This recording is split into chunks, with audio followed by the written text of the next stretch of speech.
Chapter 1. At last, I have captured you. In the dimly lit chambers of the imperial palace of the Zhao kingdom, the flickering candlelight cast wavering shadows. A deep, husky voice whispered into Ling Yue's ear, each word enticing yet tinged with an unsettling madness. After 10 years, I have finally captured you. Ling Yue weakly opened her eyes. Her hazy gaze gradually focused on a black dragon robe adorned with intricate dark golden patterns. The garment's owner, with long hair elegantly styled and features resembling a finely crafted sculpture, exuded an air of cold authority and sanctity. He seemed to possess an innate chill, regal and untouchable. The man's long, defined fingers delicately traced Ling Yue's exquisite cheek, lingering for a moment. Your appearance has not changed at all. Instinctively, Ling Yue curled up, only to realize she was lying upon a lavishly embroidered soft couch. Had she not just been offered as a sacrificial offering by the aristocrats of the demon realm to awaken the great formation for their resurgence, her spirit shattered?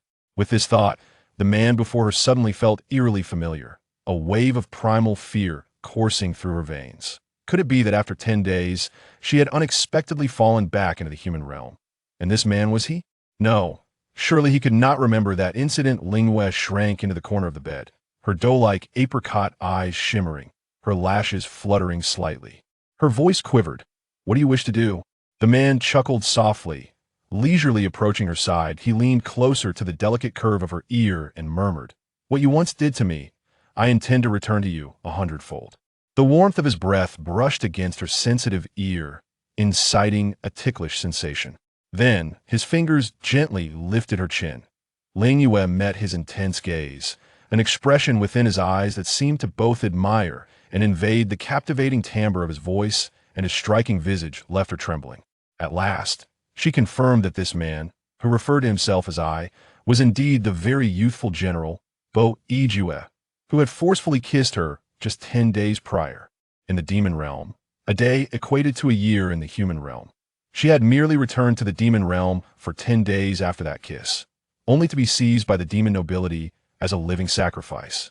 Yet, the 16-year-old chaotic youth she had encountered then had transformed into a sovereign of 26 years. Seeing the pitiable state of the young woman, a playful smile unexpectedly graced Bo Yiju's majestic and untouchable features. He had indeed not mistaken her. Despite the girl from a decade ago possessing a boldness that defied comprehension, the girl before him now appeared timid and fragile. Yet, this enchanting visage, with its sultry and untamed allure, and the crimson moon totem adorning her fair arm 10 years, or even an eternity, he would never forget. Ripples stirred within Bo Yiju's heart as he embraced the young woman's waist, gently biting her earlobe, which was reddened almost to the point of bleeding, his low voice, sending shivers through her very soul. You remain as captivating as ever did I in the face of such praise. Ling Yue felt a chill run down her spine, tears welling in the corners of her eyes. By Yiju, I must surely desire to eliminate her. 10 days prior, the demon emperor entrusted Ling Yue with a mission, proclaiming it crucial to the resurgence of the demon race. Venture into the human realm to procure the kiss of the chosen one of humanity, absorb their fortune, and return to the demon world. The grand priestess of the demon race had foretold that the chosen one was none other than Bai Yijue. Among the multitude of priests in the demon realm, Ling Yue, endowed with an innate charm, yet lacking any substantial skill, had always been regarded as the most worthless, shunned by her kin. Believing she had finally garnered the favor of the demon race, she summoned her courage to traverse to the human world. Emboldened by a fragment of the priest's magical prowess, she brazenly approached the 16-year-old Bai Yijue, intending to claim his first kiss. However, upon her return to the demon realm, Ling Yue was struck with the stark realization. The reason the demon emperor had assigned this task to her was that she had been selected as a sacrifice. Ling Yue timidly swallowed, striving to avert her gaze from the man's penetrating stare, laden with intent. Having been cast upon the execution altar, she had narrowly escaped death, yet fate had cruelly delivered her into the hands of the deeply obsessed Bai Yijue. The girl's terror escalated to its zenith, her voice trembling as she stammered, I don't recall anything pertaining to you. You must be mistaken. At her words, a fleeting glimmer of disappointment flickered in Bai Yiju's eyes, a tempest brewing within his heart. He had searched for her for so long, how could she? He abruptly tilted her delicate chin, his sharp gaze locked onto her alluring almond eyes, his voice deepening, laced with a hint of menace. If you cannot remember, I shall not hesitate to assist you in recalling. Witnessing the unflinching demeanor with which he uttered such words, a crimson blush surged across Ling Yue's cheeks. In the mere span of a breath, her tender lips were forcefully captured by Yue. Ling Yue had intended to protest, but with her mouth sealed, all her words morphed into soft whimpers. In her frantic attempts to evade, she suddenly remembered that she was a priestess, a being imbued with magical powers. Though her aptitude was woeful, rendering her the most inept among the demon race, she should still have been more than a match for mere mortals. In a state of near despair, she raised her hand to resist, only to discover she had already expended all her magical energy, her demonic essence entirely purged. She was now no different from an ordinary human. Yue, sensing her resistance, allowed a triumphant smirk to cross his features, tightening his grip as their fingers intertwined. In a hushed tone, he murmured, 10 years. Do you have any idea how arduous your pursuit has been for me? Devoid of magic, Ling Yue's meager strength was utterly restrained, leaving her completely at his mercy. For the moment, she acquiesced, tears cascading down her cheeks, her heart fervently wishing for Yue to release her. Yet, fate was unyielding. Yue, insatiable, grew increasingly audacious. The kiss from that fateful day had lingered in his mind, haunting him for far too long. Now that he had finally captured her, his thoughts were consumed solely by the desire to punish her severely. This night, he had no intention of sparing her. One by one, dominating kisses descended, leaving a hint of blood on Ling Yue's lips. A sudden cool breeze swept through the stifling summer night, swiftly clearing away the scattered leaves from the stone bricks of the palace. The bed curtains fluttered softly as Ling Yue emitted faint, restrained sounds, tinged with a hint of sobbing. Having just awakened in the mortal realm, she had barely regained consciousness before succumbing to a wave of grievance and fainting pitifully. As dawn broke, the hour of the rabbit arrived. The emperor's personal eunuch, Lord Yi, awaited the arrival of the emperor Yue outside the sleeping quarters. Typically, Yue would depart the palace well before this time. Yet today, a quarter past the hour had passed, and he still had not made an appearance. Lord Yi's face suddenly brightened with a look of satisfaction. Could it be that His Majesty has finally? Having served the emperor for many years, he had never witnessed His Majesty's interest in women or the taking of consorts. The emperor had restrained himself for so long, and now, at last, an opportunity had presented itself. How unfortunate it must be for that young lady. Chapter 2. You shall never depart in this lifetime. When Ling Yue awakened once more, her entire body felt weak and achingly sore, as if it had been utterly ravaged. I see you have roused. A deep and melodious voice emanated from beside her. Yet to Ling Yue, it was akin to a nightmare, rendering her too fearful to contemplate further. Trembling, she pulled the quilt over her head, daring not to cast another glance at Yue. A hint of amusement twinkled in his eyes as he gazed at the bulging quilt, which concealed her petite form, along with the pale, feeble hand that protruded from it. With a smirk, he remarked, 10 years ago, you dared to be brazen with me. Did you not possess the heart of a bear and the courage of a leopard? Yet last night, after but 2 encounters, you were reduced to pleading for mercy? His broad palm gently caressed the embroidered quilt, and he soon felt the little head beneath tremble. After a pause, he deftly lifted the coverlet. As the first rays of morning light fell upon his strikingly handsome face, Ling Yue, in her despair, tightly shut her eyes. Yue, with his ethereal and austere beauty, had an insatiable demeanor when he chose to be ruthless. Ling Yue felt a tingling on her cheeks as she sensed the callous thumb of the man brushing softly against her face and lips. His husky voice, now imbued with warmth compared to the previous night, whispered near her ear, "Who exactly are you?" Fearful, Ling Yue refrained from uttering a sound, her breath coming in hurried gasps. "Do you think that by remaining silent, I shall easily release you?" A cold yet soft sensation suddenly pressed against her slightly swollen lips, startling her into a gasp.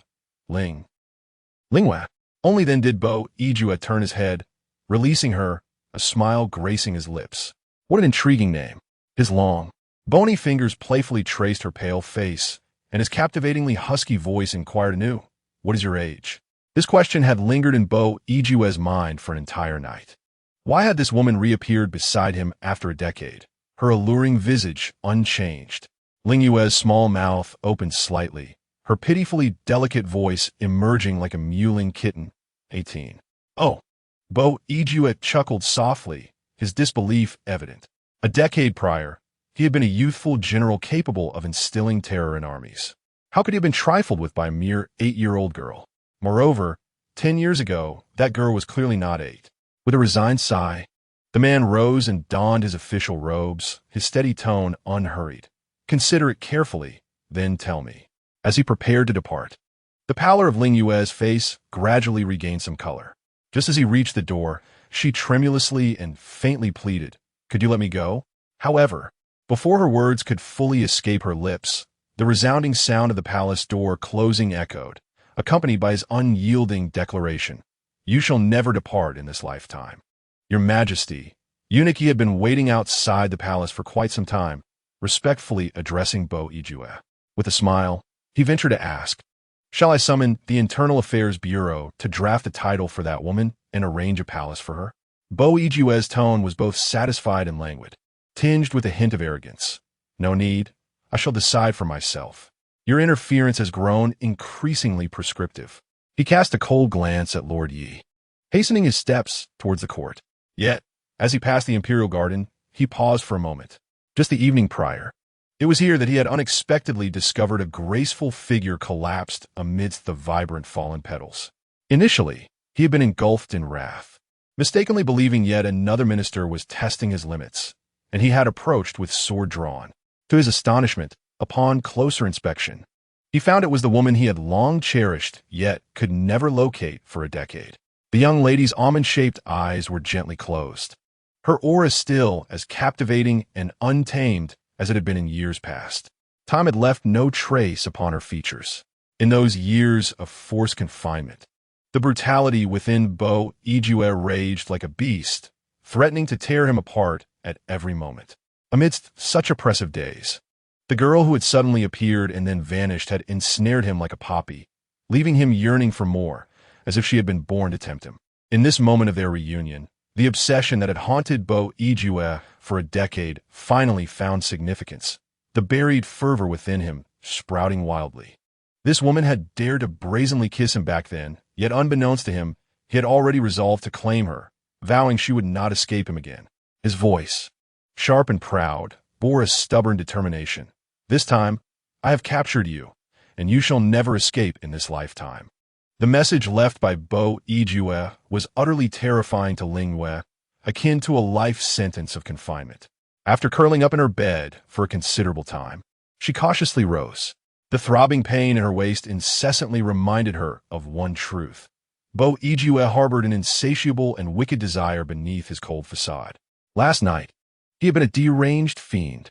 Yet, to her astonishment, Ling Yue discovered that the darkness within her, having been ravaged by Bo Ijue, had been stirred back to life. A blush quickly crept across the young lady's cheeks. Seizing the moment while Bo Ijue was not watching, she steeled herself. She must attempt her magic once more to see if she could escape. Hastily wiping away the tears at the corners of her eyes, she adjusted her appearance.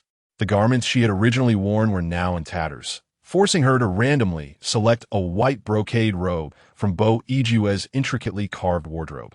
Although the robe hung loosely on her, it provided sufficient modesty and emitted a faint scent of sandalwood. Enduring the discomfort, she stepped out of the chamber. As she was about to take small steps towards the palace gates, several guards swiftly drew their swords, the gleaming blades flashing before her in a menacing display. Ling Yue's pupils constricted in shock, causing her to retreat a step, yet she remained intent on channeling her magic. To her dismay, it still eluded her. One guard, interpreting her slight movement as defiance, directly slashed her delicate arm. Ling Yue gasped in pain. Crimson blood immediately welled from the cut, staining the pristine brocade robe. She winced, her brows furrowing in agony, and despite her efforts to hold back, a few tears escaped her eyes. Uncertain emotions swirled within her as she tenderly cradled her injured arm, weeping softly as she hurried back to her quarters. In the distance, she overheard the murmurs of several guards. Did you accidentally wound her? It shouldn't be too serious, right? What are you afraid of? His Majesty likely acted on a whim and will not punish you. Just an hour later, Bo Ijue proposed to dismiss the court and return to his chambers. By chance, he caught sight of the bloodstains on the guard's sword, and the normally decisive man felt a flicker of tension in his brow. Who passed by today? He inquired nonchalantly. Your Majesty, it was the one you brought in yesterday. The guard began, but before he could finish, Bo Ijue swiftly silenced him with a blade to the throat. The tall, imposing figure of the man strode directly into the chamber. Chapter 3. The tyrant administers medicine to the delicate wretch as Bo Ijue pushed open the chamber door. Ling Yue was perched anxiously on the edge of the bed, gingerly wiping the blood from around her wound with silk. Upon his sudden return, she instinctively shrank back into the corner of the bed. Having failed to escape, she bore an additional injury, deepening her sense of injustice. At that moment, the bitterness within her reached its zenith, and her eyes glistened with unshed tears. Bo Ijue's gaze darkened as he took a few steps closer to her. Ling Yue could not decipher his expression and feared he would subject her to further torment. She began to plead, "Please, not like this. It is still daytime, and I am already hurt." Seeing the crystalline tears pooling in her sorrowful eyes, the emotions within Bo Ijue flickered like a candle flame.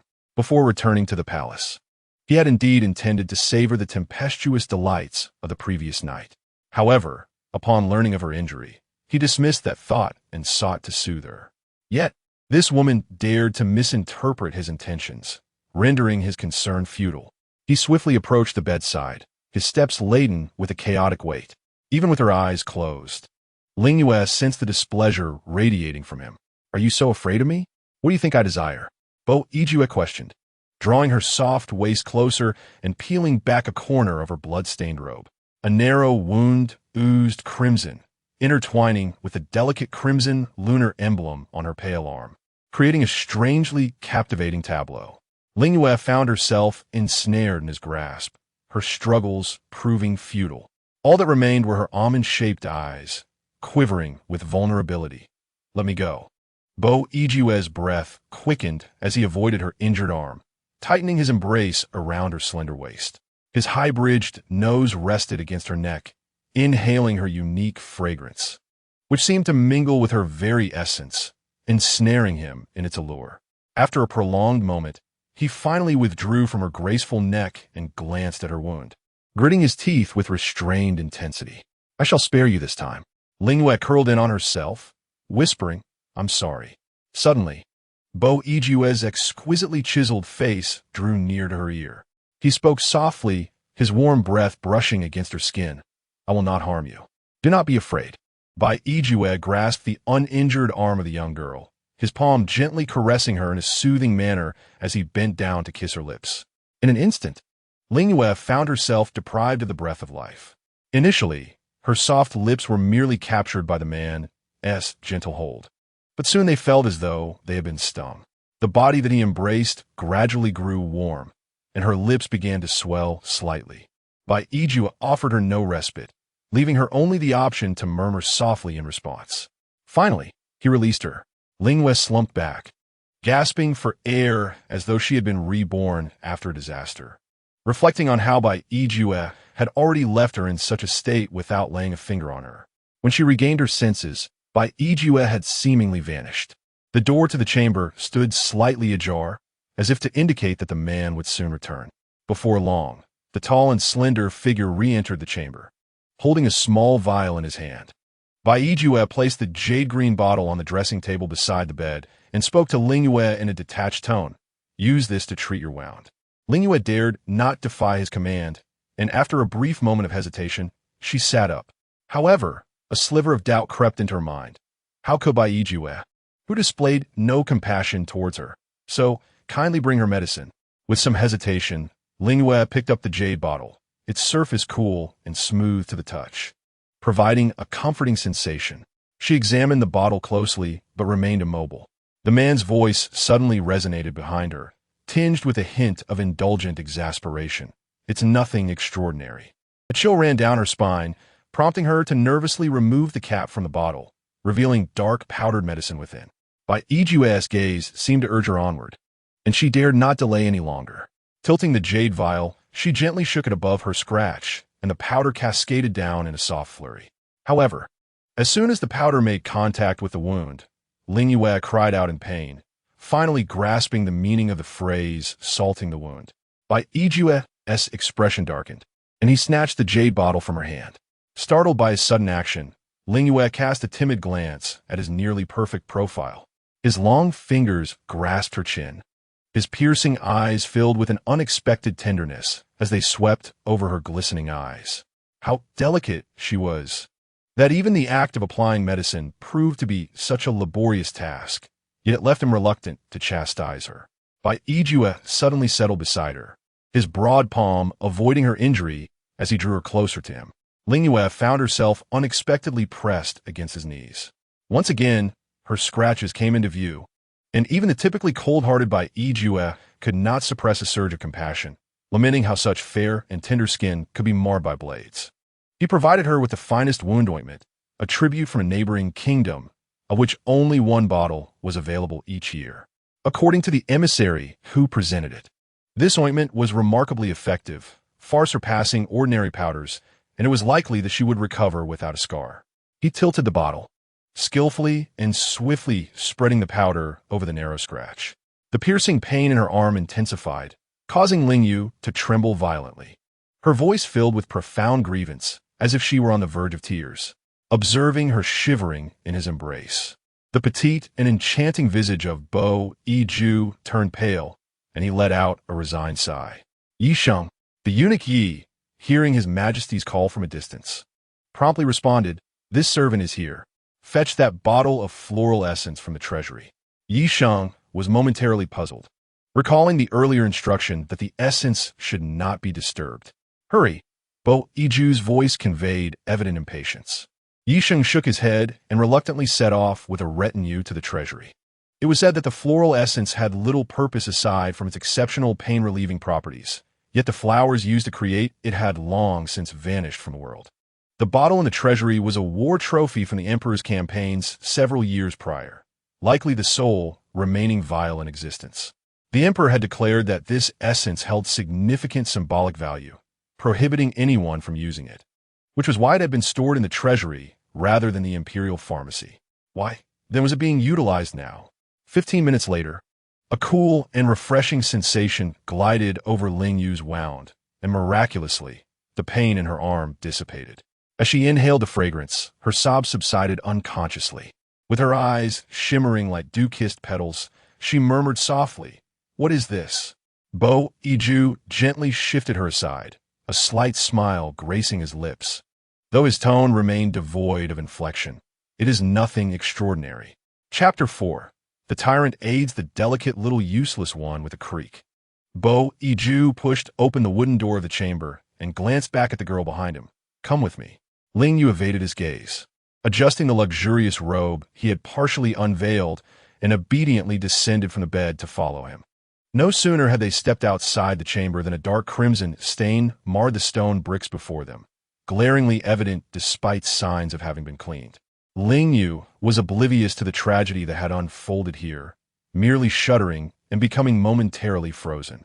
Bai Yue's violent temperament left her wondering what her fate would be. "If you do not wish to dine, you may stand here," a languid voice echoed from ahead. The man raised an eyebrow, sensing that she appeared somewhat fearful and would likely require some form of reassurance from him. It then dawned on Ling Yue that she had not eaten in quite some time, her stomach feeling quite empty. Cautiously, she skirted around the bloodstain, inching closer to Bai Yue. Yi Sheng had been waiting here for a while, preparing to follow, when a bony hand pressed onto his shoulder. Bai Yue spoke softly, "There is no need to accompany me. Unsightly matters must be thoroughly resolved." Though he exerted little force, Yi Sheng felt a chill run down his spine, the fear piercing like an ice pick. Submitting to Bai Yue's invisible pressure, Yi Sheng's legs buckled beneath him, and he knelt amidst the faint traces of blood, exclaiming, this servant acknowledges his wrongdoing, without casting another glance at him. Bo Iju lightly adjusted his resplendent black and gold dragon robe, and upon seeing the girl had caught up, he stepped out of the palace. Ling Yue cast a sympathetic glance at Yisheng, her heart fluttering with unease, yet she resolutely stayed close to Bo Iju's side. It turns out that it is not only her. Many people indeed harbor a deep-seated fear of this man. As the two entered the imperial garden, a young eunuch suddenly rushed over, kneeling before Bo Ijue and bowing deeply. "Your Majesty, trouble is upon us." General Qin reports that the Duke of Ning has openly torn apart the peace treaty. "You must urgently attend the Hall of Administration." Bo Ijue's fingers grazed the hilt of his sword at his waist, a flicker of anger beginning to surface. At that moment, he was in high spirits. Had it been a mere civil official requesting an audience, he would have dismissed them without a second thought. However, matters concerning the war between the two nations demanded his attention. "I shall see what ripples the Duke of Ning can still create." Ling Yue sensed the terrifying aura emanating from him and instinctively took a couple of steps back in reverence. Yet, contrary to the fury that enveloped him, Bo Ijue gently caressed her head and softly murmured, "Stay here obediently and wait for my return." Aware of her own inability to escape, Ling Yue nodded her small head in acquiescence. She then seated herself on a stone bench, her clear eyes reflecting the silhouette of the man as he departed. About 15 minutes after Bo Ijue had left, a meticulously adorned young woman approached, clad in flowing garments. She was accompanied by two handmaidens and appeared to be only a few years older than Ling Yue. This was Bai Ruohua, the sole daughter of the prime minister Bai Su of the Zhao kingdom. Upon seeing Ling Yue sitting nearby, dressed in a loose and unflattering manner, and with an air of delicate charm, Bai Ruohua raised her voice in reprimand. "Who is this lowly maid, daring to intrude upon the imperial garden without his majesty's command?" The guards in the garden exchanged glances, shaking their heads in silent objection. They were well aware that the emperor had never favored the prime minister's daughter and wished to expel her, but they also feared her father's influence. With her brows slightly furrowed, the young woman contemplated the rumored tale of the emperor, typically detached from female company, suddenly bringing a woman to his chambers. Could it be true? Her father had often told her that the emperor's years of abstinence were merely a strategy to ensure that when he unified the realm, he would have a complete kingdom to offer as a dowry for her hand. Thus, she had long considered herself dignified and sensible, only to find that this little vixen had stolen a march on her. The faint traces of rosy marks on the maid's neck left no doubt as to who had bestowed them. Why should this little wench be favored by his majesty? The glint of envy was unmistakable in Bai Ruohua's eyes as she seized the moment, her voice sharp and commanding. This little hussy is indeed a seductive temptress, daring to entice the emperor and trespass into the imperial garden, seize her mouth, and drag her out to be fed to the dogs. At her command, Bai Ruohua's two handmaidens sprang forward. "Me?" Ling Yue's eyes grew misty, her delicate and fragile form trembling slightly. She had clearly been brought here by Bo Ijue himself. How could it be construed as her intrusion? Yet, having already been injured while resisting the guards, she found herself aghast and helpless in the face of such unwarranted calamity. Just as Bai Ruohua was about to revel in her triumph, a sharp, resonant voice rang out. "His Majesty has arrived." Hearing this, Ling Yue breathed a sigh of relief, feeling an inexplicable sense of security wash over her. It was unclear how she had suddenly developed a reliance on the insatiable Bo Ijue. Meanwhile, the once aggressive Bai Ruohua now seemed as if she had transformed into an entirely different person. Suddenly, she knelt down with utmost reverence. Her words transformed into a melodious and serene tone. "Your humble servant, Bai Ruohua, pays her respects to your majesty and wishes you eternal blessings and peace." Bo Ijue did not even spare her a glance, merely coldly admonishing the guards. "I have made it clear beforehand. No woman is permitted to enter here without my consent." Bai Ruohua mistakenly assumed that Bo Ijue was reprimanding Ling Yue, and thus felt emboldened to believe she could come and go freely, her demeanor involuntarily displaying a hint of arrogance. Although she quickly reined it in, she feigned sympathy and cast a glance at Ling Yue, pretending to lament. "My dear girl, How could you dare defy the rules set by His Majesty simply because you have gained favor? Now, we can only hope for your Majesty's forgiveness on your behalf." She then hastily prostrated herself before Bo Yue, her words carefully chosen. "Your Majesty, I have heard this young lady is new and inevitably may have acted with arrogance due to her favor. I implore you to show mercy, considering it is her first offense." Ling Yue's pupils contracted in shock, as she could distinctly sense the murderous intent emanating from this woman.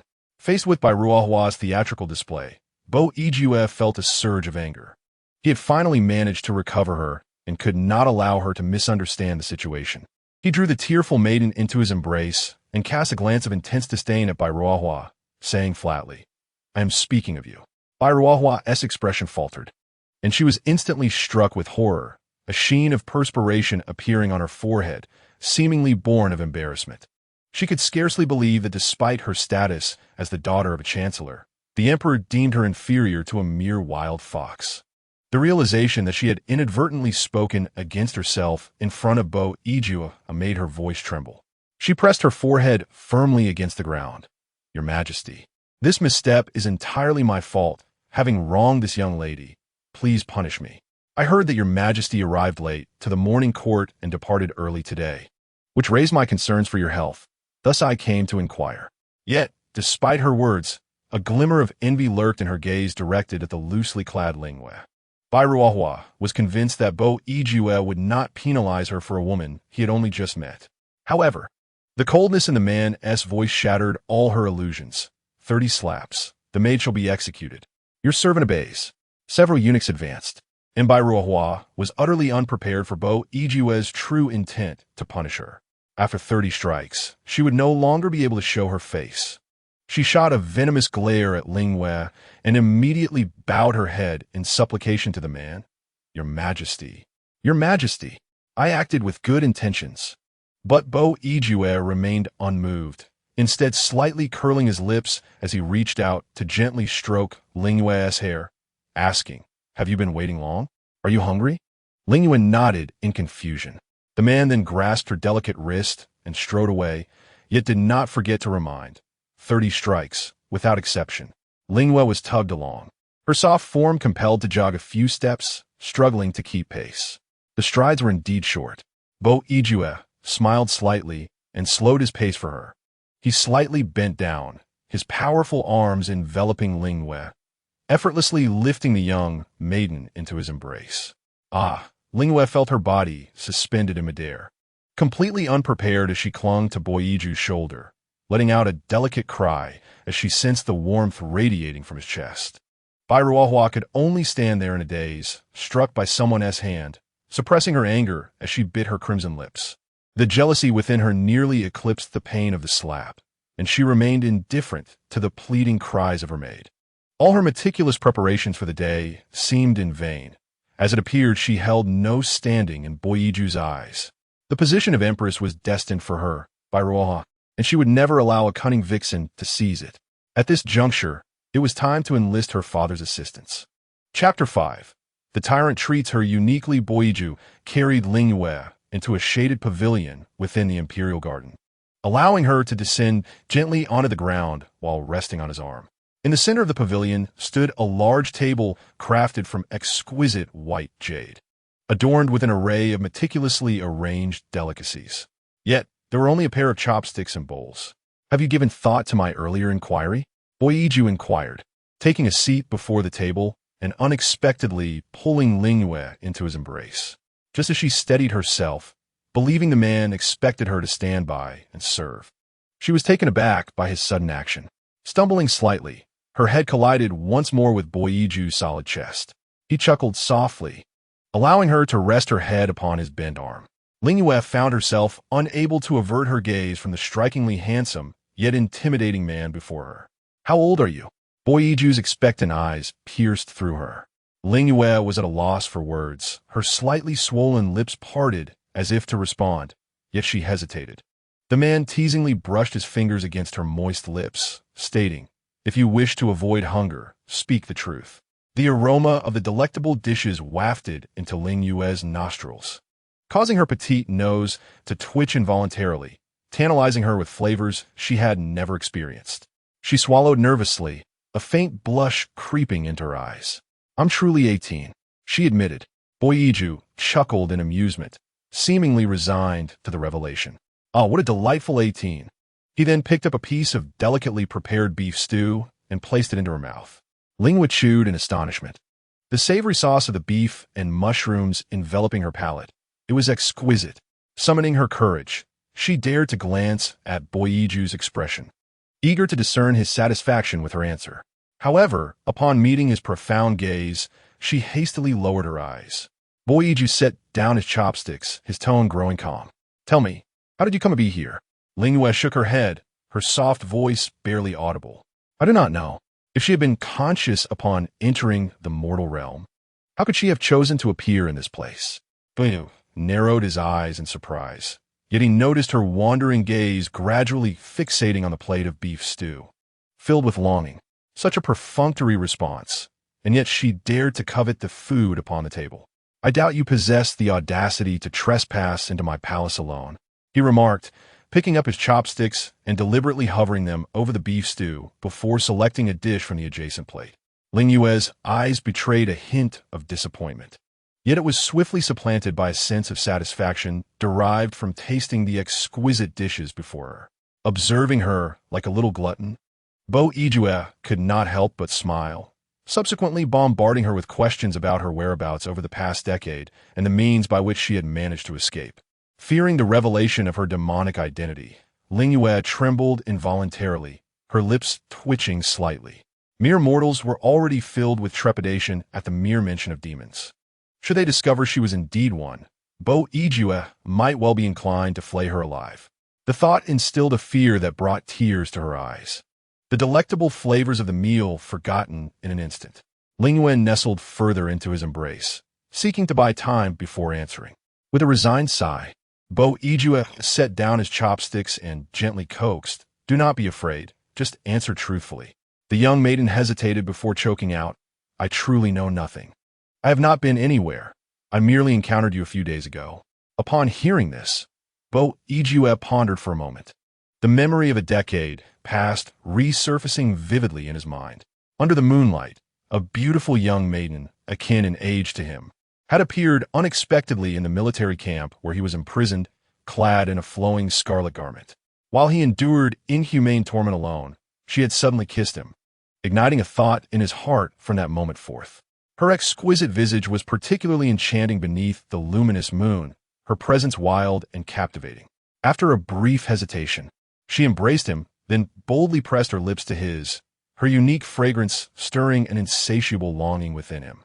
Though her strength was modest and her kiss rather inexperienced, it was astonishing that, despite being a formidable general, he found himself utterly immobilized in that instant. The last image etched in his memory was of her cheeks flushed, her graceful form miraculously vanishing into the night. He struggled to regain his mobility, yet could not grasp even a fleeting trace of her. That moment would forever haunt him like a nightmare. One day, he would undoubtedly find her and hold her tightly. Returning to the present, Boiju gently brushed away the tears from the corners of her eyes, savoring the words she had just spoken. It is often said that a day in the heavens equates to a year on earth. If what she said was true, this maiden was likely the fabled celestial being who had lost her powers. This revelation would explain her elusive presence in the military camp, her unchanging beauty over the span of a decade, as well as the other peculiarities surrounding him. A sense of delight blossomed in Boiju's heart.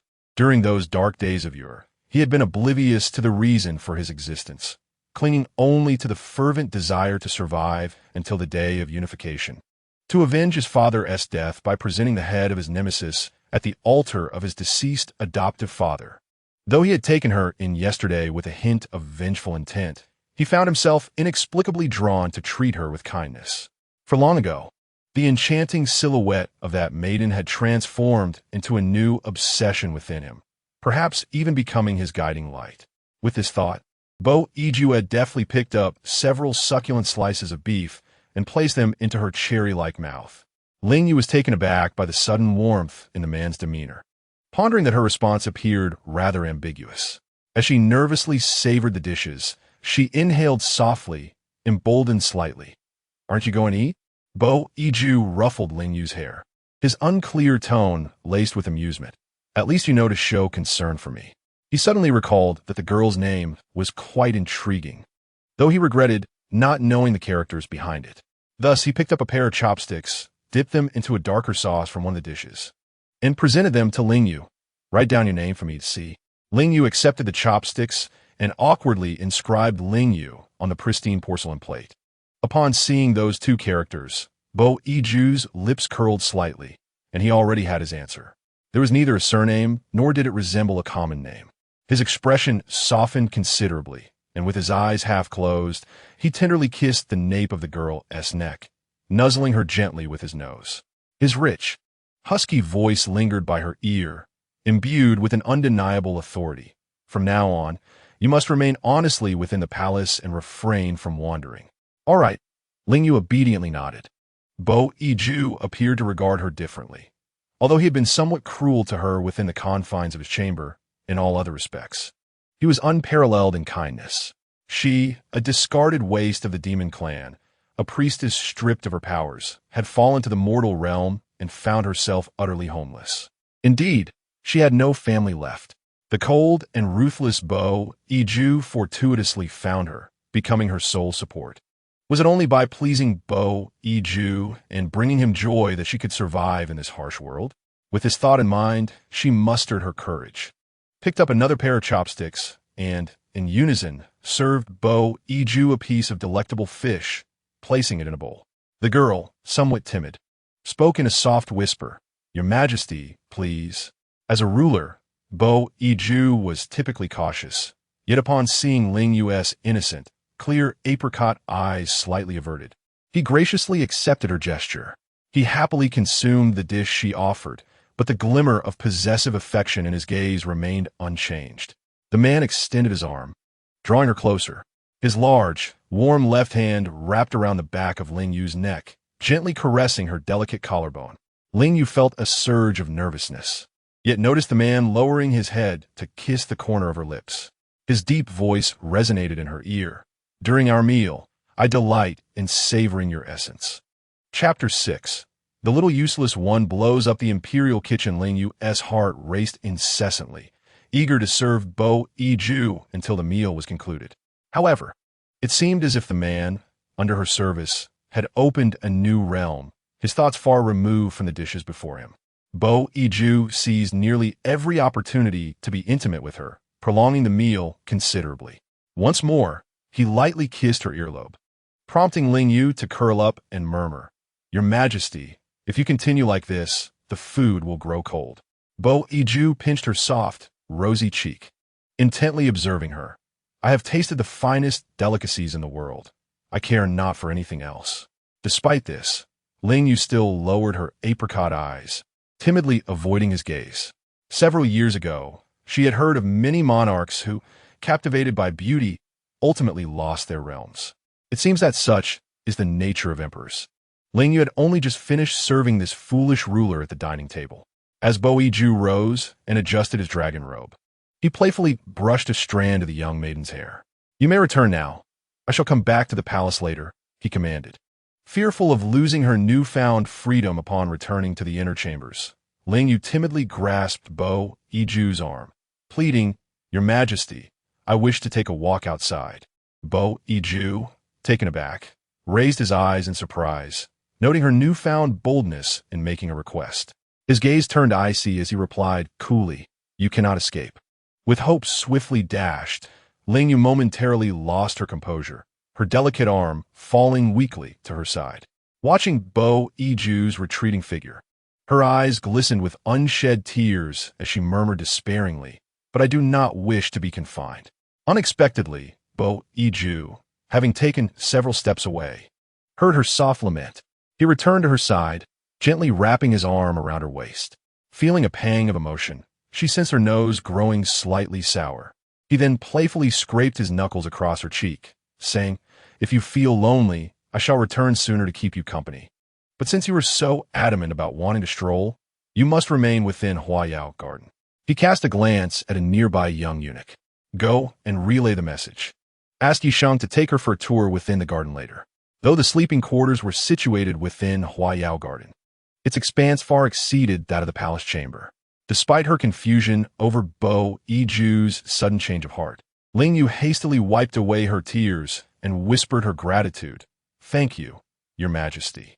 Upon her return to the inner chambers, she encountered Eunuch Yi and several attendants moving boxes into the hall. Seeing her, Eunuch Yi approached with a smile and bowed. "Say, miss, these are new garments gifted to you by His Majesty." "Gifted to me?" Ling Yue murmured, a flicker of anticipation igniting within her. She quickly stepped into the chamber and opened the wooden box. A gentle fragrance of sandalwood wafted forth, revealing exquisite and diverse attire.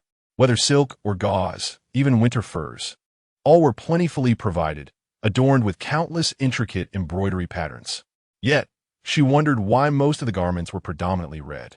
Did Bo Yiju have a particular fondness for this color?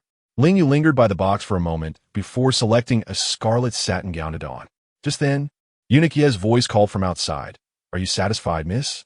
Peering toward the door of the chamber, he beheld a graceful figure stepping out, her petite visage eliciting immediate sympathy, her every movement exuding an alluring charm. "Please convey my thanks to His Majesty. I adore it," she said. Eunuch Yi instantly understood why the emperor would take such special care of this woman. The red-clad figure danced with elegance. Despite the ostentatious color scheme, it harmonized perfectly with her. One glance at her form made it evident that she possessed the qualities of a true sovereign. He resolved to take the initiative and impart some court etiquette to Ling Yue, thus enabling the young lady to better serve His Majesty. "My dear girl, heed my words. There are numerous aspects to consider when attending to His Majesty." Ling Yue was acutely aware that to survive, she must strive to satisfy Bo Yiju. Upon hearing the words of Eunuch Yi, she couldn't help but lift her gaze with hope. "Then His Majesty will be pleased, won't he?" Seeing her eagerness to learn, Eunuch Yi felt a surge of joy in his heart and began to generously share his knowledge, already envisioning her as the future empress. She had previously behaved recklessly before Bo Yiju, disregarding the hierarchy, and while she was grateful for Eunuch Ye's willingness to teach her, a sense of trepidation lingered. After half an hour, she had absorbed a considerable amount of court etiquette. As Eunuch Yi led her through Huayao Garden, he explained, "I must attend to His Majesty in the administrative hall now. I shall take my leave.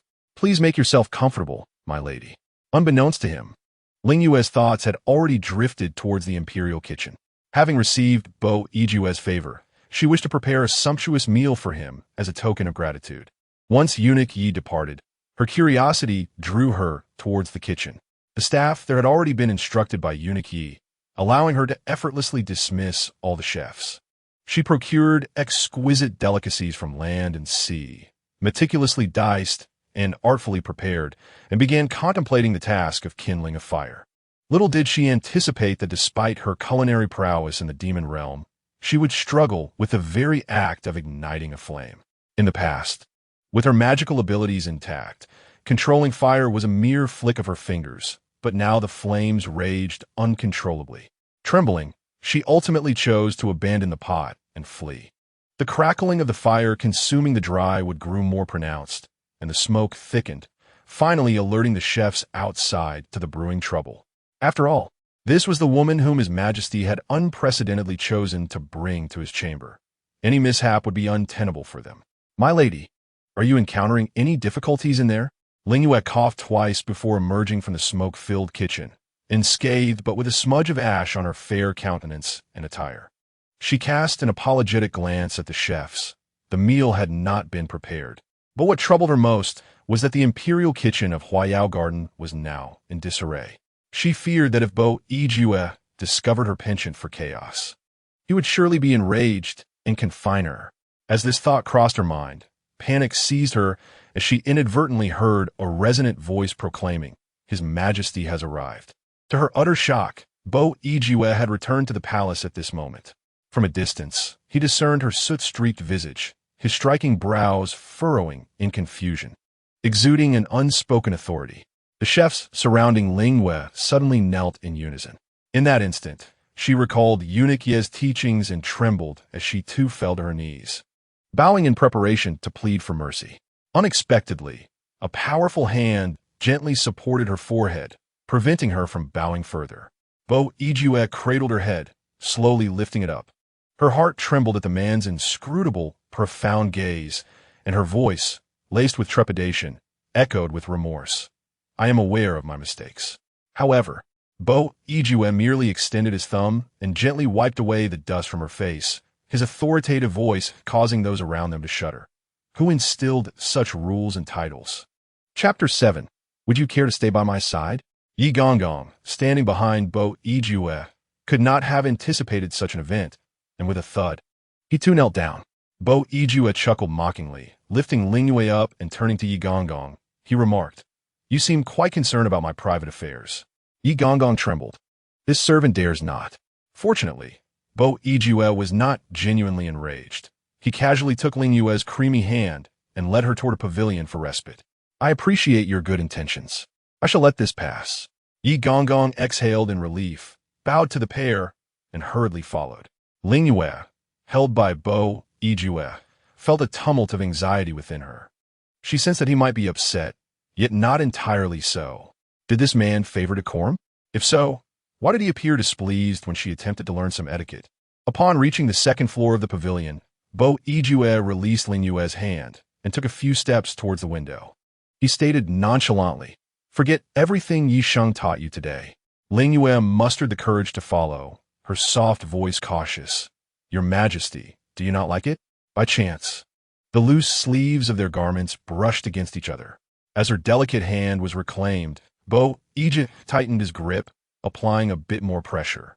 You need only understand that what pleases me is what matters, and those lessons do not.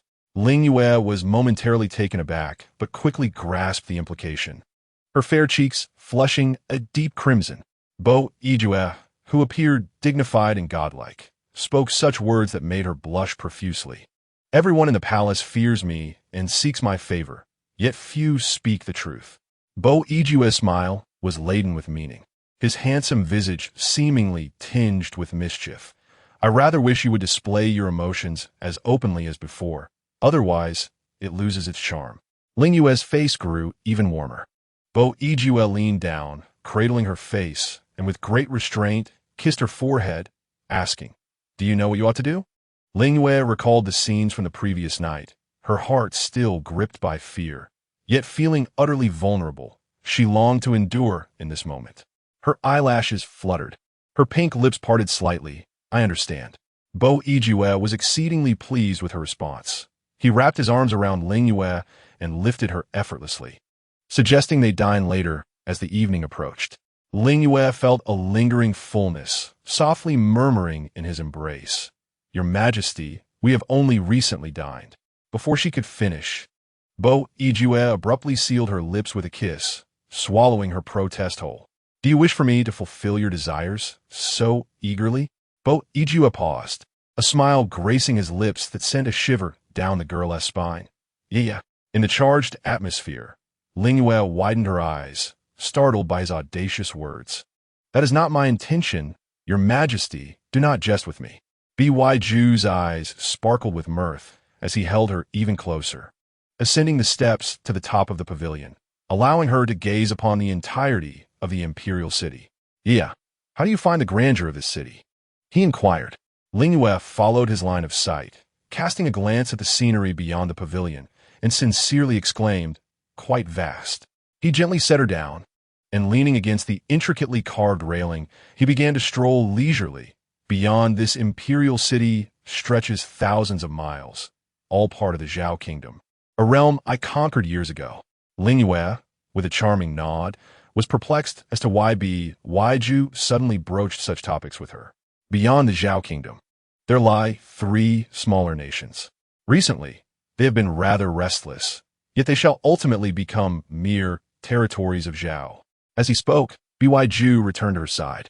A gentle breeze caressed their faces, causing a few strands of hair to dance together. The man grasped the delicate hand of the young maiden, his eyes brimming with affection, reflecting only Ling Yue's lovely visage. Will you stand by my side as I ascend to become the sovereign of this realm? For the first time, Ling Yue beheld the genuine emotion shimmering in Ju's gaze, and she found herself irresistibly moved. In a moment of serendipity, she willingly replied, "Ling Yue is willing." Elder Yi, standing nearby, gestured for the young eunuchs to bring forth the dishes to the table, witnessing every interaction between them. Having faithfully served Ju for many years, he understood the emperor's affections for this young lady. The previous haughty remarks about not conferring her a title now seemed inconsequential. Ju smiled, brushing a stray lock of hair from Ling Yue's shoulder. "Let us dine." Ling Yue, taken aback, glanced at the table. What had been empty moments ago was now adorned with an array of delectable dishes. It dawned on her that Ju had arranged the evening meal well in advance, sparing her the need to cook. Feeling suddenly bashful, she stammered, "Your Majesty." About the imperial kitchen, Ju gestured toward the chair beside him, beckoning her closer, his words laced with ambiguity. "How bold of you to mention it. I have yet to assure you of any leniency regarding that matter. Fortunately, there is more than one imperial kitchen in the palace." Ling Yue grew anxious, fearing the loss of her freedom the following day, and hastily pleaded for mercy. "I beseech your Majesty to forgive me." Ju's lips curled in a playful smirk as he shook his head, seemingly amused by her naive apprehensions regarding the punishment. He feigned calmness and said, "Yeah, perhaps you should first attend to my meal." In the next moment, Ling Yue found herself once again enveloped in his embrace, their dining experience stretching on leisurely as dusk descended. As he held her hand, she felt the warmth radiating from his palm, his calloused fingers tenderly caressing hers. Ju instructed the palace servants to prepare water for the bath, then turned to Ling Yue, a mischievous grin crossing his face. "Join me." Ling Yue's delicate visage flushed a rosy hue, and she lowered her head, attempting to divert the topic. "Your Majesty, I am not yet accustomed." "Oh, what more would you like to become accustomed to, Yi?" Ju's fingers continued to explore her palm, his gaze filled with possessiveness. "Your courage seems to be growing bolder. Other requests I can fulfill, but these are not permissible." Ling Yue lowered her eyes and softly acknowledged with a faint hum. A profound sense of shame and indignation surged within her, prompting her to refrain from further conversation with Ju. "Your Majesty, the bathwater is ready," a young eunuch gently reminded from outside the chamber. Without hesitation, Ju scooped Ling Yue into his arms and strode confidently into a palace enveloped in warm, misty vapor. The bath was adorned with curling steam, the surface of the water dotted with vibrant red petals and an assortment of unknown herbs, exuding a subtle yet enchanting fragrance. "I appreciate your initiative," Ju whispered, pressing his lips against Ling Yue's ear, playfully nipping at it. Her cheeks flushed a deep crimson, and her delicate hands clung hesitantly to his waist. After a brief moment of uncertainty, her slender fingers timidly grasped the silk ribbon that fell to the floor, revealing the lean contours of his sun-kissed torso. Infinite shyness danced in the depths of her enchanting almond-shaped eyes. He held her close, planting a tender kiss before leading her into the bath. Yet, he was careful to ensure that the water did not submerge her injured shoulder. A veil of mist enveloped Ling Yue. Whether from the steam or her own misty tears, she could no longer discern. Just before her consciousness faded, a deep, husky voice, irresistibly alluring, resonated beside her ear. "Ling Yue, do you still remember the affairs of the imperial kitchen?" The sound of her suppressed sobs echoed softly within the chamber. Ju's heated atoms apple bobbed, his seductive voice laced with intense possessiveness and obsession, calling her name. "Ju, satisfied?" Ju gently wiped away the tears glistening at the corners of her eyes. The next day, Ling Yue awoke on the grand bed in the chamber, her memory of being carried back by Ju hazy and indistinct. The sun was high in the sky, and Ju was undoubtedly attending court once more. She glanced towards the entrance of the palace and pondered, should I await him at the gates of Huayao Garden? With this thought, she rose to change her attire.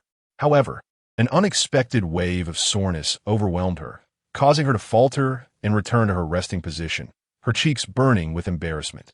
Ironically, the awakening of her latent demonic powers stirred within her, leaving Ling Yue to feel as though fate was playing a cruel, jest upon her. If she was destined to remain in the human realm, unable to reclaim her magical abilities, why then grant her the opportunity to awaken her demonic nature? It seemed she would be bound to this world, yet the resurgence of her powers might bring forth new troubles. Ling Yue dared not dwell further on these thoughts, and rummaged through a wooden chest to find a scarlet garment, donning the ethereal fabric. She gazed into the bronze mirror atop her vanity, the diaphanous red veil cascading elegantly around her. She recalled a similar attire from her time in the demon realm. After freshening up, she simply gathered her dark tresses with a hairpin and stepped out of the chamber. A mere few steps brought her to the end of the path, where the grand gates of Huayao Garden awaited. "Miss, His Majesty has commanded that you must not leave." Today, the guards exhibited profound respect towards her, whether within the palace or here. It seems that the decisive action taken by Bo Yijue yesterday served as a stark warning. Ling Yue gently nodded, declaring, "I shall not leave. I will simply await His Majesty's return here." She settled upon a stone bench, idly plucking flowers from the surrounding thicket. The flowers of the human realm differ greatly from those of the demon realm. The latter are resplendent, yet often entwined with thorns. Unlike the simplicity found in the human world, Ling Yue gathered a handful of blossoms, but as she waited in vain for Bo Yijue's appearance, she began to absent-mindedly peel the petals. At that moment, a crisp female voice echoed from beyond the garden. "I pay my respects to this young lady." Ling Yue was quite familiar with that voice. It belonged to the audacious by Ruohua from the previous day. The treatment of the two women was starkly contrasting. One sat serenely within the garden, while the other stood outside, peering in with longing. Bai Ruohua had hoped to fortuitously encounter Bo Yijue, only to find Ling Yue playing with the flowers inside. A wave of indignation surged within her. This little vixen, clad in such garish crimson, had the audacity to pluck the flowers of the garden. Did she not know that such vibrant red attire was reserved solely for the empress? Ling Yue, harboring an unfavorable impression of her, was disinclined to engage. However, Bai Ruohua continued unabated. "Yesterday, my sister misunderstood you, and I come to offer my apologies. Yet, I must advise you that the emperor's favor is not something you can bear." At these words, Ling Yue paused her actions, unable to fully grasp Bai Ruohua's intent, merely interpreting it as an unwelcome reminder of her own insecurities. Lowering her gaze, she shyly admitted, "I indeed nearly could not withstand it." Bai Ruohua's eyes widened in disbelief. How could this shameless little wretch speak so audaciously? Truly, she was nothing but a beguiling wild fox. Her face flushed with anger. She took a moment to regain her composure, forcing a semblance of a benevolent smile. "The emperor, dear girl, you are late to the scene and thus may not be aware. He has already promised a position to me, merely allowing you to harbor misunderstandings." Ling Yue momentarily lost her train of thought. So, Bo Yijue had already chosen another. Why then did he pursue her, treating her so shamelessly? Regardless of to whom that man bestowed his favor or how many consorts he took, it ought to bear no consequence to her. She was but a homeless wretch, reliant on Bo Yijue's protection for survival, and thus had no right to concern herself with such matters. Bai Ruohua received no response from Ling Yue, and the atmosphere grew palpably awkward. After a brief pause, she pressed on, feigning bravado. "To be candid, the emperor's intentions are often inscrutable. It seems he is merely indulging a fleeting fancy with you. You are in the bloom of youth, and it pains me to witness you withering away here. Allow me to show you a clearer path." For some inexplicable reason, the guards outside Huayao Garden suddenly exchanged glances with Bai Ruohua, yet she could not decipher their meaning. She peered once more into the garden, whispering with feigned severity, "The emperor is known for his decisiveness. Should he grow angry with you, what then? How about I escort you out of the palace and restore your freedom? What do you say?" The corners of Ling Yue's eyes were tinged with a hint of red, and she had scarcely absorbed the words that Bai Ruohua had uttered behind her. This woman, was she not to become the future empress of Bo Yijue? Although Ling Yue found it baffling that Bo Yijue forbade Bai Ruohua from entering the imperial garden and Huayao courtyard, she recognized her own unworthiness to dispute with such a woman. Ling Yue lifted her almond-shaped eyes, a trace of sorrow etched upon her brow. "I will find a way to explain to His Majesty and depart from here." Yet, As she raised her gaze, a tall and striking figure quietly emerged within her line of sight. The girl's pupils contracted sharply, her words faltering. There stood Bo Yijue, his brow furrowed, striding into Huayao courtyard with palpable anger. Bai Ruohua could never have anticipated that Butler Yi would not announce his presence in advance this time. In that moment, she felt a surge of apprehension. She had never heard Bo Yijue himself declare anything about her becoming empress. It had always been her father's repeated assertions. She hastily knelt before Bo Yijue. I wish His Majesty great fortune. Throw her out. Bo Yijue interrupted her sharply, instructing the guards of Huayao courtyard. From this day forth, no other woman shall be allowed in sight here. Otherwise, I shall have your eyes gouged out. This subordinate knows his crime. The guards, organized in their duties, some continued to kneel in confession to Bo Yijue, while others rudely seized Bai Ruohua and drag her away. Your Majesty, this is not how you should act. Your Majesty, how cruel of you. Bai Ruohua's cries grew fainter as she was taken further away. Bo Yijue extended his long fingers, firmly grasping Ling Yue's chin, his deep-set eyes gazing at her with an intensity akin to ink. I hear that you wish to find a way to leave here. Chapter 9. Why does she desire nothing at all? Ling Yue suppressed her tears, pressing her crimson lips together, the bitterness within her nearly betraying her countenance. His Majesty has already chosen an empress. Why should Ling Yue remain to suffer? Who told you that? Bo Yijue's grip softened slightly, his fingertips gliding along her cheek. Ling Yue bowed her head, unable to contain her tears as they streamed down her face.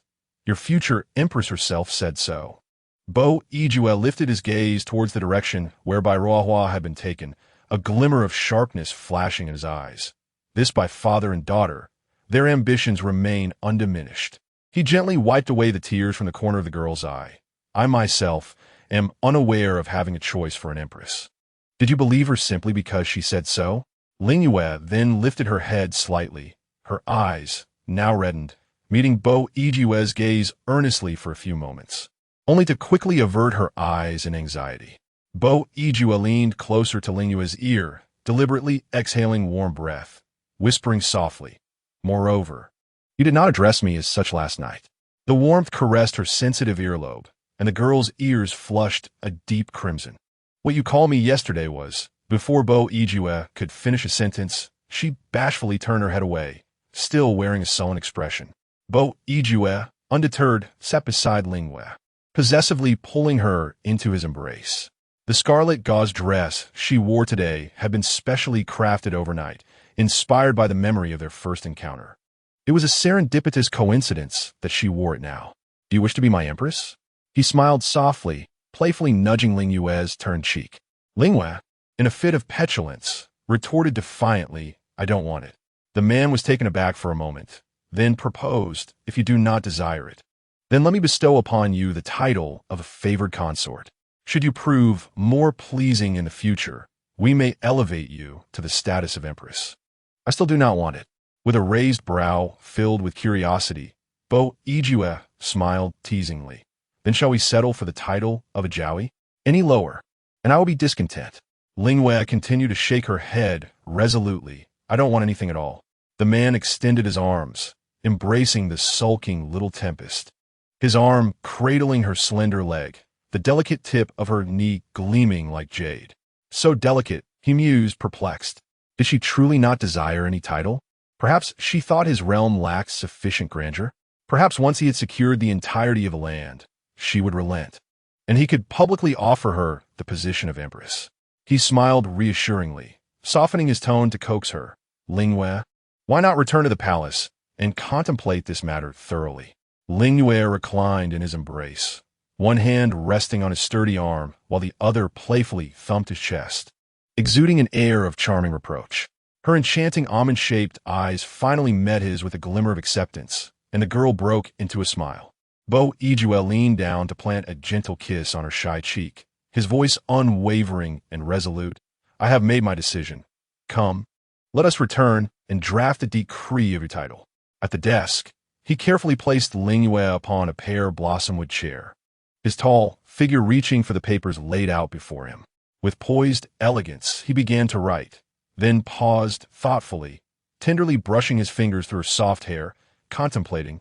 Ling Yue has no surname. I must grant you a title. Do you have a preferred character? Ling Yue shook her head, her voice still sweet, yet tinged with remnants of her earlier tears. Ling Yue does not understand.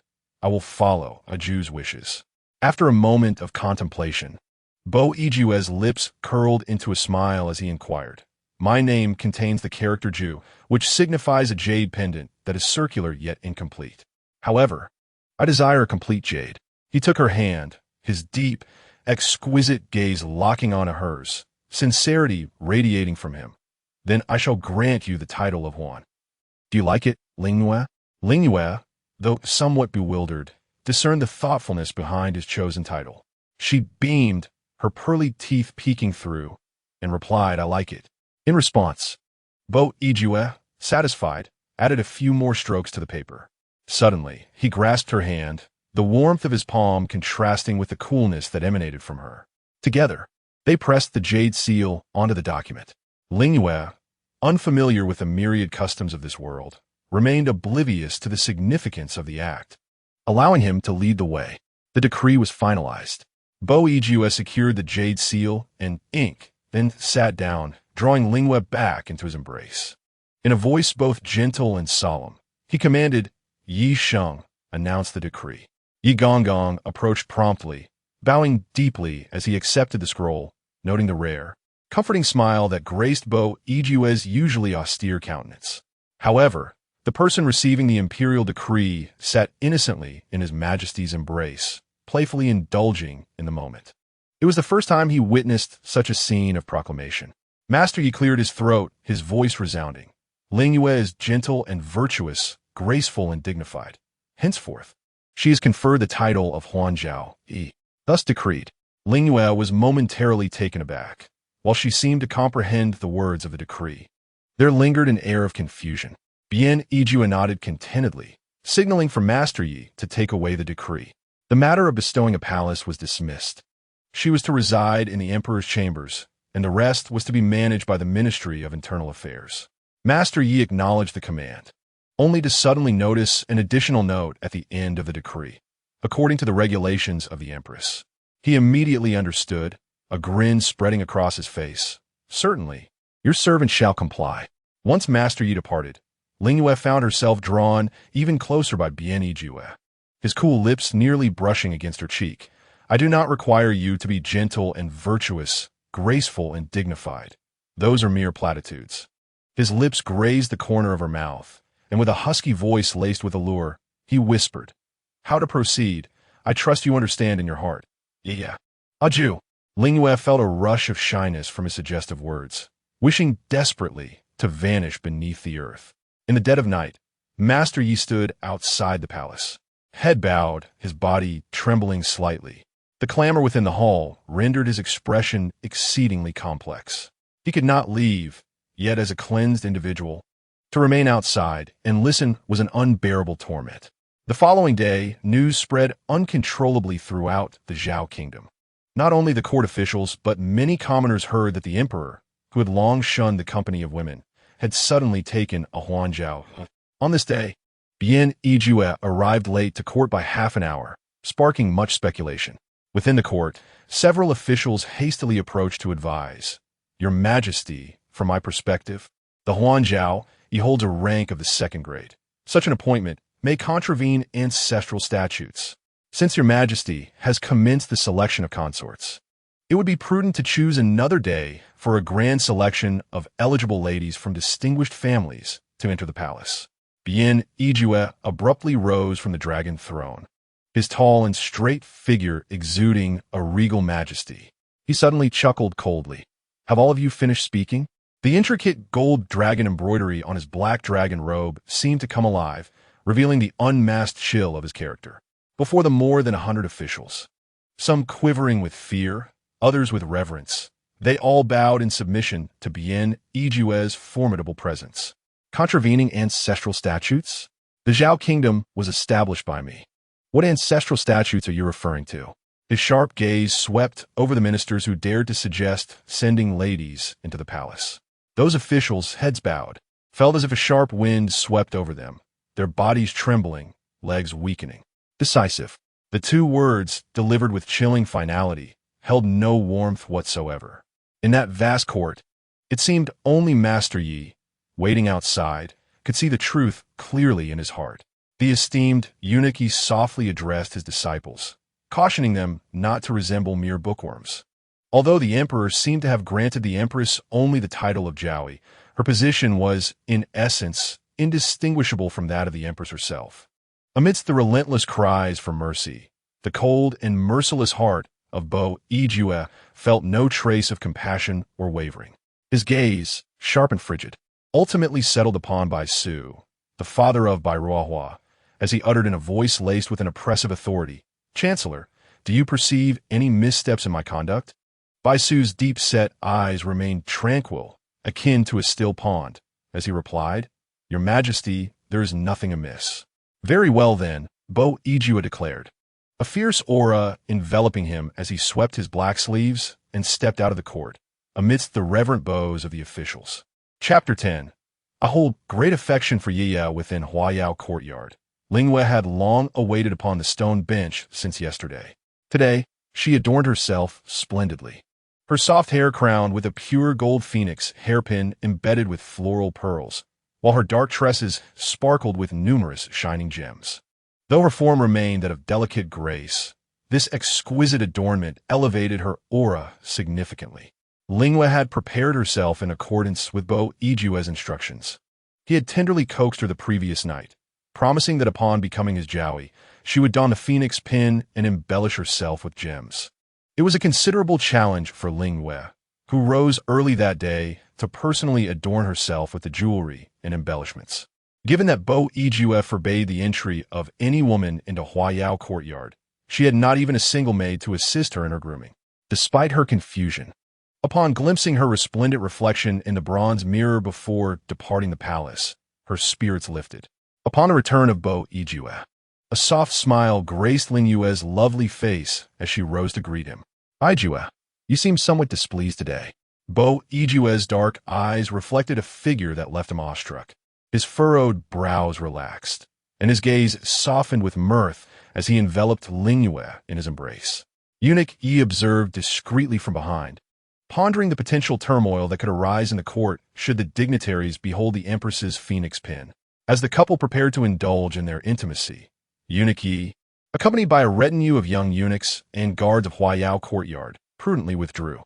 Ling Yue gathered a bouquet of flowers she had picked earlier while idly sitting, binding them with fragrant grass before presenting them to Bo Yijue. "I intended to gift this to you yesterday, but you did not afford me the opportunity." As her words faded, a delicate blush spread across her fair cheeks. Bo Yijue graciously accepted the bouquet, gently brushing it against her petite nose.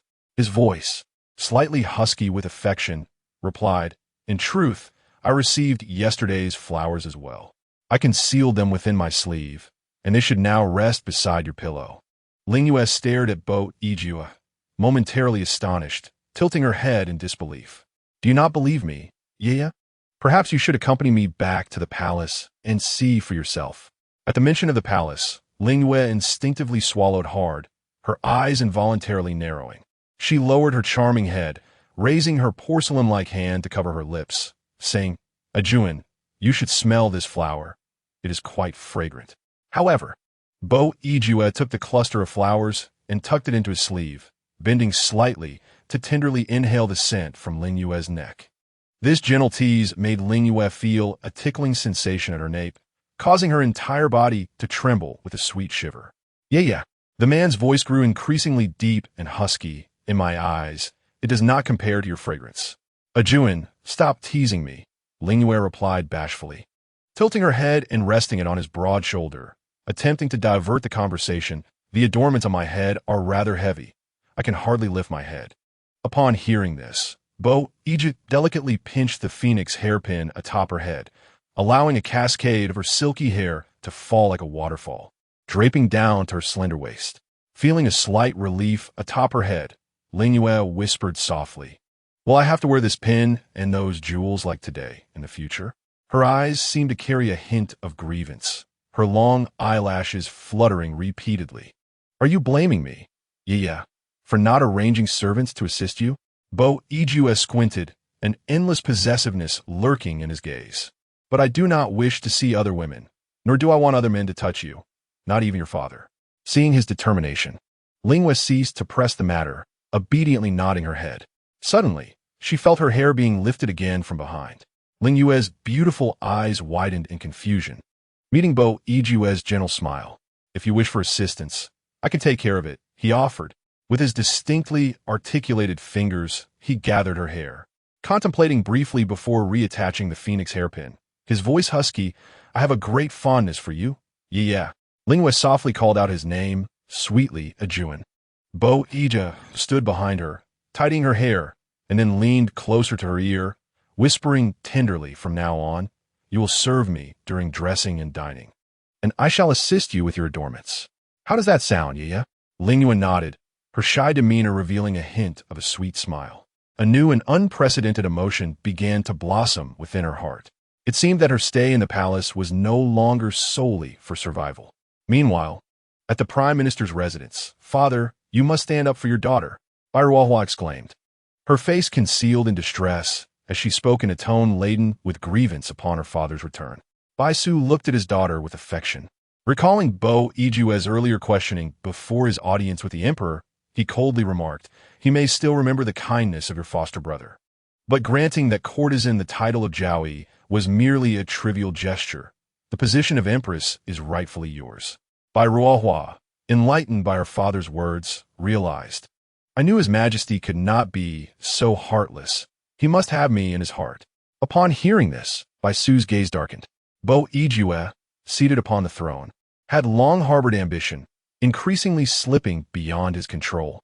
Bairuohua then tearfully lamented, that Jiaoyi, when she was nameless and powerless, must have harbored resentment towards me. Now that she has power and favor, will she not oppress me? Father, you must help your daughter. As Bai Su listened to his daughter's grievances, he secretly rubbed his palms together. Setting aside their sovereign-subject relationship, he was indeed the uncle of Bo Iju. In his days of immense power, he had feigned support for Bo Iju, harboring a scheme to make him a puppet emperor, allowing Bai Su to elevate his beloved daughter to the position of empress. Should Hua heir bear a son, it would be his lineage inheriting the throne of Zhao. However, he never anticipated that for many years. Bo Iju had dismissed his daughter under the pretext of being disinterested in women. Now it appeared that his supposed disinterest was mere pretense. It was time for Bai Su to teach Bo Iju a lesson. He patted his daughter's shoulder and laughed heartily. Rest assured, my dear Hua heir, with your father here, that woman of dubious repute will not stir up any trouble. That evening, Bai Su summoned a servant and issued some instructions. The servant promptly vanished into the night. To conceal a beauty within golden walls, is it? Bai Su mused, a profound and enigmatic smile flickering in his eyes. Bo Iju, I am quite curious to see how long you can keep her hidden. Separation line. Many readers have questioned the rapid progression of the female lead's emotions, so allow me to clarify. Firstly, regarding her background. She has been scorned by her kin since birth due to her limited abilities, never having experienced love or care. Even being cast aside by her own family to the demon-slaying altar, details to follow. Furthermore, Yu currently finds herself alone, yet a tyrant is willing to take her in, offering her not only unique affection, but also a promise to shield her from any suffering. Under such circumstances, it is only natural for most individuals to develop a dependency on those who shelter them, making Yu's feelings for a Jew entirely reasonable. If this still does not satisfy, I must reveal my trump card. They share a profound bond from their past lives, thereby ensuring their connection in this life remains unbreakable. Some have even accused the male lead of exploiting the Chancellor before seeking revenge. I can only inform you that there exists a deep-seated enmity between the Chancellor and the male lead, which will be explained in chapters 15 and 16. The trials of an author, constantly scrutinized and critiqued. Readers often ask if the initial sweetness of the story will turn to anguish later on. Allow me to emphasize that this is a light historical romance, devoid of any cruelty. I truly detest misunderstandings in narratives. Those who incessantly write of misunderstandings must lack inspiration. 2022, 08, 27 Chapter 11. The bashful little waist replaces the tyrant's garments. Early the next morning, Ling Yue groggily opened her eyes, sensing the warmth of another person beside her. To her astonishment, Bo Yiju had not attended court. He merely cradled her gently, his eyelids lazily drooping. "Ah, you are finally awake," he murmured, a satisfied smile gracing his lips as his fingers tenderly traced her neck. Her eyes sparkled with surprise. "A Jew? Do we not have court this morning?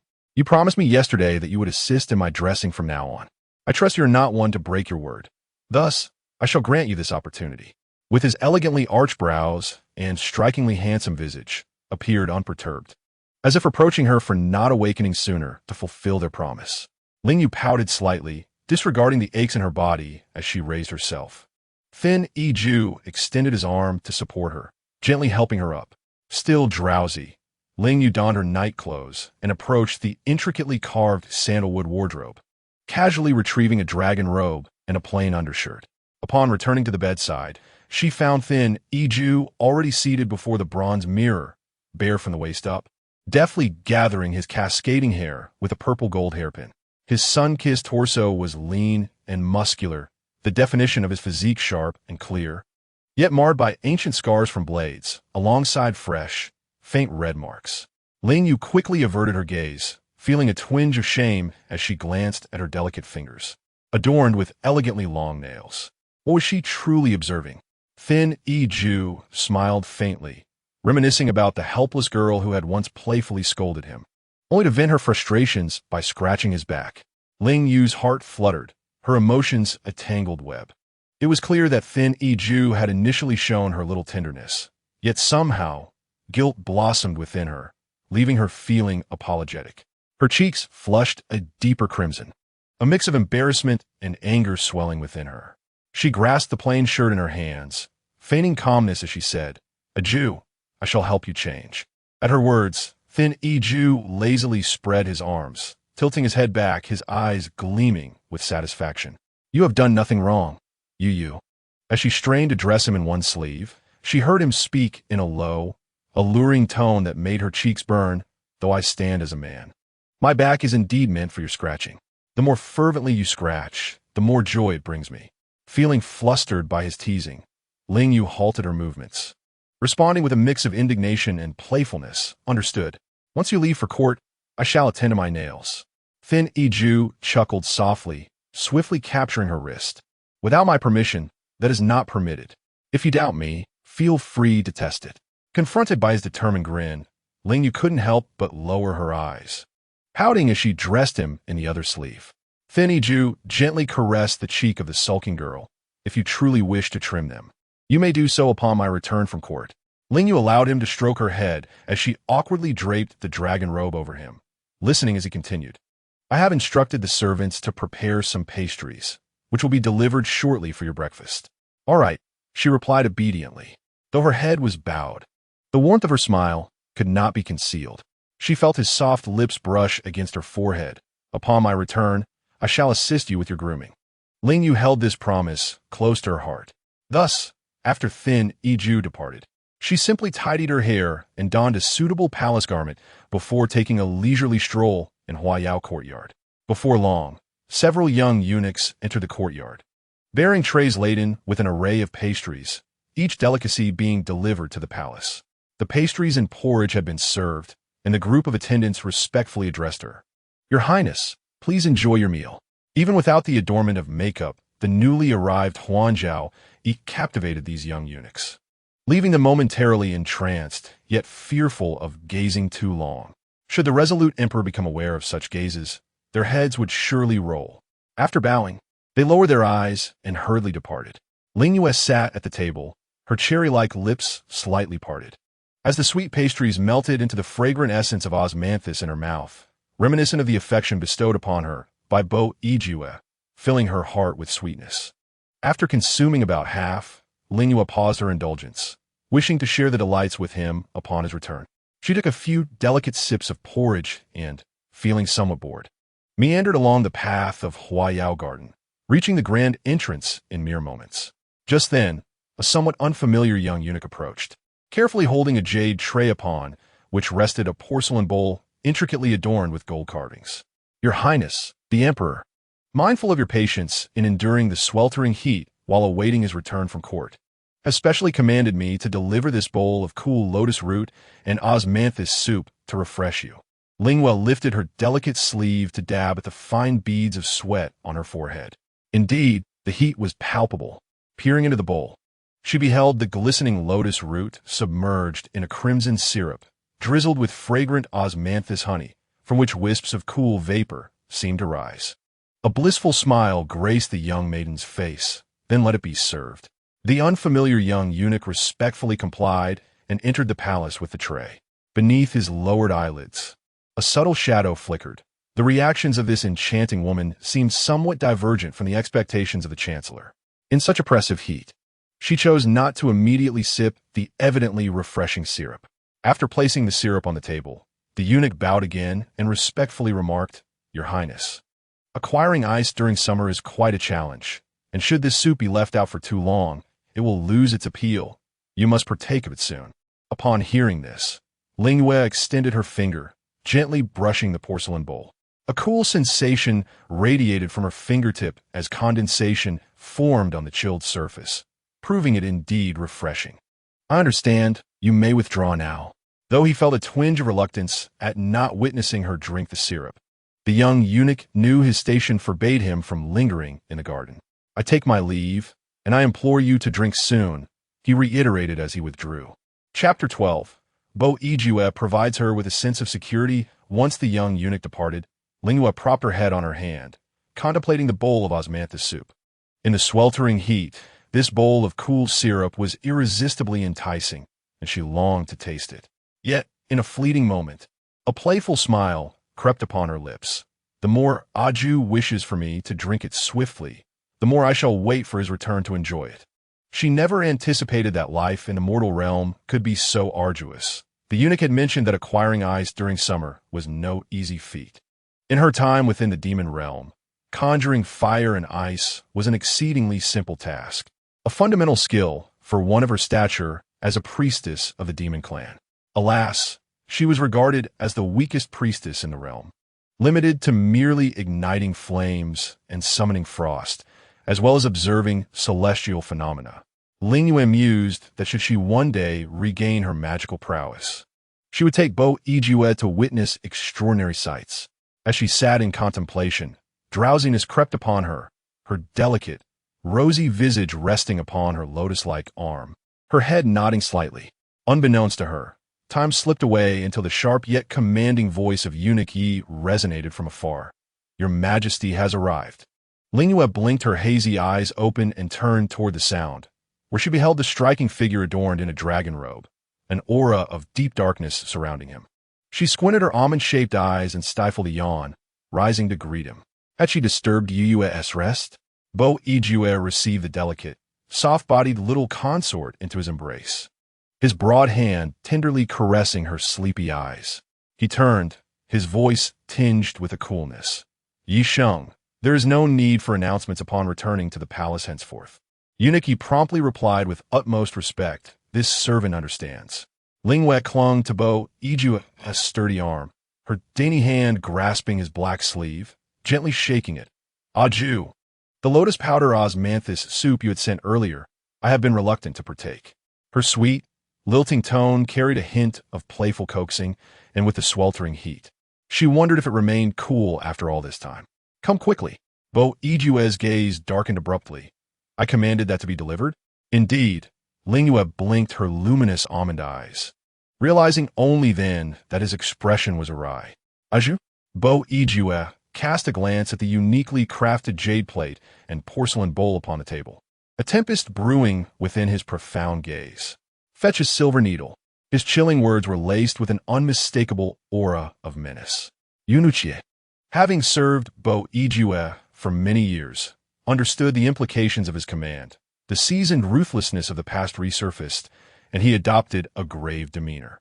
He carefully took a silver needle from a disciple and dipped it into the osmanthus soup. All eyes in the room were fixated on the sharp tip of the needle. Ling Yue's heart raced as she realized she had unwittingly traversed a perilous undercurrent, her exquisitely delicate face paling instantaneously. She instinctively shrank closer to Bo Yue, her hands gripping his strong arm tightly, trembling slightly. Moments later, the once lustrous silver needle dulled in hue, ultimately turning black. Bo Ijue's deep-set eyes, like pools of ink, radiated a chilling intensity as he flung the intricately adorned porcelain bowl onto the stone floor of the hall. The sound of shattering porcelain echoed sharply, and the tempestuous aura surrounding Bo Ijue was laid bare, his formidable presence surging to its zenith. Ling Yue found herself at the eye of the storm, yet here, she felt the utmost security. Her slightly reddened almond eyes glistened with a veil of unshed tears. A multitude of servants prostrated themselves, pleading, "Your Majesty, quell your fury." Bo Ijue strove to suppress the cold wrath surging within him, the veins in his robust arms standing out as he restrained himself, gently brushing away the tears glistening at the corners of Ling Yue's eyes, pulling her even closer into his embrace. He coldly inquired, "Tell me, when did that wretch arrive? And what was his appearance?" Ling Yue, still shaken, managed to maintain her composure and tremulously recounted the features of the unfamiliar eunuch. Bo Yue's profound gaze merely flicked toward Gong Yi, who, understanding the unspoken urgency, responded with unprecedented solemnity, "I shall investigate thoroughly at once." Bo Ijue's austere visage bore an unrelenting ferocity as his authoritative voice dropped to a frosty whisper, "Once you find him, employ ruthless measures. Do not let me down." Gong Yi nodded in firm agreement, his tone filled with reverence. "I understand." Bo Ijue then gently bent down, cradling the terrified young girl in his arms. Ling Yue, overwhelmed with emotion, sobbed softly, evoking deep sympathy. In the demon realm, she had already suffered the misfortune of being exploited as a living sacrifice. Little did she anticipate that danger would also lurk in the human world. Upon returning to his chamber, Bo Ijue tenderly laid her upon the soft bed, carefully tucking her in. Tears streamed down her cheeks, soaking the edges of the bedding. This was the first time Bo Ijue had witnessed her weep so painfully. Yet he had never consoled anyone, let alone a woman. As the most esteemed scion of the Zhao kingdom, a man exalted above all, he found himself at a loss in this moment.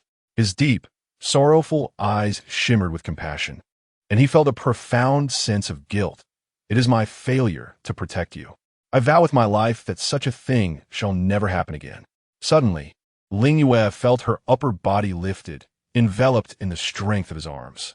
Unable to contain her sorrow any longer, she leaned against his sturdy, warm chest, tears cascading down her face as she murmured, "I am so afraid."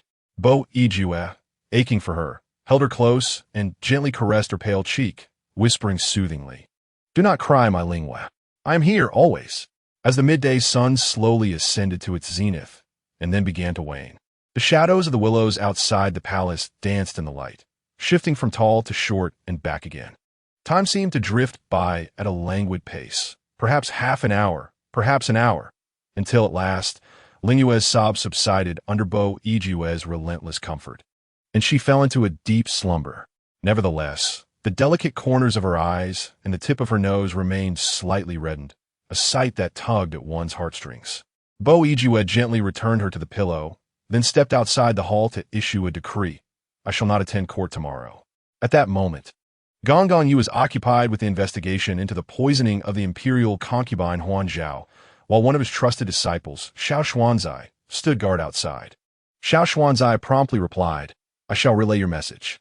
After giving his orders, Bo Ijue turned back to the chamber, only to hear Ling Yue murmuring in her sleep, "Do not leave me."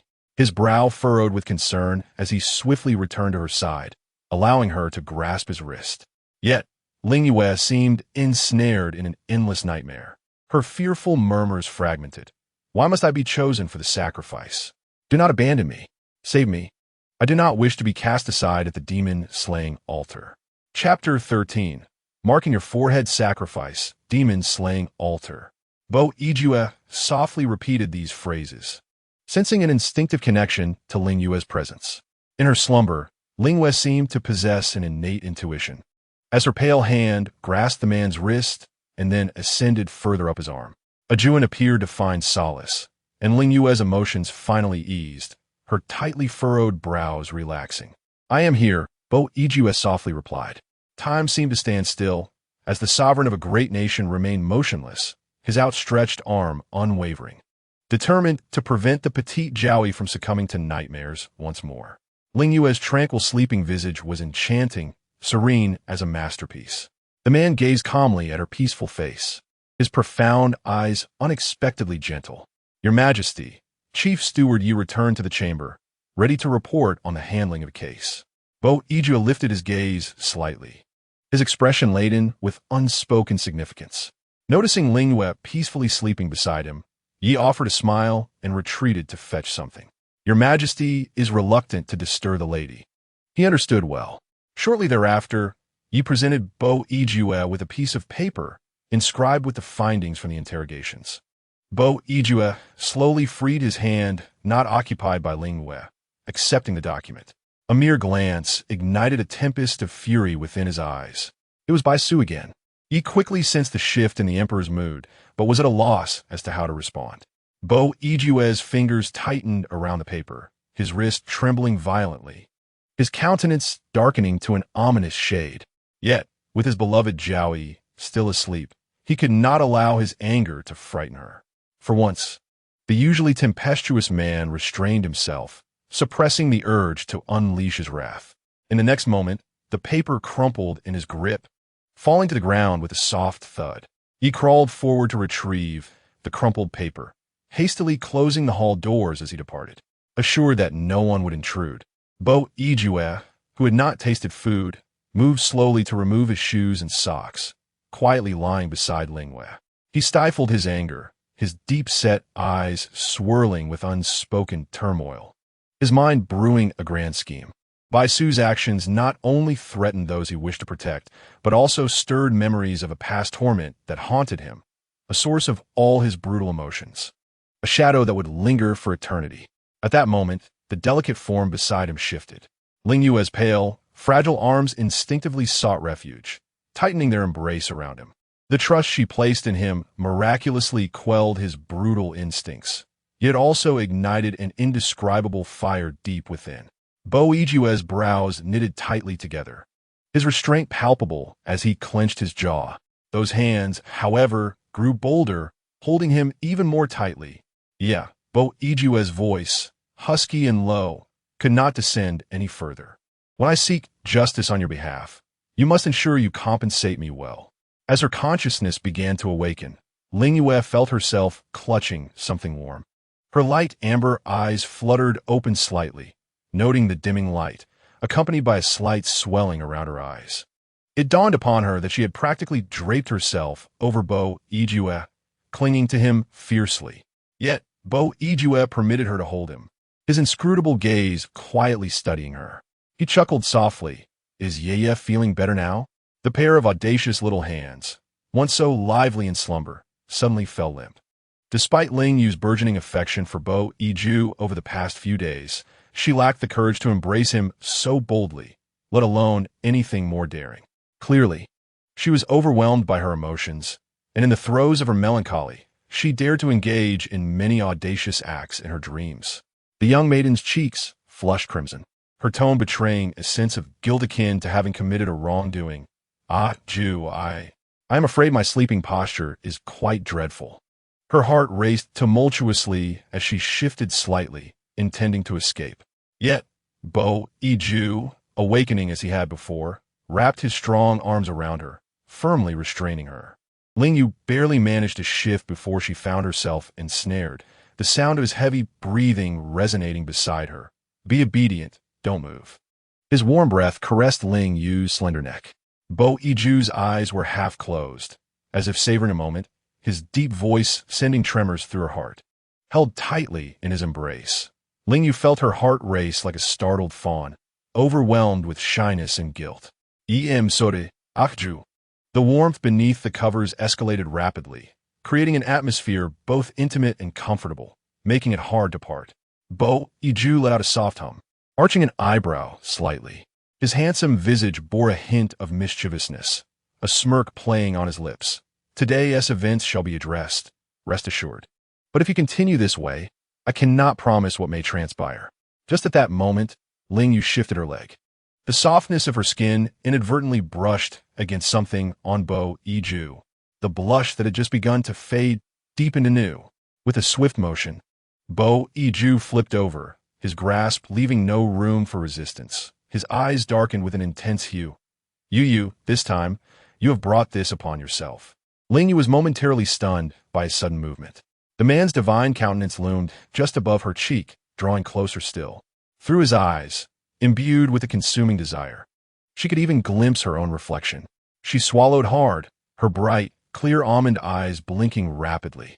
Ju, I'm a bit hungry. Perhaps we should dine? But I am hungry too, Bo Yue replied, his gaze fixed on her, tinted with a hint of longing.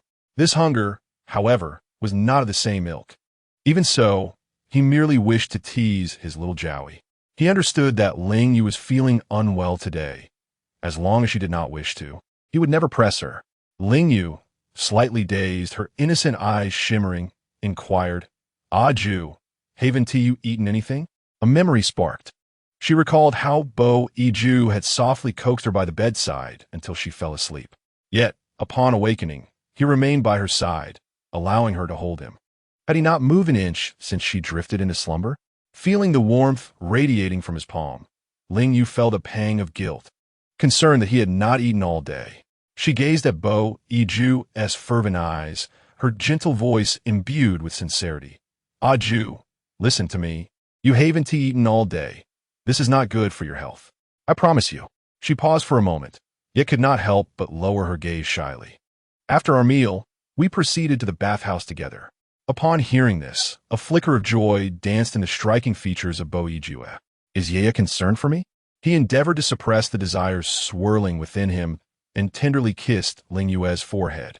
Ling Yue found herself nearly enveloped by his robust physique, an unfamiliar sensation coursing through her brow, causing her to involuntarily tense, her breath quivering slightly. After a long while, Bo Yue finally withdrew his lips, his appreciative gaze lingering on the faint red mark left on her forehead. His callous palm brushed against the delicate contours of her face, and with a slight smile, he remarked, I have marked my seal upon your forehead. Yeah, you must uphold your promise. Chapter 14. The Banquet at Hongmen. Bai Ruohua withdraws. Bai Su was elated to learn that the morning court session had been cancelled. Huar, that wretched person is likely dead. You can now rest easy. Upon hearing this, Bai Ruohua's face broke into a triumphant smile, and she inquired how her father had come to such a conclusion. A glint of malice flashed in Bai Su's eyes as he replied, Bo Yue is keeping his grief to himself. He must be mourning. Huaya, you must not disappoint your father's expectations. Bai Ruohua, filled with excitement, quickly expressed her gratitude. I shall seize every opportunity and earn his favor. The following morning, Eunuch Yi unexpectedly appeared outside the Prime Minister's residence, laden with gifts. After greeting the Prime Minister, Eunuch Ye's demeanor was as calm as still water, as though merely conveying a routine edict. His Majesty has commanded me to inform the Prime Minister to bring Miss Bai to the palace for a banquet this evening at the hour of the dog. We hope the Prime Minister will honor this request. He presented the gifts, signifying the Emperor's goodwill. A momentary look of confusion crossed Bai Su's aged face, his brows knitting together in displeasure, but it quickly softened. He gestured for a servant to accept the gifts and, stroking his beard, chuckled. Thank you, Eunuch Yi, for relaying the message. Please inform His Majesty that we shall arrive punctually. Eunuch Yi said no more, bowed, and departed. Upon returning home, Bai Ruohua expressed her concerns. Father, why would His Majesty invite us after that wretched person's death? Could he have discovered our connection to it? Bai Su scoffed disdainfully, asserting, I contemplated this as well. But Bo Yue is capricious. If he had known, he would have already expressed his wrath. Why go to such lengths? In my view, he has finally realized the necessity of consolidating his power, relying on our family, which is why he specifically requested your presence. He affectionately ruffled his daughter's hair. Imbued with anticipation, you must perform well tonight. Oh, father, Bai Ruohua thought gleefully, feigning shyness as she avoided his gaze. That evening, at the hour of the dog, Bai Su escorted Bai Ruohua into the palace. She donned resplendent attire, presenting herself with exceptional glamour. Even her hairpin and earrings seemed to come alive. swaying proudly with her every step. However, upon entering the banquet hall, they found Bo Yue seated at the head of the table, his expression dark and solitary as he drank alone. Bai Su was taken aback, considering that Bo Yue's sorrow over his lost love was entirely understandable. Bai Ruohua knelt gracefully, her voice melodious and seductive. "Your Majesty, do you bear some concern?" The young lady, Bai Ruohua, expressed her willingness to alleviate the emperor's burdens, urging him to take care of his health. Bo Yue, with a languid gaze, briefly lifted his eyes before letting them fall again. "To share my burdens? You are unworthy." He rose slowly, yet did not meet the eyes of the two before him. Tonight was a familial gathering, devoid of the usual monarch-subject discourse. "Uncle, you are too courteous. Please take a seat." Once they were seated, Bo Yue signaled to Eunuch Yi to retrieve an item. Understanding his intent, Eunuch Yi presented a meticulously wrapped red gift box. Delivering it to Bai Ruohua, "I have prepared a special gift for Miss Bai. I wonder if it pleases you." Bai Ruohua, filled with delight, accepted the box, exclaiming her gratitude. "Thank you, Your Majesty. May I open it now?" Bo Yue suddenly let out a chilling laugh. "Of course. If you do not look now, you may miss your chance." His cold laughter sent shivers down the spines of the father and daughter, and Bai Su felt a pang of unease.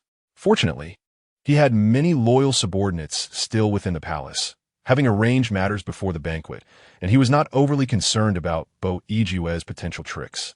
However, Bai Ruohua, unwilling to dwell on her worries, eagerly began to unwrap the layers of the gift box. Her heart raced with anticipation. Would it be a phoenix hairpin from the Empress? Exquisite jewels, or perhaps a jade bracelet? Yet, with each layer she peeled away, an inexplicable dread began to swell within her. Suddenly, a piercing scream reverberated through the banquet hall. Its intensity was akin to that of one enduring a cruel torment. Bai Su, witnessing the scene, slammed his hands upon the table, rising in fury. "Bo Yue, you are most tyrannical. What lies within that gift box is not a phoenix hairpin or precious gems, but a head, horrifically disfigured." Despite the nauseating sight, Bai Su immediately recognized the owner of the head. It was the young eunuch he had dispatched to poison the emperor the previous day. Bo Yue's gaze, as dark as ink, fixed upon Bai Su. "I am tyrannical, you say? And what of you, uncle?" Bai Su bellowed, "Summon the guards." At his command, the loyal subordinates he had previously summoned rushed into the hall. Bai Su glared fiercely at Bo Yue, his voice laced with mockery. "Yue, you are so naive."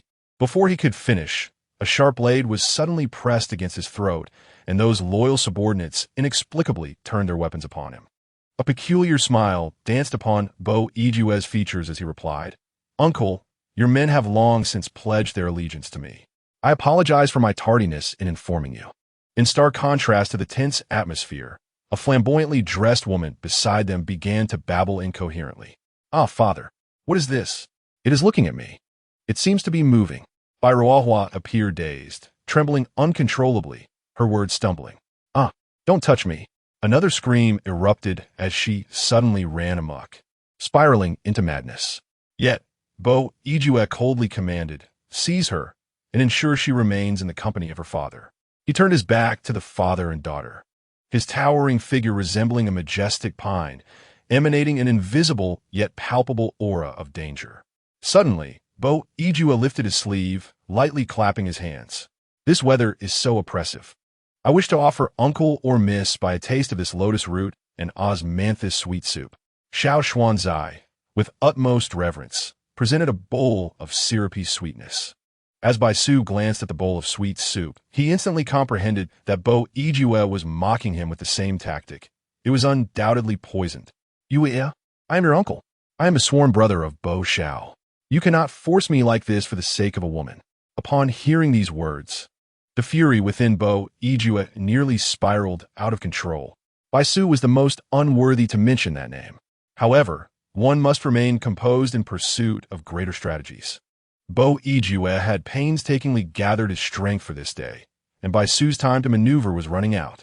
Achille enveloped Bo Yue, his piercing gaze glimmering with sharpness as he spoke, his voice as cold as ice. "Uncle, you truly waste my goodwill. It seems I must let Miss Bai have a taste." With a command, Xiao Su and others swiftly restrained by Ruohua's limbs and head, forcefully administering the bowl of lotus root and osmanthus soup.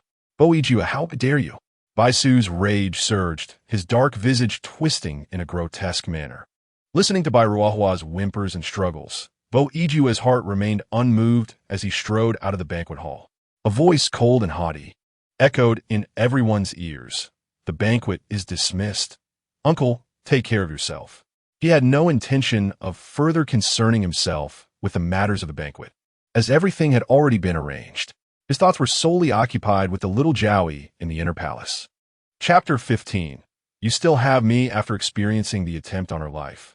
Ling Yue finally realized that Bo Yijue's intentions towards her were far more profound than she had previously imagined. Yet, she could not fathom the reasons behind it. She recalled the previous night, after bathing, when Bo Yijue whispered softly in her ear, his deep voice steady and resolute. Regarding the poisoning, I have dispatched someone to investigate. Tomorrow, I shall provide you with justice. From now on, you shall no longer be schemed against. His words and promises offered Ling Yue immense security, prompting her to embrace him tightly, every inch of her skin yearning for his warmth.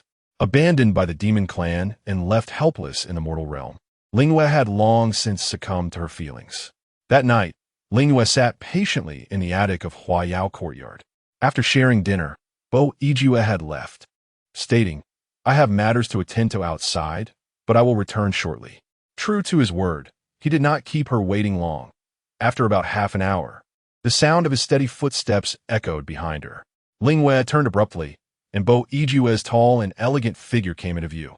He had changed into a different robe upon leaving the banquet hall, unwilling to bring the bloodthirsty aura nearer. Yeah, he called softly, taking a few steps closer to embrace her. Ling Yue felt her body lean back. The night sky was dark and the stars few, while Bo Yijue's eyes were slightly closed, seemingly burdened with thoughts. She gently inquired, Is there something troubling you, Jew? The man's brows relaxed, and a soft light flickered in his eyes, as if a weight had been lifted. Suddenly, Bo Yijue leaned down, capturing Ling Yue's delicate lips in a fierce kiss. The low, muffled words that followed seemed to convey a torrent of emotions. Yeah, you are all I have now. His kiss and embrace were so fervent, as if he feared that a gentler touch would fail to make Ling Yue understand the multitude of thoughts swirling within him at that moment. The rich aroma of wine intensified in the air of ambiguity, causing Ling Yue to feel the heat radiating from the man's palm and chest. Despite having shared such moments numerous times, the domineering aura of Bo Yijue still sent a tremor through Ling Yue, her shy countenance blushing with a delicate hue. She surmised that Bo Yijue had indulged in some spirits, burdened with heavy thoughts, and resolved to keep him company. The soft petals of her lips were kissed with fervor, bringing her pain. Though reluctant to interrupt, she could not help but let out soft murmurs of protest. Hearing her, Bo Yijue paused momentarily, inhaling deeply, as his breath brushed against Ling Yue's flushed cheeks. He then tempered his passion, tenderly grazing her cheek with his lips.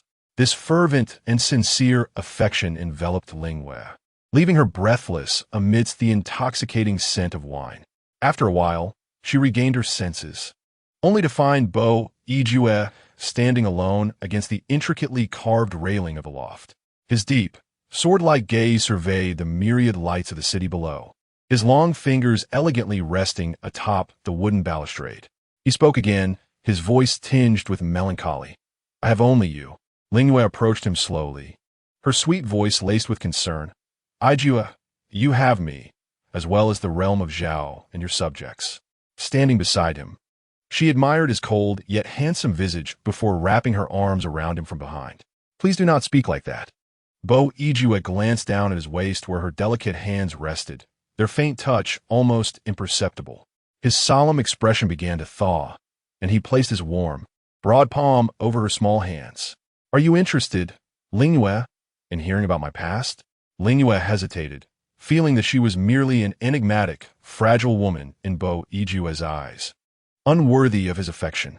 She was a sorceress, inexplicably under his protection, and questioned whether she deserved such heartfelt discourse. Timidly, she replied, But I have not shared my own background. Would you not suspect me? Bo Yijue raised an eyebrow slightly. He had long regarded her as a fallen, celestial devoid of powers, choosing not to pry into her hidden truths, thus harboring no suspicion. Perhaps he was inherently inclined to trust her without reservation. A smile graced his lips as he said, "Should you ever wish to share, I will be here to listen. For now, tell me, do you wish to hear those tales?" Ling Yue nodded, her almond-shaped eyes narrowing slightly as she tilted her head, resting gently against his sturdy back. She distinctly heard Bo Yijue exhale a long sigh. "Ling Yue, do you see those myriad lights illuminating the streets? I envy them, for I was once an orphan." Ling Yue's eyes widened in astonishment. She had never imagined that the chosen one of the human race, foretold by the high priest of the demon clan, would have such a difficult upbringing. "My adoptive father was a general in these chaotic times, known for his integrity and beloved by many. He treated me as his own, and I honored him as my father." As he reminisced about this chapter of his life, Bo Yijue's gaze grew distant, reflecting a deep sense of nostalgia. His father, a paragon of virtue, imparted invaluable life lessons and martial skills to him without reservation, making him an indispensable figure in his heart. Ling Yue, nestled behind him, listened intently, yet suddenly sensed the subtle tremors coursing through Bu's form. Who could have imagined that such an upright man as his father would fall victim to treachery at the hands of his most trusted brother-in-arms? At this juncture, Bu could no longer suppress the burgeoning hatred within him. An icy aura enveloped him as the pent-up fury threatened to erupt. Ling Yue, nearly startled by his outburst, finally grasped the source of his distraction that night. He must have been reminded of his late adoptive father. Despite her trepidation, she summoned her courage and embraced him more tightly, softly murmuring, "Iju, you still have me, you still have me." The delicate timbre of her voice acted as a soothing balm, gradually dissipating the tempest of rage within Bu. He turned to her, relief washing over him as he held her close, his voice heavy with grief and indignation. "That old scoundrel, Baisu, is unaware that I witnessed my father's murder from the shadows, yet I was merely a child of 12 or 13 at the time. I was powerless to save him, and had no authority to confront Baisu. I could only endure in silence, biding my time until I could avenge my father." Moved, Ling Yue gently reassured him, "You mustn't blame yourself, Aju. Your father would never wish for you to sacrifice yourself in vain, allowing that man to prevail." Upon hearing this, Bu clenched his jaw, his ink-black eyes darkening with fury. But that old villain, Baisu, has only grown more audacious. After his father's tragic demise, Baisu became the most esteemed figure in the military, unbeknownst to the soldiers who remained oblivious to his true nature. He exploited what he perceived as goodwill to coerce Bu into mastering martial arts. Bu soon discerned that the martial arts manual given to him by Baisu was a flawed edition. While its power was formidable, its difficulty was daunting and could easily lead one to madness. Listening to Bu recount his past experiences, Ling Yue felt a profound sorrow envelop her heart, unable to find solace, her own sadness mirroring his. Baisu aimed to mold Bu into a bloodthirsty puppet for his own purposes, employing relentless intimidation and even administering a torturous poison. Should Bu falter in his training or show the slightest resistance, Baisu would confine him in the barracks, withholding the antidote and allowing him to suffer the agonizing effects of the poison. The vengeance for his father's brutal murder, the inhumane oppression, the maddening martial arts, and the heart-devouring poison ultimately transformed Bu into a formidable warrior by the tender age of 16. Who could have foreseen that the young general, capable of instilling terror across the land, would appear so serene in the presence of his uncle Baisu, while secretly enduring a torment far worse than death? It is all in the past now, Aju.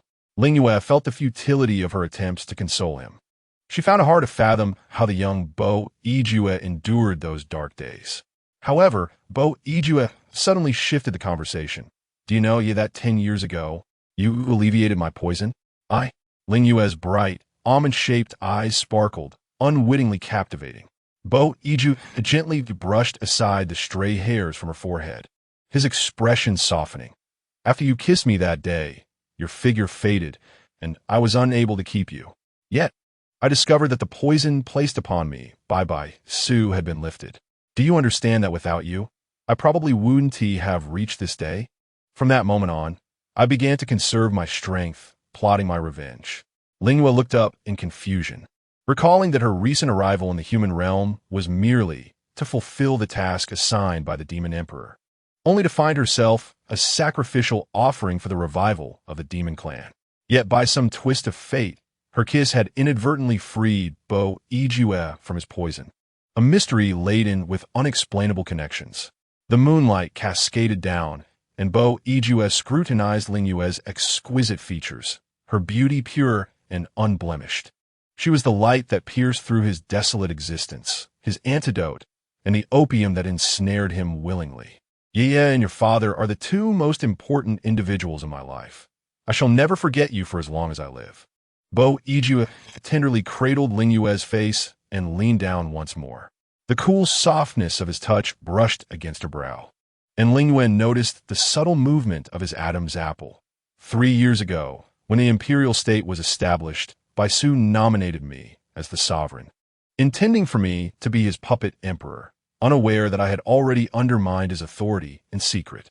Bo Yue suddenly let out a cold scoff. He had even attempted to send his daughter to my bed, but I claimed to shun the company of women, leaving the old rogue at a loss.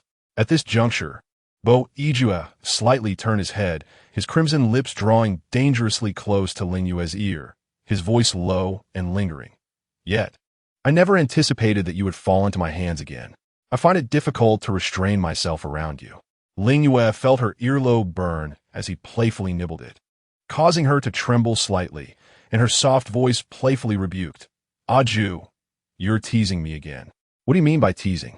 Bo Yue chose not to continue the jest, but instead sat down and embraced her.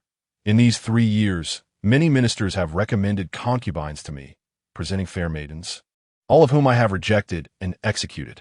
Ling Yue was startled by his chilling words, instinctively shivering. Do not fear, Bo Yue murmured gently. I have tasted the finest of humanity. I am indifferent to the rest.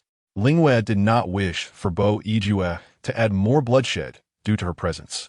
Yet she understood that his past was beyond the comprehension of ordinary people, and many matters were beyond her counsel.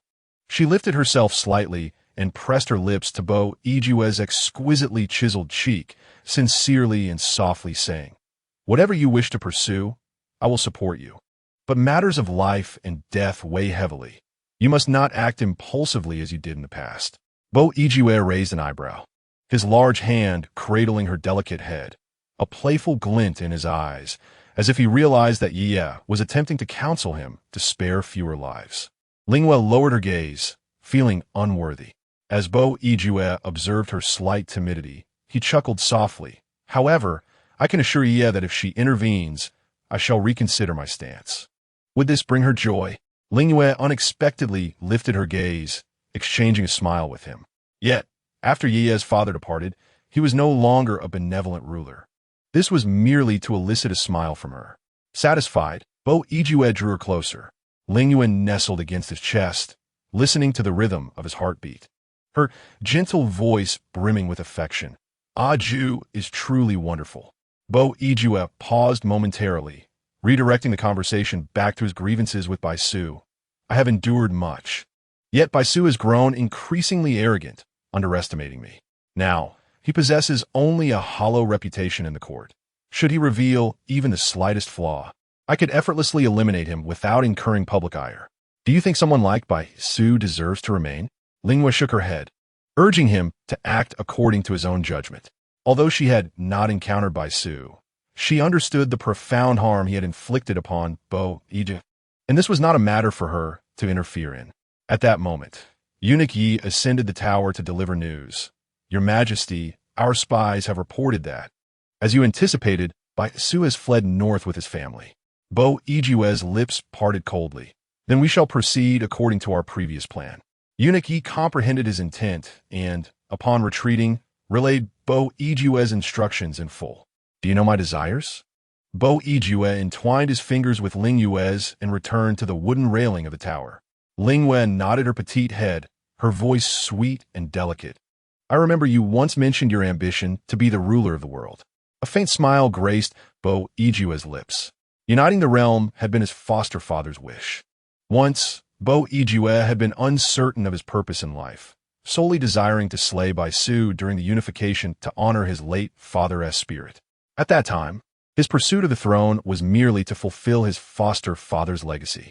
However, now he had found his beloved and harbored grander ambitions. He wished to use this kingdom as a dowry. Chapter 17. The Tyrant gives the little witch a manicure. Yeah, I desire both you and the world. Ling Yue felt his warm breath brush against her ear, causing her heart to flutter. Bo Ijue's voice was rich and captivating, sincere enough to stir one's soul. Yet, if you're not by my side, possessing this world would hold little meaning. Ling Yue was charmed by his words, her almond-shaped eyes sparkling. I shall not leave, Aju. She turned to face him, their reflections mirrored in each other's eyes, filled with affection. Yeah, Bo Ijue replied softly, leaning closer and tenderly kissing her lips. Lingering in the moment. Given the current state of affairs, I shall soon lead an expedition. Would you accompany me? Accompany you on an expedition? Ling Yue tilted her head, her bright eyes blinking curiously. I am willing, but I know nothing of such matters, and fear I may become a burden. Bo Ijue playfully brushed his finger against her nose, reassuringly, you shall not be a burden. Moreover, I will ensure your safety while bringing you along. He remained haunted by the events of the previous day. Ling Yue has become the most significant person in his life, yet the hearts of those in the court remain inscrutable. Although he has removed Bai Su and her father from the equation, he still feels uneasy with only Xiao Jiaoyi left in the palace. It is only when he is by her side that he is assured of her safety. Keeping her close, where he can see her every day, brings him peace. Upon hearing this, Ling Yue affectionately clung to Bo Ijue's arm, gently swaying it. Then I shall heed your words. Wherever you go, I shall follow. Gazing into the girl's clear eyes, Bo Ijue made a silent vow. He must remember this pair of bright and enchanting eyes, and forever protect her purity. He took Ling Yue's delicate hand from his arm, cherishing it as he examined it closely. Ling Yue lowered her gaze, feeling the rough pads of his fingers gently caressing her fingertips and palm, an indescribable tingling sensation coursing through her. Yesterday morning, I promised to trim your nails, but alas, I was delayed. It is time to fulfill that promise now. Bo Ijue suddenly appeared somewhat elated, eagerly taking her hand as he intended to descend the loft. Ah, Yiju! Ling Yue exclaimed in surprise, only to feel herself lifted as Bo Ijue bent down and gently swept her into his arms. His slightly husky voice whispered in her ear, let us return to the chambers. Ling Yue trembled under the intensity of Bo Ijue's gaze, shyly avoiding his eyes. She was certain that after her nails were trimmed, he would not let her off so easily. In the chambers, the two settled before the dressing table. Bo Ijue retrieved a small brocade box from the cabinet and opened it. Ling Yue peered inside with curiosity, only to discover several strands of long hair. Were these? She inquired, puzzled. Bo Ijue smiled gently as he took out a small pair of scissors. They are yours. I collected them when I found them. In ancient customs, fallen or cut hair and nails were often preserved in pouches or buried, especially by those of higher status. Ling Yue obediently extended her hand, laying it flat, her long eyelashes fluttering. Then why did you go to the trouble of collecting them? Bo Ijue pressed his lips together, a playful smile forming. It seems you are not yet familiar with certain customs of the mortal realm. Upon hearing the term mortal realm, Ling Yue instinctively shrank her hand back, her complexion rapidly paling. She suppressed her trembling voice. Do you know where I come from, Ijue? Fear gripped her heart, worried that her identity as a demon would be revealed, leading to her execution. Even more so, she dreaded that the joy she had found in their days together was but a fleeting dream. Do not fear. Bo Ijue gently pressed her small hand. Though I may not know the full truth, I harbor certain suspicions. This woman, adorably naive, had inadvertently divulged more than she intended. Ling Yue nodded timidly, returning her hand to its previous position. Yet, the apprehension in her expression did not dissipate. Bo Ijue resolutely placed his warm, broad palm atop her head. Ling Yue, no matter where you come from or what purpose you carry, I shall not bring you harm. Ling Yue lowered her head, reflecting on the sorrow of being exploited and betrayed by her kin, a pang of bitterness settling in her heart. In her almond-shaped eyes, a mist of unshed tears gathered, yet she fought to prevent them from cascading down her cheeks. The man's long fingers gently caressed the strands of Ling Yue's hair, gradually soothing her inner turmoil. With a tingling sensation in her nose, she murmured, I have no ulterior motives, Huan. Fin Yijuan tenderly grasped her fingertips, smiling softly. If there were, I would accept it. The once merciless tyrant, known for his ruthless demeanor, now meticulously tended to the nails of his little Jowie.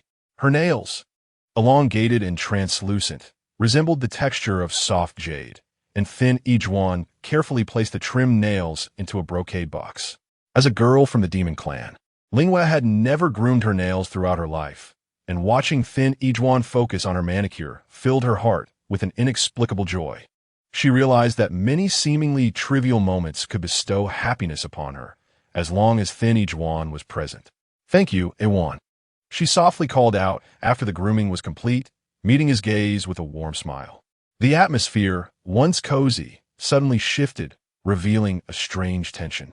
She sensed the desire igniting in the man's eyes, a hint of crimson flickering within as greed became apparent. Fin Yijuan lifted her hand, pressing it against the fabric of his chest, a mischievous smile gracing his lips as he teased. Has ye yet considered how to repay me? Ling Yue understood his intentions, feeling the heat radiating from his chest through the layers of fabric, causing her to tremble involuntarily. She gently closed her eyes, flustered as she attempted to part his clothing. His sun-kissed chest lay bare before her, and the more shy she became, the more her delicate hands inadvertently brushed against him. The tingling sensation fleetingly passed, yet Fin Yijuan's desire for it only intensified. He pulled Ling Yue close, pressing her against his warm chest, his deep, sensual voice whispering in her ear. It seems Ye is still a bit inexperienced, perhaps not yet familiar enough with me. Her cheeks flushed with embarrassment, and in a soft, timid voice, she replied, I no longer have nails. Please do not tease me too much, Awan. Suddenly, his cool, crimson lips descended upon hers, and under his forceful advances, Ling Yue's eyes gradually became hazy. The bed curtains fell, the candlelight flickered. Ye smells delightful. Fin Yijuan domineeringly pried, opened her lips, his voice low and satisfied. In the tranquil summer night, the temperature within the chamber rose further. Chapter 18. Wan and Ring. When Ling Yue opened her eyes, the day was already bright, her frail body feeling as soft and limp as a cotton ball.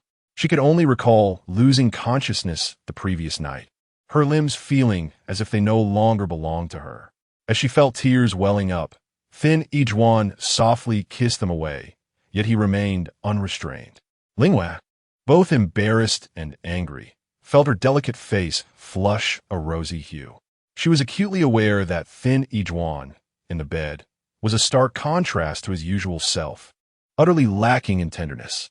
Before she had nails, her resistance was feeble, yet she had inexplicably suggested the idea of manicuring, leaving her with no remnants of stubbornness. The space beside her in the bed was empty. Fin Yijuan was not by her side, leaving Ling Yue with a sense of emptiness in her heart. However, Ling Yue was acutely aware that Bo Yijue was on the verge of avenging a great grievance, and he undoubtedly had numerous significant matters to attend to. She slightly stretched her body, a wave of discomfort and soreness coursing through her limbs. Furrowing her delicate brows, Ling Yue mustered her strength to rise and don her clothing.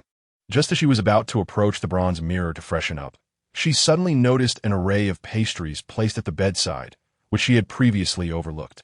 He truly is considerate of me, she mused, her previously knitted brows quickly unfurling into a gentle smile as she forgave Bo Yijue with childlike innocence. After completing her morning ablutions, the voice of Xiao Xuanzai unexpectedly echoed from outside the chamber.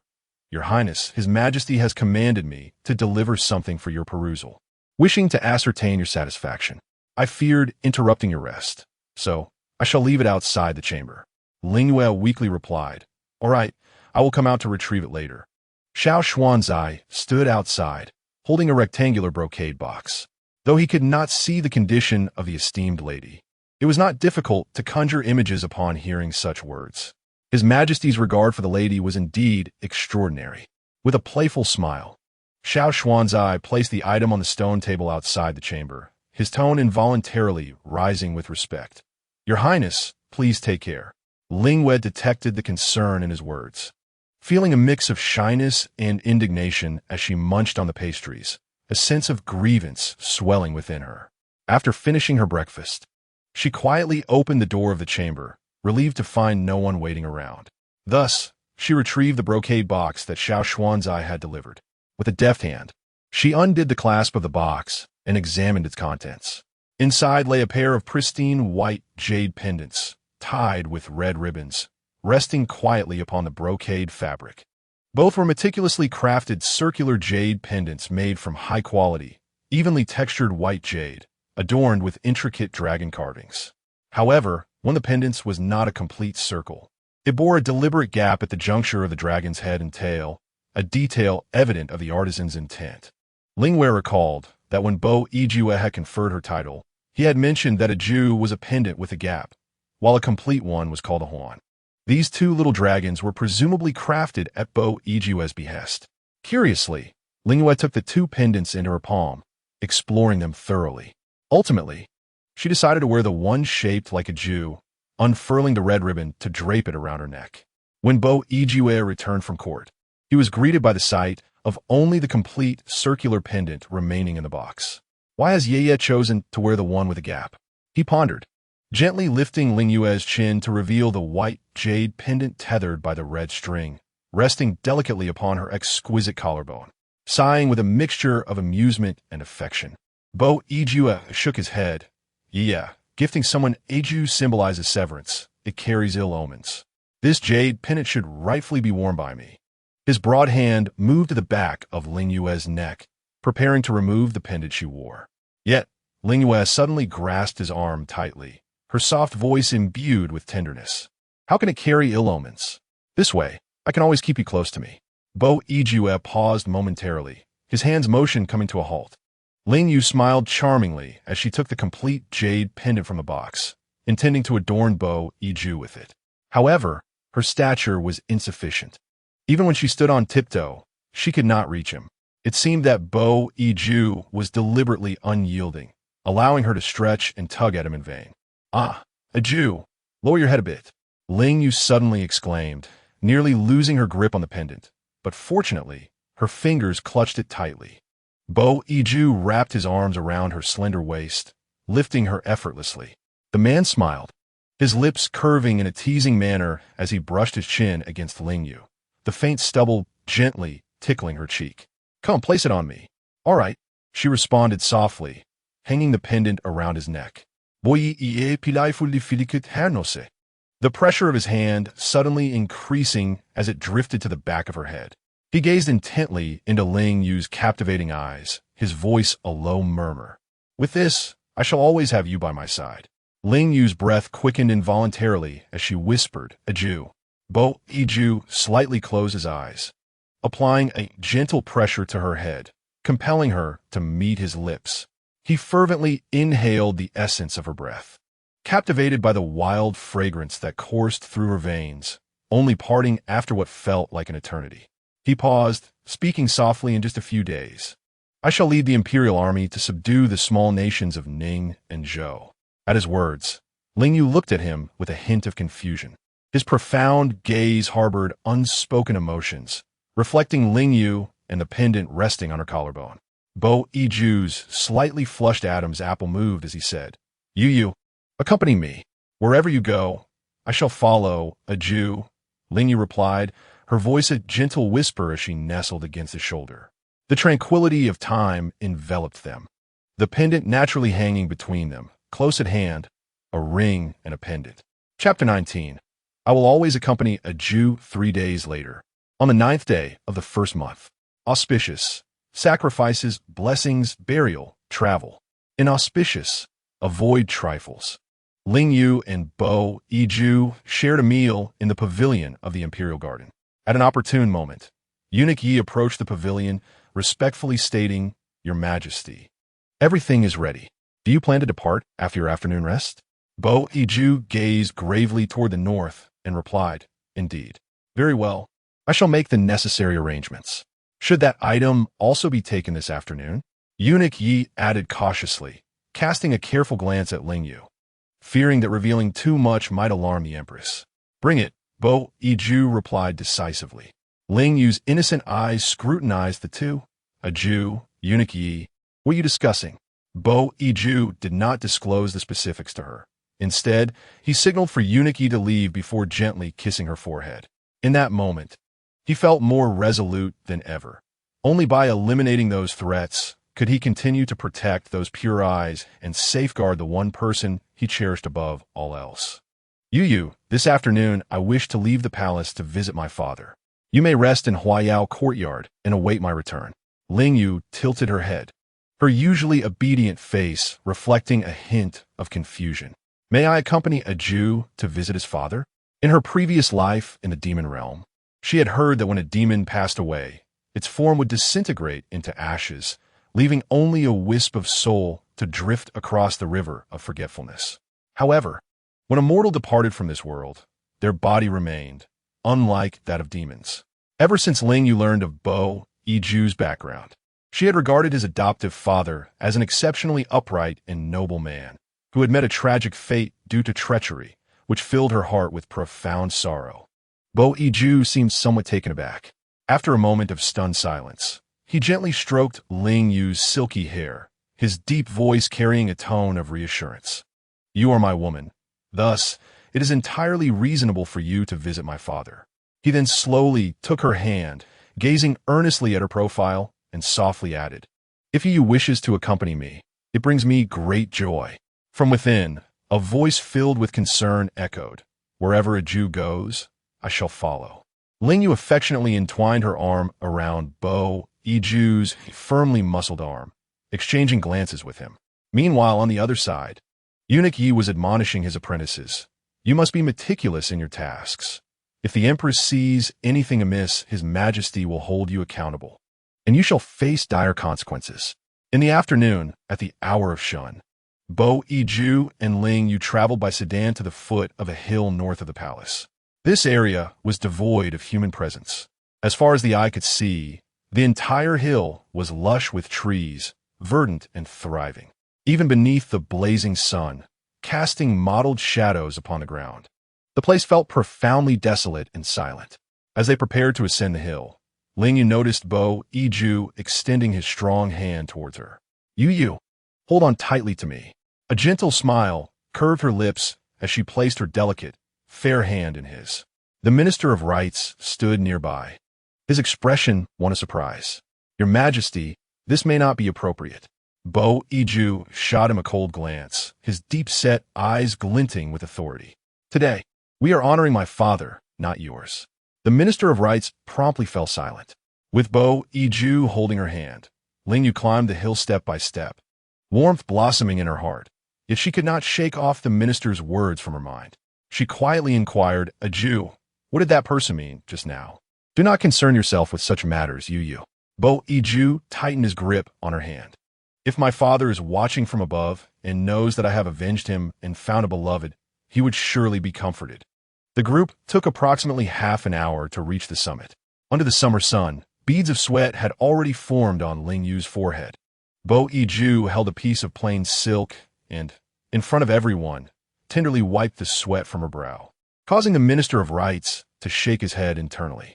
Nevertheless, he dutifully presided over all the intricate ceremonial rites, and the atmosphere atop the hill gradually became solemn. Ling Yue had never witnessed such a serious and oppressive scene before, and she instinctively felt a twinge of anxiety. Yet, knowing that Bo Iju was troubled, she resolved not to cause any further disturbance. She clung tightly to his warm, broad hand, not even noticing the heat of the sweltering summer day. The hands of Bo Iju seemed perpetually warm and strong, bestowing upon her an immense sense of security that allowed her to quickly find solace. The sacrificial ceremony had persisted for quite some time and was finally drawing to a close.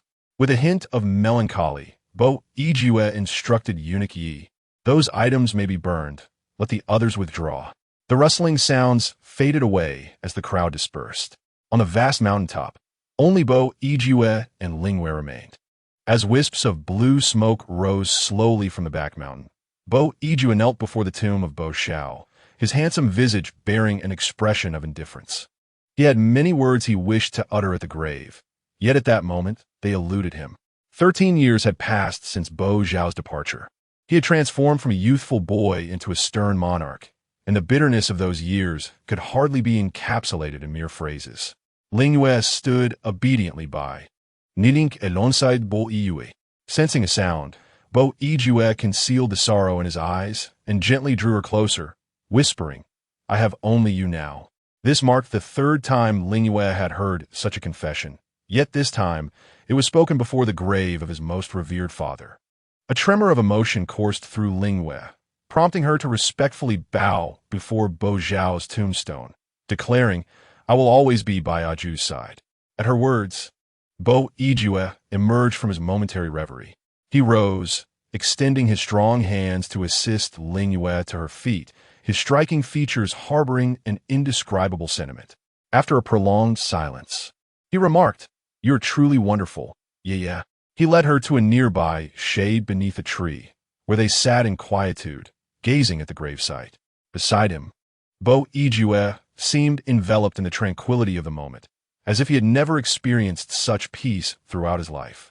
"Aju," Ling Yue softly called, her voice tinged with melancholy as she inquired, "Do all souls, upon their departure, reside in such underground abodes?"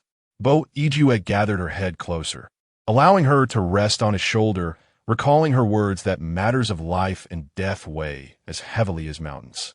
"I believe that all beings, regardless of life or death, desire a place to belong and yearn to reunite with those they hold dear. The notion of sharing a bed in life and death embodies this sentiment." Ling Yue nodded, partially comprehending. "Then when we go to the underground abode, we will always be together, right?" Her question, sudden and profound, left Bo Yue momentarily at a loss between joy and sorrow regarding the theme of life and death. However, a resolute glimmer ignited in his gaze. "Indeed, we shall." Chapter 20. Taking her to see father's former residence, the blue smoke from the back mountain gradually grew ethereal and faint, and Bo Yue understood that the necessary offerings had been consumed in flames. With a weight lifted from his heart, the man released a deep sigh. He covered Ling Yue's hand with his deep-set eyes shimmering with warmth as he inquired, "I wish to visit my father's former residence with you. Would you accompany me?" Ling Yue responded sweetly, "I will go with Aju." Bo Yue dismissed all officials and attendants, taking Ling Yue's hand as they began their descent down the mountain. Suddenly, he raised his hand and called out to a chestnut horse, "Ju Yi." Upon hearing the command, the horse galloped eagerly towards him. The long, flowing mane danced freely in the breeze, and the elongated, powerful hooves signified a horse of exceptional pedigree. It seemed almost capable of comprehending human speech. Ling Yue's sparkling almond-shaped eyes blinked in awe. Having accompanied me in battles for many years, it possessed a remarkable understanding of human nature, even bearing a name bestowed by me. Bo Yue gracefully mounted the horse and extended his robust arm toward Ling Yue, inviting her to climb aboard. "Yeah, hold on tightly," he commanded with a hint of authority. "All right," came her soft, delicate voice from behind. Bo Yue lowered his gaze, noticing a pair of fair, slender hands encircle his waist from behind, causing a smile to grace his handsome features.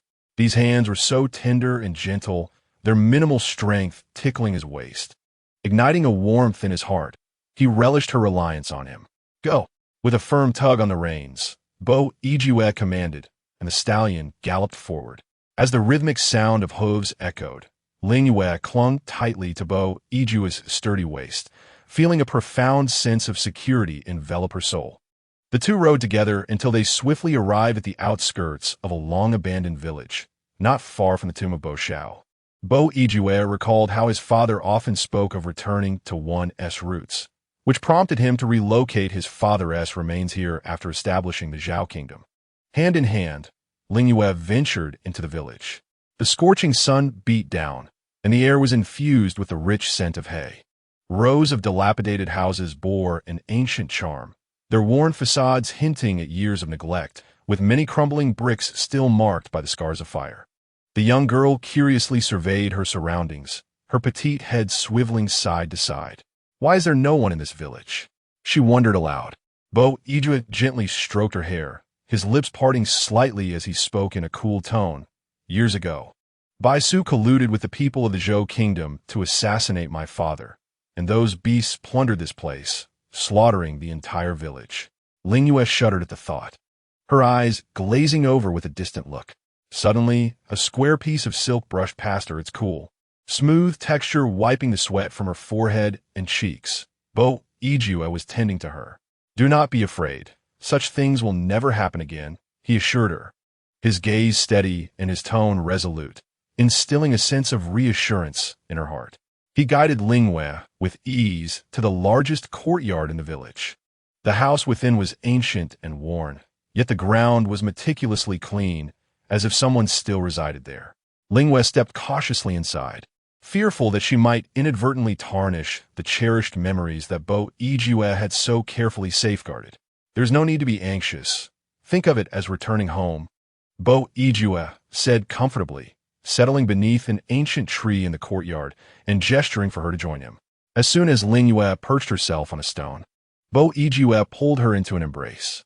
Yue, she exclaimed, momentarily surprised, her lips curling into a sweet smile.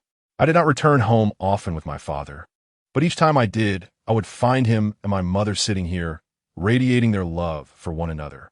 In a moment of tender recollection, Bo Yue embraced her, reminiscing about the fleeting joys of his childhood.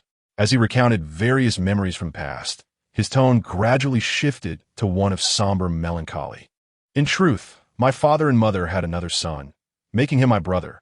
However, following my father's demise, both my mother and brother vanished without a trace, leaving me fearful for their fate. At this juncture, Bo Yue felt a pang of guilt, lamenting that he had yet to locate them. If my brother were alive, he would now be around 16 or 17 years old. I have done all I could. It is not my fault.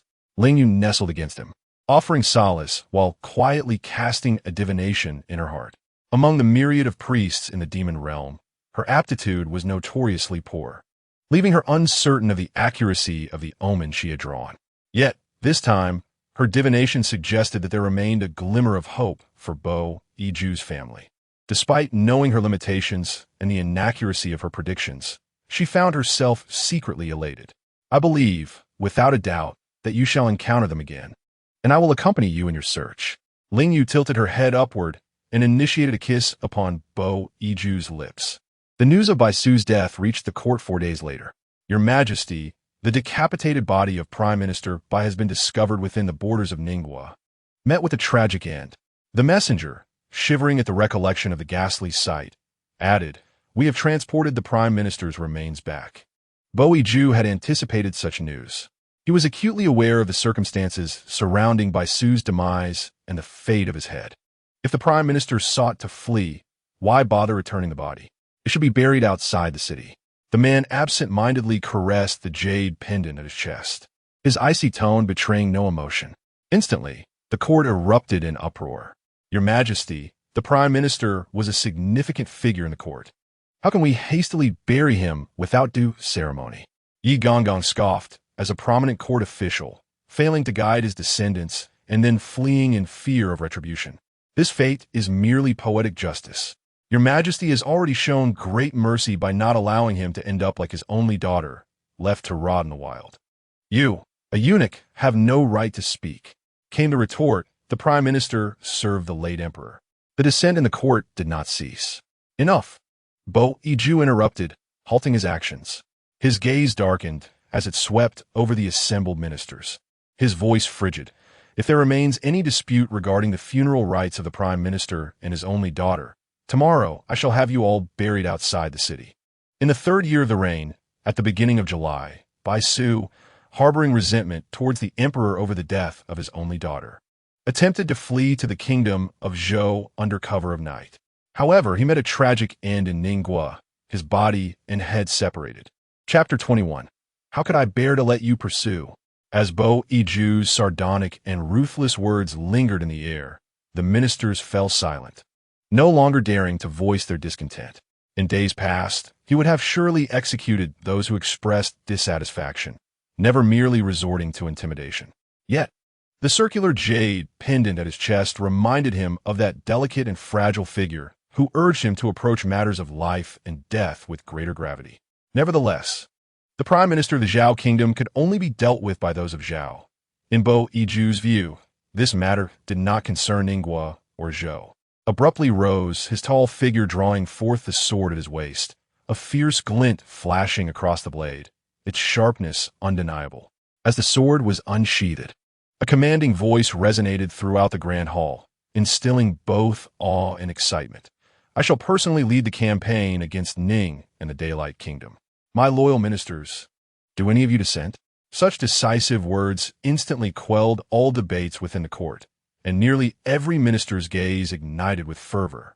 They had long awaited the day to unify the realms and eradicate dissent. In that moment, the entire assembly of civil and military officials united in fervent allegiance, enthusiastically bowing in homage. Your Majesty is valiant and divine. Victory shall surely be yours. With your Majesty leading the charge, the unification of the world is imminent. Long live our Emperor. The ambition evident in his eyes was unmistakable, and with a piercing glance, he commanded, from this day forth, the Ministry of War shall commence preparations for the campaign without fail. The Minister of War, invigorated, replied, I shall obey. The morning court session concluded amidst the passionate fervor of the ministers, their minds no longer preoccupied with the whereabouts of Baisu. Meanwhile, within the Hua Yao garden, Ling Yue had summoned a horse, preparing to practice her riding skills. Hearing that was soon to embark on his campaign, she had promised to accompany him. Yet she could not ride. Concerned that her inability would distract him from his duties, she was determined to learn. However, mastering the art of riding proved far more challenging than she had anticipated, as she found herself struggling with the very first step of mounting the horse. Although the steed was of excellent lineage, it lacked the gentle temperament of Ju Yi and exhibited a rather fiery disposition. Upon returning to the garden, discovered Ling Yue in a standoff with the horse. With a quizzical arch of his brow, he wondered how she had suddenly developed an interest in riding. Ling Yue cast a resentful glance at the horse, her petite face contorted in a look of distress. I heard that a Jew will soon lead troops in a battle. Yet I cannot even ride. I do not wish to bring shame upon you. Taking a few steps closer, teasingly pinched her waist, a playful tone lacing his words. How could you possibly bring shame? I could ride alongside you. Startled by his touch, Ling Yue felt an unusual tickle at her waist. Instinctively recoiling, a Jew, you are bullying me again. Yet, she could not help but stifle a laugh, shyly lowering her gaze and covering her lips. But, sitting on the same horse before thousands of soldiers, wouldn't that be inappropriate? Oh, then I shall see who dares to think it inappropriate, replied, concealing a smile as he leaned closer to her ear, deliberately lowering his voice. Doesn't Ling Yue also think so? Ling Yue quickly shook her head. I do not dare. The man, undeterred in his playful teasing, leaned in even closer, his cool lips near her flushed ear. Dare not? Then what is the purpose of Ling Yue practicing riding now? Sensing a hint of danger, she swallowed nervously. I simply want to ride for fun. If you wish to ride for fun, I shall grant you Ju Yi, replied contentedly, affectionately ruffling Ling Yue's hair before instructing his attendants. Bring Ju Yi here. Ling Yue was somewhat taken aback, her beautiful eyes widening as she began to protest. How can this be? Ju Yi has accompanied Bo Yue in battles for many years. It is no ordinary steed. To give it to her for mere amusement would be a gross underutilization. However, Bo Yue's gaze was filled with affection for her as he simply smiled and replied, Ju Yi understands my intentions. It has a gentle temperament and will not trouble you. Ling Yue paused, puzzled. Then will Ah Ju ride in the future? Bo Yue merely smiled in silence, just as Xiao Xuanzai led Ju Yi over. He extended his strong hand and patted Ju Yi's back, saying, She is my woman. You must take good care of her. It seemed that Ju Yi truly understood, as it turned its head toward Ling Yue, nudging her hand with its nose. A delightful sensation surged within her, and out of curiosity, Ling Yue reached out to stroke Jue's head. Bo Yijue's eyes sparkled with a tender light. I wish to take you, for a stroll in the woods. Suddenly, he lifted Ling Yue into his arms, holding her high before placing her atop Jue's back. Ah, Ju, you startled me. Ling Yue flailed her arms in panic, but fortunately, Jue was indeed obedient and allowed her to fidget on its back. Ye need not fear. I am here, his deep, resonant voice reassured her, calming her racing heart. The man's broad hand covered hers, guiding her to hold the reins. Just hold on tightly here. As Ling Yue rode Jue, she quickly learned to take a few steps, her heart brimming with joy. Yet her soft voice still carried a hint of concern. But Ju has given Jue to me. What shall we do in the future? Bo Yijue chuckled softly and leaped onto another horse. His dashing figure stirred the air, and his commanding voice resonated with assurance. In this world, there is no steed that I cannot master. He looked back, his handsome face adorned with an enigmatic smile. From now on, I shall ride this horse and name it Yuling. Does that sound agreeable to you, yeah?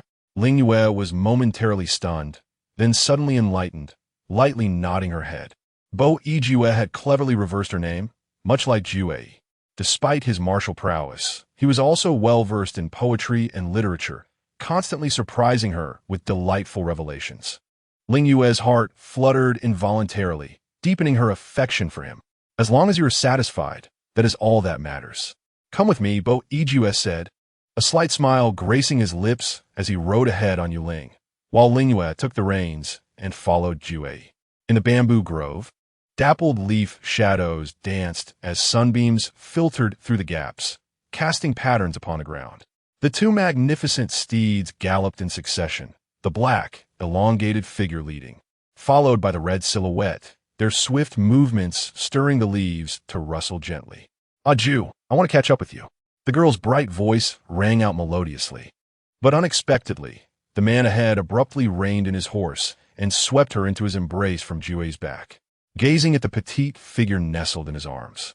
Bo Yijue's striking eyes softened, and his captivating voice teased, yeah, if you come to me so willingly, how could I let you chase after me? Chapter 22. Ju is the most perfect man in the world. On the first day of August, Bo Yijue took Ling Yue aboard a 6-horse carriage, leading a 1,000,000-strong army toward the northern frontier. Ling Yue sat in the carriage, listening to the powerful sound of galloping hooves and feeling the jostling of the road. Her little head rested against the shoulder of Bo Yijue, swaying gently.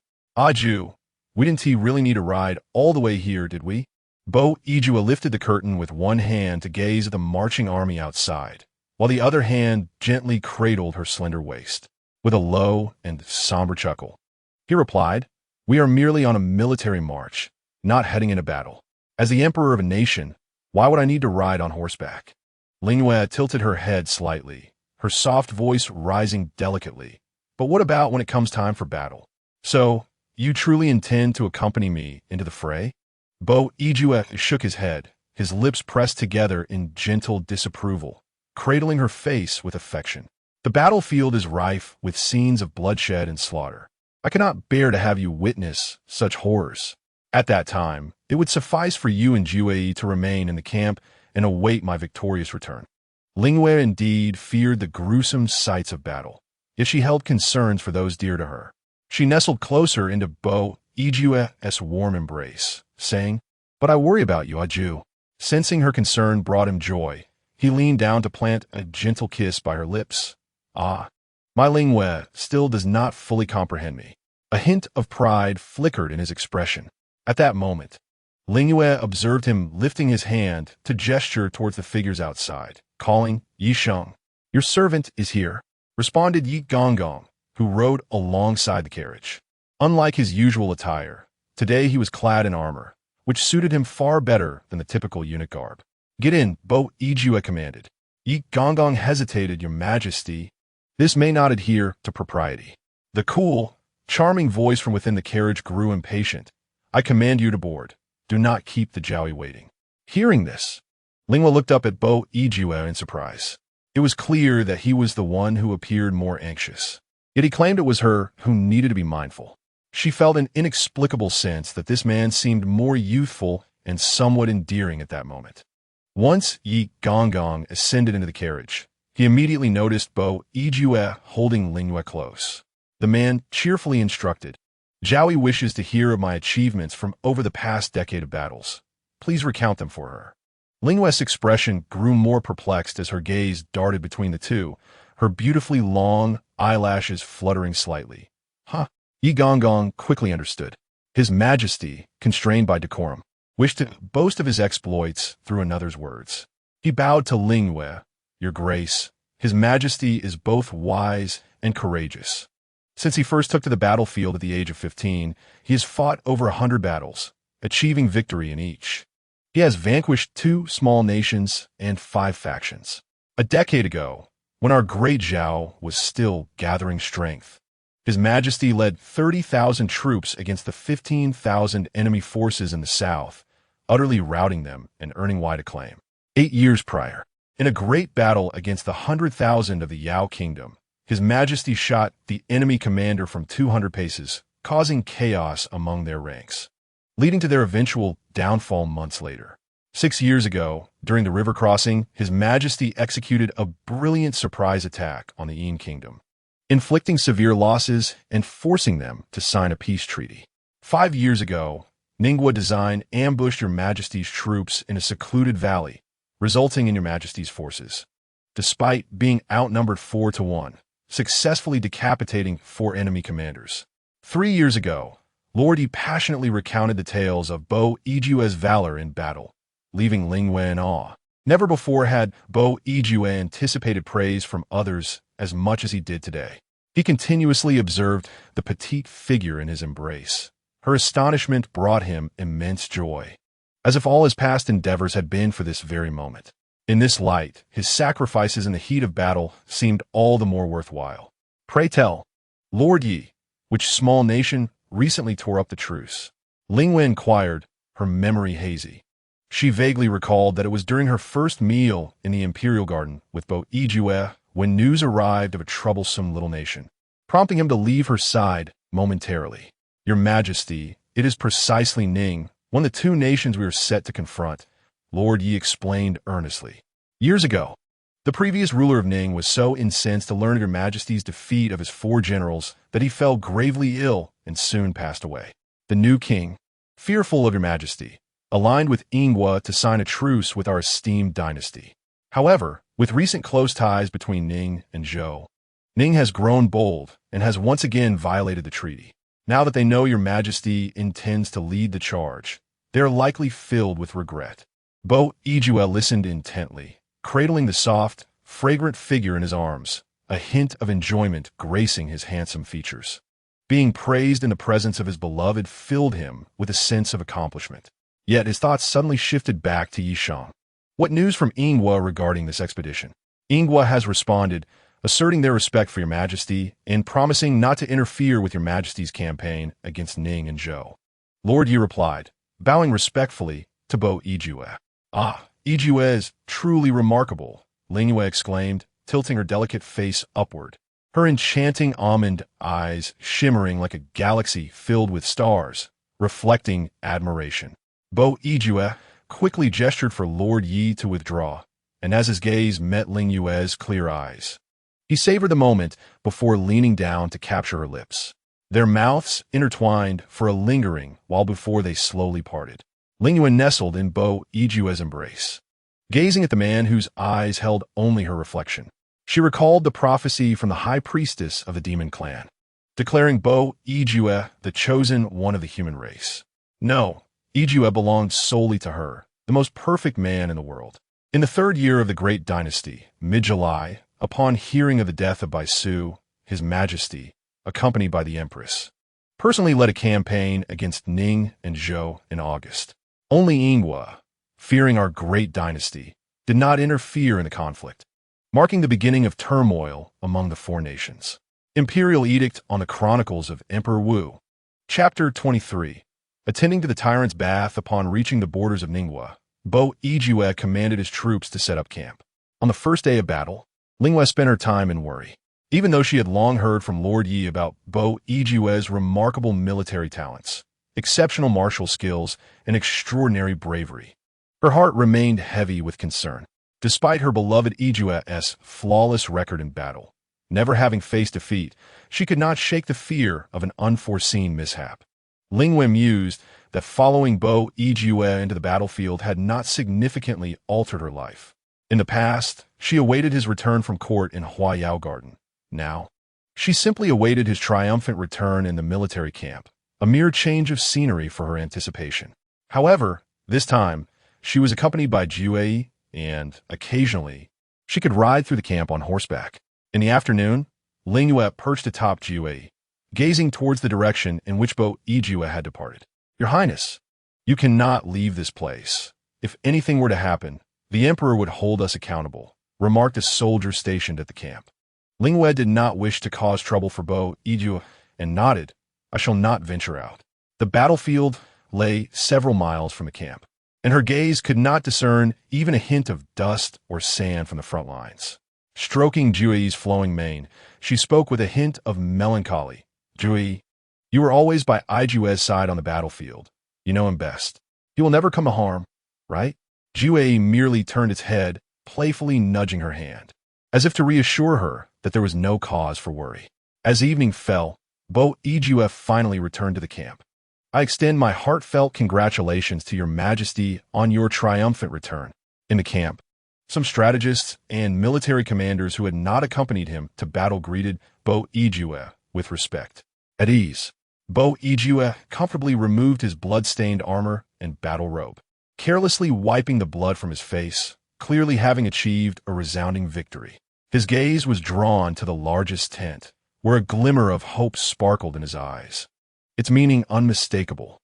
The soldier guarding the camp promptly informed him, "Your Majesty, Consort Zhao rode around the camp twice this afternoon before returning to her tent."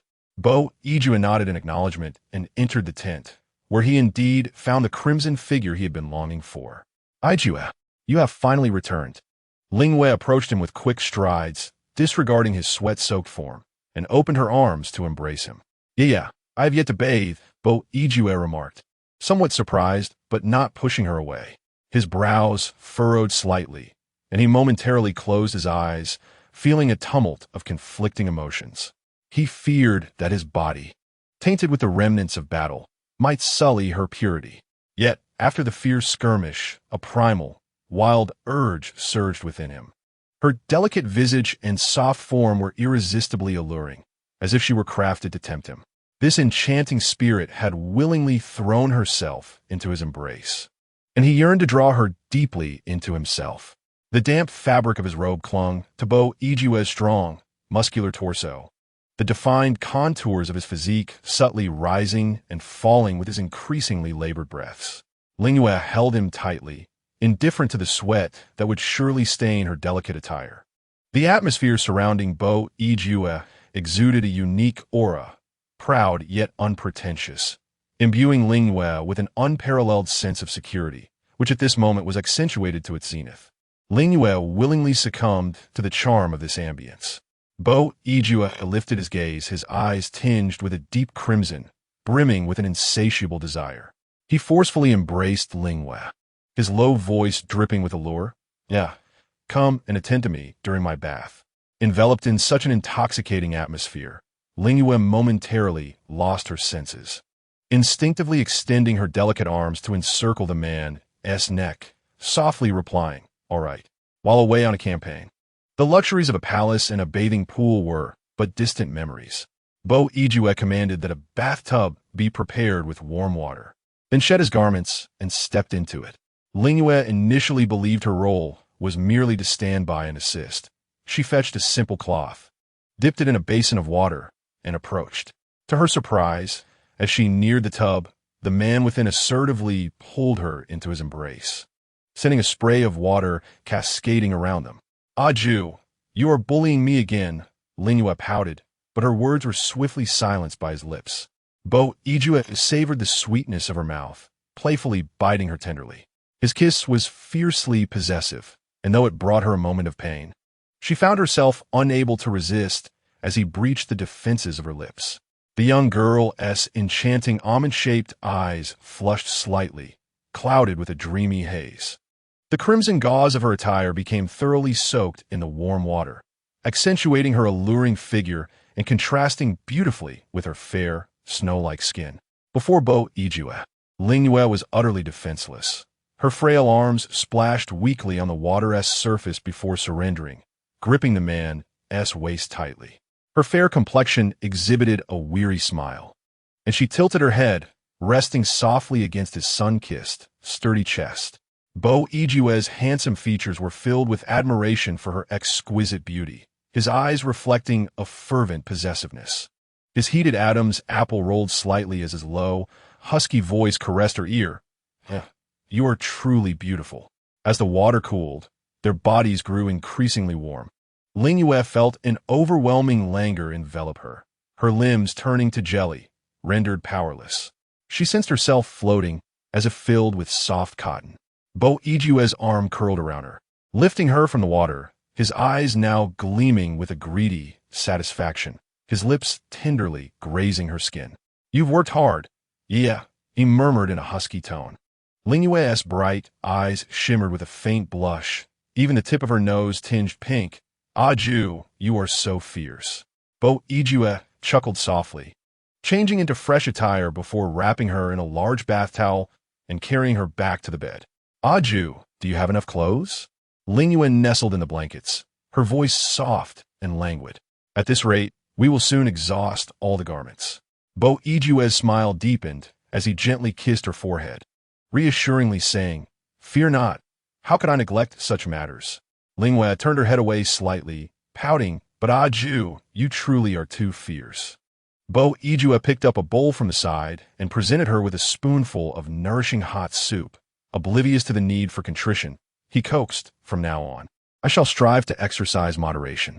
Why not have a meal first, yeah?" For Ling Yue, who was utterly exhausted after surviving calamity, the allure of this bowl of soup was irresistible. After a moment of hesitation, she opened her small mouth and swallowed the soup. A triumphant smile blossomed in Bo Ijue's eyes. Chapter 24. The little sorceress can predict the weather initially. Ling Yue naively believed that Bo Ijue would only exhibit such insatiable greed on the first day of battle. However, to her astonishment, his vigor seemed inexhaustible, as if he were a perennial spring of energy. Despite his relentless efforts on the battlefield, upon returning to the tent, he would tirelessly shower her with affection, turning her over and over again. Each subsequent day, Bo Ijue continued to radiate vitality, undeterred by his campaigns. His fighting spirit only seemed to intensify. Could it be that he is truly just a mere mortal? Ling Yue recalled the divination of the high priestess from the demon realm, who foretold that Bo Ijue was the chosen one of the human race. Indeed, he belonged to humanity, that much was certain. To this day, it had been nearly 2 months since she was abandoned by the demon clan and unexpectedly arrived in the human realm. During this time, she had spent every moment in close proximity to Bo Ijue, and unbeknownst to her, a portion of her demonic essence had been awakened by him. To her delight, she discovered that she could once again predict the weather as she had done before. In less than 10 days, Bo Ijue led his forces and utterly routed the border defenses of Ningwa. The army of Zhao swept through, effortlessly breaching several checkpoints established by Ningwa along the border, with the exception of Dueling Pass. This pass was strategically advantageous, easy to defend, yet difficult to assault. Ordinary tactics would prove ineffective against it. Consequently, Bo Ijue decided to allow his troops a brief respite before devising a new strategy. Nonetheless, he convened daily with his military advisors and generals to discuss tactics for breaching Dueling Pass. The meetings were held in the tent adjacent to where he and Ling Yue rested, allowing her to overhear the strategies of the Zhao army throughout these days. Although she struggled to comprehend the discussions, she often thought that if she could one day understand, she might alleviate some of her beloved Ijue's burdens. Today, Ling Yue listened particularly intently. Having regained her ability to foresee the weather, she felt that there might be a way for her to contribute. After such a prolonged standoff between the two armies, a resolution was finally at hand. Suddenly, a hearty laugh echoed from the adjacent tent. Imbued with authority, General Qin and Song Zhongyan Tomorrow you shall lead a contingent to position yourselves, and I shall personally command a force the day after to support you. Together, we shall seize Juling Pass. Command received. Qin Si and Song Zhongyan replied in unison. Upon hearing this, Ling Yue felt a surge of urgency. How could this be allowed? While the weather would be fair tomorrow, the day after promised wild winds and torrential rain. If Bo Yijue were to lead his troops to assist under such conditions, the already challenging assault on the pass would likely become even more arduous. If she did not intervene now to clarify the situation, those two generals would set off tomorrow, and Yijue and his men might miss their opportunity for victory. Contemplating this, she hesitated momentarily before stepping into the adjacent tent. Instantly, the collective gaze of everyone present converged upon her, causing Ling Yue to feel somewhat shy. Why did Ye suddenly arrive with such enthusiasm? Bo Yijue appeared slightly taken aback, yet he embraced her with a smile, showing no concern for the current setting. Ling Yue, under the scrutiny of so many eyes, initially felt tense, but Bo Yijue's comforting embrace bolstered her courage. After a brief pause, she softly spoke. Adieu. I foresee inclement weather in 2 days. There will be heavy rain and fierce winds. Perhaps we should consider postponing the battle. Oh, Bo Yijue was evidently momentarily stunned. Then, with a look of affection, he ruffled her hair and vacated his position for her to sit. Given that Juling Pass was inherently defensible, and with the heavens seemingly against them, it would be prudent to delay the assault for 3 days. Do you find this acceptable, Ye? Hearing this, Ling Yue glanced outside the tent at the sky, weighing the matter in her mind. It seems feasible. A radiant smile graced her lips as her voice turned sweet. Bo Yijue then reined in his smile, resuming his authoritative demeanor, and commanded the assembly. Thus, the two generals shall delay their encampment until 3 days hence. Upon hearing this, the strategist and the assembled commanders erupted in astonishment. Your Majesty, think carefully. The tent seemed to explode with voices, as every general vehemently opposed the decision. The air filled with uproar. Ling Yue was taken aback, rendered speechless by the unexpected backlash to her suggestion. Her petite form instinctively shrank closer to Bo Yijue. Silence. Bo Yijue's cold voice sliced through the clamor, his expression indifferent as he sheltered the delicate Xiaoyi within his embrace. The two stern words immediately quelled the tumult of discussion. The strategist dropped to his knees, urging, Your Majesty, I have observed the celestial signs and found no indication of any misfortune in 2 days.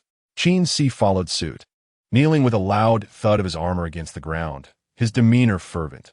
Your Majesty, do not be beguiled by beauty, nor easily trust a woman's words. We have painstakingly devised this strategy. All the soldiers yearn to seize Juling Pass at the earliest opportunity. How can we simply change our plans and delay so easily? Song Zhongyan cast a scornful glance at Ling Yue, challenging.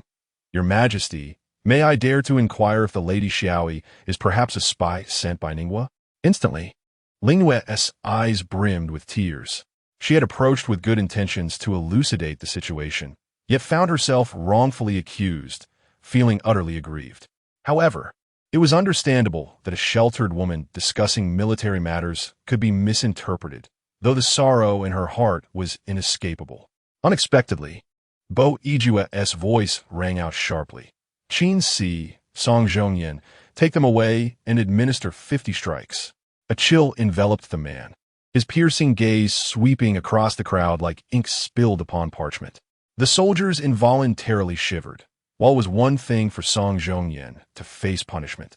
The venerable General Qin Si, who had fought alongside Bo Xiao for over 20 years, was another matter entirely.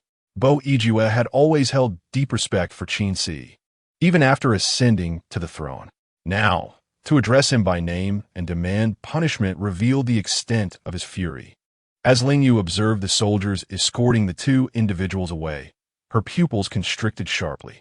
She thought to herself that 50 blows would leave them incapacitated for months, which would hinder any chance of battle. Anxiously, she tugged at Bo Yijue's sleeve and implored, Ju, please do not proceed this way.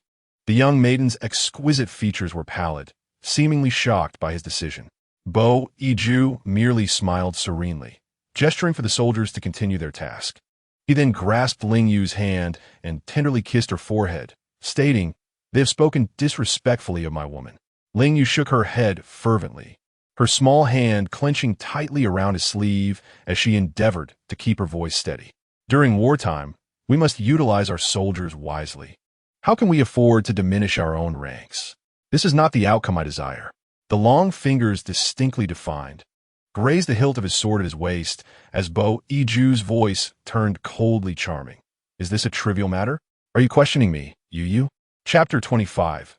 Yu's courage grows ever bolder. The atmosphere within the tent grew palpably tense, an anxious stalemate persisting as none dared to confront Bo Iju.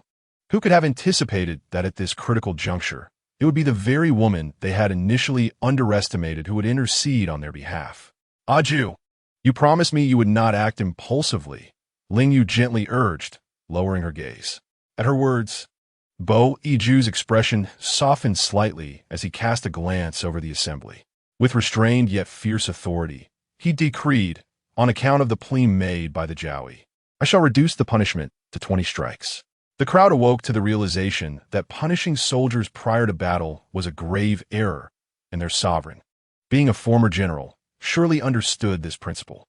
Yet the fact that he insisted on enforcing the punishment underscored the weight of the Jowie's position in his heart. Although reluctant, several bowed in gratitude, exclaiming, "We thank your majesty for your magnanimity." Just when it seemed the matter had reached a conclusion, Ling Yue spoke once more. "Why not forego the punishment altogether?" Her soft, delicate voice was barely above a whisper. "Aju, with battle imminent, how can one punish their own soldiers?" The assembly fell completely silent. The Jowie's demeanor diverged remarkably from their expectations. Regardless of the impending storm, her capacity to rise above grievances spoke volumes, surpassing many in the world. Rather than leveraging her favored status to demand a harsher punishment for the two, she chose to advocate for mercy instead. Bo Iju hesitated for a moment, lifting her chin to gaze intently into her eyes. "Do you comprehend what you are suggesting?" he inquired. Surely, he understood the principles of warfare. His intent was merely to bolster his woman's standing. Ling Yue understood. Her delicately curled eyelashes fluttered as she blinked, affirming, "Ah, Ju, you are the best." Bo Iju chuckled softly, pinching her cheek. "I am utterly at your mercy." He cast a casual glance at the two individuals being restrained by the soldiers, and then addressed them. "What are you still doing there?" Qin Si's aged yet robust voice arose, filled with respect. "This old minister thanks your majesty and the princess for your forgiveness." Song Zhongyan said nothing, merely following Qin Si's lead to bow in gratitude. The strategist Bai Li Huai hesitated for a moment before daring to speak. "Your Highness possesses a benevolent heart and profound understanding, yet I find myself lacking in comparison. However, the affairs of two armies are no trifling matter. How do you foresee the weather for the day after tomorrow?" Having followed Bo Iju for many years, he had often devised strategies for him and had a rudimentary understanding of celestial phenomena, although he occasionally erred. Ling Yue was momentarily taken aback, as she had not contemplated how to explain this phenomenon. For a priestess of the demon clan, the ability to predict the weather was a fundamental skill, as predictable as the sun rising in the east within a span of 7 days. It was immediately apparent and required no explanation. However, revealing her identity as a minor priestess of the demon clan was out of the question. She pursed her crimson lips and declared, "I can issue a military decree." A voice filled with displeasure arose beside her. "Yu, do not act foolishly." Noticing her startled expression, Bo Iju reproached her affectionately. "I trust you. There is no need for a military decree." Ling Yue raised her bright eyes, her tone somewhat defiant. "I'm not being foolish, Iju. I'm unafraid of any inaccuracies in my foresight." Bai Li Huai was evidently surprised by Ling Yue's response, uncertain whether she was confident that His Majesty would spare her life or truly assured of her abilities. If the esteemed consort possessed such remarkable talent, it would indeed be a fortunate event for the dynasty. He respectfully stated, "Your Majesty, since the consort has such confidence, our forces should prepare for rain and wind to avert future calamities." Bo Iju lightly tapped the table with his fingertips and nodded, signaling his agreement. "Very well. I entrust this matter to you. Let us disperse for today." The ministers felt a whirlwind of emotions. Such a peculiar discussion regarding military strategy was unprecedented in their lifetimes. Perhaps unparalleled in history.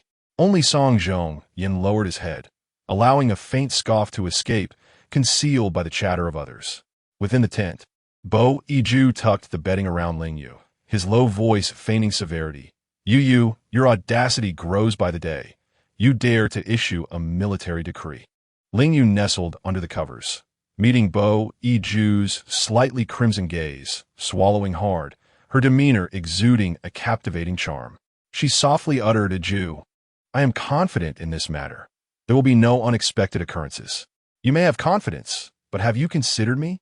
Bo Yiju's voice grew increasingly husky, filled with restraint as his lips brushed against Ling Yue's slightly flushed ear, followed by a punishing bite. "Ah!" Ling Yue gasped in pain. Bo Yiju's possessiveness surged within him. He abruptly threw back the bedding, his words laced with intensity. "Yu, do you still fear pain? To dare issue a military decree, do you not fear death?" He suddenly leaned down, forcefully claiming Ling Yue's sweet lips, invading them with fervor, biting without restraint. The young woman's almond-shaped eyes gradually reddened, and Bo Yiju abruptly halted this domineering kiss, his tone somewhat restrained. "Do you understand your mistake? A Jew, you're being fierce with me again." Ling Yue's mouth was filled with a metallic sweetness, her delicate lips slightly swollen. She sniffled, sobbing, her words barely coherent. In response, the man's crimson lips curled into a mischievous smile. "I intend to be fierce with you this time. I fear you will not remember." He slightly bent his waist, tugging at the collar of his garment with force. Ling Yue gazed at him with her sparkling almond-shaped eyes, a hint of shyness coloring her expression. The sun-kissed skin before him revealed a generous expanse, the well-defined muscles forming a harmonious interplay of lines. Beneath the sharply contoured collarbone, a circular jade pendant dangled from a red cord, swaying vigorously with each breath he took. A tremor laced through Alwan's delicate, soft voice. "Oh, so now you know fear?" Bo Yiju chuckled in a low, husky tone, his cool, slender fingers gliding over Ling Yue's exquisite, petite cheek, lingering at the corners of her slightly reddened eyes, gently wiping away a few tears. The tranquil passage of time was but a fleeting moment. As she let down her guard, his long, bony fingers suddenly clasped tightly around her delicate hands. Bo Yiju no longer restrained himself, drawing closer with fervor. "What do you take me for, that you dare to speak so lightly of life and death, pledging military oaths?" He domineeringly seized her breath, claiming all of her. After a tumultuous exchange, Ling Yue was left breathless, whispering, "He is my husband." His fervent breath cascaded over her neck, marked with kisses. As Bo Yiju murmured softly in her ear, "This, my dear Yu, you must remember for all eternity." Chapter 26. Why would you believe me the following day? Under the arrangement of Bai Li Huai, the defenses against water and wind at the army's encampment were nearing completion. The project was not extensive. The strategists claimed that regardless of the weather tomorrow, it was better to be prepared than to be caught off guard. Thus there was no dissent among the ranks. Yet, on this day, the sky was a brilliant blue, the summer sun blazing with intensity.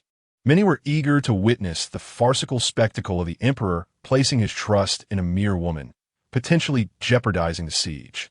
When Ling Yue awoke, the sun had already risen high, leaving her body languid and nearly incapable of self-care. "Awan, I seem unable to move." Bo Yiju had anticipated this. Observing the lingering kiss marks on her neck, a smug smile playing on his lips. After a bit of coaxing, he scooped her up to assist her with her grooming. Ling Yue sat at the vanity, resigned as she watched Bo Yiju arrange her hair, adorning it with pearls and phoenix hairpins. Over time, he had taken to this task with increasing enthusiasm, his skills in hairstyling becoming ever more adept. Once she was groomed, he gently returned her to bed, propping up the pillow for her comfort. "You come have some porridge." Bo Yiju sat by her bedside, holding a bowl and spoon, feeding her breakfast. After taking a sip, Ling Yue pouted slightly. "Awan, you show no concern for me." Bo Yiju was well aware of her insinuation, yet he merely set down the bowl and spoon, a smile gracing his lips. You must be somewhat displeased with this porridge. Ling Yue shot him a glance of playful indignation, recognizing his deliberate attempt to change the subject. Bo Yiju observed her expression with amusement, gently caressing her slightly flushed cheek, and said nonchalantly, "In that case, what would you like to eat, Yu?" Seeing him persist in his playful misdirection, Ling Yue decided to tease him back. I wish to have canned stewed mountain chicken with bird's nest, ginseng, and astragalus braised white phoenix. Rare delicacies of dragon sprouts, roasted venison, and golden leg braised round fish. Yu certainly knows how to be discerning. Byu tenderly cradled her in his lap, his lips lightly parting near her ear as he whispered, "Upon our return to the palace, I shall instruct the imperial chef to prepare a feast for you. Will that soothe your spirit?" The warm breath enveloped her ear, and Ju obediently nodded her head.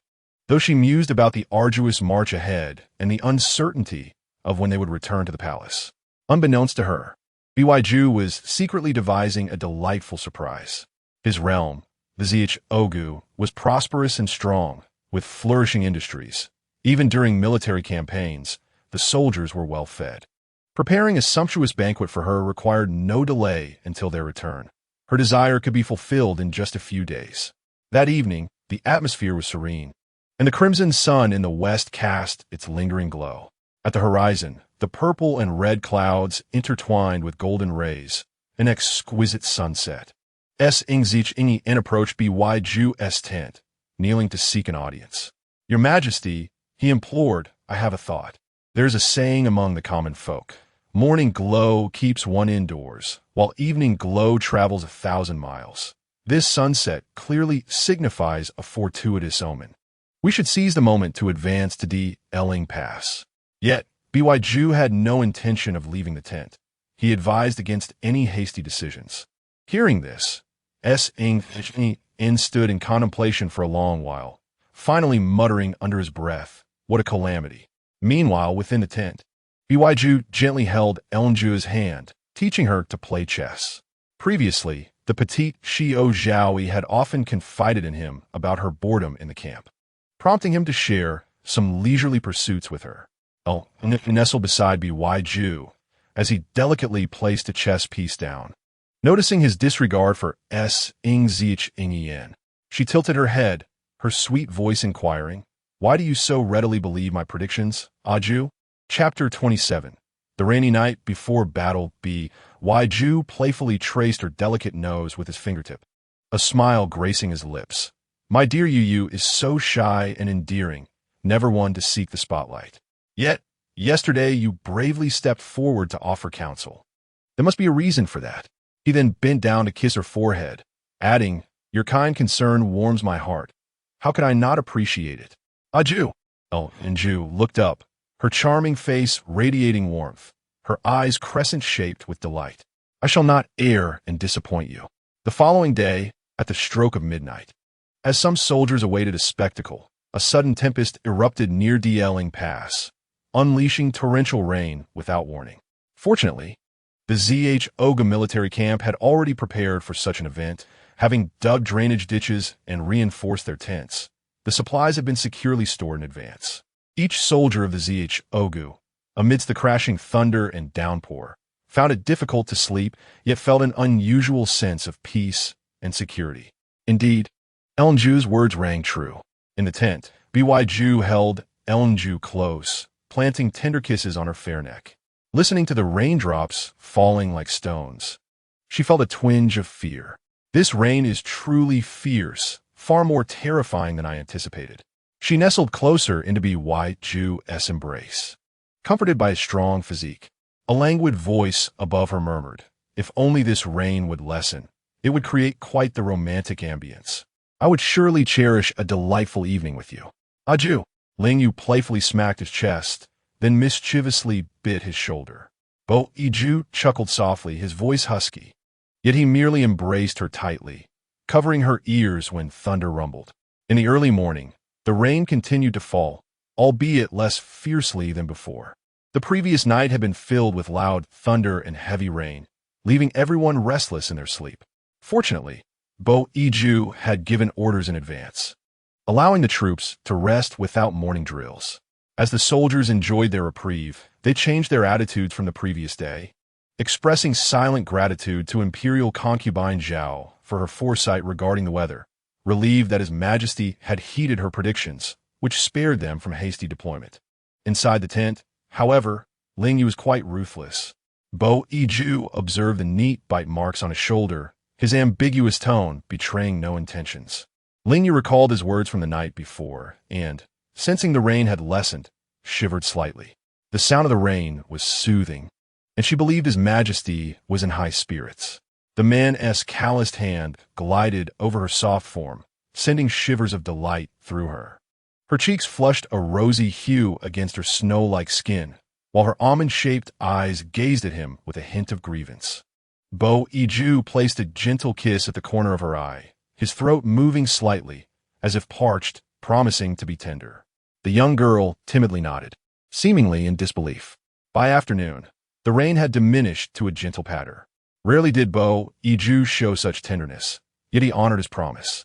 Ling Yue awoke from sound, sweet slumber to find the man beside her rising. "Are you leaving? A Jew?" she inquired.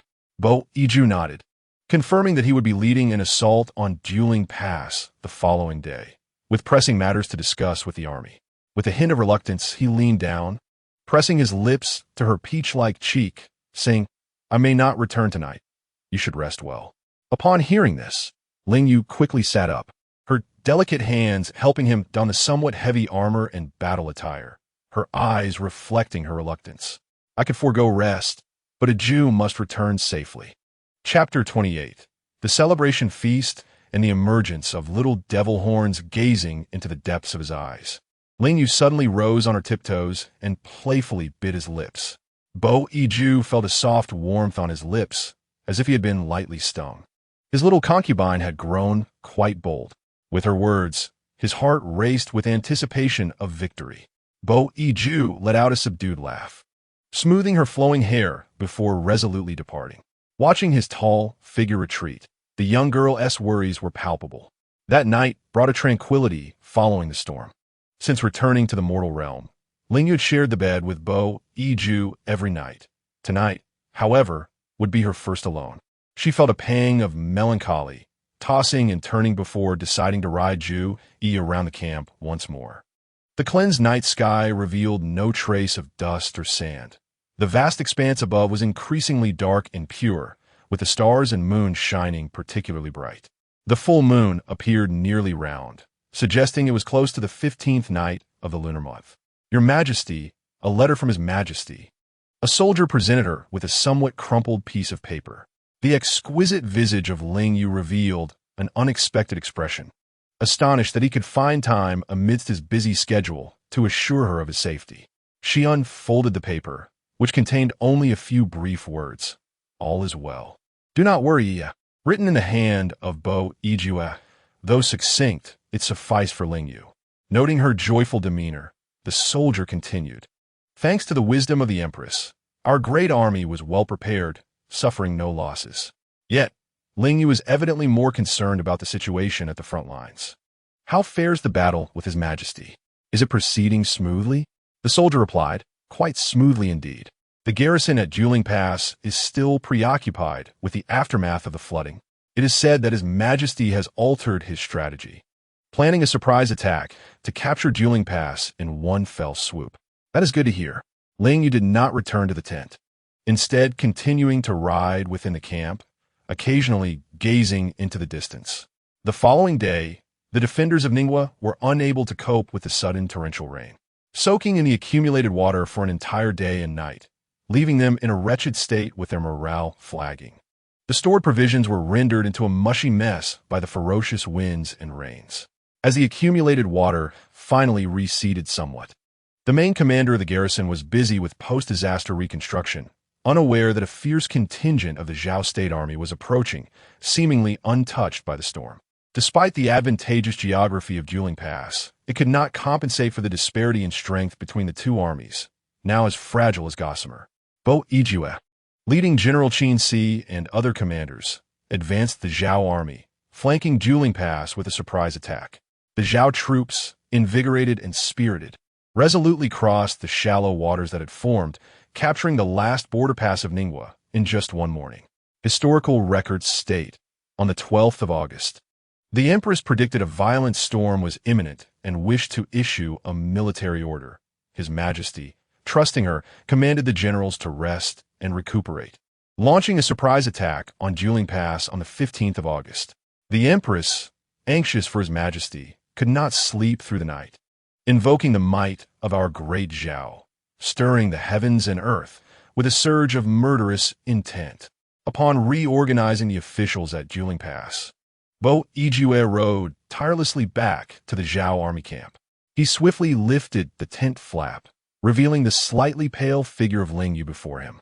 "Yeah," he called softly, his eyes glimmering with concern.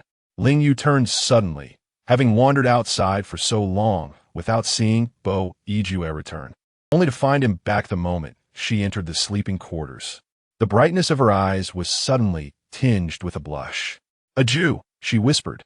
Though they had been apart for merely a day, it felt like an eternity to her, leaving her with 1,000 words unspoken. "Why are you crying again?" Bo Yijue gently wiped the glistening tears from her face, embracing her delicate figure, leaning down to softly kiss her lips and forehead repeatedly.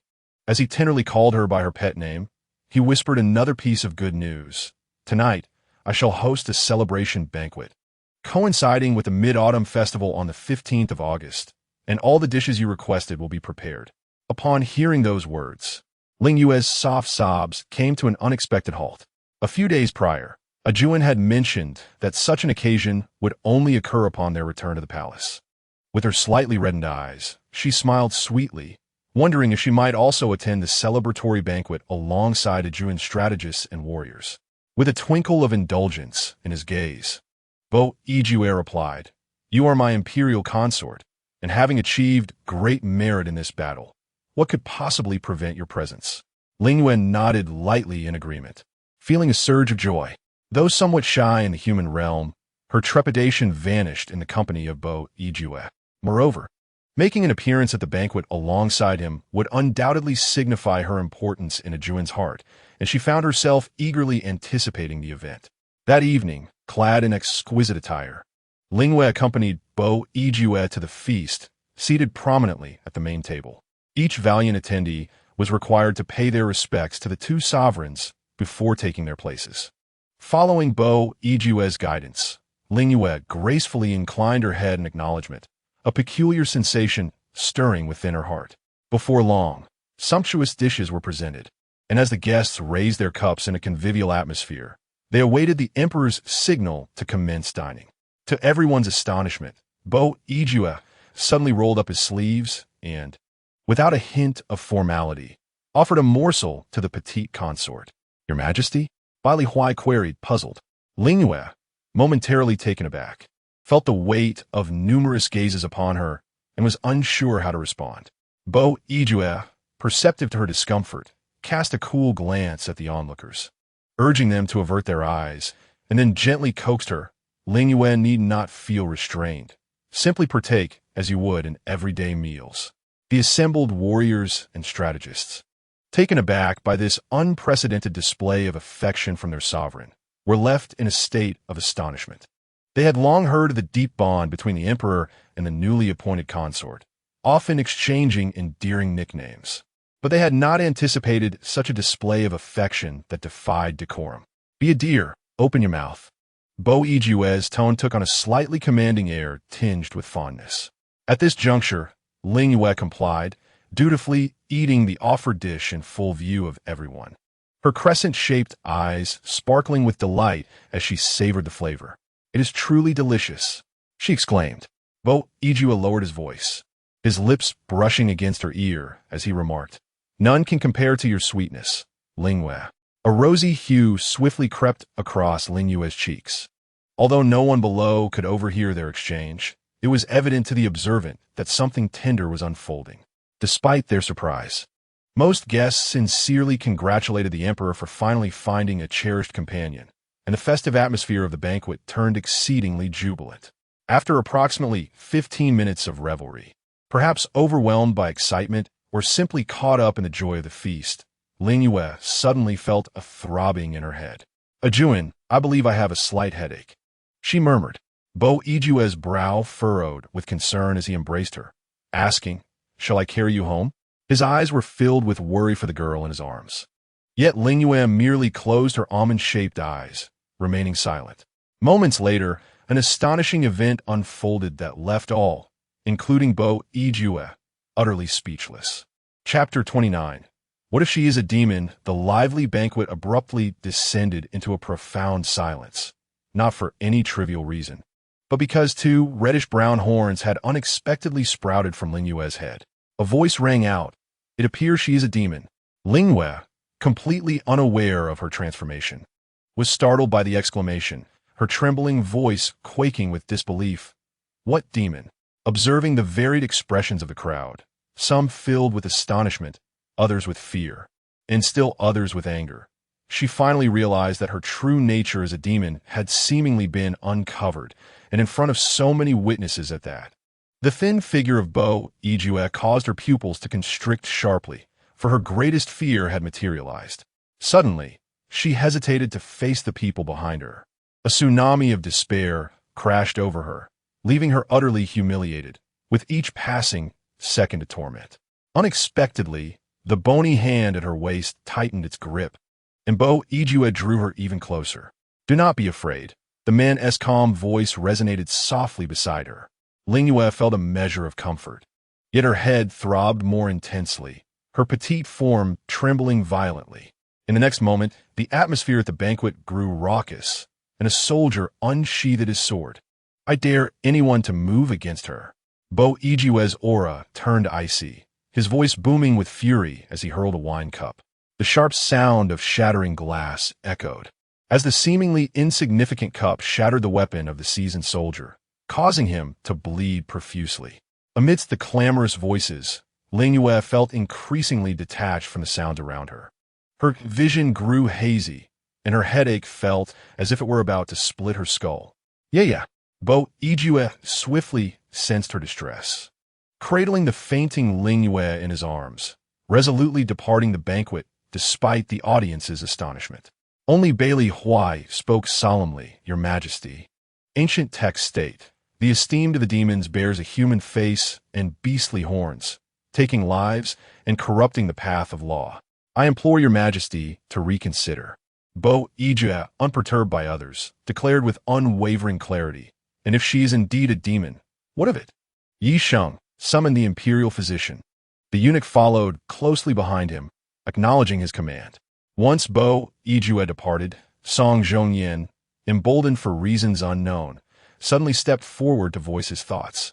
In my view, this demoness bewitches her master. Surely this tempest is a ruse of her own design. General Song, tread carefully with your words. Qin Si interjected sharply. If the lady were indeed of malevolent character, she could have easily taken all your lives without such elaborate schemes. Due to Qin Si's seniority, he commanded considerable respect in the army, and most soldiers echoed his sentiment. Without Lady Zhaoi, we would have already met with misfortune yesterday. If she intended to harm the great Zhao, she would not require such convoluted methods. The soldiers at the celebration quickly divided into two factions. With only a scant few siding with Song Zhongyan, he stared in disbelief, exclaiming, General Qin, you cannot truly be bewitched by that woman. Military strategist, do speak up. Yet Bailey Huai merely replied coolly, what General Qin says is entirely correct. Though Zhaoi may bear the stigma of demon kin, her intentions appear pure and, at least for now, beneficial to our great Zhao. Utterly hopeless, Song Zhongyan stormed away from the gathering, only to scoff once outside the tent. Within the tent, Bo Iju gently laid Ling Yue upon the bed, anxiously calling her name over and over. Yeah, you will be all right. The pallor of her delicate face tugged at Bo Ijue's heart, filling him with profound concern. He gently caressed Ling Yue's wan face, which had once always flushed with embarrassment. Now it felt remarkably cool to the touch. Bo Ijue stared blankly at the newly sprouted small horns atop her head. His broad palm inadvertently brushed against the girl's left arm, which was surprisingly hot to the touch. His heart raced, and he instinctively rolled up her sleeve to examine it. momentarily lost in thought. To his astonishment, he discovered that the source of the intense heat on her arm was the blood-red moon totem, now deepening in hue. At that moment, the voice of Eunuch drifted in from outside the tent. "Your Majesty, I have summoned the imperial physician." The physician, a man of experience, approached, and despite Bo Ijue's unease, he spoke with measured calm. "Quickly, examine Hui Jiaoyi." The physician, having witnessed many ailments, was taken aback by the sight of Ling Yue's horns. A twinge of fear flickering in his heart. Suppressing the tumult within, Bo Ijue restrained himself and admonished. "Is it too much to ask you to take the pulse of my Jiaoyi?" "I would not dare," the physician stammered, finally placing a silk cloth beneath Ling Yue's wrist to check her pulse. After a considerable time, he furrowed his brow and remarked, "I am uncertain if the princess's pulse can be assessed like that of an ordinary person. Her pulse appears stable. Perhaps she has merely overexerted herself and, compounded by last night's sleeplessness, fainted. There is no grave concern." Relieved, Bo Ijue's expression softened slightly. "You may leave," he commanded. Yet, the phrase overexerted gnawed at his conscience with a tinge of guilt.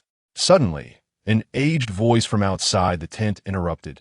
"Your Majesty, forgive this old servant's incompetence.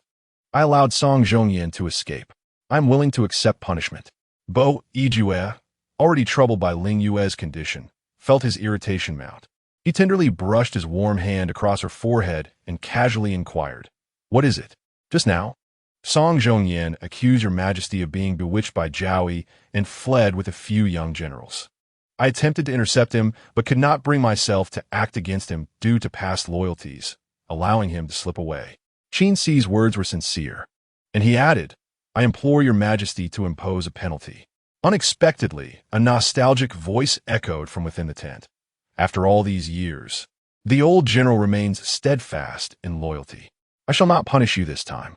Bo Ijue, raised under his father's influence, held great admiration for those who valued loyalty and righteousness, a sentiment that remained unwavering despite the harshness he later faced from Baisu. His tone then turned icy, laced with a hint of mockery. "Let that man escape. It matters not. Last time, he dared to suspect that my woman was a spy for Ningguo. Perhaps he harbors intentions of betrayal himself. His disrespect towards my Jiaoyi, repaying kindness with malice, is a grave offense. Next time, I shall personally deal with him. You may withdraw." Qin Si quickly knelt in gratitude.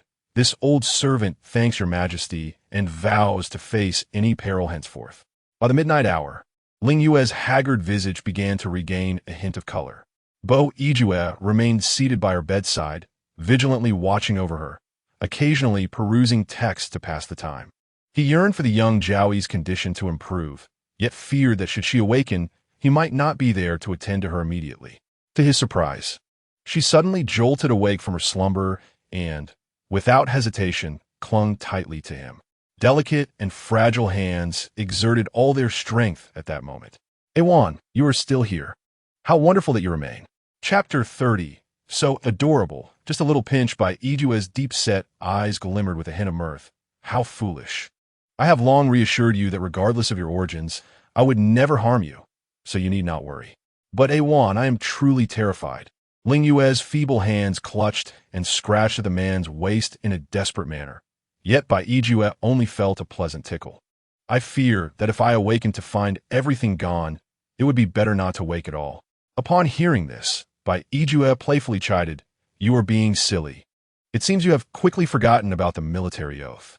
At the mention of the military oath, Ling Yue instinctively withdrew her hands. The man cast a casual glance at the shy expression of the little court lady, recalling the physician's words.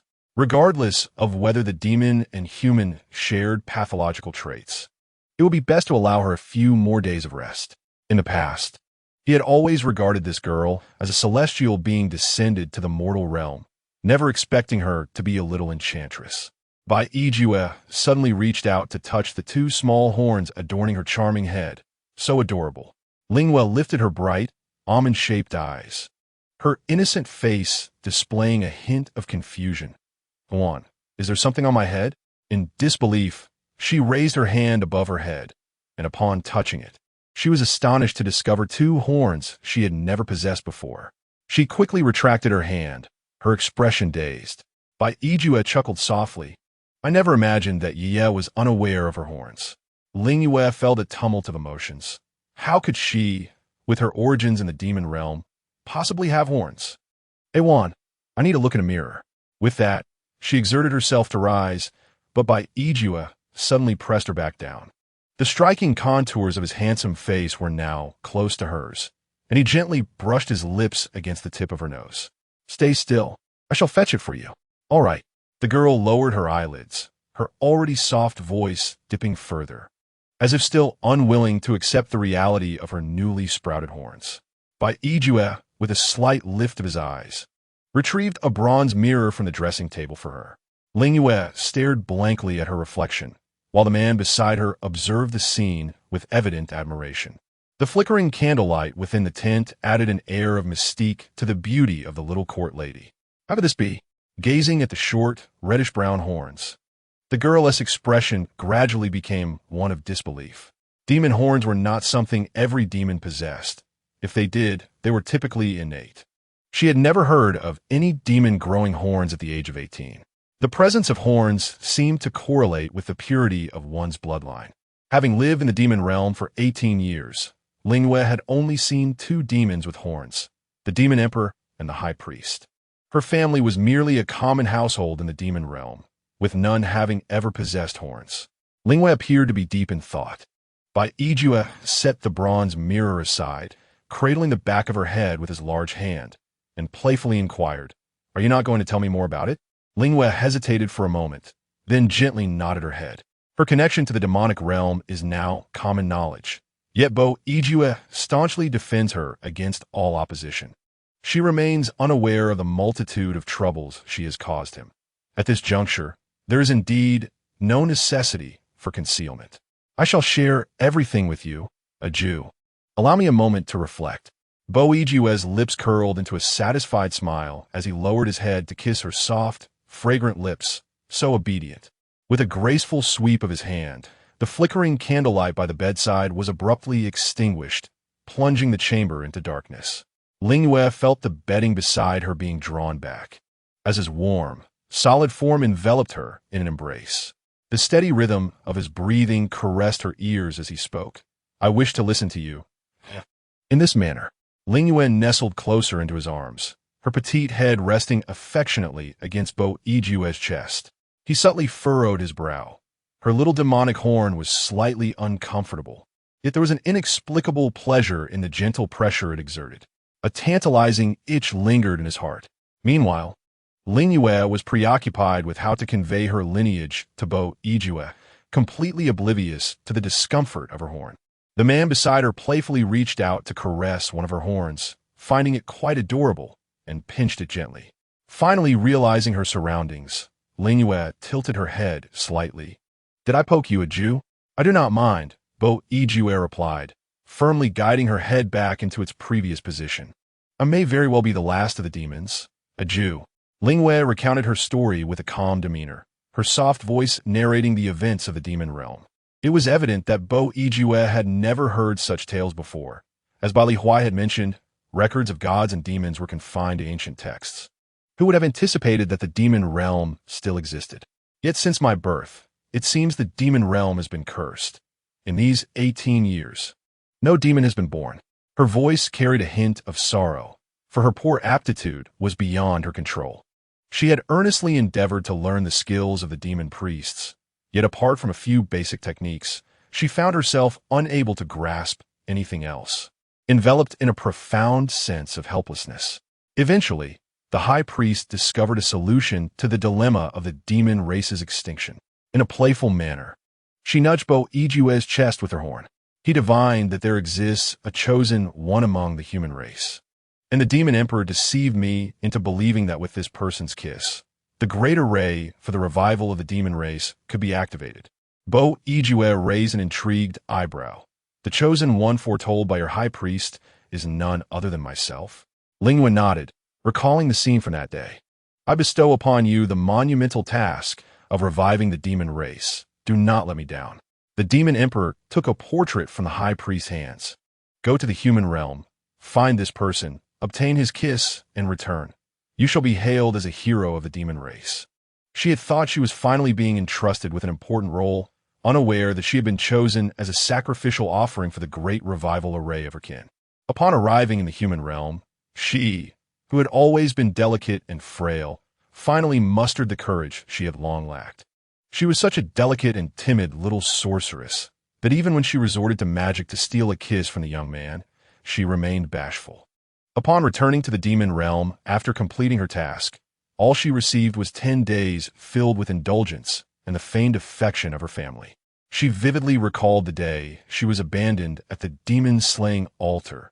All the kindness from her kin transformed into mere fleeting memories. Even her parents and elder brother appeared monstrous, declaring her a useless waste, possessing nothing but a bewitching face, a true blight upon the demon race. The only purpose of her existence was to activate the revival formation. Chapter 31. Aju is a deity truly captivating. Yeye implied that after being cast aside at the demon-slaying altar, she should have been lost to despair. Yet unexpectedly, she returned to my side. Bo Ijue's lips curled in a cold smile, expressing his intent to sincerely thank them for sending her twice. Ling Yue turned over on the bed, her delicate nose brushing against his chest, inhaling the unique scent of Bo Ijue. She reached out her hands, wrapping them tightly around the man's neck. Her soft voice purring like a kitten, Aju, I may have family, yet I am better off without them. Now that I am in the human realm, you're all I have. Tenderness spread deep within the depths of the man's gaze, and Bo Ijue felt a stirring in his heart. He and Ye were each other's only solace, and she was certainly not the waste they claimed her to be. Curiously, he reached out once more, pinching the small horn atop Ling Yue's head, wondering why he had never noticed this magical horn before. Ling Yue pondered for a moment before deciding to reveal the truth. Aju, I don't know why this is so. I have never had this horn before. Logically, only those of pure bloodline should possess such features. My aptitude is so lacking. I cannot comprehend why it has suddenly appeared. Her voice dwindled to a whisper, almost imperceptible. Each time she grew intimate with Bo Ijue, the magic within her seemed to intensify. The emergence of the horn must correlate with this and the full moon of the 15th day. She shyly shifted the topic, so, Aju, do you like these horns? Bo Ijue held Ling Yue tightly in his embrace, nodding contentedly. With them, she appeared even more adorable. His calloused fingertips grazed her back, sending tingling sensations coursing through Ling Yue's body. Unable to help herself, she leaned back, but Bo Ijue seized the moment, burying his head into the crook of her neck. He inhaled deeply the scent that captivated him, then pressed several fervent kisses upon her. Ling Yue shyly closed her eyes, forced to tilt her neck back, allowing him to claim her. After a moment, she felt breathless. She spoke in a breathy tone, Aju, please let go. Only then did Bo Ijue relent. Suppressing the impulses within him, determined to allow the little imperial consort to rest well for a few days, he must not lose sight of his priorities. He yearned to indulge in her, especially tonight, as that enticing scent that drove him wild seemed even sweeter, particularly with the addition of those adorable little horns. Yet, he feared that the little consort might not withstand his fervent desire, dreading that she might faint again as she had during the banquet. Your allure is so captivating that it nearly steals my very life away. Given your current indisposition, I shall grant you a reprieve today. Thin Iju lightly clenched his jaw, his voice, deep and husky, teasingly stirred the heart of the young maiden with each deliberate word. Before I come to regret this, Yu, it would be wise for you to rest. However, Ling Yue had just awakened and felt no inclination for slumber. Yet, in the interest of preserving her life in the hands of Thin Iju, she soon became so tense that she dared not move. Thin Iju concealed the burgeoning desire in his gaze, the prominent Adam's apple shifting slightly as he decided to let her be for now, postponing matters for a few days. The following day, as dawn broke, the man felt a gentle pecking on his chest and chin, a delicate touch that varied in pressure, softening unexpectedly with each contact. Thin Iju slightly opened his sharp eyes, to find Ling Yue playfully kissing him while he slept. Having granted her this one indulgence, she seemed to awaken even earlier than he. Reluctant to interrupt this rare and beautiful scene, he quickly closed his eyes, pretending he had not yet risen. Ling Yue seemed to sense something amiss and paused momentarily. She lifted her gaze, observing Thin Yiju's tranquil and captivating visage, seemingly at peace after shedding his purple-golden crown. His raven hair cascaded like silk, framing his strikingly handsome features, with well-defined brows and long lashes gracefully descending. She could not help but whisper in quiet admiration, fearing to disturb him. "Yue, you're truly handsome." After a while, with each gentle peck she bestowed upon him, the ember within Thin Yiju flared intensely. Suddenly, he opened his eyes. His strong arms swiftly enveloped the mischievous little sprite. Turning to face her, his gaze fixed intently upon her unaware, delicate form. A rosy hue quickly blossomed upon Ling Yu's fair cheeks as she gazed at him with shimmering, watery eyes, her voice sweet and soft. "Yue, you startled me." Thin Yiju lowered his voice, inquiring what mischief she was up to. He playfully brushed his newly sprouted stubble against her cheek, his lips teasingly grazing her ear. Ling Yue, unable to predict his next move, found her breath quickening under his playful torment. His warm hand naturally caressed her head, and suddenly, Thin Yiju recalled something vital. Hurriedly, he felt around once more, then scrutinized her closely, asking, "Where you use horns?" Ling Yue was momentarily taken aback before reaching up to touch her own head. To her disbelief, she found only smooth strands of hair, nothing more. "How could they possibly be gone?" she exclaimed incredulously. Perhaps it was due to the Mid-Autumn Festival. Thin Yiju mused with a gentle smile as he continued to stroke her hair, speculating whether they had awakened during the full moon.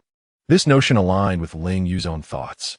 The girl appeared momentarily dazed, as if she realized just how much Thin Yiju seemed to know. Thin Yiju shook his head, dismissing the notion. "You flatter me. When you fainted yesterday, I was somewhat bored by your bedside and commanded my servants to fetch ancient texts regarding deities and demons to peruse." Just as Ling Yue was about to express her concern for his troubles, the man suddenly sat upright in bed, retrieving 2 yellowed tomes from the side cabinet, eagerly flipping through the pages for her to see. "There are many concepts I do not comprehend, and I shall need to seek your guidance, Yue." Seeing him like this, Ling Yue was momentarily taken aback, her almond-shaped eyes shimmering with a captivating light, astonished that Yue could display such endearing traits. She then turned to Yue, and together, they perused the ancient texts, recounting the tales she understood to him. Suddenly, Ling Yue pointed to a passage in the book. Over 10,000 years ago, the gods and demons waged a great war in the mortal realm, enduring for several days, resulting in heavy casualties among the 3 races. Fortunately, the gods emerged victorious. In truth, it was the Divine Lord who, unwilling to witness the suffering of living beings, sacrificed his own divine essence to seal the demon emperor's powers and the fate of the demon race, forcing them back to the demon realm before he perished. Yue listened with satisfaction to her recounting of these unheard-of ancient myths, and with a hint of melancholy, he inquired, "So, although the gods triumphed, in this world, there remains only the demon emperor and no divine lord?" Ling Yue nodded, saying that it was said the gods awaited the divine lord's rebirth. But she was uncertain of the truth. "But have you ever seen a god?" "No." The girl's fingertips glided from the man's chiseled nose to his jawline. "Yet, the moment I first laid eyes on Yue, I believed him to be a deity. He is truly handsome." Chapter 32. Is Ling Yue feeling jealous? After capturing Jilin Pass, the forces of the Zhao Kingdom rested for a few days before advancing into Ning Kingdom, establishing their presence in a city. In the imperial court of Ning Kingdom, the ruler, Shangwan Mu, received reports of the fall of Jilin Pass, his heart filled with trepidation. How could that wild spawn Yue be so serious this time? What does the death of Bai Su have to do with Ning Kingdom? Can you all catch the true culprit behind Bai Su's demise to deal with Yue? One minister stepped forward to advise. "In my opinion, Bai Su's death is merely a pretext for war. Yue's ambition to conquer the world is evident to all." Another minister retorted. If it weren't for your suggestion to ally with the Zhou kingdom, thereby destroying the truce, would we have found ourselves in this predicament? Shangwan Mu exclaimed in anger. What use is your bickering? Can someone swiftly devise a suitable plan for me? Since the late emperor of Ning Kingdom, Shangwan Mu's father, had passed away due to anger over By Zhu In's feat of single-handedly battling 4 foes, he had ascended the throne. For many years, Shangwan Mu lacked any decisive opinions on governance, relying solely on the suggestions of the old ministers of Ning Kingdom. He chose whom to heed based on whim. Whichever minister's proposal appeared simpler, he would trust. The imperial censor proposed, Your Majesty's sister, Princess Yue, is exceptionally beautiful at the age of 16. Did she not recently become engaged to a young general from the Zhou kingdom? Why not, before she marries, have her change her engagement to ally with the Zhou kingdom, transforming hostility into friendship for the benefit of both nations? Upon hearing this, Shangwan Mu's face brightened, but another minister voiced opposition. Your Excellency is mistaken. It is well known that By Zhu In is indifferent to women. Would it not be a hardship for the princess to marry him? Shangwan Mu scoffed derisively. Is there truly a man in this world who is indifferent to women? It merely means he has yet to encounter a beauty of unparalleled grace. With my royal sister, he shall surely savor the sweetness of life. Although there were ministers opposing the decision, arguing that it would be equally troublesome if the great Ning lost credibility with the Zhou kingdom, the indecisive Shangwan Mu had already made up his mind. He abruptly scoffed. Alas, nothing can be done, and I find myself in a difficult position. This matter is settled. I implore you all to cease further discussions. On that day, Shangwan Yu was filled with joy as she watched the servants prepare her dowry for the marriage to the Zhou kingdom. Suddenly, a maid rushed in with alarming news. Your Highness, dire news. His Majesty has unexpectedly decided to change your betrothal to the ruler of the Zhou kingdom. Shangwan Yu's delicate features twisted in disbelief. Since the amicable relations between Ning and Zhou had begun, she had fortuitously met a youthful general from Zhou, who was of a similar age, and they had developed a mutual affection. Just days prior, when she had petitioned her elder brother for the marriage, he had eagerly consented, asserting that it would strengthen the ties between their nations. No, my brother could not possibly make such a decision. I must see him, Shangwan Yu exclaimed, rushing to the Hall of Governance to confront Shangwan Mu. However, as she opened her mouth to speak, she was interrupted by him. Sister, that Bo Yijue possesses both literary and martial prowess, and he is the sovereign of Zhao, unlike that fledgling general from Zhou. This is a splendid match I have arranged for you. You must be grateful. Tears welled in Shangwan Yu's eyes as she replied, Brother, you know full well that my heart belongs to Yanqing. I will marry no one else. To her shock, Shangwan Mu's demeanor shifted, and he spoke harshly. As the princess of Great Ning, you, a mere woman, were born to be a pawn in our diplomatic alliances. This matter is not yours to decide. Shangwan Yu had never imagined her own brother could harbor such thoughts. Stunned, she stood frozen as tears streamed down her face. If you force me to marry another, I would rather die. Fool!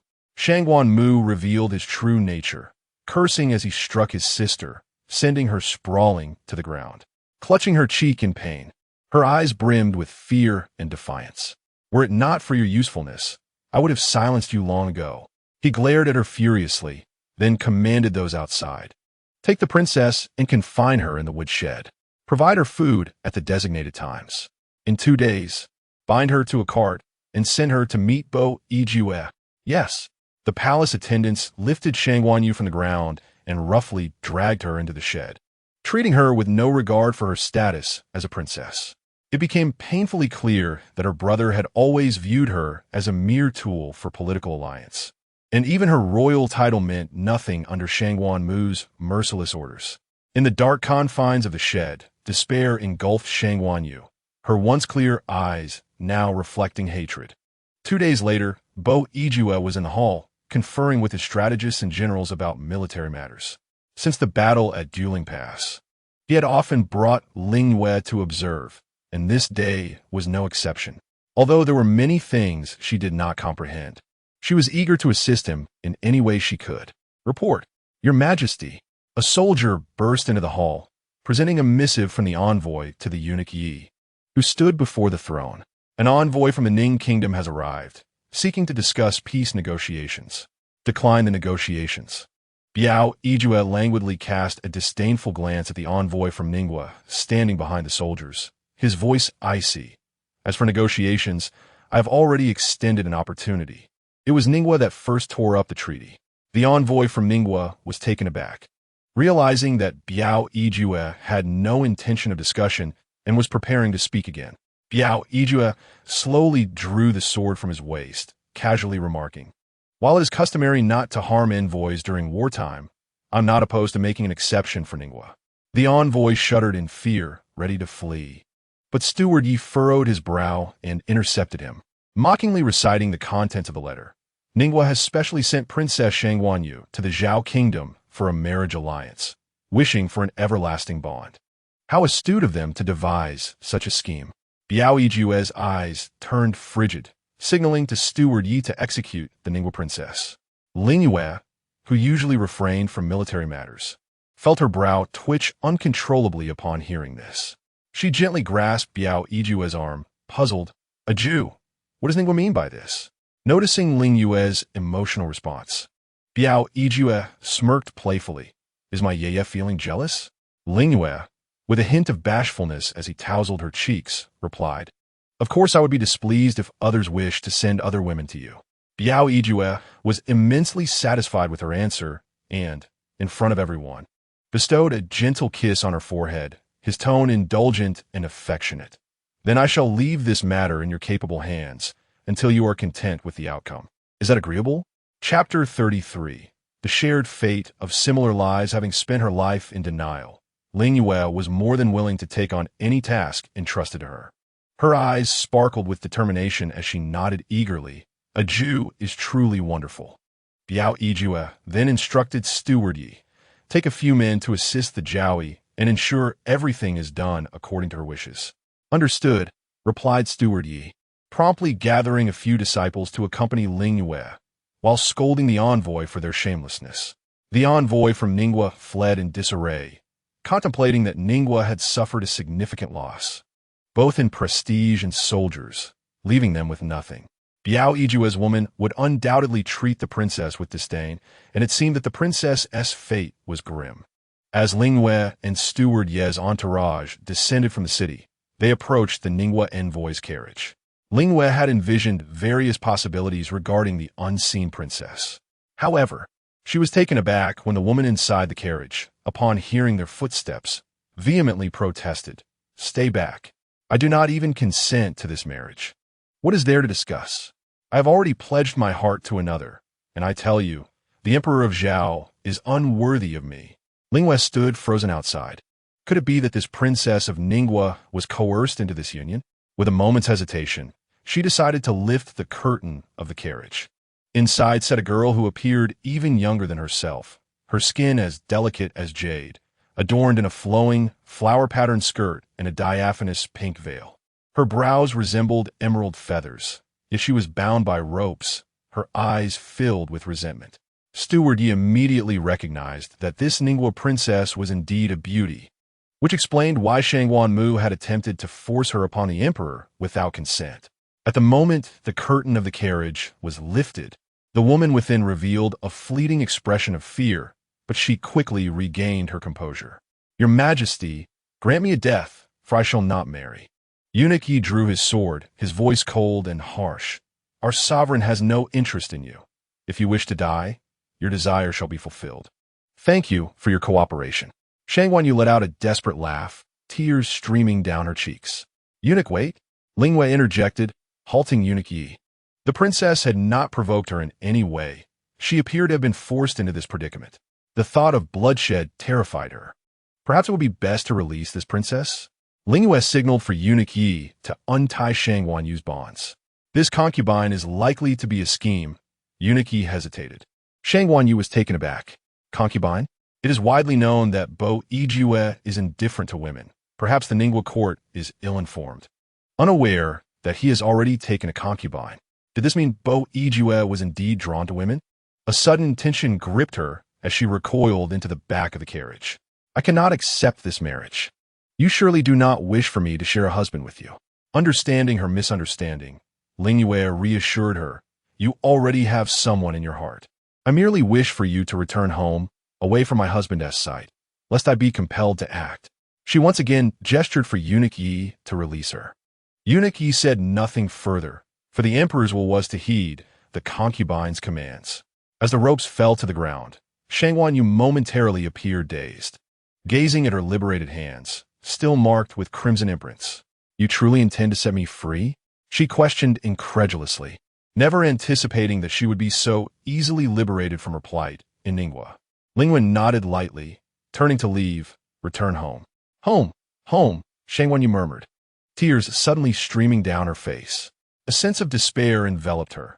"My only family, my royal brother, has forced me thus. I have no home to return to." The similarity of their experiences stirred memories of Ling Yue's last moments in the demon realm, where her own brother had cruelly cast her into the abyss of demons.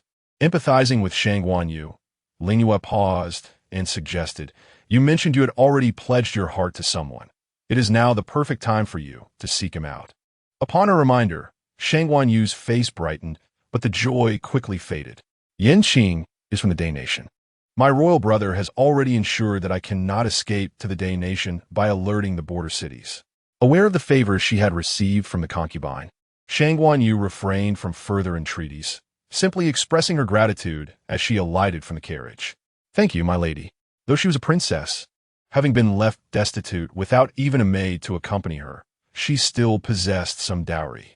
She could conceal her identity, purchase land among the common folk, and find temporary shelter, contemplating her reunion with Yan Qing at a later time. Since survival is possible, there remains a glimmer of hope. Gazing at the retreating figure of Shang Wanyu, Eunuch Yi hesitated, inquiring, "Your Highness, what shall we do next?"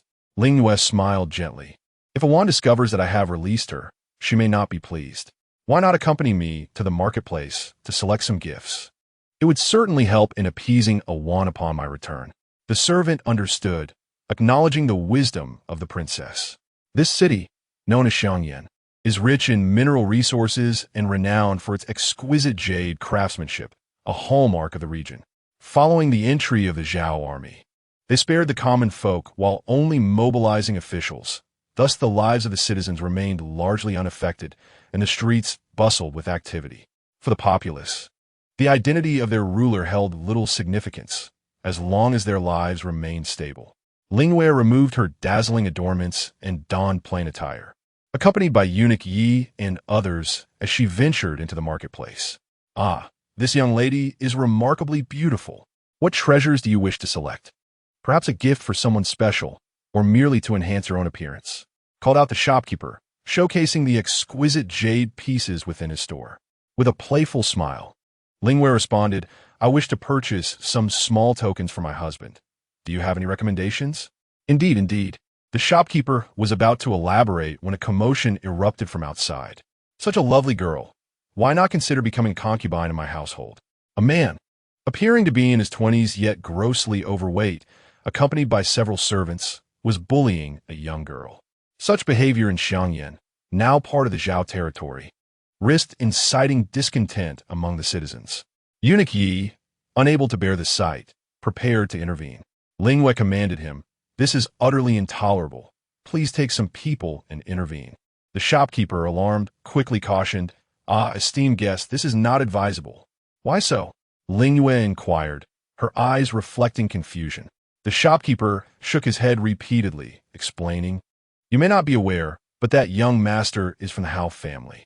Even during the time of Ningwa, he was known for his arrogance and often bullied the common folk, seizing women against their will. Now that the Zhao army has entered the city, he exploits his connections with officials, becoming even more brazen, leaving everyone to watch helplessly." Eunuch Yi drew his sword, coldly declaring, "Then it is imperative to teach him a lesson." The shopkeeper, having glimpsed the unique patterns on the hilt of Eunuch Ye's sword, recognized its association with the Zhao government or royalty, realizing a captivating spectacle was about to unfold. Ling Yue peered intently and suddenly recognized that the girl being oppressed was none other than Shang Wanyu, the very princess she had just liberated. Xiao Yu? Though the common folk had never encountered a princess and thus did not recognize her, It was indeed poignant to witness a royal cast aside by her family. Reduced to such a plight, Ling Yue stepped forward and, before the crowd, helped Shang Wanyu to her feet, her voice soft and tender. I sent you to find your beloved. How did you end up in this situation? Shang Wanyu, meeting her concerned gaze, momentarily found herself at a loss for words. The onlookers remarked on the audacity of the young lady, who dared to present herself at such an hour, feeling a sense of pity for her. It was said that a young man had previously met with a grim fate for a similar transgression, dragged back to the Hao family and beaten to death by their servants. Meanwhile, the scion of the Hao family fixated his gaze upon Ling Yue and Shang Wanyu, his throat parched with desire. With a lewd grin, his grotesque visage became even more repugnant as he exclaimed, "Oh, what a rare beauty has graced us today! I am indeed fortunate." Suddenly, he let out a cry of pain as Yi Gong thrust a sword into his side, though he did not deliver a fatal blow. "Bind him and take him away," Yi Gong commanded his disciples. "Do you know who I am to dare stab me?" The House scion bellowed, attempting to summon his servants to retaliate against Yi Gong, only to be swiftly overpowered and thrown to the ground by Yi Gong's pupils. The crowd erupted in applause. Though they were unaware of the identities of these individuals, their audacity to confront the Hao family suggested they possessed some standing. Yi Gong cast a disdainful glance at him, retorting, "Perhaps you should first inquire about the identity of that young lady." Ling Yue, witnessing Shang Wanyu's injuries, felt a pang of sympathy and interjected, "No need for further words. Take him back for Awan to deal with."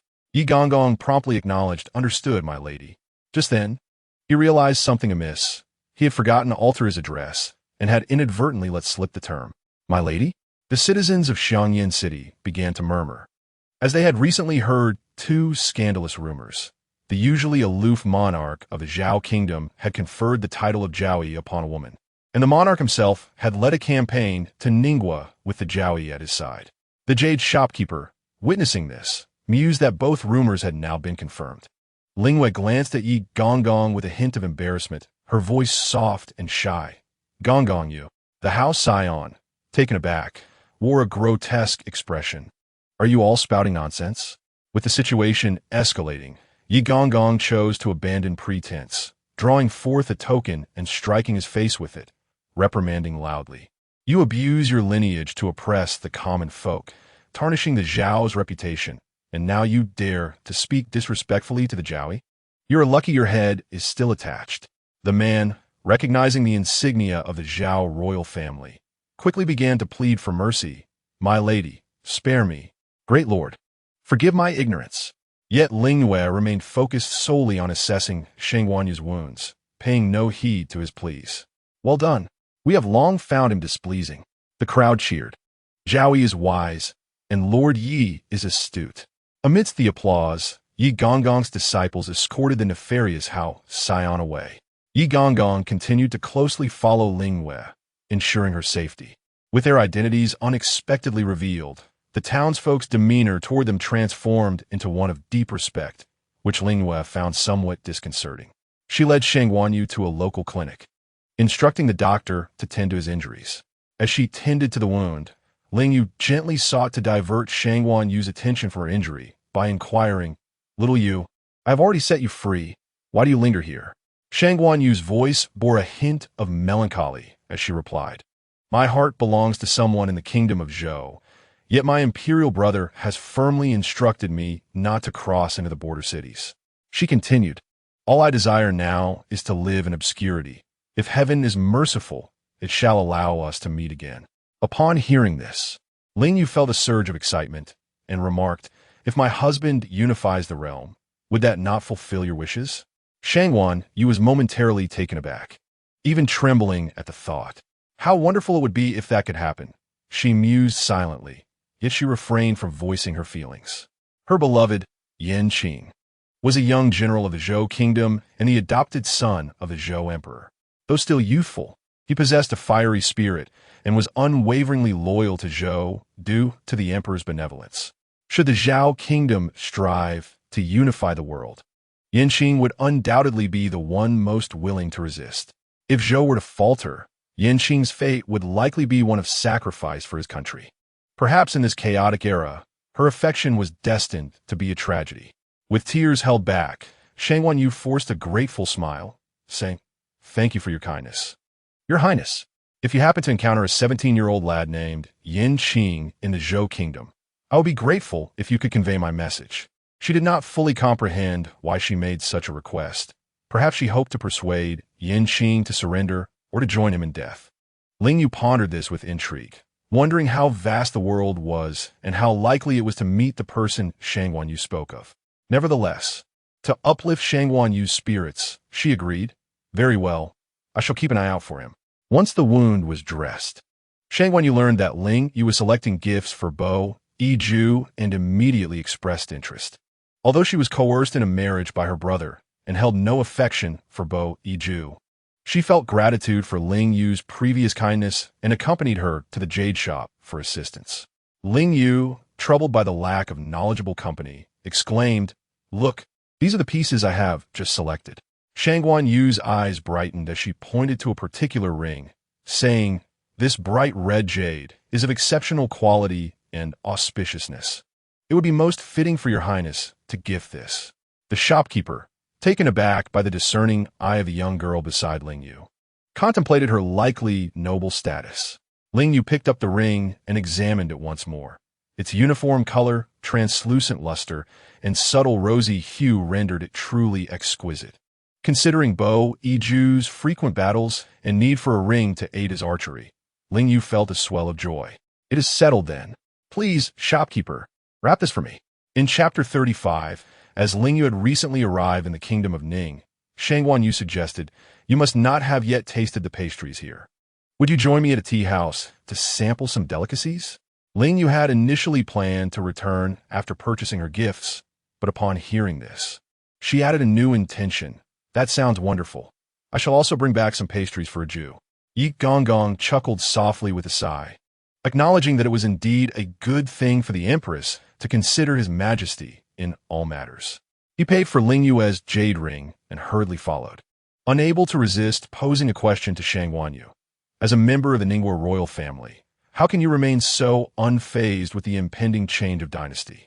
Still willing to indulge with us in feasting and revelry?" Shang Wanyu sighed in sorrow. "Since my royal brother ascended the throne, he has shown little decisiveness. Ningguo may have ceased to belong to the Shangguan family long ago." She was acutely aware that it was the Zhao kingdom that had led to her family's ruin.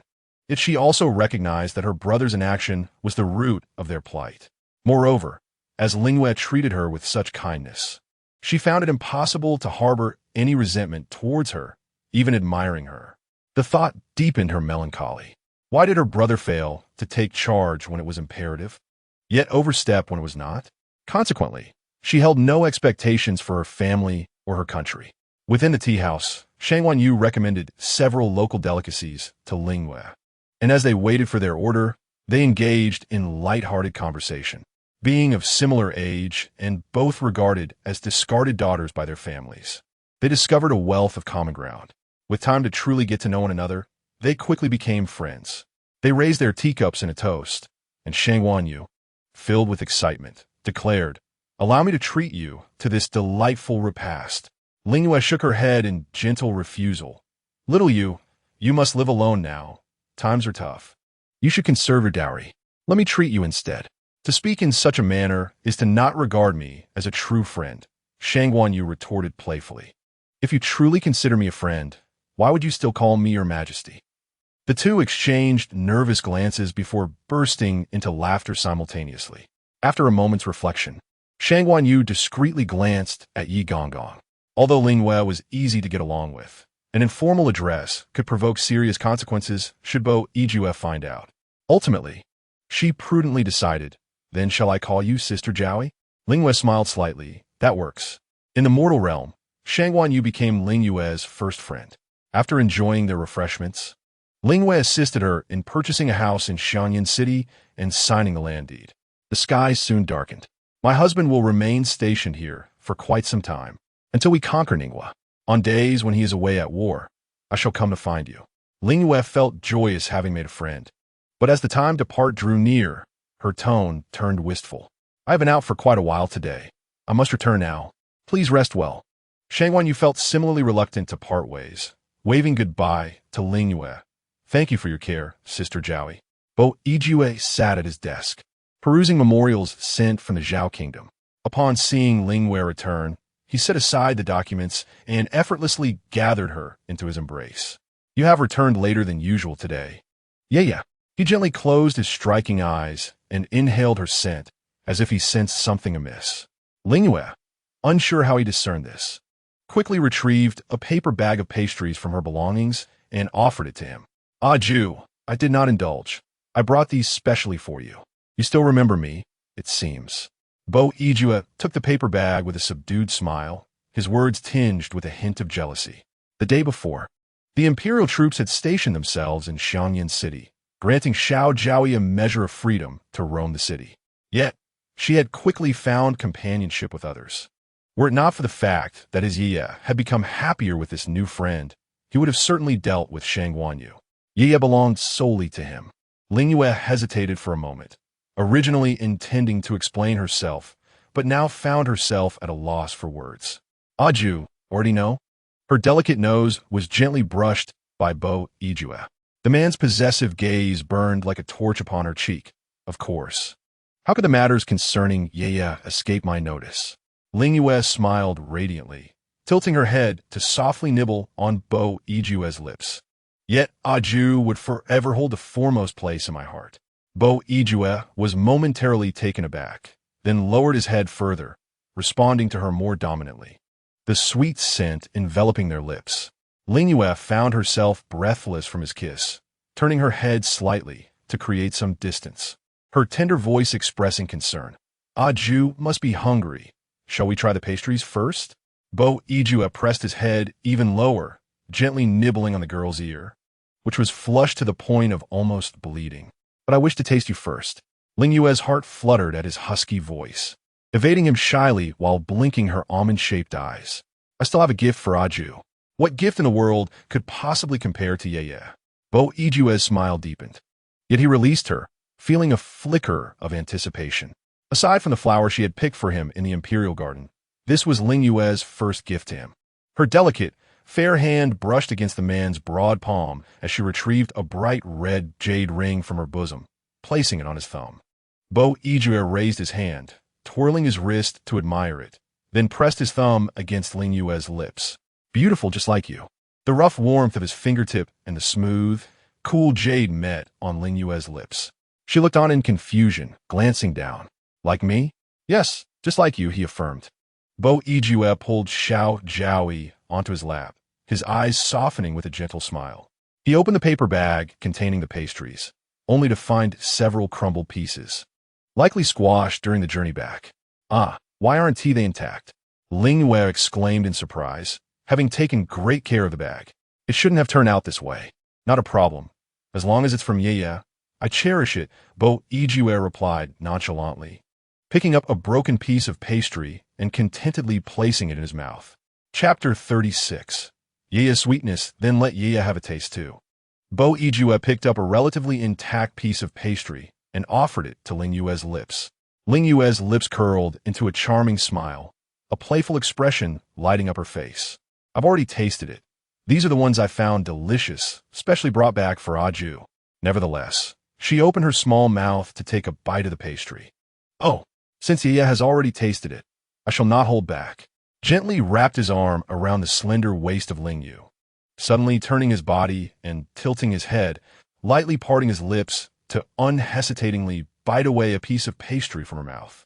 Ling Yue appeared momentarily stunned, left with only a small fragment of the delicacy in her mouth. The lingering aroma of the pastry remained, making her feel as though she had tasted it, yet also as if she had not. Ju, the young girl pouted slightly, savored the pastry with lingering desire, while observing the somewhat dazed expression of the little court lady. Had you changed your mind? Ling Yue lowered her head and softly hummed a response, indicating that she had not. That is good. Gently brushed away the pastry crumbs from the corner of her mouth, finding her adorable and enticing demeanor reminiscent of a little mischievous cat. This pastry, having tasted your lips, has become even sweeter. I wish to indulge in this once more. Ling Yue's almond-shaped eyes widened in surprise as if the astonishment had crystallized within them. It was not that she craved the pastries, but having half of her food snatched away felt rather peculiar. The man chuckled softly, lowering his head to place a gentle kiss on Ling Yue's forehead, teasing her. However, I find myself perplexed. A Jew was about to inquire why he would let the princess of Ningguo, who was to be wed, go free. Ling Yue discerned his thoughts and smiled gently in response. I had initially felt displeased upon hearing of her impending marriage. Yet later, I learned that the union was not of her own volition, and that she already had someone dear to her. Hence, I released her. You possess a kind heart. Silently consumed the remaining pastries in the paper bag. Just because her experience resonated with his own, Ling Yue found herself empathizing with her. Her sparkling eyes, filled with sincerity, gazed at him, and thus she wished for the princess to be with her beloved, just as she was. The cool ring glided across the young girl's fair cheek, and a tender smile danced in his eyes. Your words, Yu, bring me joy. Therefore, this matter shall not be pursued further. However, in truth, was indifferent to whether the princess of Ningguo lived or perished. Since he had promised his little court lady, he would allow her to handle the situation to her satisfaction, and he would keep his word. What he desired, from the beginning to the end, was merely her happiness. Yet, I have heard from Yisheng that you and Shangguan Yu were quite engaged in conversation at the tea house just now. I am curious about what you discussed. Ling Yue wrapped her arms around his neck and tilted her head back, speaking softly. Today, Xiao Yu and I merely spoke of our backgrounds and the admiration that jade-like young women have for their beloved. Naturally, I also offered some praise for Aju. But then again, had I not frequently expressed such compliments to him? Upon hearing this, lifted her into his arms, his cool lips curling into a smile as he whispered in her ear. I have heard quite a bit, but I never find it excessive. You may recount it to me again later on the couch. The warmth of his breath caused the already flushed tips of her ears to tingle slightly. Unexpectedly, suddenly seemed a touch aggrieved, asking if Shangguan Yu had spoken ill of him to Yu. Although Shangguan Yu's father had passed away due to illness, that illness was related to the incident where had single-handedly faced 4 adversaries. Was concerned that Shangguan Yu might harbor some resentment towards him because of it. He need not concern himself so much, yet because Shangguan Yu has become a friend of his beloved Xiao Jiaoyi, he has grown exceedingly cautious. She does not, Ajuin, Ling Yue gently cooed, pecking at his strong, perfect jaw. Moreover, in the future, regardless of what anyone might say about Ajuin, Ling Yue would steadfastly trust her own judgment. The world had once whispered that he was indifferent to women, that he would elevate Bai Ruohua to the status of empress, and that he was prone to violent and capricious moods. However, through her time spent in his company, the first 2 rumors had been effortlessly dispelled, and she discovered that Bo Yijue was never brutal towards the common folk. She had also come to understand the dark, tumultuous past he had endured in his youth. The two had already laid bare their hearts to one another. From now on, she would empathize with him and believe in him. Yeye is truly wonderful. Bo Yijue is strong. Bony hand rested gently on Ling Yue's forehead, caressing her tenderly. Suddenly reminded of Shangguan Yu's wish, she tentatively inquired. Xiao Yu mentioned that if she were to encounter a youth named Yanqing, aged around 16 or 17, in the Daylight Kingdom, she hopes to be informed. Has Ajuin heard of this person? Upon hearing this name, Bo Yijue appeared momentarily stunned. When my father was alive, he once told me that my brother's name was Yanqing. After careful contemplation, he recalled that his father's former residence had been thoroughly pillaged by the troops of the Daylight Kingdom, and Yanqing, being a native of that realm, seemed to fit the age description. Yet, he soon returned to the harsh reality. Given that the residence of Bo Xiao had been ransacked, it was likely that both Bo Yanqing and his mother faced dire circumstances. His sharp, discerning eyes glimmered with clarity, yet his tone was suffused with melancholy. They bear different surnames, and their names, though phonetically similar, are written with different characters. Perhaps this is nothing but coincidence. Do not be disheartened, Ajuin, Ling Yue's gentle voice consoled him. In fact, I have privately consulted an oracle regarding my mother and younger brother. If Ajuin believes in me, do not lose hope. In the end, her voice softened, imparting a sense of warmth and reliability. Ajuin, there is still hope, as long as we strive earnestly. That is enough. Yeye's words are so sweet. Bo Iju tenderly brushed his lips against her cherry-like mouth, relishing the taste as though savoring the finest delicacies of the world. Thus, I shall always believe in Yeye. Chapter 37. Your Majesty. How dare you eat the dishes made by the Empress? I have lost again. No more, no more. At either end of the chessboard, Ling Yue and Shang Guanyu sat opposite each other, engaged in a game. Shang Guanyu, wielding the white pieces, surveyed the board in a state of indecision, finding no place to make a move. This marked the second day of Shang Guanyu's settlement in Xiangyan City, and during the time Bo Yijue was training his troops, Ling Yue had seized the opportunity to visit her with the accompaniment of Eunuch Yi. The Empress is astute and possesses remarkable chess skills, Eunuch Yi remarked, gazing at the board in awe. Is that truly the case, Eunuch Yi? Ling Yue suddenly felt as though everything were somewhat surreal. She had only studied the art of chess for 2 weeks, yet somehow Eunuch Yi lost to her, as did Shang Guanyu. Even Bo Yijue, who had taught her, occasionally fell to defeat at her hands, leading her to deeply suspect that everyone was intentionally conceding. Eunuch Yi merely smiled in silence. The esteemed Empress Dowager possesses an extraordinary talent in this regard. When he engages in a game of chess with her, he truly exerts every ounce of effort. Yet he is unable to alter the inevitable outcome of defeat. Nevertheless, it is evident to him that the Emperor's losses are deliberate. Xiaoyu, shall we play another round? Ling Yue began to gather the black pieces from the chessboard. Shang Guanyu shook her head repeatedly. No. Competing against Sister Jiaoyi, I find it utterly impossible to win. A few years prior, when she was still a princess within the palace, she had learned the art of chess from the grand scholar Ning Yue. Yet she never anticipated that her skills would be so inadequate in Ling Yue's presence. However, Ling Yue's eager gaze still sparkled with a desire to play. Shang Guanyu quickly changed the subject. It's nearly noon. Why don't we prepare today's lunch together? That sounds delightful, Ling Yue agreed with a smile. After her previous disastrous attempt in the imperial kitchen at Huayao Courtyard, she had refrained from cooking, but now, reminded by Shang Guanyu, she was filled with enthusiasm. However, Steward Yi swallowed hard, filled with trepidation. Your Highness, please reconsider. If something were to go awry, how would I explain it to the Emperor? He had served Bo Yijue for many years and was supposed to accompany him to the training grounds. But after yesterday's incident, Bo Yijue had instructed him and his disciples to act as the Empress Dowager's guards.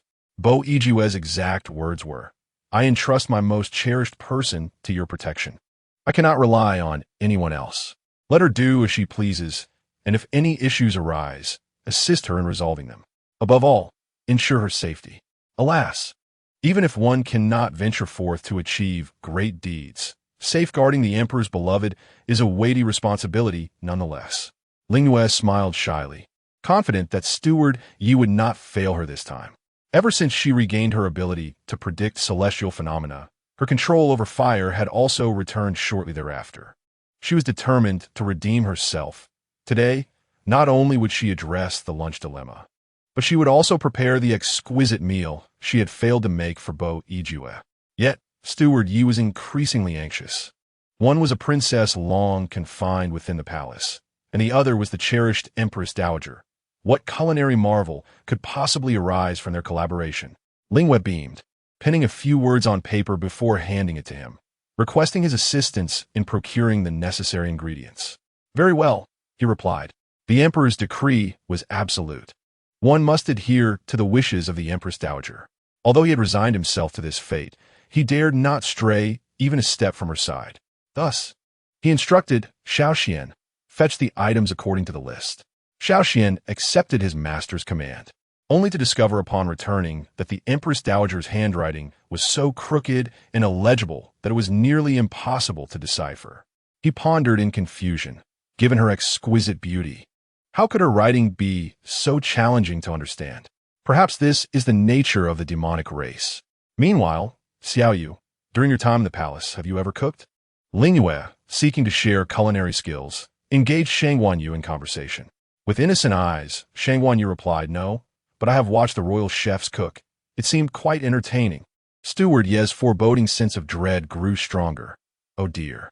That evening, when Bo Yijue returned from training, he was met with an array of unfamiliar dishes, leaving him perplexed. Eunuch Yi stood silently to the side, not uttering a word.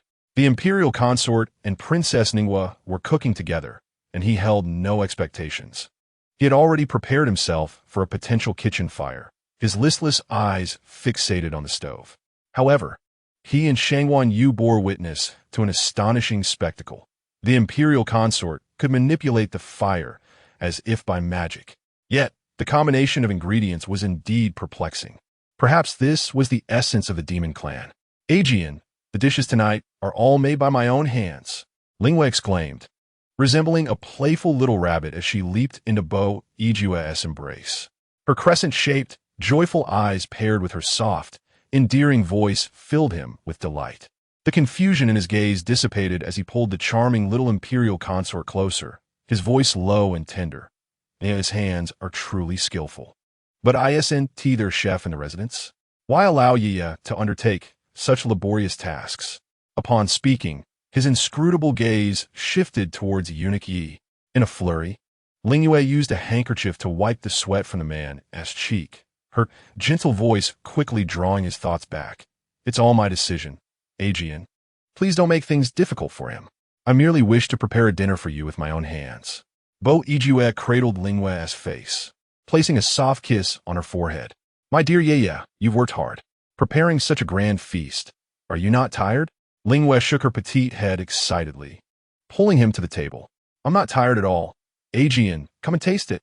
A few pieces of sauce fish were placed into Bo Yijue's bowl, and the youthful girl's expression radiated joy. This braised plum fish is my signature dish. I wanted to make it for you during our last visit to Huayao Garden, but there were unforeseen circumstances. She recalled her blunder in the imperial kitchen that day and the punishment Bo Yijue had given her, a blush involuntarily gracing her cheeks. Eunuch Yi, observing the peculiar combination of ingredients, could not help but furrow his brow, contemplating the adage that one's health is influenced by what one consumes. Your Majesty, no matter how much you dote on the consort, please think twice. Yet, with the intention of not disappointing Ling Yue, Bo Yijue willingly tasted the dish she had prepared for him, only to find it surprisingly delightful. Meeting the sparkle in the girl's eyes, a gentle smile graced the depths of his gaze. She awaited his praise with such eager anticipation. It's delicious, Bo Yijue genuinely exclaimed.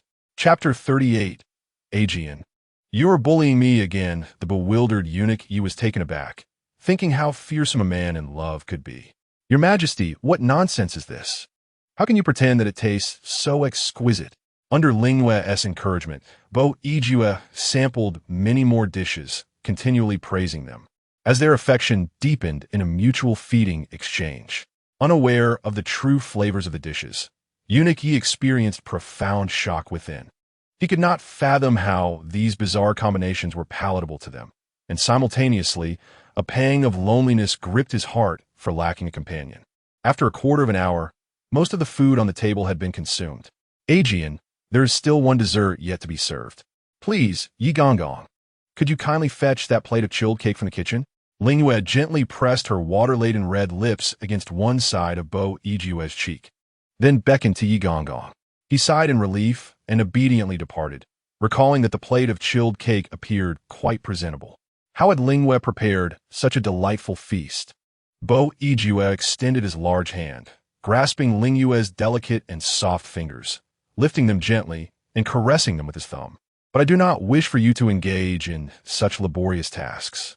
Ah, Ju, is not too arduous for me, Ling Yue replied with a soft smile, revealing two pearly little tiger teeth. It is you who endures the true hardship, training the troops and leading them into battle. Pray tell me honestly, how long did it take to prepare this splendid meal? Bo Yijue softly kneaded her cheek with the cool, smooth ring on his finger. Ling Yue tilted her head in contemplation. This afternoon, after a brief study with Xiaoyu, we began preparations post-lunch. You have toiled for so long. My heart aches for you. The man chuckled softly, his exquisite, elegant eyes harboring deeper meanings beneath his ink-black brows. Though he was absent from the residence, his beloved Xiao Jiaoyi had mingled with others for quite some time, which was unacceptable, even if that person were a woman. Despite Ling Yue's assurances that he held the foremost place in her heart, he still felt a twinge of displeasure. He desired to share every moment of her life, to occupy a greater portion of her time. Ling Yue, would you care to accompany me to the training grounds tomorrow and observe my military exercises? Ling Yue, oblivious to Bo Yijue's jealousy, interpreted his concern for her culinary efforts and readily agreed. That sounds wonderful. I have yet to see it. A triumphant smile flickered across Bo Yijue's ethereally handsome visage. Ling Yue was truly obedient. At that moment, Yi Gonggong returned to the hall, enthusiastically announcing, "Your Majesty, the pastries have arrived." Once the chilled cake was placed on the table, Ling Yue used her chopsticks to delicately pick up a piece, carefully placing it in a small dish and offering it to Bo Yijue. "Do try it." The texture of the chilled cake was exceedingly soft. With too little strength, it slipped from her grasp, and with too much, it crumbled. Thus, her hand trembled slightly as she held the chopsticks. Bo Yijue opened his mouth and swallowed the delicate morsel, savoring it momentarily before arching his eyes. Delicious, though it could use a touch more sweetness. Really? It seemed to me that Ling Yue added quite a bit of sugar. Ling Yue raised her puzzled apricot eyes and then tasted another piece herself, pondering, it does not seem lacking in sweetness. Could it be that she had not mixed the ingredients thoroughly? Contemplating this, Ling Yue lifted another piece toward her lips, entirely unaware that Bo Yijue had discreetly signaled Yi Gonggong to withdraw. As she brought the morsel halfway to her mouth, Bo Yijue's strikingly handsome face suddenly loomed close. Ling Yue felt her lips brush against his teeth before he seized the treat from her. "Aju, what are you doing? You just said it wasn't sweet enough, and now you are stealing it from me," she playfully chided. "Yet this piece is indeed sweet enough." Bo Yijue's lips curled into a smile. "I understand now." Ling Yue rose to her feet, picked up her chopsticks, and divided the chilled cake on the plate into 2 portions. Analyzing with utmost seriousness, perhaps it was my oversight in not mixing the ingredients thoroughly. I suspect that this side of the cake contains more sugar, while that side has less. "Aju?" She glanced in surprise at the man sitting beside her, only to find that Bo Yijue's eyes sparkled with an inexplicable smile. After a moment, she realized something was amiss. How naive of her to think it was merely her lack of mixing. "Aju, you are bullying me again." Yet her soft, delicate voice lacked any semblance of intimidation, prompting Bo Yijue to continue teasing her. "How could I ever bear to bully you?" He extended his long finger to tuck away a stray lock of hair that had fallen across her forehead, arguing with a composure that belied the situation. "To be fair, this meal was specially prepared for me by Yeye. What is wrong with me enjoying a piece of chilled cake from her?" Perhaps his deep, mellifluous voice was simply too charming, for Ling Yue found herself easily swayed. Indeed, it seemed plausible. Thus, Bo Yijue continued to playfully snatch several pieces of chilled cake from her lips, justifying his actions by claiming, "It tastes sweeter this way."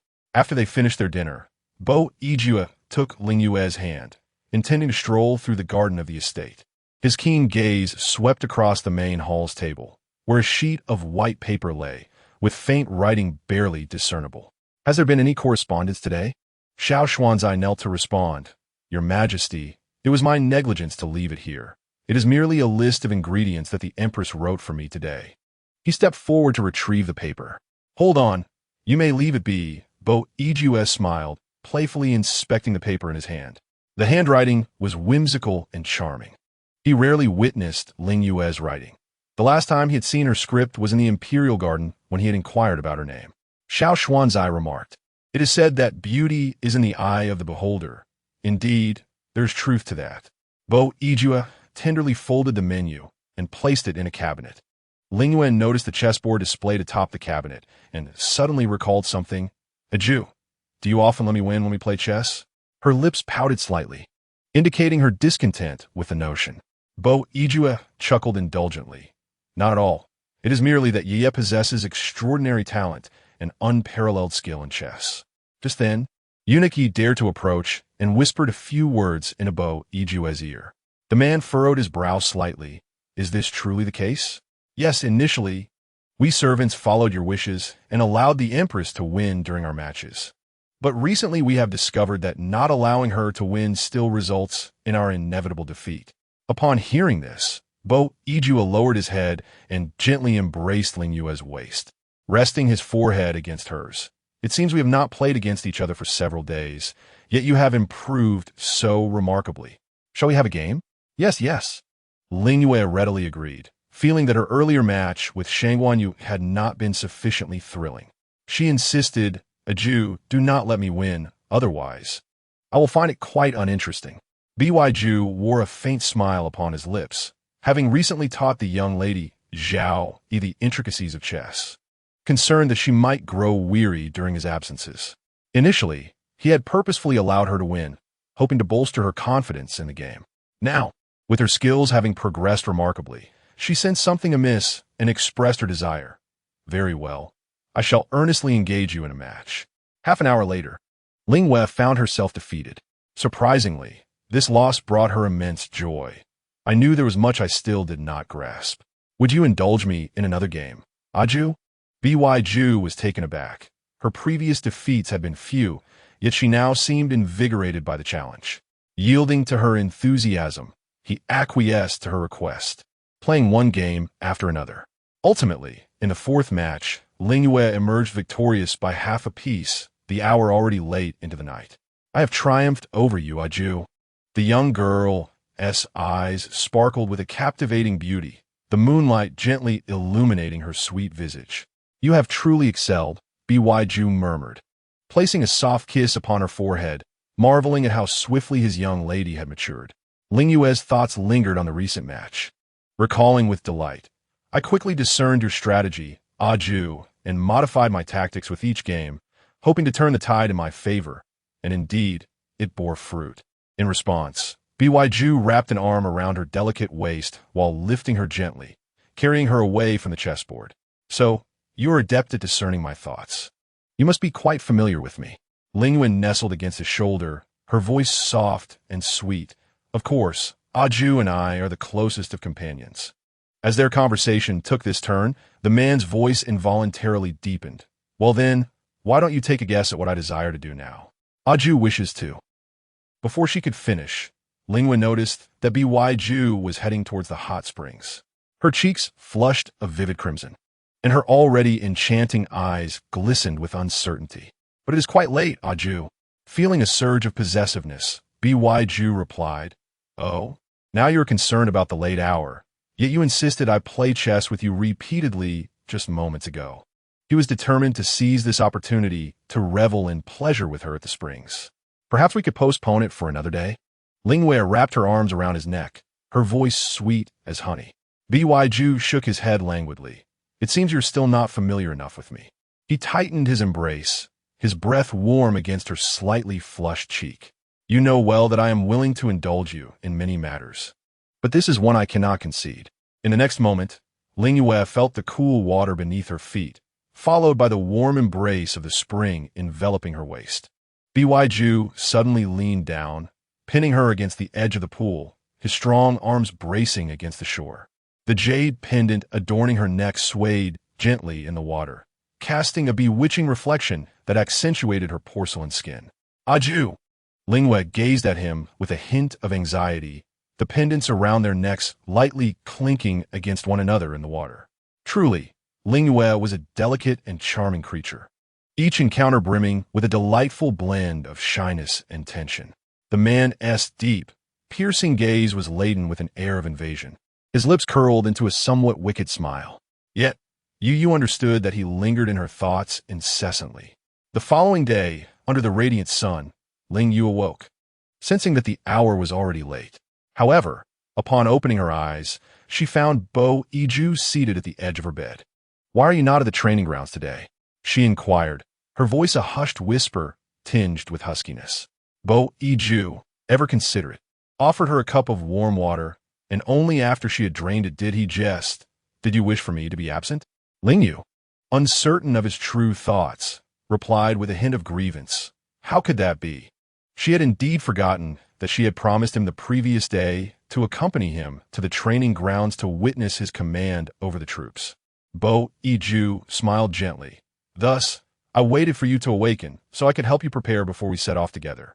At his words, Ling Yue disregarded her fatigue and quickly sprang up, exclaiming, "Why did you not wake me sooner? I was concerned for your well-being from last night's exertion." Wishing to allow you a bit more rest, he replied softly, kissing her forehead and coaxing her gently. Ling Yue turned her head away, her voice imbued with a playful defiance. You clearly do not care for Ling Yue. Regardless, she hastily dressed and groomed herself, subsequently sitting before the vanity with a heart full of joy, eagerly awaiting the man's assistance in her adornment. Bo Iju skillfully arranged her cascading locks, securing them with an exquisite Ling Yue hairpin, and then affixed the resplendent phoenix hairpin befitting a queen's ceremonial attire. I am aware that you find this somewhat heavy, yet I desire you to wear it today, he murmured tenderly. If you like it, then I shall wear it, she responded obediently, adjusting the phoenix pin in her hair to secure it more firmly. She had long noticed that whenever Bo Iju intended for her to meet numerous individuals, he would insist she wear this particular pin, just as he had at the previous celebration banquet. Perhaps it held some special significance. Bo Iju smiled silently, his gaze locked on their reflection in the mirror. The young maiden bore a spring-like allure in her eyes, her skin as lustrous as warm jade, exuding a delicate glow. Her crimson lips were naturally tinted, while two wisps of hair framing her face added a touch of charm. Bo Iju mused that adorning her was akin to crafting a masterpiece, and his heart brimmed with unspoken pride. With admiration sparkling in his striking gaze, he commanded, Yi Sheng, prepare the litter for our journey to the training grounds. Shall we ride there instead? Ling Yue suggested playfully, rising from her seat with a beaming smile. Bo Iju paused momentarily, caressing the back of her head. You are quite right. Visiting the soldiers is indeed more fitting on horseback. Very well, Yi Gonggong replied. I have instructed others to bring forth Ju, Yi, and Yuling. Once they exited the estate, Bo Iju stood beside Ju Yi, extending his arm for Ling Yue to mount the horse. The young maiden smiled warmly, but, Ju, I am no novice at riding. Bo Iju gently patted her knee from below, and what of that? My affections for you remain unchanged. Thus the two rode side by side, with Yi Gonggong and others trailing behind, and before long, they arrived at the training grounds. The generals present, upon catching sight of the two figures, promptly knelt, raising their voices in unison to greet. We welcome your majesty and the esteemed empress. With a sudden pull of the reins, Bo Iju halted his steed, turning to address the gathering. Please rise, he commanded, his resonant voice and charming, subtly smiling countenance immediately revealing his joy. A Jew, shall we dismount here? Ling Yue, riding closely on Ju Yi, inquired.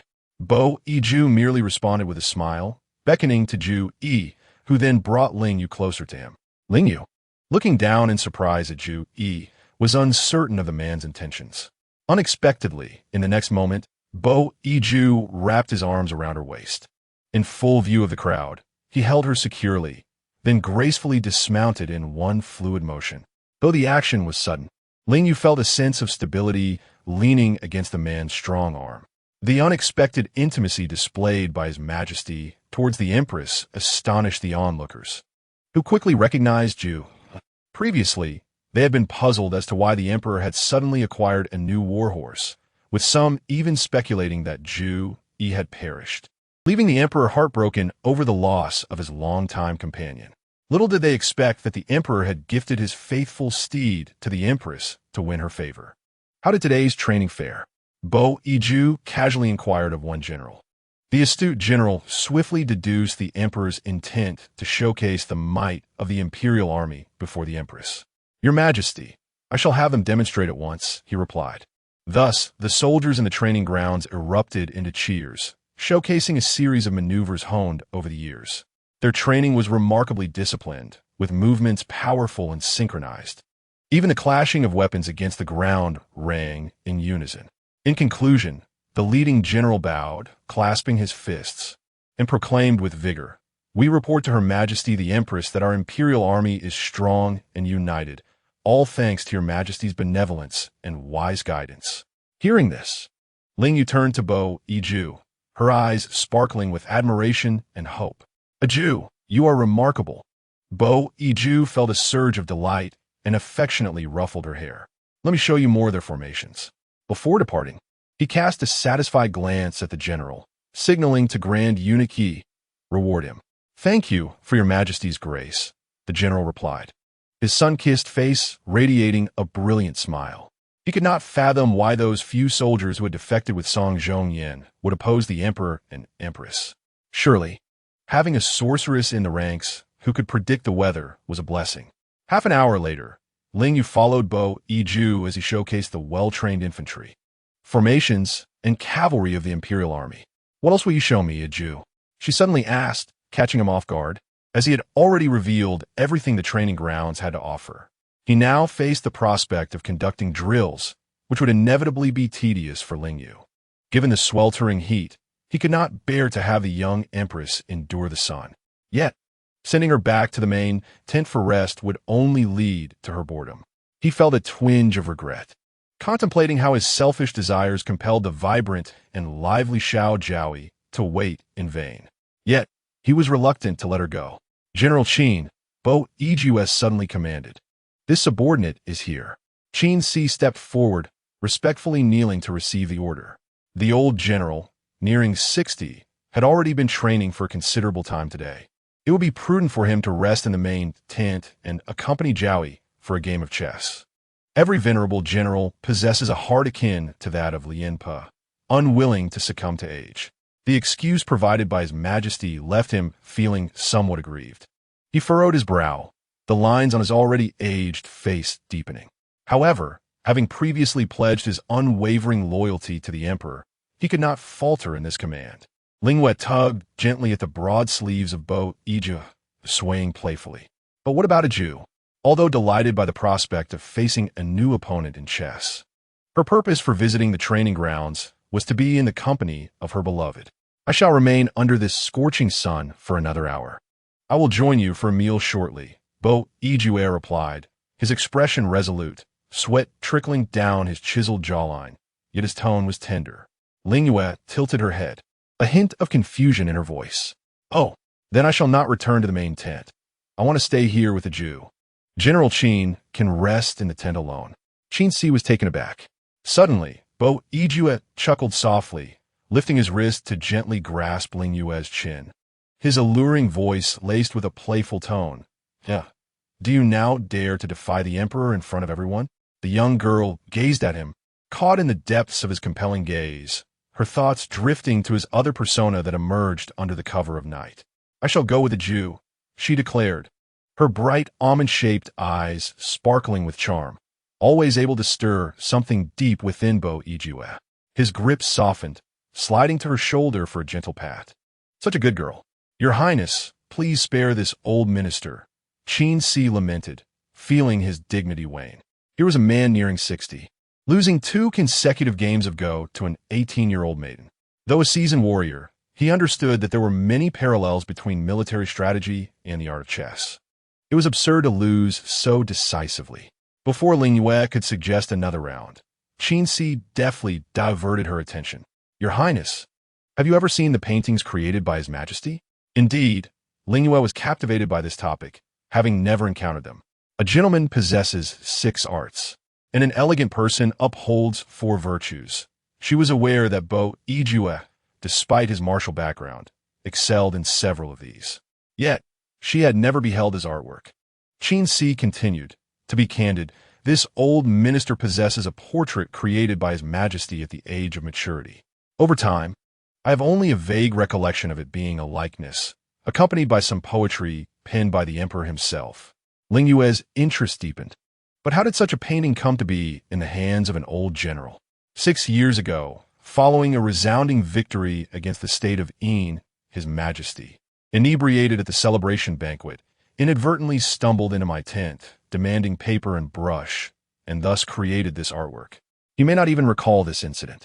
Qin Si paused, then continued, if your Highness wishes to see it, I would be honored to present it to you this afternoon. Ling Yue nodded thoughtfully, suddenly recalling that Bo Yiju once remarked, those who seek to please Ye, if not out of gratitude, must have some request from you or from me. Henceforth, Ye must tread carefully in her friendships. With this in mind, Ling Yue cautiously inquired, General Qin, is there a request accompanying your gift of the painting? Chapter 41. It turns out Bo Yiju had long been planning this Qin Si side, stating, There is nothing else, Your Highness. You may do as you wish, however. I must confess that I'm quite reluctant to play this game. His unwillingness to grow old referred to the vigor of his body and the unwavering resolve to engage in battle. Yet, it was indeed quite disheartening for him to repeatedly lose to a young girl. Ling Yue was taken aback by such a request. A subtle smile graced her lips. If that is the case, then it is settled, General Qin. Thus, an agreement was forged between the elder and the youth. During lunch, Bo Yijue gently tucked his sleeves, attentively serving Ling Yue while tentatively suggesting, "If you feel bored here, I shall have someone escort you back to your residence this afternoon." Ling Yue recalled her promise to Qin Si. If she returned, she would miss witnessing Bo Yijue's painting. She smiled radiantly. "No need, Yijue. I do not find it dull here at all." Bo Yijue was unexpectedly delighted. Her willingness to stay was indeed the best outcome. It seemed he would have to devise another excuse to allow Qin Si to rest in the main tent during the afternoon military drills. As the afternoon sun shifted, casting elongated shadows upon the ground, the soldiers gathered punctually at the training grounds. Bo Yue directly instructed Qin Si. "I have just heard from the imperial physician that your old injuries have resurfaced, so you should rest in the tent." "I am grateful, Your Majesty," Qin Si replied, accepting his fate without a hint of rebellion. This reaction left Bo Yijue somewhat astonished. While he was not overtly jealous of Qin Si, he felt compelled to inspect the main tent shortly. Inside the tent, Ling Yue joyfully accepted a folded piece of paper from Qin Si, expressing her gratitude. "General Qin, your word is indeed as good as gold." The paper was evidently aged, yellowed, and wrinkled, with a few ink stains seeping through. "I have not opened it since I originally stored it away, Your Highness. Please handle it with care to avoid tearing it," Qin Si cautioned. Ling Yue meticulously unfolded the paper and beheld a solitary figure of a woman, her hair styled in a cloud-like bun, adorned in a flowing red veil, her silhouette graceful. Yet her visage remained unpainted. To the right of the painting, an inscription read, "I long to reach for you, yet you have vanished without a trace." The painting, created under the influence of wine, bore a somewhat hasty appearance, yet retained an ethereal charm. The handwriting of the inscription was undoubtedly Bo Yijue's, which Ling Yue recognized. Who then could this woman in the painting be? Contemplating the garments Bo Yijue had prepared for her, many of which were similarly in shades of crimson, a sense of discomfort washed over Ling Yue. Just then, Qin Si glanced at the painting and exclaimed, "I have just realized this figure bears a striking resemblance to Your Highness. It is curious, for His Majesty had never seen you at that time." Ling Yue snapped back to the moment, feeling a flicker of solace. Is that truly so? A decade ago, the initial encounter between her and Bo Yijue remained a secret, one that Qin Si was entirely unaware of.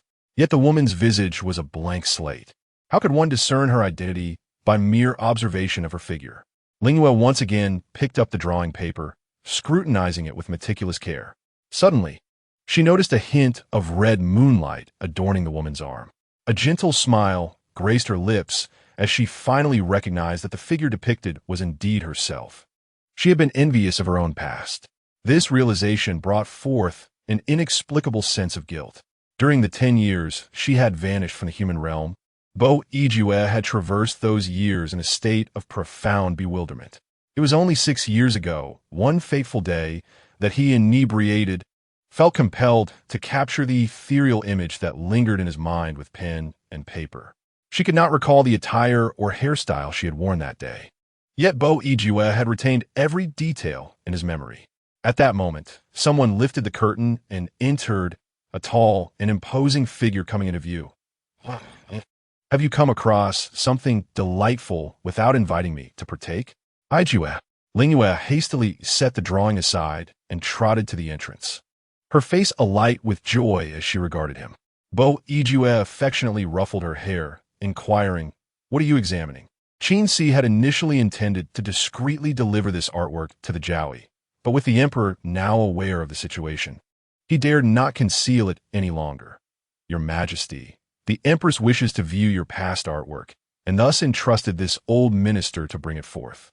Bo Yijue appeared genuinely surprised. his gaze darkening as he mused. It seems I have never created any artwork in the past. Qin was compelled to recount the events of 6 years prior. Is that so? Bo Ijue's brow twitched involuntarily. His emotions complex as he approached the painting for closer inspection. Upon recognizing its content, a soft smile graced his lips. It was a portrait of Ye. He disregarded Qin's astonished expression and did not pursue the matter further, saying, I appreciate your efforts in safeguarding this painting, General. Once you have rested, please rejoin the ranks. After his departure, only the two of them remained within the tent. Bo Ijue approached Ling Yue, his inky brows casting a shadow over his deep-set eyes, which were filled with a look of satisfaction. They exchanged glances for an extended moment before Bo Ijue suddenly drew her into his embrace, his arms pressing her against his chest with a possessiveness that was palpable. After all these years, it was fortuitous that she had returned to his side. His voice, rich and husky, resonated with a hint of laughter. Indeed, I have had my wish fulfilled once more. Ling Yue, held tightly against him, felt the heat of his firm chest against her cheek. Her voice, already soft, became almost a whisper as her lips brushed against his chest. So, Ijue has always been thinking of me. The warmth of her breath, delicate and gentle, settled on Bo Ijue's attire, igniting a subtle tickle in his heart. Bo Ijue carefully stored the drawing from 6 years ago, gently squeezing Ling Yue's small hand. Yeah, let us return to the manor.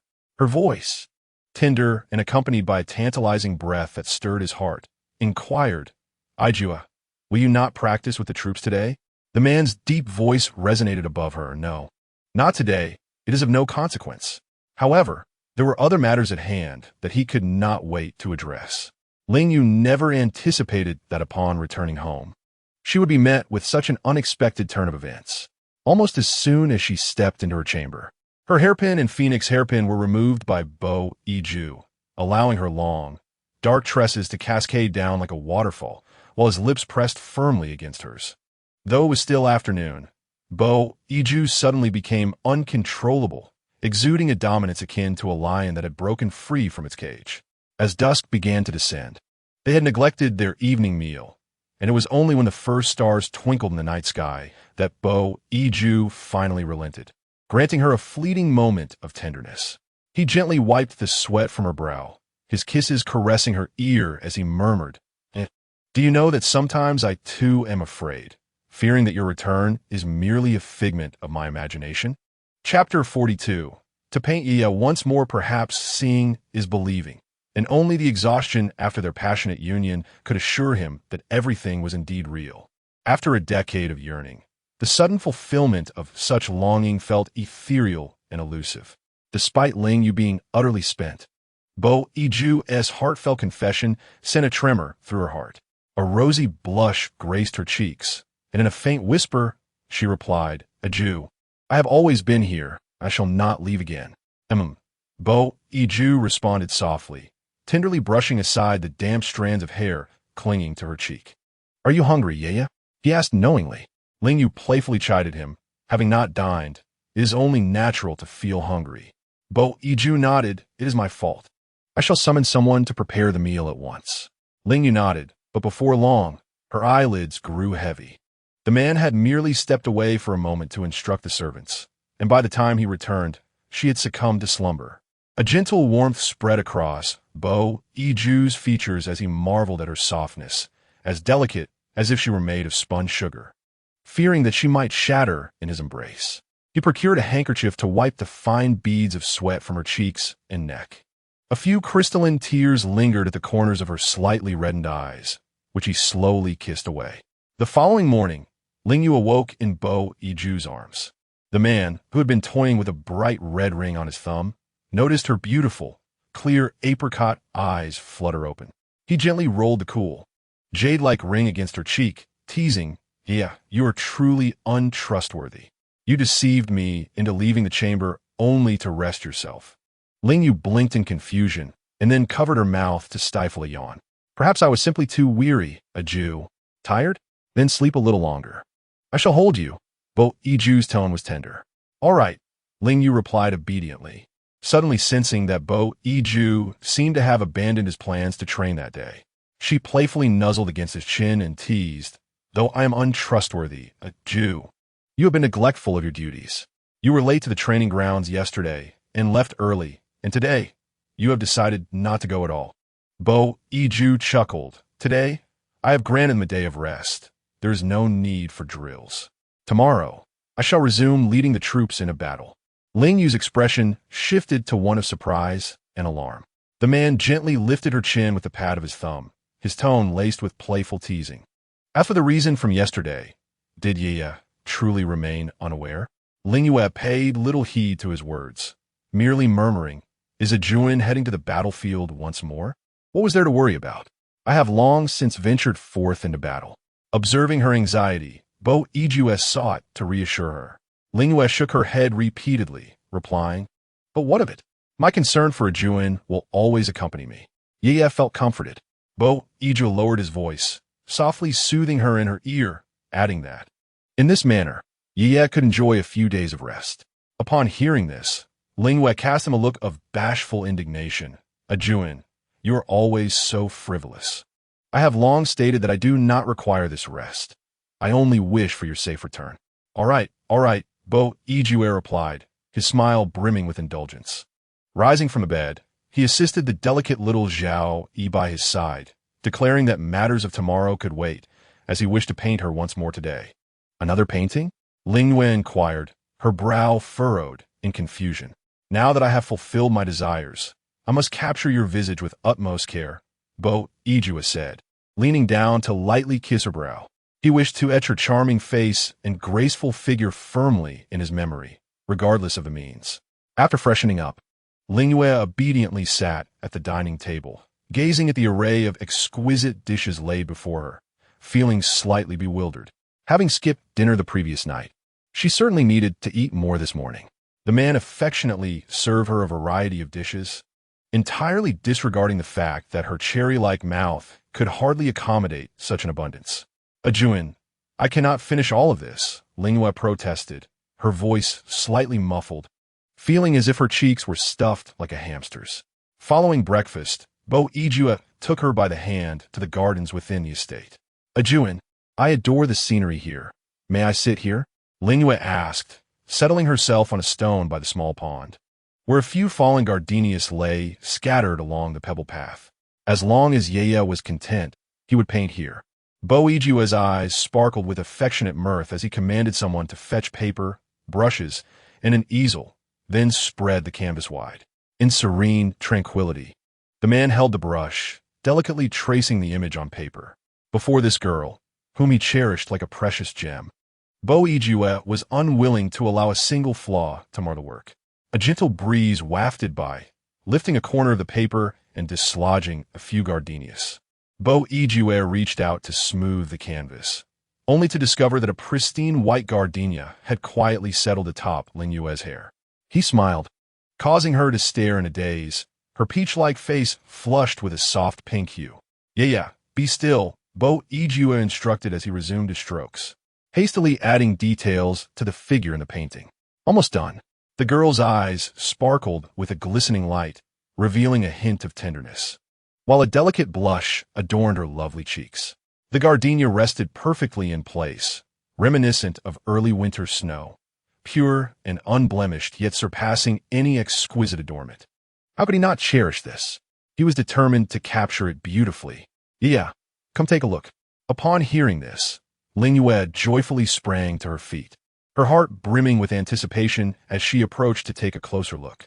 This time, the woman depicted in the painting had distinctly defined features, and the inscription on the right side transformed into "Petals fall like rain upon the ground. A cherished image lingers in the heart." Ling Yue's gaze sparkled with the innocence of a fawn, her clear eyes reflecting awe as she exclaimed, "Beautiful."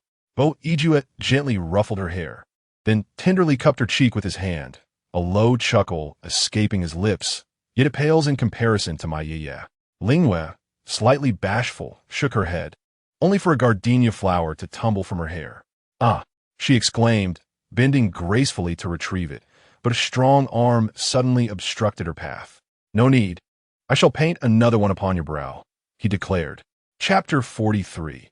A small red lotus on the tyrantess' forehead, Bo Yue, with affectionate intent, lifted her and returned to the vanity, where he adorned her forehead with a gardenia motif. As he examined her brow, he softly inquired, "Do you like it, yeah?" Ling Yue nodded enthusiastically, proclaiming his artistry to be exquisite. Her delicate hand climbed up the crook of his arm, and she playfully suggested, "Shall I paint one for you as well?" Bo Yue paused momentarily, realizing that his little enchantress was perhaps unaware that such floral adornments were traditionally feminine in the human realm. However, he quickly regained his composure and handed her the brush with a gentle smile. "Go ahead." Ling Yue's eyes curved into crescent moons as she perched on his knees, carefully painting a small red lotus on his forehead.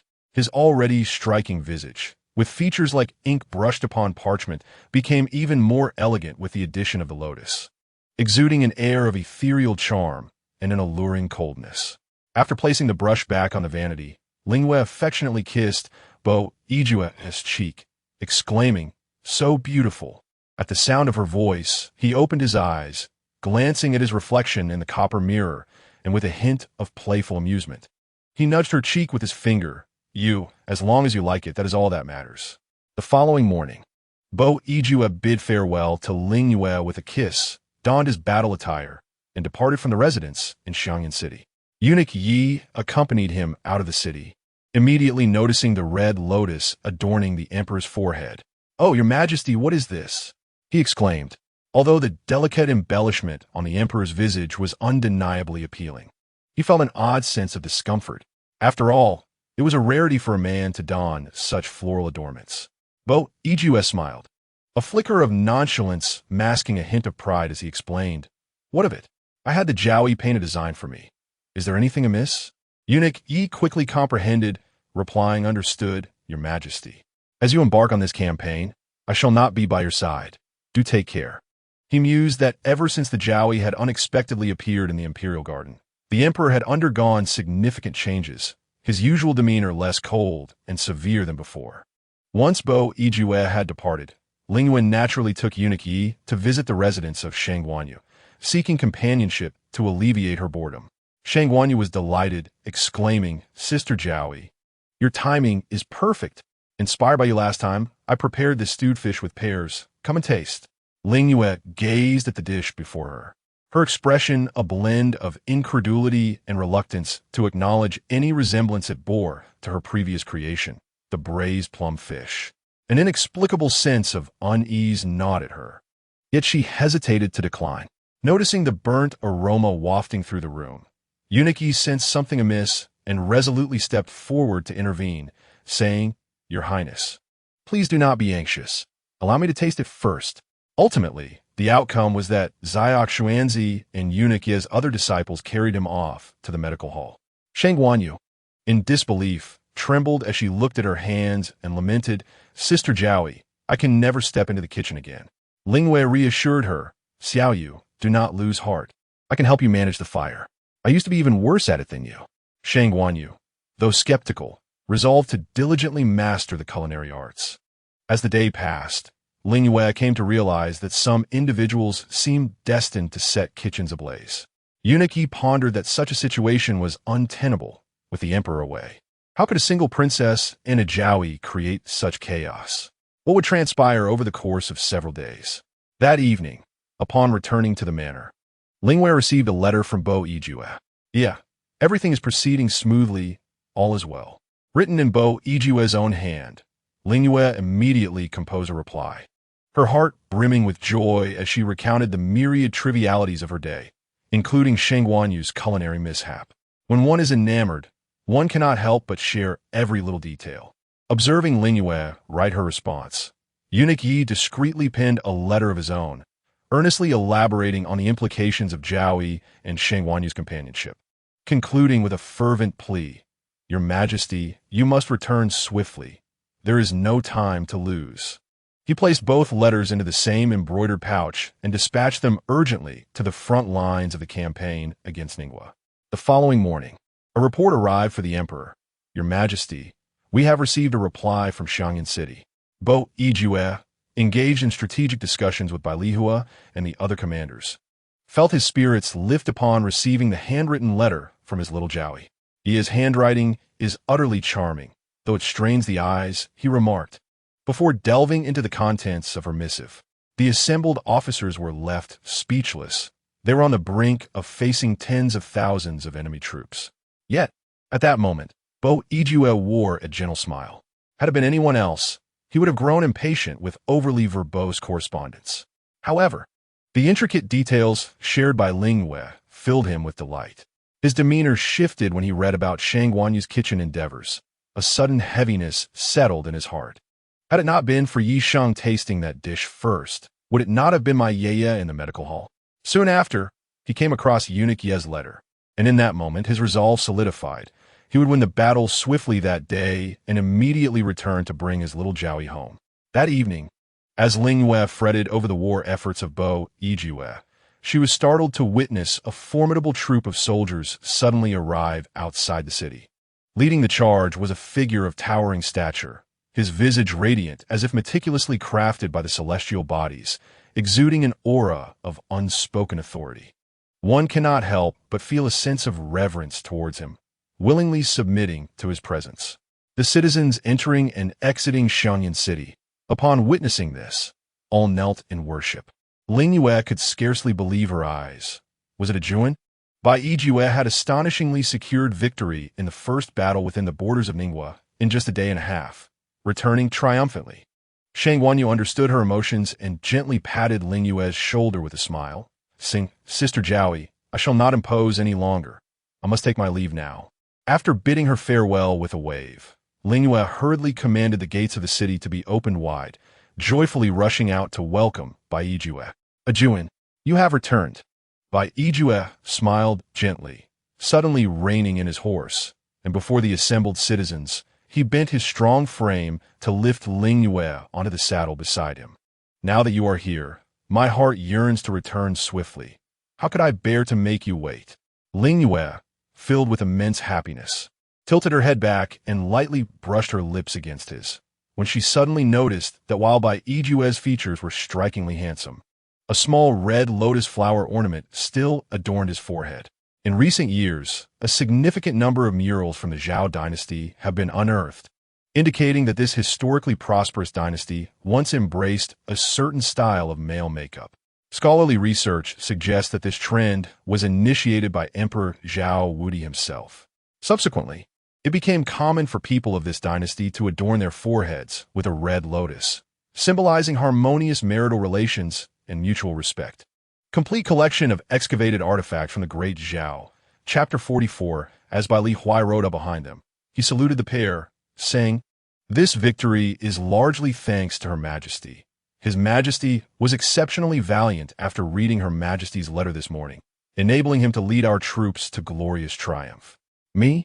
Ling Yue tilted her head, peeking out from Bai Yijue's embrace. "Military advisor, this hardly concerns you." Bai Yijue chuckled heartily, not genuinely reproaching him, and readily embraced the little Jowie as they entered the city. Upon returning to the residence, Ling Yue helped him change, replacing his sweat-soaked undershirt. "I simply wish to have you by my side until we conquer Ninghua. That nation now exists in name only, its soldiers bereft of spirit. I possess the capability to protect you."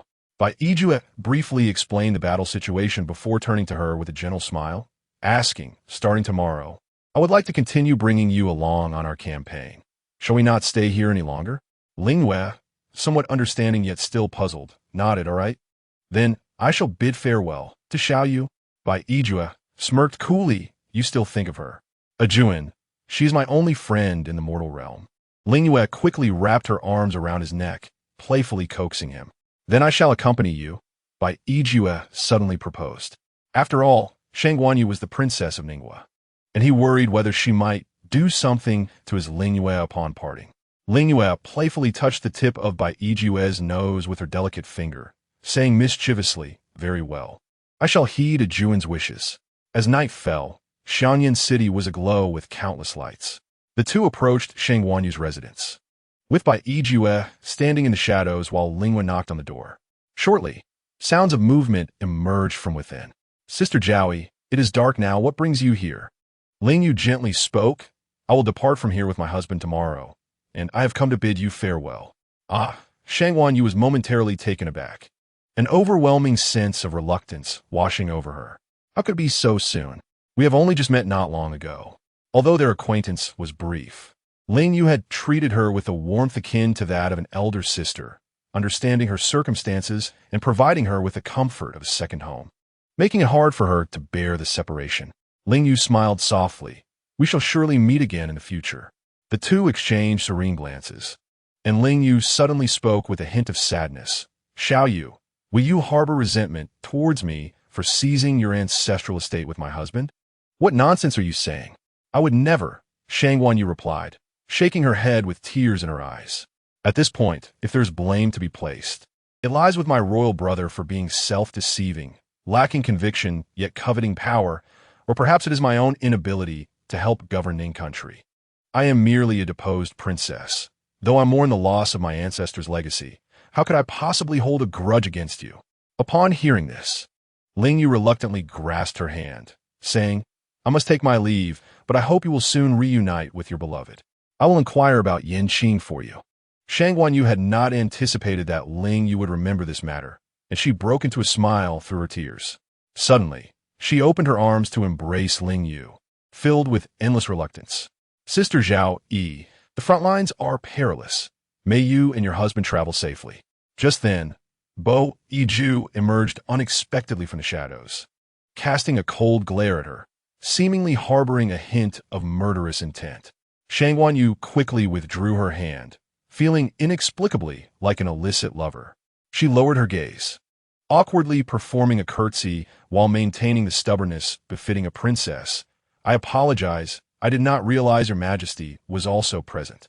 Ling Yue cheerfully took a few steps towards the man, her smile radiant as she met his gaze. A Jew, rest assured, Xiao Yu bears no ill will towards me. Bo Yiju opened his arms to envelop her, the loose sleeves of his robe cascading down, enveloping his little Zhao Yi as if to assert his claim. His voice was slightly husky. Are you satisfied now, Yu? It is time to return to the chambers. Under the glow of the neighborhood lights, the girl's cheeks flushed deeper red, and she shyly replied, Shangwan Yu watched the affectionate figures of the two depart, her heart unknowingly drifting toward another. Yin Qing, how will you fare without any news from me? In the royal garden of the Zhou Empire, several lanterns floated atop the pond, reflecting the scene of revelry on the tranquil water surface. Laughter occasionally erupted from the pavilion. Your Majesty, another cup, please. A resolute young man, aged around 16 or 17, knelt respectfully before the Emperor of Zhou and spoke earnestly. Father, if Ning country falls, then Zhou will soon face an invasion from Zhao. I implore you to send troops to support Ning country against Zhao. The Emperor, preoccupied with drinking and entertaining several concubines, paid no heed to his words. After a long while, noticing the young man still kneeling, he finally spoke with some impatience. Qing, I know you have heard about Princess Shangwan's demise from the Ning envoy and harbor resentment towards Bo Yiju, but that is not a justification for sending troops to aid Ning country. Yin Qing suppressed the pain in his heart. If he were selfish, he would not wish to support Ning country at all, since he was aware that it was Bo Yiju who ordered the assassination of Shangwan Yu. How could he be oblivious to the fact that the idea of the princess remarrying originated from the sovereign of Ninghua? Yet, given the current strength of the Dayo kingdom, how could they hope to confront the Zhao kingdom without allying with Ninghua? He clenched his teeth and asserted, My intentions are not born from selfish desires. I genuinely consider the fate of Dayo. I implore Father to ponder this matter thoroughly. Enough.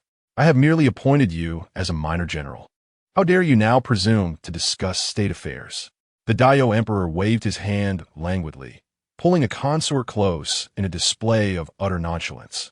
Qing'er, you must always remember that I found you back then and bestowed upon you all that you possess today. Without me, you would not enjoy such a life. Yin Qing gently closed his eyes, concealing the sorrow that lay deep within. Yes, I shall forever be grateful for the grace of Father. Since he could remember, Yin Qing had lived within the imperial palace of Dayo. However, He was neither a prince nor the offspring of any noble or meritorious lineage, and he was unaware of the identities of his biological parents. All he knew was this. He had been taken in by the Daio Emperor over a decade ago during the emperor's military campaigns. The emperor's surname was Yan, and thus he was granted that name. Although the emperor often disregarded him, Yan Qing, feeling an overwhelming sense of isolation, resolved to repay the emperor's nurturing and to safeguard the Daio kingdom. At that moment, the Daio emperor impatiently chided, "Are you not leaving yet?" With reluctance, Yan Qing bowed and retreated. "Yes, father." Chapter 45. Just once, please. Upon returning to the residence, Bo Yue gently smoothed the fabric of his robe, caressing Ling Yue's hair, a smile of uncontainable joy gracing his lips. "I have missed you, and with astonishing swiftness, I have annihilated the enemy forces." Shouldn't Ye express her gratitude? Ling Yue, unable to hide her bashful gaze, nodded gently. Though they had only been apart for 2 days, she understood that based on Bo Yue's previous demeanor, the night would not unfold easily for her. Thus, while attending to his bath, she was exceedingly cautious, prepared for the possibility of being pulled into the hot spring by him at any moment. However, as the moonlight cascaded upon the surface of the water, Bo Yue simply soaked in tranquility. Ling Yue approached him with a lantern, squatting down to illuminate his surroundings more brightly. The warm glow of the lantern felt comforting, a stark contrast to the coldness of the moonlight. The soft light reflected off his strong chest and muscles, and Ling Yue quickly averted her gaze after a fleeting glance. Bo Yue observed the lantern in her hands for a long while before his voice turned husky yet gentle. "How have you been, Ye, during these past 2 days?"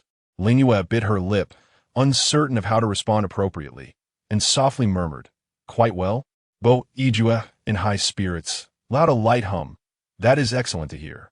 The young woman, slightly tense, watched him, and unconsciously, she placed the lantern beside the hot spring. "What is on your mind, Ye?" Bo Yue chuckled fondly, raising his hand from the water to gently caress her chin. "Are you thinking of joining me?" And no. Ling Yue felt the warm mist enveloping her neck and involuntarily shivered. Coincidentally, I have other plans as well." His eyes glimmered with an enigmatic smile as he rose, drying off droplets of water, casually donning his night attire, revealing a broad expanse of sun-kissed chest. Ling Yue gazed at his visage, momentarily entranced, as she instinctively brushed back the damp strands of hair from his temples. After a brief pause, she parted her lips slightly. "Ju, the flower paste I painted for you last time has faded a bit. If you like, I can wipe it off for you now and paint a new one for you tomorrow," responded affirmatively, bowing his head to facilitate the delicate ministrations of his xiaojiaoi. With a radiant smile, Ling Yue retrieved a handkerchief from her bosom, dampened it, and gently began to wipe his forehead with focused intent. Under the luminous glow of the moon, the man's features appeared even more profound, with his impeccably sculpted nose accentuating his ethereal elegance. Just this glance alone revealed his cool, noble demeanor, exuding an almost unattainable grandeur, while the unspoken depths of his character remained known only to her. Ling Yue found herself momentarily lost in thought, and as slender throat rolled slightly, he released a deep, sonorous chuckle. "Is it done?" Ling Yue nodded, but before she could react, he swept her into his embrace. "During this campaign, I acquired an intriguing trophy," whispered playfully in her ear. "Care to guess what it is?" Ling Yue shook her head, yet ventured a guess, pondering whether it might be a special remedy or perhaps a secret martial arts manuscript. The man chuckled softly, acknowledging that it wasn't entirely inaccurate. Ling Yue appeared somewhat perplexed, uncertain why would bring this up at that moment. In the blink of an eye, she found herself cradled upon the bed, opened a small booklet, a mischievous smile playing at his lips as he presented it to her. Ling Yue innocently accepted the booklet, but upon glancing at its contents, her cheeks flushed crimson. "Ju, this isn't a martial arts manual at all." The illustrations within depicted bizarre and shameless movements, and she felt as though her face might ignite from embarrassment. With a startled shake of her hand, she hastily cast the booklet away, chuckled lowly, placing the booklet aside. His rich voice laced with mischief. "Though it may not be a martial arts manuscript, I wish to practice until perfection with you. What do you say, Yu? Shyly covering her cheeks, Ling Yue peeked it through the gaps between her fingers, then swiftly burrowed herself entirely beneath the covers. Oh, why the silence? Yet in such haste to hide under the blankets?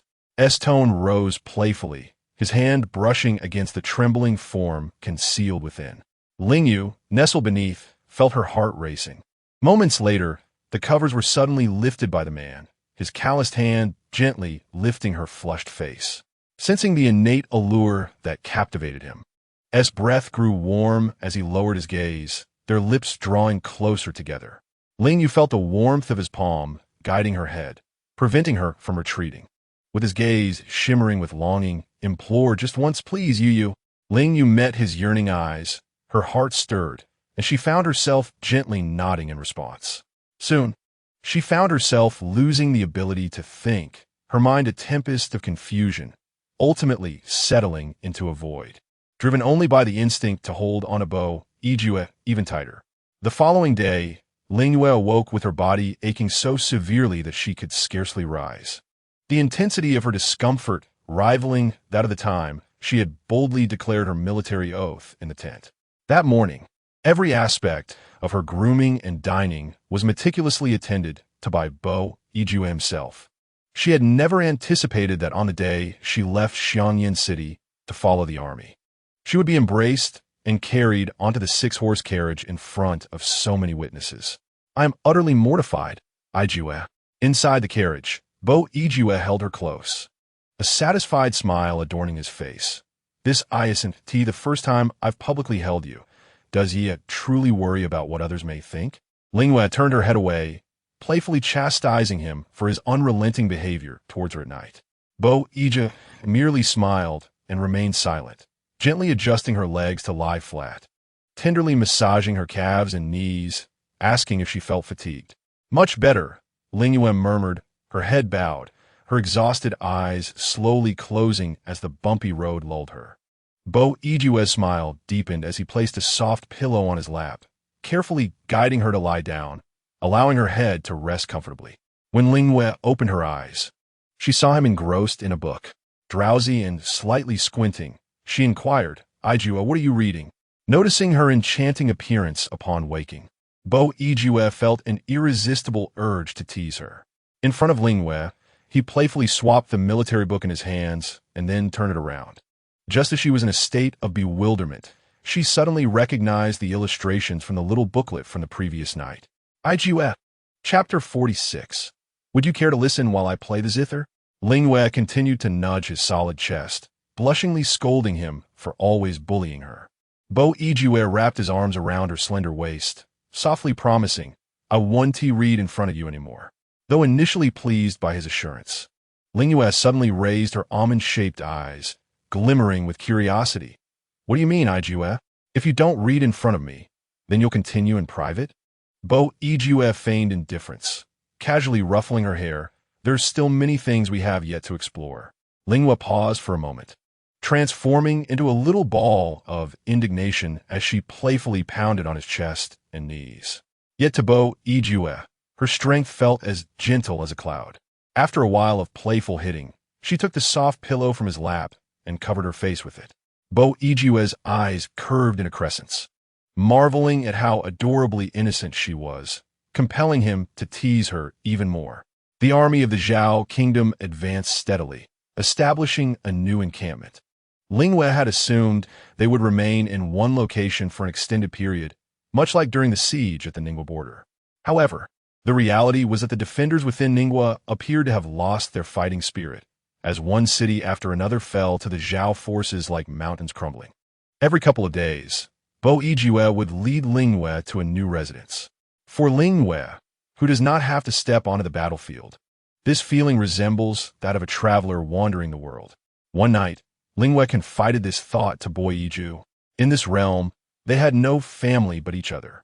Had it not been for Yue's status as the ruler of the Zhao kingdom, their journey could have been described as a tender companionship, drifting together and finding peace wherever they went. After a moment of contemplation, Yue felt a profound resonance with her words and conceived a new idea. "Once I conquer the Ning kingdom and and allow my troops to rest and recuperate. I wish to explore the magnificent landscapes with you, just the two of us. That sounds wonderful, Ling Yue replied, her laughter like a gentle breeze, her eyes sparkling with clarity.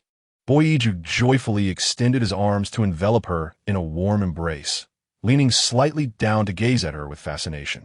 He was captivated by Ling Yue's almond-shaped eyes, which, at this moment, shone like the stars scattered across a night sky. Boyiju mused that this was a sight he could never tire of throughout his life. Yeah. Back when you felt weary in the military camp, I taught you to play chess. Now, you have surpassed me. Do you find it tedious? Ling Yue shook her head in denial. Not at all. The art of chess is profound and unpredictable, filled with endless variations. How could it be boring? And what do you think of me? Boyiju's smile deepened. The young lady finally realized that the question had been waiting for her. How could Ling Yue ever find Iju dull? Even if she did, what would it matter? Her fate was intertwined with his alone. Her innocent almond eyes blinked twice, her softly curled lashes quivering slightly, surprised that Iju would perceive her thus. Boyiju, satisfied, gently stroked her head, finding her words more captivating with every passing moment, always bringing him joy. To express my apologies, would you allow me to play the zither for you? Ling Yue's eyes sparkled with curiosity. Could Iju really play the zither? As a man of many talents, including music and martial prowess, Boyiju was indeed an intriguing figure. Seeing her nod eagerly, he gestured to Yi Gonggong. Yi Sheng, bring the zither to the pavilion. In no time, Yi Gonggong carefully brought forth a precious zither, its value evident at first glance. Your Highness, this zither is a war trophy obtained from the palace of the regent of Ning Kingdom, renowned for its quality and sound. His Majesty has been eager to play it for you since its arrival. Boyiju waved his hand dismissively. You talk too much. He then seated himself before the zither, inviting Ling Yue to sit beside him. With a graceful lift of his sleeves and his long fingers, distinctly shaped like bamboo joints, he began to play a resounding melody. The notes flowed, deep and majestic, evoking images of dark clouds over cities, clashing armies, or perhaps celebrating the peace of prosperous landscapes, as if narrating his heart and vision for the world. As the final note lingered in the air, Boyiju quietly took her hand, smiling gently. I can only play a few pieces, mere memories from my youth, so I fear I may be somewhat rusty. Otherwise, I would have shared such elegant pleasures with you much earlier. Ling Yue met his gaze, offering a tender smile. Iju plays beautifully. Her hand, held within the warmth of his broad, calloused palm, felt comforting and inexplicably serene. Ling Yue's nails had grown a bit longer, making it quite suitable for playing the zither. Boyiju gently caressed her fingernail. Yeah, why not give it a try? She gazed at the piano with eager anticipation, her delicate fingertips gliding over the strings, producing a melodious sound. This green string, indeed, was the note of Ji. Ling Yue nodded obediently. Iju, actually I can play. Boyiju was momentarily stunned. He had not been part of her 18 years prior, and was unaware of her musical talent. Yet in the next moment, the girl affectionately draped her hands around his neck, her sweet voice like honey. Iju, may I play for you? The turmoil in Boyiju's heart dissipated as he bowed his head slightly, his lips brushing against her cheek. With such intention from Yaya, it would be rude to decline. Ling Yue's smile blossomed like a flower as she was pulled onto his lap. Her slender fingers danced over the strings, producing clear and melodious notes akin to babbling brooks and falling pearls. Once the piece concluded, Ling Yue, buoyed by her enthusiasm, launched into another tune. This one, in stark contrast to the previous, surged with vigor, reminiscent of a tempestuous river, echoing the essence of the piece Boyiju had played. Bang! Just as it was nearing the end, a sudden snapping sound pierced through the air. Ling Yue gasped in pain, startled by the broken string, retracting her hand. Yeah. Boyiju quickly took her delicate hand, examining her fingers for any injury. Thankfully, there was no blood, only a slight redness from the snapped string. Ling Yue shook her head. Iju, I'm fine. The man, however, paid no heed to her reassurances, blowing gently on her reddened fingers with great concern. Does it hurt? Not anymore, Ling Yue replied softly. Boyiju bent down, his strong arms lifting her effortlessly. He carried Ling Yue swiftly back to their chamber. A hint of remorse in his voice. "It is my fault. I should not have let you play." Yi Gong stood behind, bending slightly to inquire, "Your Majesty, what about the piano?" The man's voice bore no hint of reluctance, even tinged with a fierce edge. "Take it out and smash it. It shall not appear before my eyes again." Chapter 47. I wish to protect you, and even more, to establish your authority. Ling Yue's eyes widened in astonishment. "A Jew? Didn't you like that piano? It harmed you, thus it stands against me." Bo Iju tenderly kissed the girl's forehead. "I hold you dear in my heart. I could never bear to hurt you. Yet this inanimate object dares to act as it pleases." Ling Yue found his possessiveness somewhat endearing, unwilling to see a fine instrument destroyed. "A Jew, perhaps my nails are too sharp. It has nothing to do with it." Before her words could finish, Bo Iju placed his finger on her lips, his voice low and indulgent. "Hush, you are never at fault, my Yeye." He paused, a deeper smile forming, and moreover, Ling Yue lay on the bed, her bright eyes observing the man's face with a hint of confusion. "A Jew, moreover what?" Bo Iju suddenly leaned down, his robust form enveloping her side, one hand cradling her small head while the other propped against the bedpost. Her scarlet lips brushed against her ear, and her deep, melodious voice was particularly enchanting. "Ah, are your nails sharp enough? I am acutely aware every night." The following morning, Ling Yue slept soundly, so Bo Ijue did not rouse her to join the discussions of war strategies. However, when lunchtime arrived, Ling Yue, as was her custom, dined alone, and unexpectedly, Bo Ijue returned to seek her out. "Why are you having lunch so late, Yeye?" Bo Ijue inquired, taking a seat beside her, lifting food onto her plate with his loose sleeves, and even deftly peeling the fruit for her, meticulously removing every strand of the orange's white pith. Feeling a touch of embarrassment, Ling Yue replied, "Ah, Jew, I woke up late today. This is actually my breakfast." "Oh, then you must eat a bit more," he urged, hastening his movements. "After your midday rest, would you accompany me to the city for a few games of chess?" The young lady's eyes brightened with a smile as she nodded eagerly. "Yes, yes. But why must we play in the city?" "That matters not. As long as Yeye wishes to go, it is sufficient." The man's face radiated with a spring-like, triumphant smile as he gently tousled her hair, making it slightly tousled. Upon reaching the city, Ling Yue never anticipated that she would play chess in front of numerous strategists and generals. "Yeye, are you feeling a bit nervous?" Bo Ijue softly murmured in her ear. Ling Yue shook her head twice, a smile of affection gracing her lips. "No, I'm not afraid as long as Aju is here." "Very well, just play as you would with me usually, without reservation," Bo Ijue reassured her, then settled across from her to place his black pieces. Some observing strategists displayed confusion and whispered, "His Majesty's chess skills are extraordinary. We have seen his prowess in years past. But what does he wish for us to witness this time?" Qinci remarked, "Ah, one must not underestimate the Empress. She is quite formidable." When the old General Qin was pressed for how he knew this, he hesitated in silence. He felt too shy to admit that on the day the Empress accompanied His Majesty to the training grounds, he had been utterly defenseless and lost 2 games in succession. Only Bai Lihuai watched intently. Someone inquired, "What insights does the strategist possess?" Bai Lihuai replied, "His Majesty is using the black pieces to simulate the troops of Ningguo, hoping to demonstrate to the Empress how to confront the enemy." The crowd finally understood, yet they remained skeptical of the Empress's ability to navigate the chessboard. Furthermore, could the principles of chess truly be applied to the battlefield?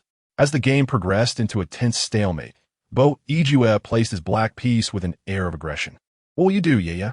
"Aju, you mentioned that one should remain silent while playing or observing chess." Ling Yue's face beamed with a radiant smile as she calmly dismantled the black piece's offensive with her white pieces. "Today is an exception," Bo Ijue replied. The two continued their game, and within a few moves, Ling Yue's white pieces unexpectedly surrounded the black ones. "Aju, you're in danger." The strategists observing the match were already astonished, and to their surprise, Bo Ijue declared, "I wish to retract a few moves." Ling Yue momentarily found it hard to believe her ears. Yet Bo Yue had already begun to reclaim 5 of each color from the chessboard. Aegean, it would suffice if you merely reconsidered your move. But must you undo so many steps? Bo Yue smiled faintly, choosing not to explain, instead using his low and somber voice to elucidate the next move. What if I were play here? Ling Yue slightly furrowed her brows, soon conjuring a new countermeasure. Aegean, given the circumstances, any move would yield the same outcome.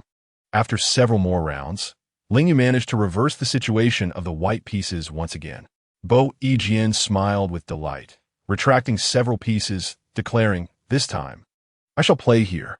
Ling Yue understood that he was purposefully reconsidering moves for the spectators' benefit. She pursed her lips for a moment, growing bolder in her strategy, ultimately achieving an unexpected victory. Although Aegean had prepared for a long time, he still found it difficult to amend the earlier oversight, leading to a consistent conclusion. The astonishment on the faces of the onlookers was palpable, as they found it hard to believe that His Majesty had lost the game. How could this be? Bo Yue rose, a tender smile glimmering in his profound gaze, and suddenly wrapped an arm around Zhao's waist. "It is no disgrace for me to lose to Yu. Ling Yue gasped in surprise, quickly wrapping her arms around the man's neck, only to be swept up into his embrace. With a soft and playful tone, she chided, "Aegean, you've reconsidered twice, a total of 10 steps. This is unreasonable and quite embarrassing." Yi Gong and Bai Li Huai shuddered involuntarily. Had anyone else dared to speak so, they would have surely met a grim fate. "Very well, it is I who am at fault. I shall return and make amends to you." Bo Yue gently cooed to her, then composed himself, addressing Bai Li Huai with a command. "Have you grasped the situation, strategist?" In response, Bai Li Huai bowed respectfully. "Rest assured, Your Majesty, I understand completely. You may entrust the forthcoming matters to me." On their way back to the palace, the young woman nestled in the man's embrace, softly inquiring, "Aegean, what were you truly doing just now?" Yi Gong answered on his behalf. "The strategist believed that the final assault on Ning Yue requires caution and should be postponed. However, Your Majesty thinks it unnecessary to be overly concerned, and thus intended to demonstrate a strategy through the game for the audience. Do you feel this was somewhat redundant?" "Yu?" Bo Yue smile radiated indulgence. "Yet I wish to protect you, and more so, to establish your prominence. You are certainly not the worthless being spoken of in the demon realm. You shall surely shine brightly by my side." Chapter 48, The Fall of Ning Yue. Returning to the palace. Yu, your kin in the demon realm, are unwilling to provide you with opportunities, but I shall. Bo Yue words were warm and resolute, his unambiguous affection laid bare. Ling Yue recalled the many sorrows of her past in the demon realm, her almond-shaped eyes welling with tears of joy. "Aegean, I am truly happy. I will not disappoint you. Do you wish to be my virtuous empress?" Bo Yue's tone playfully lifted. "I do not require you to be virtuous and demure. Should any misstep arise, I am willing to rectify it for you. Whatever you wish to pursue, do not hesitate to follow your heart." He paused momentarily, then meaningfully reiterated, "Whatever I wish to pursue, do not hesitate to follow your heart." Ling Yue's delicate brows knitted in confusion, momentarily failing to grasp the meaning behind his words. She stared blankly into Bo Yue's inky eyes, which seemed to conceal an elusive mirth, and her cheeks suddenly flushed a deep crimson. "Awan, you always tease me with your words." The man smirked, and, at such moments, he often wished to continue amusing Zhao. "I have not spoken any words to mock you. My intention is merely for us to share a common heart," he said. Bo Yue feigned innocence, reaching out to pinch Ling Yue's soft cheek. Why is your face so flushed? Yeah? Ling Yue was easily deceived by him, her delicate face burning as though she were battling a fever. She repeatedly reassured herself in her mind that she was merely overthinking. Later that night, the man leaned on the side of the bed, his deep voice alluring. He whispered into her ear, which was reddening to the point of bleeding, a satisfied smile curling on his lips. Why is Ye still so shy and hesitant? In mid-September, the armies of Zhao were advancing towards the capital of Ning Yue, prompting Emperor Shangguan Mu to finally grasp the severity of the situation. to inspire the dwindling few noble souls of Ningwa to resist fiercely and make a final stand. Shangwan Mu chose to lead his troops in a battle, just as Bo Yijue had done. Yet, as a man of indecision and pampered upbringing, he, despite his personal leadership, found the Ningwa army to be nothing more than a paper tiger. He had hastily written to the kingdom of Zhou for assistance, but his plea sank like a small stone into the abyss of the sea, yielding no response.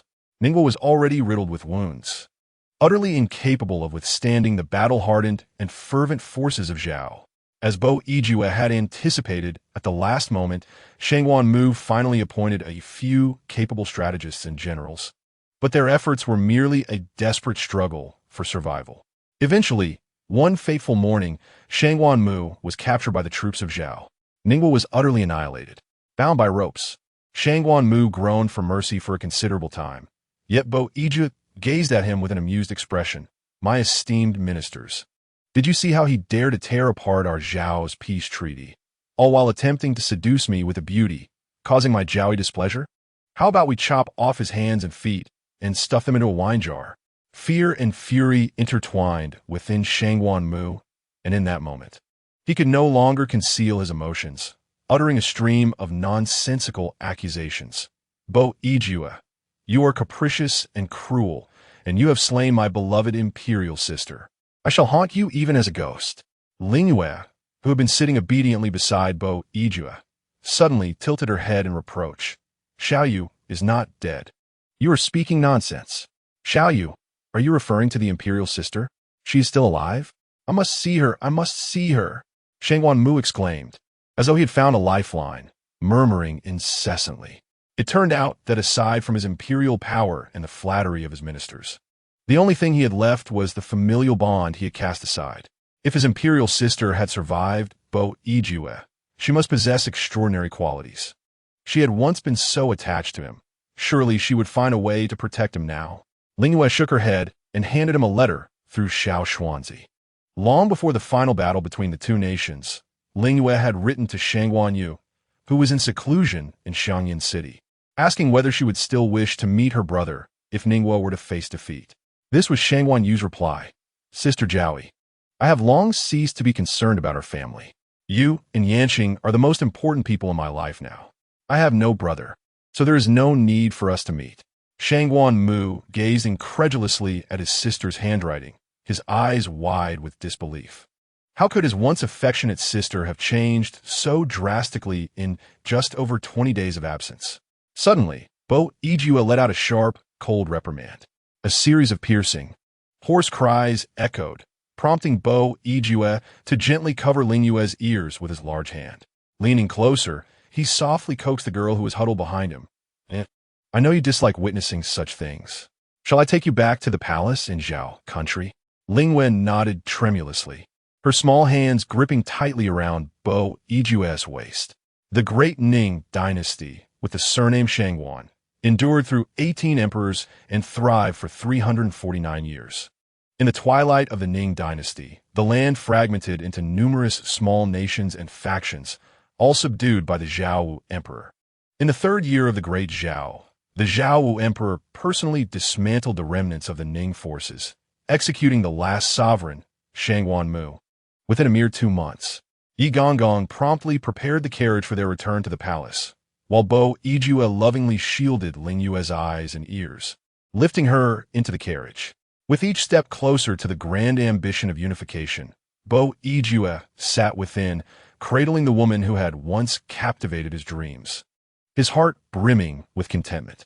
As their entourage was small, they reached the imperial palace of Zhao country by the following evening. Once Ling Yue alighted from the carriage, she trailed closely behind Bo Yijue. "You look," he said, opening a door to the Huayao pavilion. "Wow." The girl's almond-shaped eyes sparkled with delight. The table was laden with an array of freshly prepared dishes: stewed mountain chicken with bird's nest, ginseng, and astragalus braised white phoenix, exquisite mountain delicacies, and roasted venison. Ling Yue was overjoyed, for these were dishes she had whimsically ordered while beyond the borders of Ning, and Bo Yijue had remembered them all. After dinner, a crisp autumn breeze swept through. Bo Yue took Ling Yue's jade-like hand, his gaze reflecting her charming figure. As he admired her, he noticed two small horns slowly emerging from her head. It was already the 15th day of the 9th month. The man gently touched one of the horns and inquired with concern, "Yeah, does your head hurt?"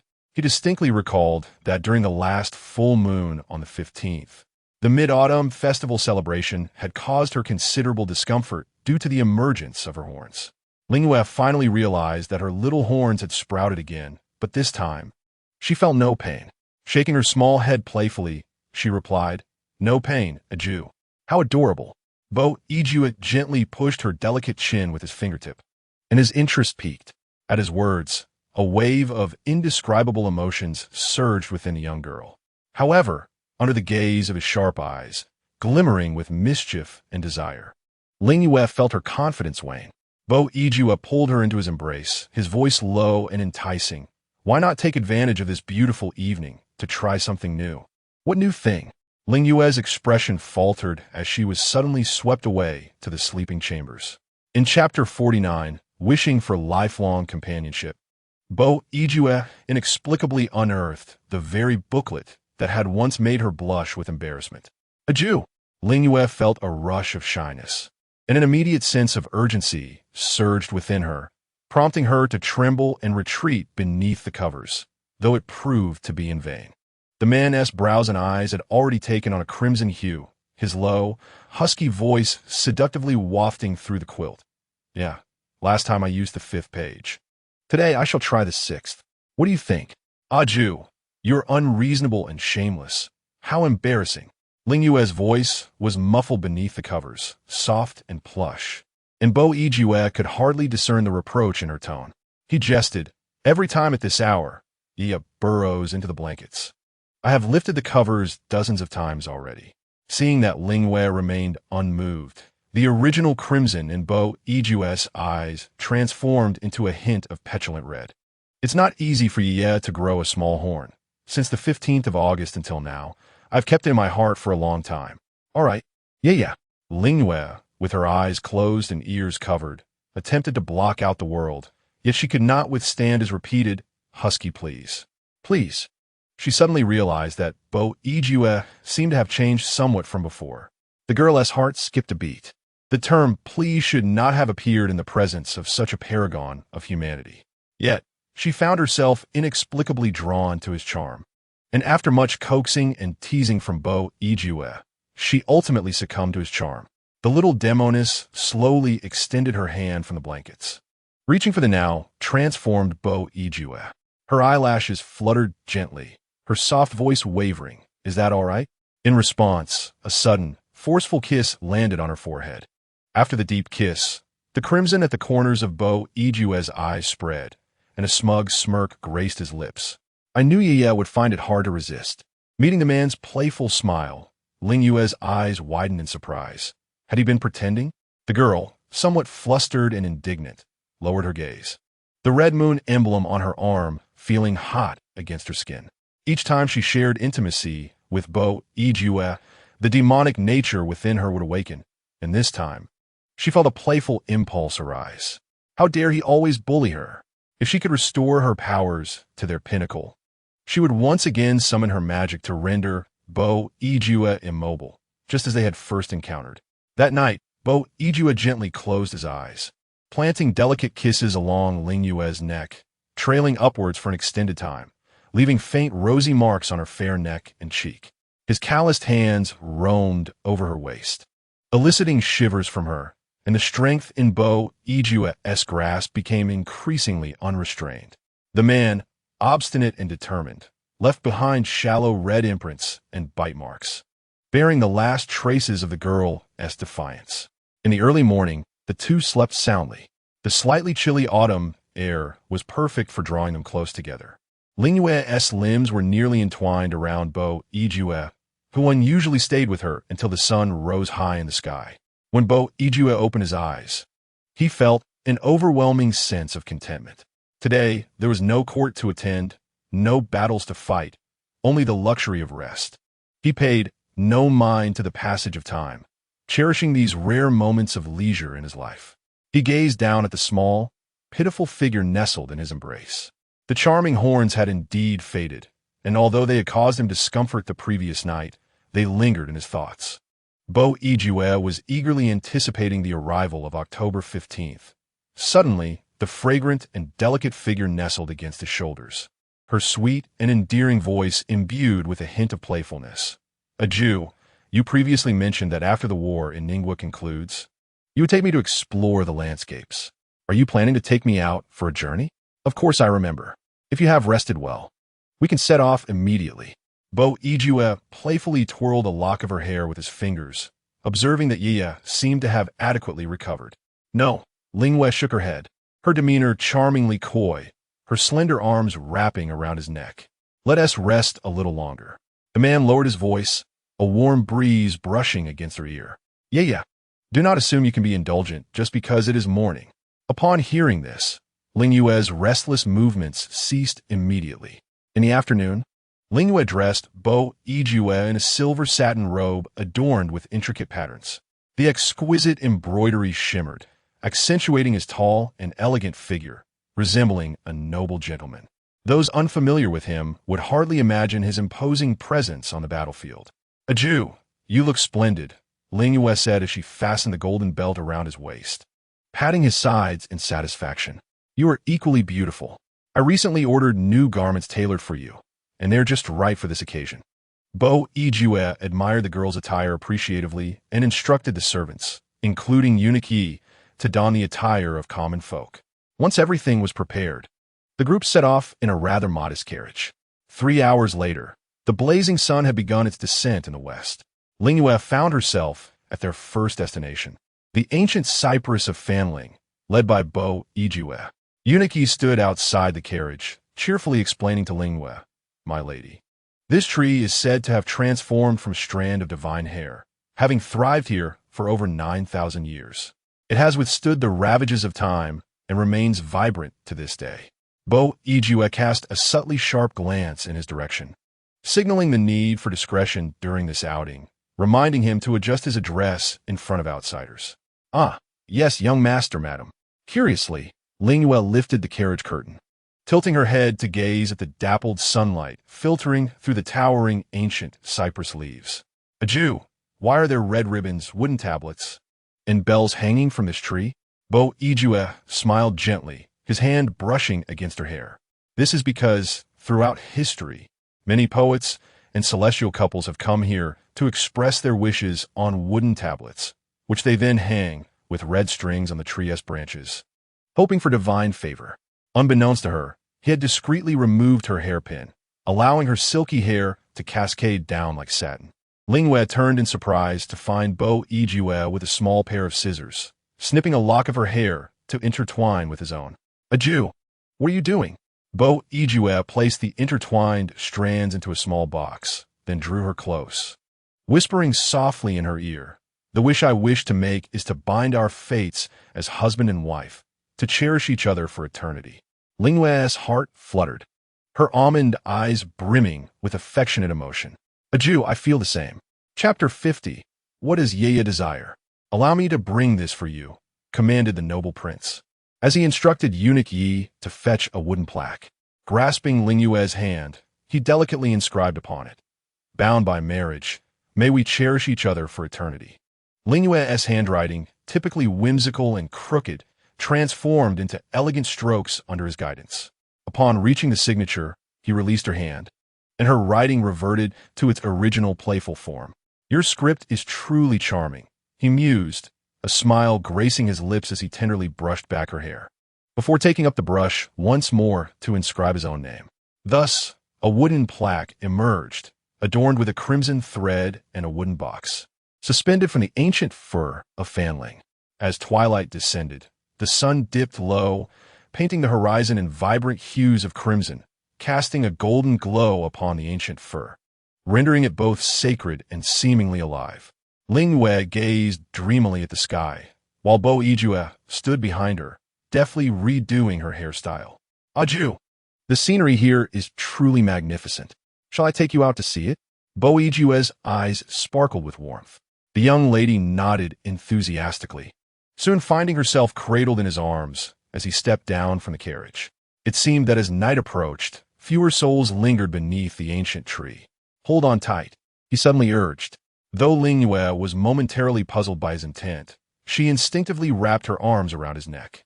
In an instant, she felt herself lifted as Yue, employing some unknown skill, leaped effortlessly onto a higher branch. "Aju, you startled me," she exclaimed, her heart racing. He merely chuckled, lazily leaning against the ancient fir with her in his embrace. "Ling Yue, how do you find this view?" Regaining her composure, she gazed into the distance. Here, fewer branches obstructed her view, and the brilliant sunset bathed the landscape in golden hues. The autumn breeze caressed them as the wooden plaque and the bells jingled softly, the distant calls of returning geese amplifying the tranquility of the scene. "It is beautiful," she murmured, nestling against Yue's shoulder. Tilting her head, she caught sight of his ethereal features, illuminated by the sunset's glow, making him appear even more distinguished and divine. "As long as you are pleased, my dear," he replied sincerely, his voice rich and melodious. "We have ample time ahead and many more sunsets to witness together." As the sun's afterglow faded into the horizon, the deep blue night unfurled. Yue leaped down from the branch with her in his arms, guiding her to the most bustling tavern in the area. "I never knew our great dynasty had so many delicacies I have yet to savor," Ling Yue exclaimed, her bright eyes sparkling with excitement as she beheld the array of novel dishes before her. Eagerly, she used her chopsticks to sample the food, remembering to share some with Yue. As usual, he showered her with affectionate kisses on her cheek, his tone dripping with endearment. "Indeed, our great dynasty spans hundreds of miles, with countless delights yet to be discovered by you. If the world unites in the future, shall I take you to taste the wonders of every corner?" "Yes, yes," she replied eagerly. Even with her cheeks pleasantly plump from feasting, Ling Yue obediently nodded her head, yielding to Yue's wishes as he savored his meal. After dinner, as they exited the tavern, the twinkling stars began to adorn the night sky. The streets of Famling City were aglow with lights, and the shops, run by the townsfolk, hung an array of lanterns. Ling Yue's attention was swiftly captured by a stall. "Aju, look over there." Yue followed the direction of her finger, seeing a large display rack, 7 tiers high and 11 columns wide, adorned with a variety of intriguing trinkets. A crowd, mostly couples, gathered about 20 paces away, observing with keen interest. The man could easily surmise that the rack held something she desired. Thus he gently inquired, "What does Yeye wish for?" "I shall retrieve it for you." With a heart full of joy, Ling Yue scampered towards the stall, standing at a distance like the others, pointing at the topmost items. That purple gold Pichot mask and that silver feathered phoenix mask. How beautiful. Her voice was bright and sweet. The shopkeeper promptly stepped forward, saying, "My dear girl, acquiring these treasures is not as simple as merely exchanging money. One must have someone draw the bow and shoot an arrow to hit the corresponding target to claim the coveted item." Complaints arose from the crowd. "Shopkeeper, your target is so small. Who can possibly hit it? Isn't it all just a matter of luck?" The shopkeeper, brimming with confidence, replied, "And what of it? Each arrow costs merely a coin. With a few attempts, one is bound to succeed." Yue, with a keen eye, scanned the area around the rack and noticed many arrows scattered on the ground. Understanding that this was the merchant's method of profit, he smiled faintly, signaling to Gong Yi to pay, then addressed the shopkeeper. "I shall shoot for my lady. Bring me 2 arrows." "Oh dear sir, 2 arrows will hardly suffice." The shopkeeper reluctantly shook his head, but accepted the 2 coins from Gong Yi, handing Yue the arrows. Unlike the typical wealthy young men he had encountered, who often lacked skill yet attempted to impress their beloved with extravagant spending, this strikingly handsome young man, who was frugal enough to request only 2 arrows, was a rarity indeed. "You're the best, Aju." Ling Yue beamed at him with a sweet smile. Yue weighed the arrows in his hand. Both the bow and arrows felt light, and the masts were positioned at a tricky angle, explaining the difficulty others faced in hitting the target. However, such trivial challenges posed no difficulty for him. He slightly bent forward, brushing his cool nose against the girl's cheek, watched closely, with a tall and commanding figure. He drew the bow, the firm muscles in his arm tightening momentarily. Before the onlookers could fully register his movements, the string twanged, and the arrow was released. It flew true, striking the target corresponding to the exquisite purple-gold Pichio mask. Gasps of amazement erupted from the crowd. Aju is remarkable. Ling Yue's hands clasped around Bo Iju's waist, nuzzling tenderly against him. The man chuckled softly. Do not rush. There is still another mask.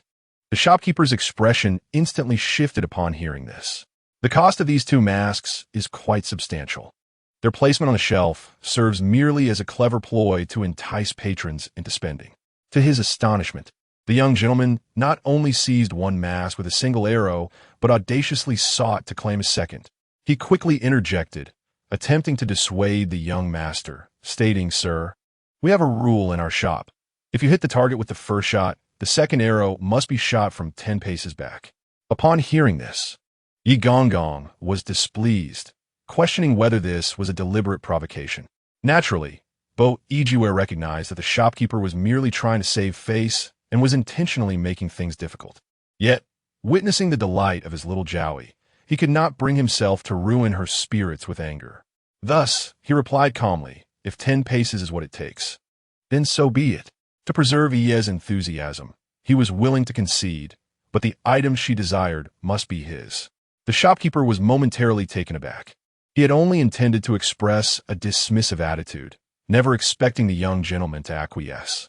Ling Yue gazed up, her eyes wide with confusion, prompting the man to gently reassure her. "Are you doubting me, Ye? 100 paces would pose no challenge. 10 paces is trivial." Hearing this, the shopkeeper felt a surge of anxiety, realizing he could no longer underestimate this young man. As Bo Ijue spoke, he nocked another arrow, his figure resembling a striking silhouette akin to a majestic pine. Without a moment's hesitation, he released the arrow, the twang of the bowstring ringing out, and once again, the arrow struck the bull's eye perfectly. The onlookers gasped in astonishment, some even beseeching the silver-clad gentleman for assistance. "No need," he replied with rare patience. "I merely wish to please my lady." With so many witnesses present, the shopkeeper could not deny the outcome and reluctantly presented both the purple-gold Pichio mask and the silver-feathered phoenix mask with his hands. His heart ached as if bleeding. He silently celebrated that this silver-clad gentleman only desired 2 arrows. With such skill, he could have easily claimed everything on the shelf for a mere 77 coins, rendering the shopkeeper's business futile.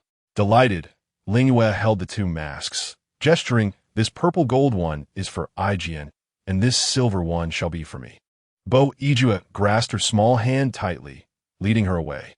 His display of skill had attracted the attention of several local families eager to engage him in conversation. However, he was focused solely on accompanying the little Jowie and had no interest in their advances. Ling Yue nodded slightly, allowing him to guide her away. Bo Ijue discreetly glanced back, signaling Yi Gonggong with just a look, prompting him and the servants to attend to the situation. They continued until they reached a less frequented area, where Bo Ijue finally paused. Ling Yue looked around, puzzled. Where are Yi Gonggong and the others? I just assigned them some tasks. Bo Ijue replied with a gentle smile as he crouched down, allowing the petite Jowie to place the mask upon his face. Ling Yue, somewhat understanding yet still oblivious, simply responded with a soft "oh," casting the matter aside as she cheerfully donned the purple-gold mask over Bo Ijue's visage. These 2 masks were exquisitely crafted, each designed to cover only the upper half of one's face. Even though he wore a mask, the man's flawless cheekbones, high-bridged nose, and those elegantly thin lips still sparked vivid imagination of his extraordinary beauty. "What could you be gazing at?" BYJ chuckled softly, deftly taking the shimmering phoenix feather mask from her hands and adorning the bewildered girl's face with it. "How lovely it looks!" The astonishment in Ling Yue's eyes was unmistakably revealed through the mask. BYJ gently pressed his fingertip against her cheek, the coolness of the bright red ring brushing against her skin, and she felt it too. The girl reached out her hands, nestling against his arm, and said, "Aji, shall we wander the streets wearing these masks?" "I would be delighted to accompany you," BYJ replied, rising to his feet and tenderly arranging her stray hair. softly inquiring, Yu, do you have any intentions behind this? Ling Yue shook her head, her innocent gaze shimmering. I have no particular plan. It is merely that in the demon realm, weddings do not involve heaven and earth, but are celebrated with matching masks while strolling the streets. As she spoke, her delicate hand tightened its grip on his arm, her voice softening with a hint of shyness. Therefore, I wish to wear a mask and wander the streets with Aji. At her words, a tremor of realization coursed through Byu. As a sovereign, he had not bestowed upon her the grand wedding befitting their status.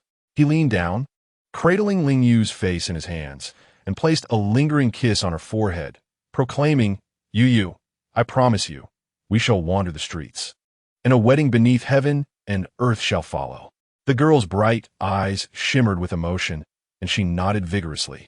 Their beauty was already striking, and with such masks, they became even more conspicuous, drawing the gaze of passers-by wherever they roamed. Ling Yue, still a bit shy, unconsciously tightened her grip on Byu's hand, their fingers intertwined. Byu walked through the streets with unyielding composure, sensing her nervousness, and simply enveloped her within his embrace. Aji, I didn't expect so many people to be watching. The girl's cheeks flushed a rosy hue, appearing even more enchanting under the lights. The man's chiseled features broke into a deeper smile. Does it not mean that the more people who see us, the more who know of our union? Chapter 52. The Tyrant selling sugar paintings on the streets. As they strolled along the streets, the two found themselves at the edge of Ling City, where the ancient town met the mountains and rivers. A modest river divided the town into two banks, its surface shimmering with numerous colorful lanterns. Ling Yue marveled at the multitude of lanterns floating on the water while curiously looking around.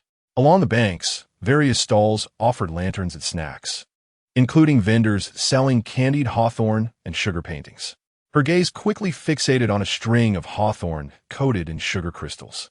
Byu, ever attuned to her thoughts, halted and asked, Yu, do you wish to have something to eat? Even as he spoke, he had already completed the transaction with the vendor for a string of candied hawthorn. It looks delicious, she remarked. Ling Yue nodded like a chick pecking at grains, accepting the candied hawthorn from the man's hand. She then pointed at the vendor who was crafting sugar paintings, eager to try her hand at that art as well. My dear girl, I rely on this craft to support my family. The vendor sighed, shaking his head in resignation as he heard Ling Yue's voice. However, in the next moment, his eyes sparkled as he accepted a heavy pouch of coins offered by Byu. A casual estimation revealed it contained at least several dozen taels of silver. Very well. Esteemed guests, please feel free to create as you wish. This stall is yours. The vendor quickly tucked away the pouch and dashed off in delight. Ling Yue approached the stall, one hand clutching the candied hawthorn, while the other mimicked the vendor's earlier actions, scooping syrup with a spoon to create a rabbit on the iron plate. Byu eyes curved in a smile, gently tapping her elbow. Quite charming, though your strokes lack a bit of consistency. Shall I guide your hand? Certainly, Ling Yue replied with a radiant smile, offering the half-eaten candied hawthorn to the man. Would you like to try it, Aju? Unbeknownst to her, Byu had never indulged in candied hawthorn before, believing it too sour. This time, however, he took a hearty bite, pondering the peculiarity of his past aversion. It is indeed sweet, he remarked, then grasped Ling Yue's small hand, resuming their sugar painting. Ling Yue could sense that the man beside her skillfully adjusted his strength with each stroke. Together, they crafted several clouds and waves, each swirl of syrup perfectly balanced, a testament to their artistry. Perhaps it was their conspicuous masked attire that drew attention, for soon a line of children formed at the stall, exclaiming, "Why has the sugar painter changed? It has become a couple." Although Byu felt a twinge of displeasure being labeled a mere sugar painter, he could not muster anger when referred to as a couple. Unexpectedly, Ling Yue tilted her head and asked, "Would you like one?" "Come on." A child giggled, handing over a copper coin before departing with a sugar painting. "Aju, I earned money." Ling Yue waved a single copper coin at Byu, her smile radiant. He chuckled softly, shaking his head in bemusement as he tapped her forehead with his knuckles. "Previously, you had plenty of gold and silver to spend. Yet now you find joy in this single coin. Oh, Aju, the feeling is altogether different." Her smile was so sweet, it seemed capable of crystallizing like syrup. In no time, Ling Yue sold another sugar painting for the exorbitant price of 1 copper coin. Boyu Ju, both exasperated and indulgent, shook his head and continued to assist her in crafting one sugar painting after another, willingly engaging in this unprofitable venture. After all, he cherished the sight of her laughter. After some time, the ever-dutiful eunuch finally located the two who had strayed onto the streets to purchase sugar paintings. He was momentarily taken aback by the sight. My heavens, the noble son and his lady are truly in high spirits. Miss, look over there. So many people are queuing. Let us go take a look, urged Jin, the eldest daughter of the He family, who had come to the town at the end of the city to witness the Lantern Festival that evening.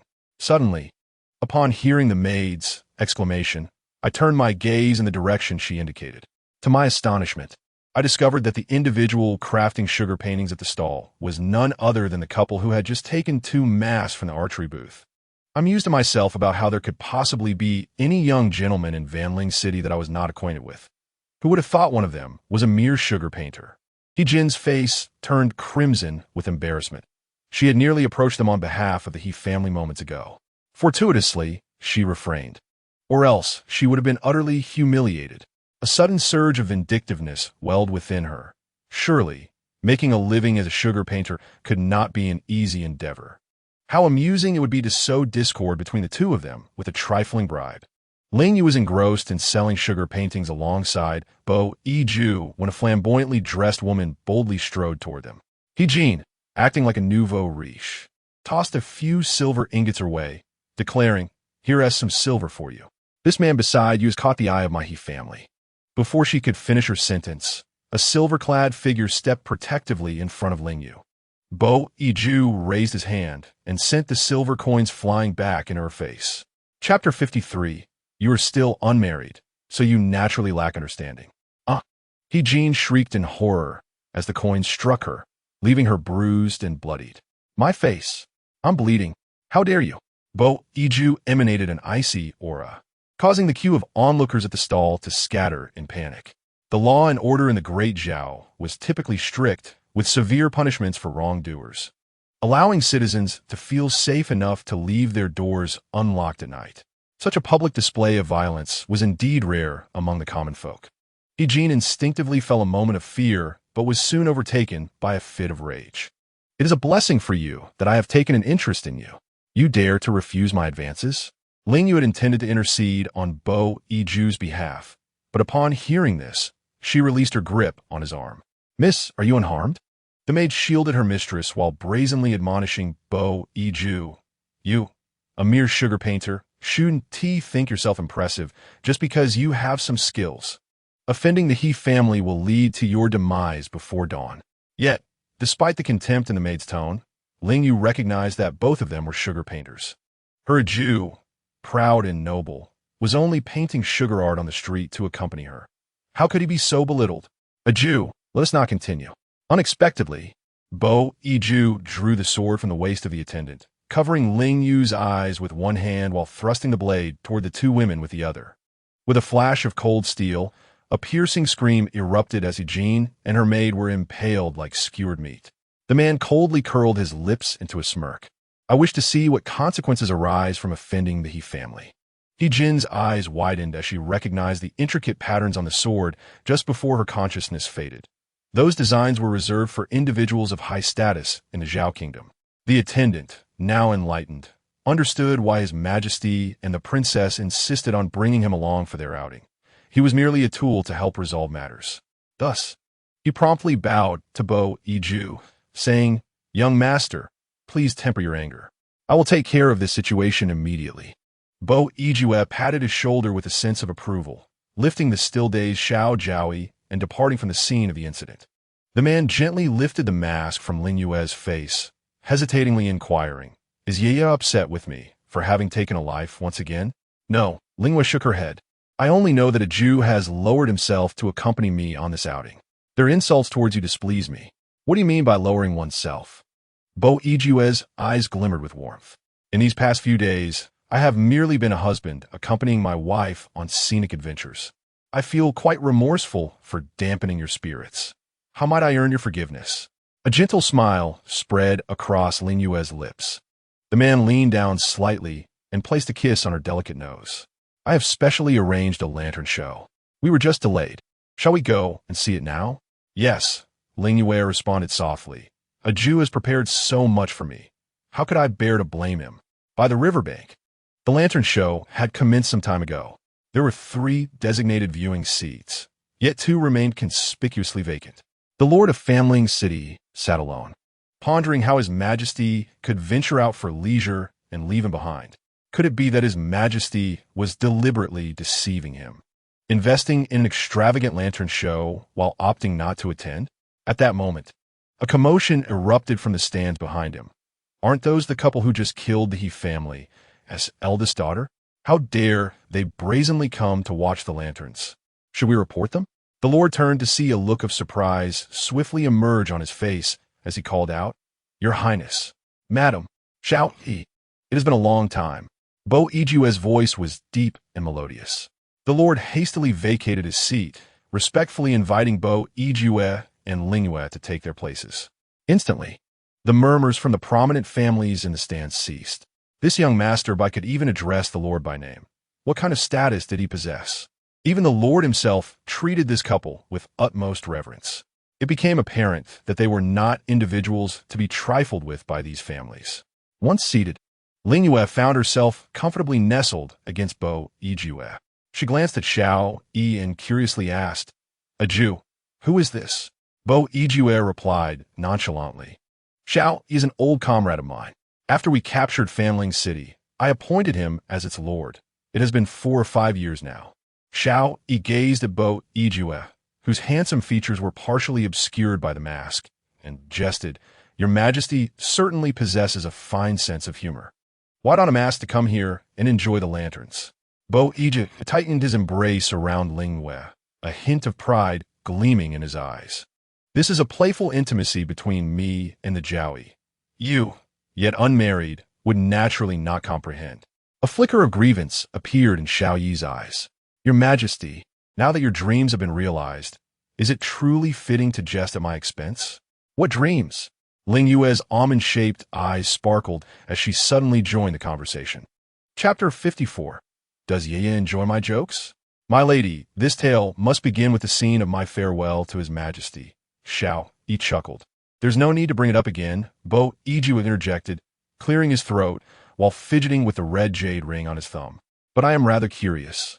A Jew, Ling Yue said, wrapping her delicate hands around the man's arm, her eyes glimmering with an enchanting allure. Upon meeting her gaze, Bo Ijue's heart softened, and he shot a meaningful glance at Xiao Yi. Then please do continue. My lady, the story unfolds like this. Xiao Yi began, seemingly unperturbed by Bo Ijue's imposing presence.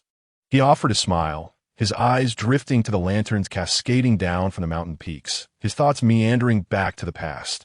At that time, His Majesty had yet to ascend the throne. We were both in our prime, reveling in a farewell toast. I inquired whether he had thoughts of settling down, to which he replied, A man of ambition must focus on grand endeavors. Only in drunken revelry does he speak the truth. As Xiao Yi recounted this, Bo Ijue's expression tightened, his gaze sharpening at Xiao Yi. I advise you not to embellish too much. Yet, the more enigmatic their exchange became, the more intrigued Ling Yue grew, quietly murmuring, Why is it always after drinking? She pondered. 6 years ago, a Jew had drunkenly ventured into General Qin's tent to paint her portrait. Now, 4 or 5 years later, another drunken revelation. Could it be that a Jew's tolerance for alcohol is rather weak?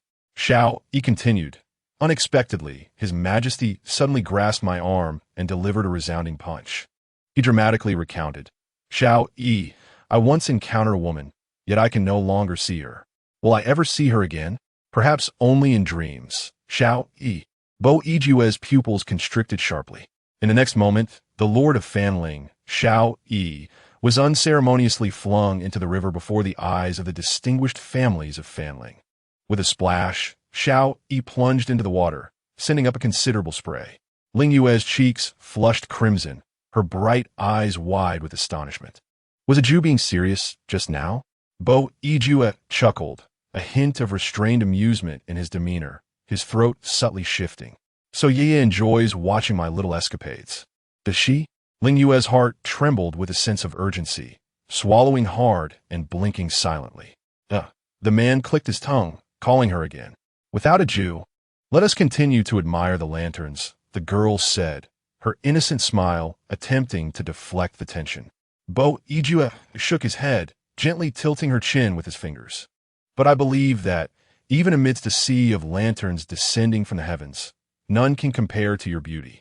Ling Yue felt his grip render her unable to move, cautiously glancing toward the river.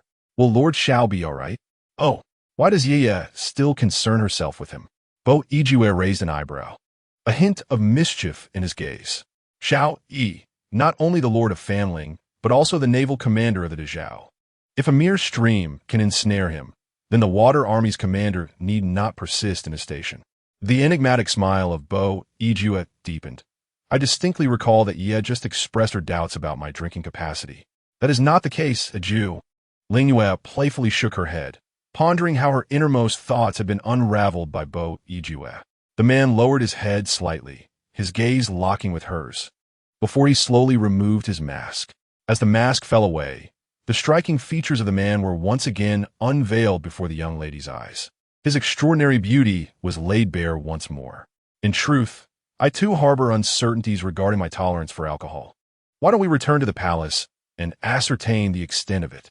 He gently closed his eyes and scooped up the petite jowie, departing from the viewing platform with a languid tone, as if he had already indulged in drink. Ling Yue had already surmised the outcome of their return to the palace. She playfully nudged the warmth of his chest, feigning annoyance. I refused to look. The audience on the platform could not hear their conversation, yet they observed every gesture, their hearts swirling with complexity. The identities of the couple, Master Bai and his wife, remained ambiguous, yet they received a personal welcome from the city lord, transcending their understanding. However, the most absurd fact was that the masked man had just tossed the city lord into the river, yet he could leave so ostentatiously, with the city guards making no attempt to intervene, as if no one dared to speak further. Oh, then no more about my drinking capacity. Bo Yue mischievously poked Ling Yue at her waist. Let us discuss something else. What do you think of page 7? What page 7? Ling Yue pondered momentarily before her cheeks flushed with realization. A Jew, how could you still carry that book with you? On the carriage ride back to the palace, Ling Yue gently tugged at Bo Yue's sleeve. A Jew, why does Lord Shao not seem to fear you like others do? Bo Yue replied nonchalantly. Indeed, I had just warned him, yet he still acted so flamboyantly. Ling Yue covered her mouth with a laugh. Well, to be honest, what he said was true. Bo Yue chuckled softly, pinching Ling Yue's cheek. His performance was not overly extravagant. Ah, Ling Yue exclaimed in surprise, as if she had uncovered something momentous. As he spoke, the man's demeanor grew calm, as if lost in a wistful recollection. At that time, not only Shao Yi, but several subordinates witnessed my indiscretion. Yet they later perished on the battlefield, leaving only Shao Yi. After over a decade of warfare, he had bid farewell to countless comrades with whom he could share a drink. The incessant cycle of life and death had seemingly numbed him. Though there exists a boundary between us as sovereign and subject, he still interacts with me as he did back then, which is indeed rare. Ling Yue, upon hearing this, appeared contemplative, only to have her chin lifted by Bo Yue. His voice rose with intrigue. In this way, my past folly has been revealed to you. Has your curiosity been somewhat satisfied? Indeed, it has. Ling Yue's eyes brimmed with emotion as she tilted her small head. How could I deem it a jest when a Wan's heartfelt feelings were rooted in his longing for me? Bo Yue tenderly caressed her cheek before suddenly drawing her into a tight embrace, his voice deep and husky. Yu is truly wonderful. His lips lingered near the girl's ear for a fleeting moment, curving into a satisfied smile, as if to say that my wait over the years was not in vain. As his words faded, a heavy force pressed against Ling Yue's waist, and Bo Yue assertively pushed her onto the soft cushion. Huan, she felt the temperature inside the carriage rise slightly. Taken aback by his unexpected move, her heart racing in a flurry of panic. Could it be that Bo Yiwan intends to? Her cheeks flushed a rosy hue, and trembling, she gently pressed her fingertip against his chest. Her voice trembling, Awan, perhaps we should return to the palace first. Bo Yiwan appeared momentarily taken aback. What was you pondering?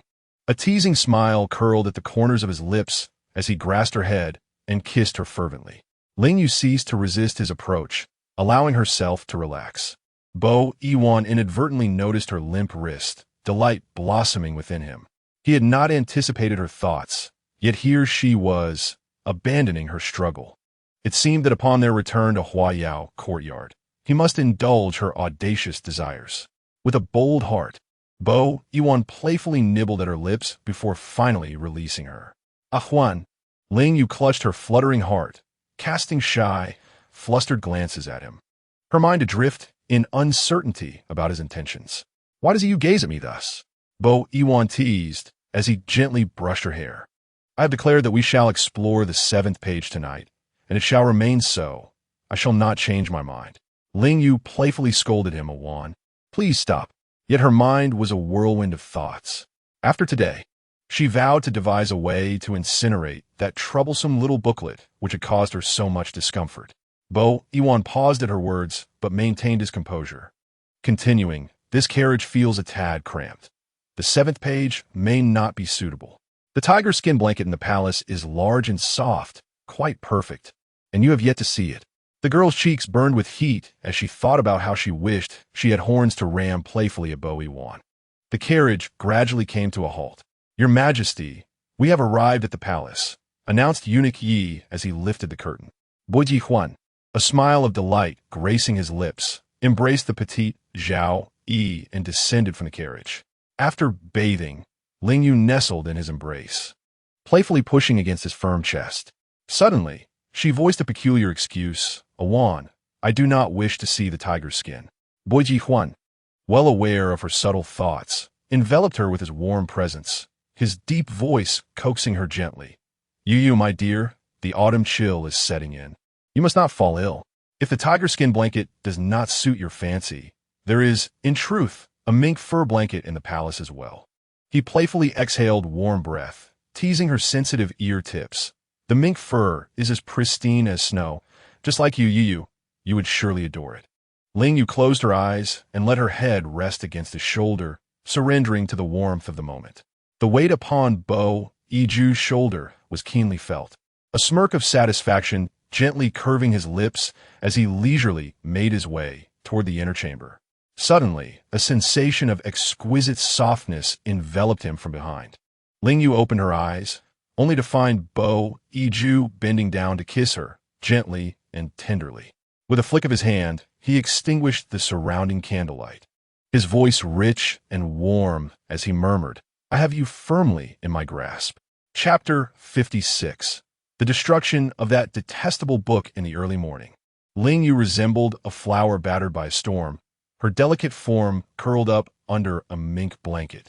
Her legs, an already slender waist, ached. Even turning over brought a sense of numbness. To her dismay, Bo Yiju was not by her side at that moment. She huffed in defiance. Perhaps it was for the best. With him absent, she could seek out that little book and destroy it. Suppressing her discomfort, she rose to wash up and began her search throughout the palace. Though vast and well-lit, she found no trace of the elusive item after a considerable time. Ling Yue was incredulous. Could it be that he carried that little book with him? Suddenly, commotion arose outside the palace, followed by the sound of the doors creaking open. A beam of morning light streamed in, revealing Bo Yiju's tall figure silhouetted against the glow. With hands clasped behind his back, he concealed sugar-coated hawthorns and a selection of snacks. Oh, Yu is awake, he said, noticing her restlessness. Were you searching for something early this morning? Ling Yue shyly glanced at him, resolved to be direct. A Jew, hand over that little book. Bo Yiju raised an eyebrow, slightly surprised, before casually glancing at the mink blanket on the soft couch, where it lay beneath her pillow. Ling Yue looked at him in confusion, pondering how he could divulge that information so readily. She hastily returned to her pillow and indeed found the source of her troubles. She never imagined that the most perilous location would be the safest one. Holding the little book triumphantly, She beamed at Bo Iju. In the next moment, she delicately flicked her fingertip, igniting the paper for a brief instant, reducing the book to charred dust. "How adorable you are, Yu," Bo Iju chuckled, shaking his head with a smile. He placed his belongings onto the table and retrieved a clean handkerchief to gently wipe her small hands. Ling Yue was taken aback by his reaction, even daring to ask, "A Jew? Aren't you angry?" "There is no need for me to be upset over this matter," he replied, opening a paper bag filled with snacks and offering it to her, his tone laced with meaning. "In truth, whether it is burned or not is inconsequential, for I possess another copy." Just as she took a bite of mung bean cake, Ling Yue nearly choked on the powder upon hearing this revelation. Bo Iju chuckled softly, patting her back with his large hand. "How careless of you, Yu." Her cheeks flushed. She coughed for a while before mustering the courage to pout and inquire, "Then where is the other one hidden?" "Far away in the heavens, yet close at hand," Bo Iju teased, his eyes twinkling with amusement. "Can you guess?" Ling Yue swallowed the morsel of cake and returned to the bedside, intent on lifting Bo Iju's pillow to uncover the truth. In her fruitless search, she once again unveiled the mink blanket, yet found nothing. "Awan, you deceived me. There is nothing here." Ling Yue gently puffed her cheeks, certain that she had thoroughly searched every corner of the palace. It appeared that Ye still lacked familiarity with me. I have grown weary of uttering these words. Suddenly, Bo Iju arrogantly pulled her into his embrace, his gaze lingering on her with an alluring intensity. "I possess an unforgettable memory." Ling Yue's eyes widened in astonishment. Indeed, she should have realized it sooner. How could a mere encounter 10 years prior, lasting just a few seconds, leave such a lasting impression? He vividly recalled her attire, hairstyle, and even the red moon totem on her arm. "Yeah, this book contains 45 pages, adorned with 39 illustrations." Bo Iju reached for the jade pendant around her neck, playfully toying with it, a wicked smile gracing his lips. "Should you ever change your mind, my dear Ye, I shall be at your disposal." Ling Yue felt a rush of shyness, pondering how this man, who exuded such formidable authority in public, could be so unabashedly audacious in her presence, uttering words that made her cheeks flush and heart race. She turned her delicate, rosy face away, reproaching him softly. "Awan, I assure you, I would never." The man gently tousled her hair, whispering sweetly at her side, "It is my fault. I should not have overstepped. Would it please you if I promised not to provoke your ire?" Deep down, Bo Iju felt a twinge of regret. When he first discovered this little booklet among the nobility of Ningwa, he had merely intended to indulge in a fleeting curiosity. He never anticipated it would spiral into such an uncontrollable situation, pushing his soft, easily moved, and bashful little consort to her limits. This book was indeed rather detrimental. He contemplated that perhaps the decline of Ningwa held some merit. He offered a candied hawthorn to Ling Yue, gently poking her lips with the fruit, coaxing her, "Take a bite.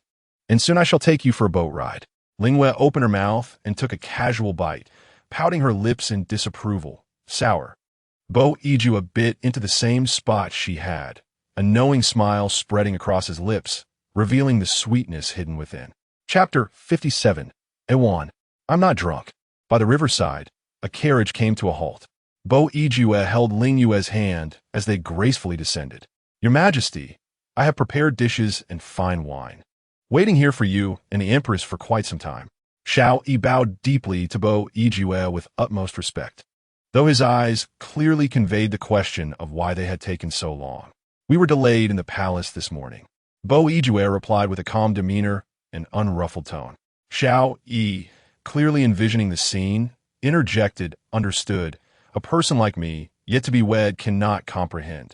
Ling Yue lifted her gaze, looking bewilderedly at the two. "It is good that Minister Xiao understands." Bo Iju, misinterpreting the situation, nodded in agreement. He then turned to gently pull Ling Yue's small hand, his tone softening. "Come, let us board the ship." As Ling Yue followed him onto the deck, curiosity sparked within her as she examined the vessel's interior. What a grand ship! The Bayou Chi longboat was the most luxurious and expensive pleasure craft in Fanling City, lavishly adorned to the highest degree.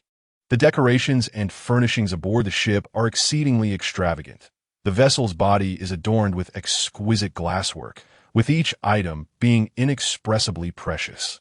The entire ship comprises 3 spacious decks, each capable of accommodating nearly 100 individuals when fully utilized.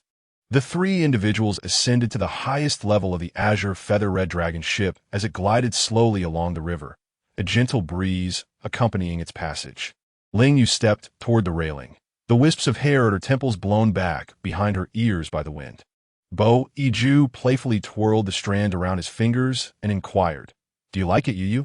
The girl nodded enthusiastically, relishing the moment spent with him, enjoying the river breeze and the scenic views. "Your Highness, how delightful it would be to sip a bit of wine at this moment," Xiao Yi remarked cheerfully from behind, clapping his hands to summon servants for refreshments. Bo Iju cast him a knowing glance, perceiving his intentions. At that moment, Ling Yue extended her small hand to gently tug at his sleeve, signaling him to bend down.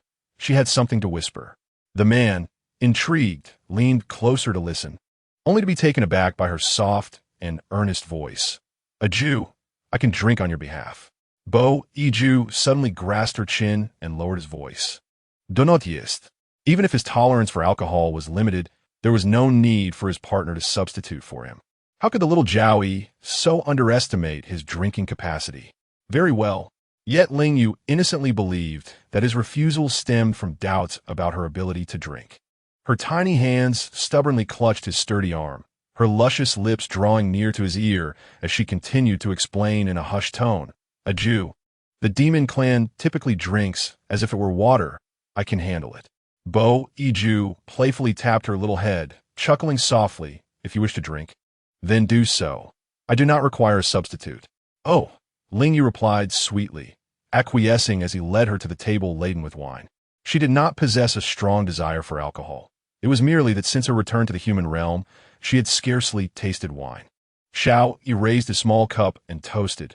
"I toast to your majesty and the princess. May our great dynasty enjoy peace, and may your majesty soon unify the realm, achieving a harmonious union with the princess for 100 years.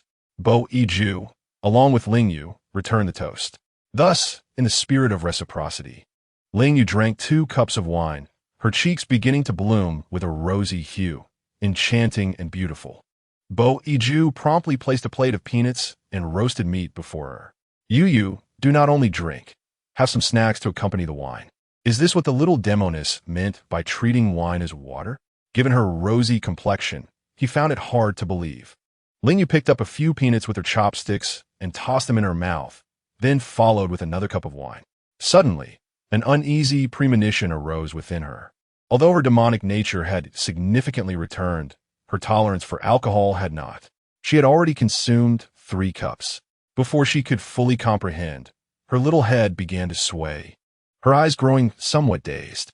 Bo Iju, witnessing her state, could not help but chuckle softly, suddenly feeling a weight upon his shoulder. Ling Yue rested her head against him. "Yu Yu?" he gently called, nudging her flushed cheek with his fingers. Ling Yue felt her head spinning and glanced at him once more, her almond-shaped eyes shimmering with a captivating brilliance. Naturally, Xiao Yi also noticed her inebriated state. "Your Majesty, there are private chambers and soft couches on the 2nd floor.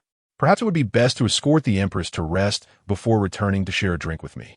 Bien Yiju took the opportunity to wrap an arm around Ling Yue's waist, lifting her effortlessly.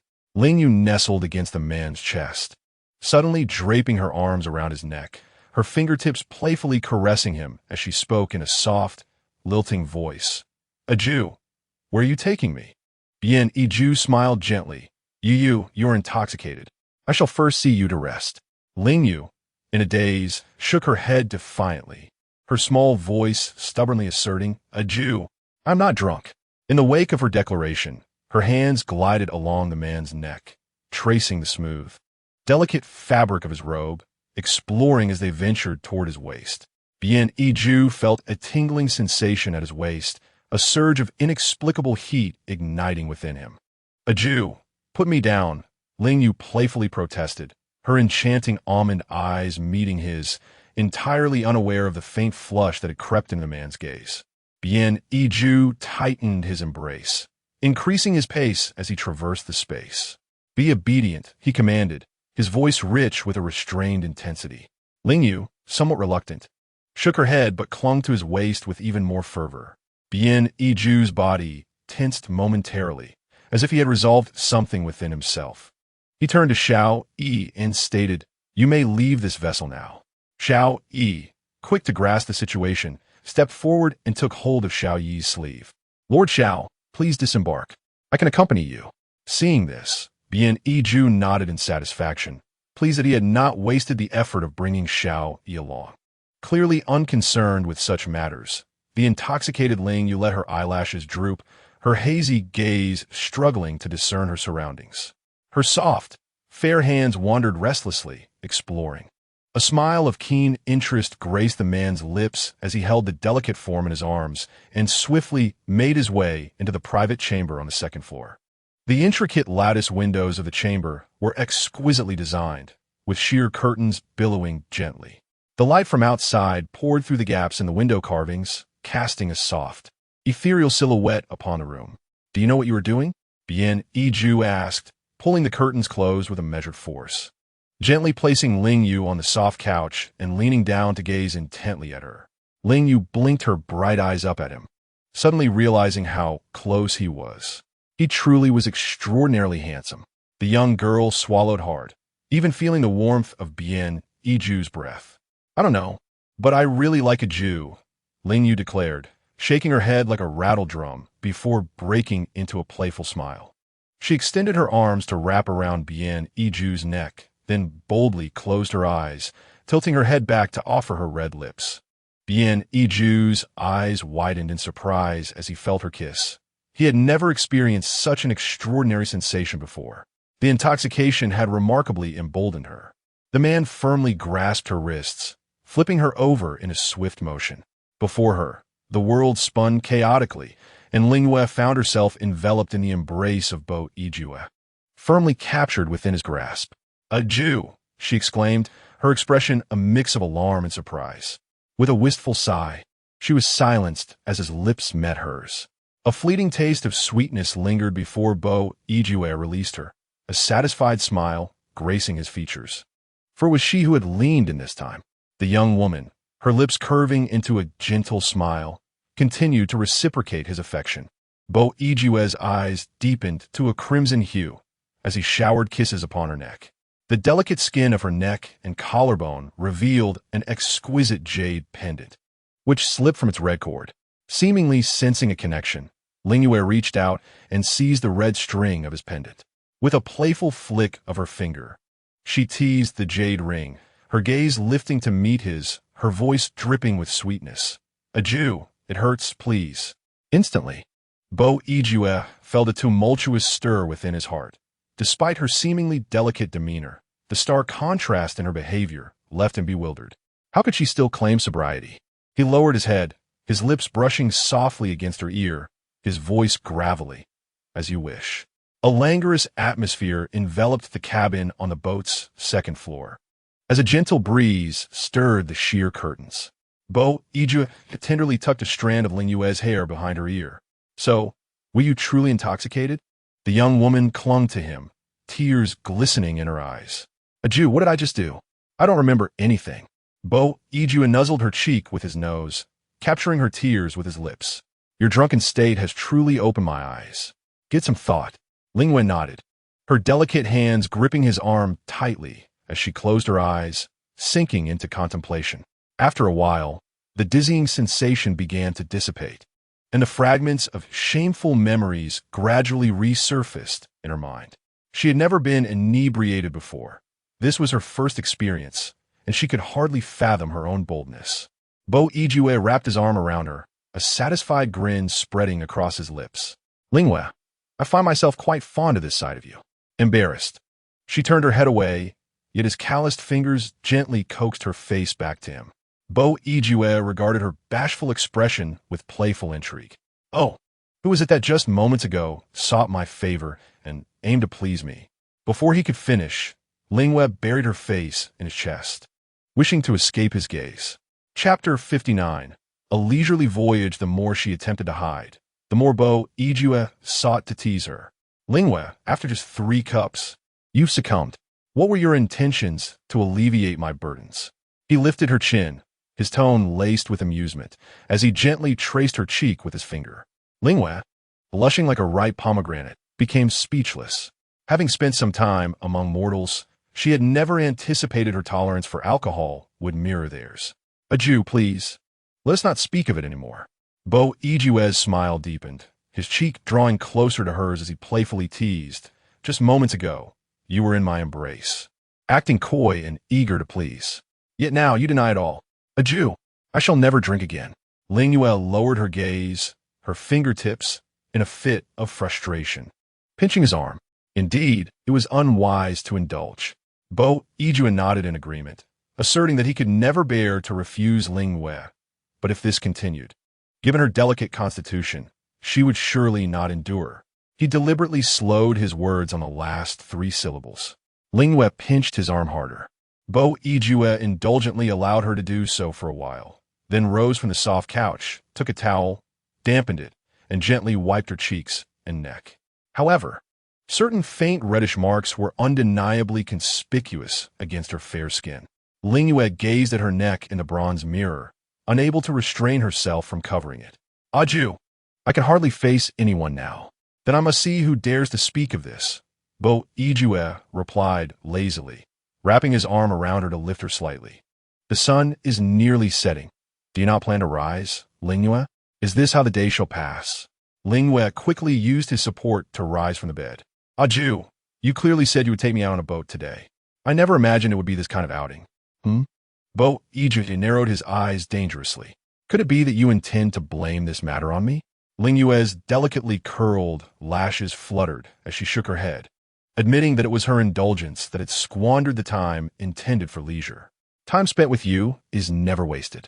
Bo Yijue gently touched her lips with his fingertip, silencing her. They had already rested on the Bu Qilong boat for quite some time. He thought that sleep would be elusive tonight. Returning to the palace directly would seem rather unfortunate. Bo Yijue had other plans in mind. Ling Yue was carried to the 3rd floor, where she saw that all the dishes on the table had been replaced, and even the wine had been substituted with fine Mengding mountain tea. Xiao Yi meaningfully saluted Bo Yijue. Your Majesty seems in high spirits. It was agreed to enjoy the river breeze and reminisce with wine on the boat. But since the Jiaoyi cannot hold her liquor, let it be tea instead. Bo Yijue responded, gently stroking Ling Yue's hair, a hearty smile gracing his face. Ling Yue murmured in a barely audible voice, Why has this matter been placed upon me again? Ah, Jew. The man looked at her with mild surprise, noting the increasing boldness of the little Jiaoyi. Yet, he felt immense joy within. He delighted in the fact that Ling Yue was gradually able to express her truest self in his presence. Bo Yijue affectionately smiled, deftly peeling a shrimp for her and presenting it to her lips. Ling Yue, tonight I wish to take you to the Star Observation Pavilion to behold the stars and the ocean. What do you think? Ling Yue eagerly nodded, taking a bite of the shrimp, her eyes sparkling like the stars. Xiao Yi sighed with sentiment. Indeed, Your Majesty, it has been many years since our last visit to the Star Observation Pavilion. Tonight I must. Bo Yijue interrupted with a cold snort. I never said I would take you along. He merely wished to share a tranquil and beautiful moment with the little enchantress, without any unrelated individuals intruding. Furthermore, given Xiao Yi's nature, he might attempt to reenact his drunken antics from years past, and that would compel Bo Yijue to throw him into the sea. Xiao Yi nodded with a tinge of regret, expressing his desire for His Majesty to take care of his health. Such refined sentiments are beyond the comprehension of someone like me, who has yet to marry. Ling Yue immediately sensed a looming crisis. Though they had already engaged in this topic twice today, her awareness of Bo Yijue's endurance led her to believe that Xiao Yi's words were not mere platitudes. Bo Yijue cast a meaningful glance at him and remarked, Xiao Aiqing, you have mentioned this matter repeatedly. I would not mind granting you a marriage tomorrow. The carefree and charming Xiao Yi visibly faltered for a moment. Your Majesty, no. You are well aware that I do not wish to coerce her in such a manner. Ling Yue gently tugged at Bo Yijue's sleeve. Adieu, what is being said now? She inquired softly, her eyes shimmering like dew. You possess quite the curiosity. Bo Iju teased as he peeled a shrimp and placed it in her small mouth, his voice low and tender. We shall go to the stargazing pavilion shortly, and I will explain everything to you then. For now, let us focus on your meal, shall we? All right. Ling Yue nodded obediently. Chapter 60. The Heart's Knot After Dinner. The sun had set. With the autumn heat dissipated, the cool breeze over the river was increasingly refreshing. The deep blue sky illuminated with twinkling stars, resembling a beautifully crafted painting. Yu, it is time to depart. Bo Iju called to Ling Yue, effortlessly taking her arm. Aju, I have not finished eating yet. Ling Yue reluctantly set down her chopsticks. Bo Iju gently brushed her nose and wiped away the sauce at the corner of her mouth. How silly of you. Once we reach the stargazing pavilion, I wish to roast meat with you over the fire. If you eat too much now, what will we do later? Upon hearing this, Ling Yue's expression shifted, her lips curving into a smile of happiness. Yi Sheng, bring the tea leaves, the man commanded. Yes, certainly. Yi Gonggong readily took a jar of tea leaf from Xiao Yi, thinking how well suited the emperor and the empress were, preferring tea over wine. Given their low tolerance for alcohol, Xiao Yi watched as they departed the ship for the carriage, feeling a pang of envy alongside a ripple of emotions. How fortunate that his former comrade could unite with the woman of his dreams, while he pondered when his own time would come. Yu, have you heard the saying? Love is separated by mountains and seas, which cannot be leveled. In the carriage, Bo Iju's hand, adorned with fine calluses, rested over Ling Yue's delicate wrist, gently caressing it. I have heard of it. Ling Yue nodded, feeling a twinge of confusion. Was Bo Iju implying that the beloved of Lord Xiao resided far from Fanling City, thus making their union impossible? Not at all, he clarified. In truth, his beloved was within Fanling City. However, the mountains and seas represented the emotional barriers that were difficult to overcome. Bo Iju slowly reminisced in the past. Xiao Yi fell for the daughter of the former lord of Fanling City, the once princess, who even sought to persuade her father to surrender for the sake of their love. Regrettably, that former lord was a loyal man, opting to die rather than submit to the imperial decree. Ling Yue was momentarily taken aback, and after a long pause, she finally spoke with a hint of melancholy. So, Lord Xiao and the former princess, despite their mutual affection, are separated by a vendetta over the murder of his father? Indeed, it is precisely this that creates an insurmountable chasm between them. Xiao Yi's decision to remain in Fanling City was motivated by a desire to gradually make amends to her. Bo Ijue embraced the melancholic Ling Yue, a bond unassailable by any external force, and this emotional entanglement could only be unraveled by them alone. Ling Yue, with a vague understanding, gently nodded. She comprehended. Does Yi have any insights on this? Bo Ijue inquired with keen interest. The young girl nestled affectionately in his arms, acknowledging the truth of his words. This situation was beyond interference, and she could only be grateful for the heaven's favor that allowed her and him to share a bond unburdened by misunderstandings. At this thought, she instinctively tightened her embrace around him. Aju, I am fortunate you took me in and have cared for me, believing in me. Initially, upon realizing she had fallen into Bo Ijue's hands, she feared that once he grew weary of her, her fate would be sealed. Little did she know he had long been enamored with her, resolutely defying opposition to protect her. Aju, without you, I might have perished, Ling Yue murmured softly. Bo Ijue smiled in silence, acknowledging the fortune of their untroubled connection. Yet in his heart, he pondered, but you are my inner demon. Without you, I would descend into madness. Without you, yeah, he might have succumbed to the torment of a dark existence plagued by insufferable poison a decade ago. He would have become a mere puppet of Baisu, numbingly enduring a life filled with brutality. Your Majesty, we have arrived at the foot of the stargazing platform, called out Eunuch Yi from outside the carriage. Ling Yue adjusted her posture and stretched her arms, preparing to alight. Do not move, Bo Ijue suddenly commanded, pulling her back into his embrace. Yaya has worked hard today. The stargazing platform is several dozen feet high, and I cannot bear to let you ascend it yourself. A faint blush adorned Ling Yue's cheeks. The man lifted her from the carriage and instructed Eunuch Yi, the night breeze is strong, and it will surely be cooler on the mountain. Yi Sheng, return to the palace and fetch those 2 blankets. This servant will depart at once. Eunuch replied before leaving. Blankets? Ling Yue's eyes widened momentarily, as if taken aback by his words, her already delicate voice trembling. You mean the tiger skin and mink fur ones? Bo Yijue smiled subtly, ruffling her hair. What thoughts occupy your mind now, Yi? Rest assured, I am concerned for you. I shall not impose further today. Chapter 61. I will protect you. Through all lifetimes, the stargazing platform is situated close to the sea.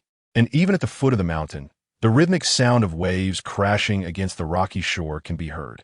Bo Yijue held Ling Yue in his arms as they ascended the meticulously crafted stone steps. On this coastal mountain, lush vegetation flourished all around. The man's pace was steady and swift, yet Ling Yue found solace resting against his sturdy arm. The verdant trees and abundant wild grasses flitted past them in a hurried dance. Ling Yue lifted a hand to gently wipe away the sweat trickling down Bo Yijue's jawline, saying, Aju, you have labored hard. Ye is so soft and light. I wish I could hold you endlessly. There is no hardship to speak of, Bo Yijue replied, a contented smile gracing his lips. She was indeed so light, her weight scarcely surpassing that of a battle spear he had once wielded. Ling Yue had no choice but to nestle closer in his embrace, her soft voice whispering, If I continue to be held by a Jew, I shall inevitably become a burden. Bo Yiju, with a hint of mischief, tightened his hold on her, a smile gracing his lips. You could never be a burden. And if you were, what of it? He paused, halting his steps, lowering his head so his soft lips brushed against her slightly cool earlobe. You has me. I shall care for and protect you until the end of time. If you wish. Ling Yue wrapped her arms around his neck, gently nodding in agreement. Her clear almond-shaped eyes sparkled like the galaxy, radiating beauty. Approximately half an hour later, he carried her to the stargazing pavilion, where an elegant gazebo awaited, encircled by a ring of stone seats. Xiao Xuanzi and the others prepared the fresh meat and charcoal before discreetly withdrawing. The stars in the galaxy glimmered like scattered diamonds, shining brilliantly, while a full moon hung serenely in the center of the night sky. Ling Yue perched on a stone seat, resting her chin on her hands. Gazing upwards at the stars, her innocent visage captivatingly beautiful. A Jew, when I lived in the demon realm, I adored stargazing. Unconsciously, she extended a hand to entwine with Bo Yiju's arm. In the past, I watched alone, but now I have a Jew to accompany me. Bo Yiju glanced down at her, enchanted by the brightness of her eyes and the sweetness of her smile, which made him yearn to lean in and kiss her. His sharp brows lifted slightly before he acted on his impulse. He wrapped an arm around her shoulders, lowering his head to gently kiss her forehead, then slowly traveling down the curve of her nose, ultimately landing on her lips. A gentle sea breeze swept by, rendering the air slightly moist with a hint of saltiness. Ling Yue savored his kiss, unexpectedly opening her eyes, feeling that Bo Yiju had grown remarkably tender. You, do you not feel the air has turned a bit cooler? Bo Yiju asked, carefully smoothing her hair ruffled by the wind, concern evident in his voice. It is a little chilly, Ling Yue replied, snuggling closer into the warmth of his embrace, surprised by the significant temperature difference between day and night in Fanling City. Bo Yiju removed the black robe adorned with silver patterns draped over his shoulders and wrapped it around her. Come with me. I shall personally grill meat for you, if you don't mind. Yes. The girl nodded eagerly, her eyes sparkling. Then I shall help a Jew start the fire. To this point, she had yet to experience Bo Yiju's culinary skills.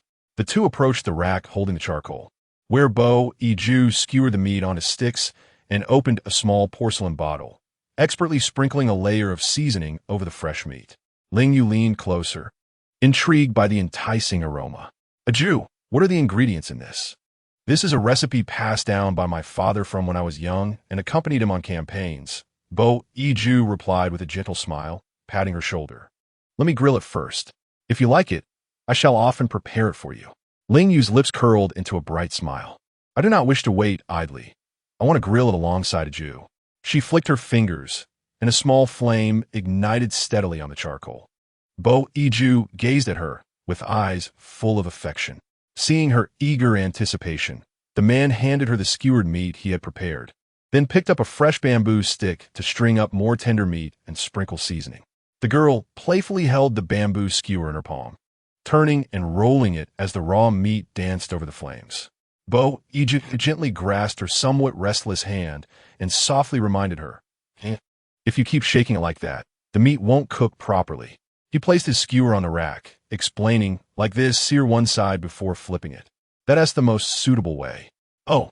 Ling Yue mimicked his actions, positioning her skewer beside his array of grilled meat, joyfully rubbing her hands together. Bo Yue expanded his black robe a little to allow the girl to nestle in more comfortably. He tenderly covered her slightly cool hand with his own, suggesting, "Since we have this moment of leisure, let us listen to the sound of the waves together. It is quite delightful."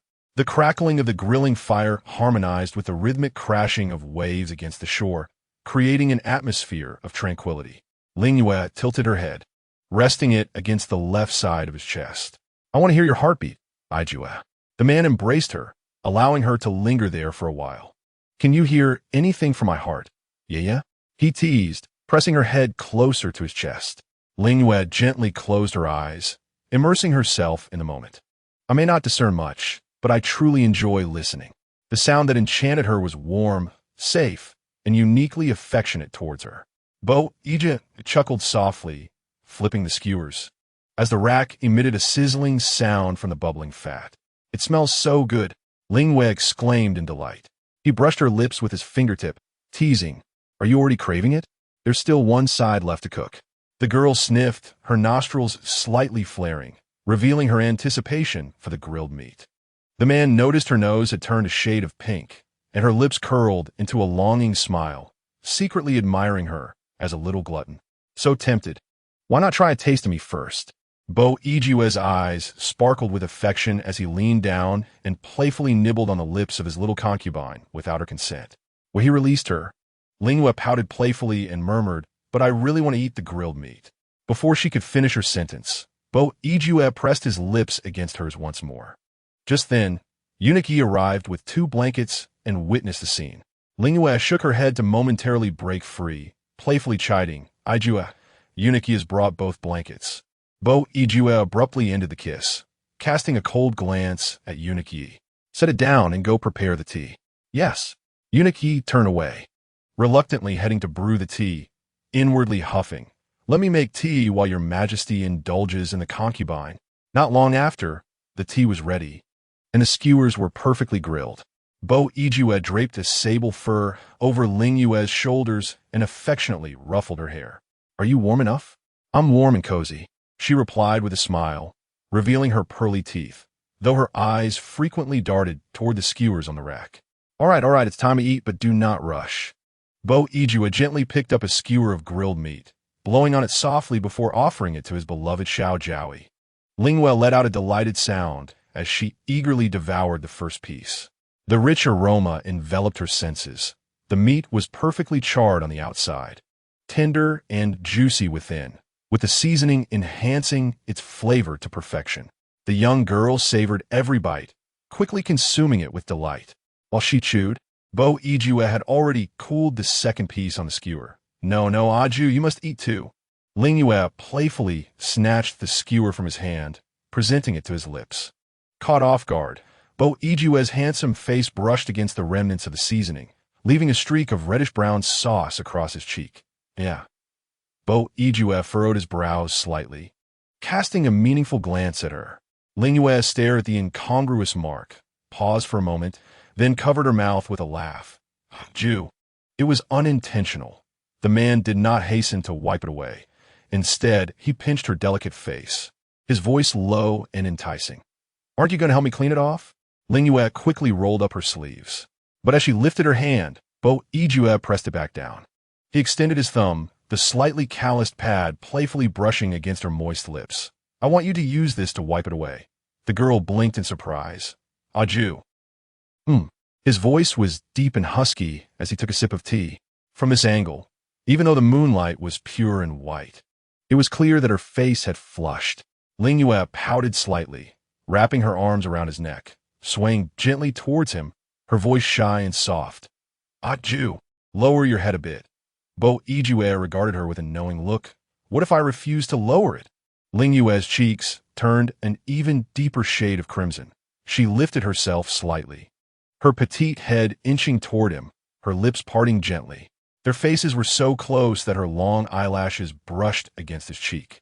Bo Yue raised his eyes, glancing down, wondering how Xiao Jiaoyi had become so bashful again. He found himself reminiscing about her drunken demeanor. The warm, moist touch of her lips gently brushed against his cheek. As Ling Yue cautiously moved her lips, her earlobes blushing as if they would bleed. Good girl, Bo Yue, satisfied, tucked her hair behind her ear. I will grill a few more skewers for you.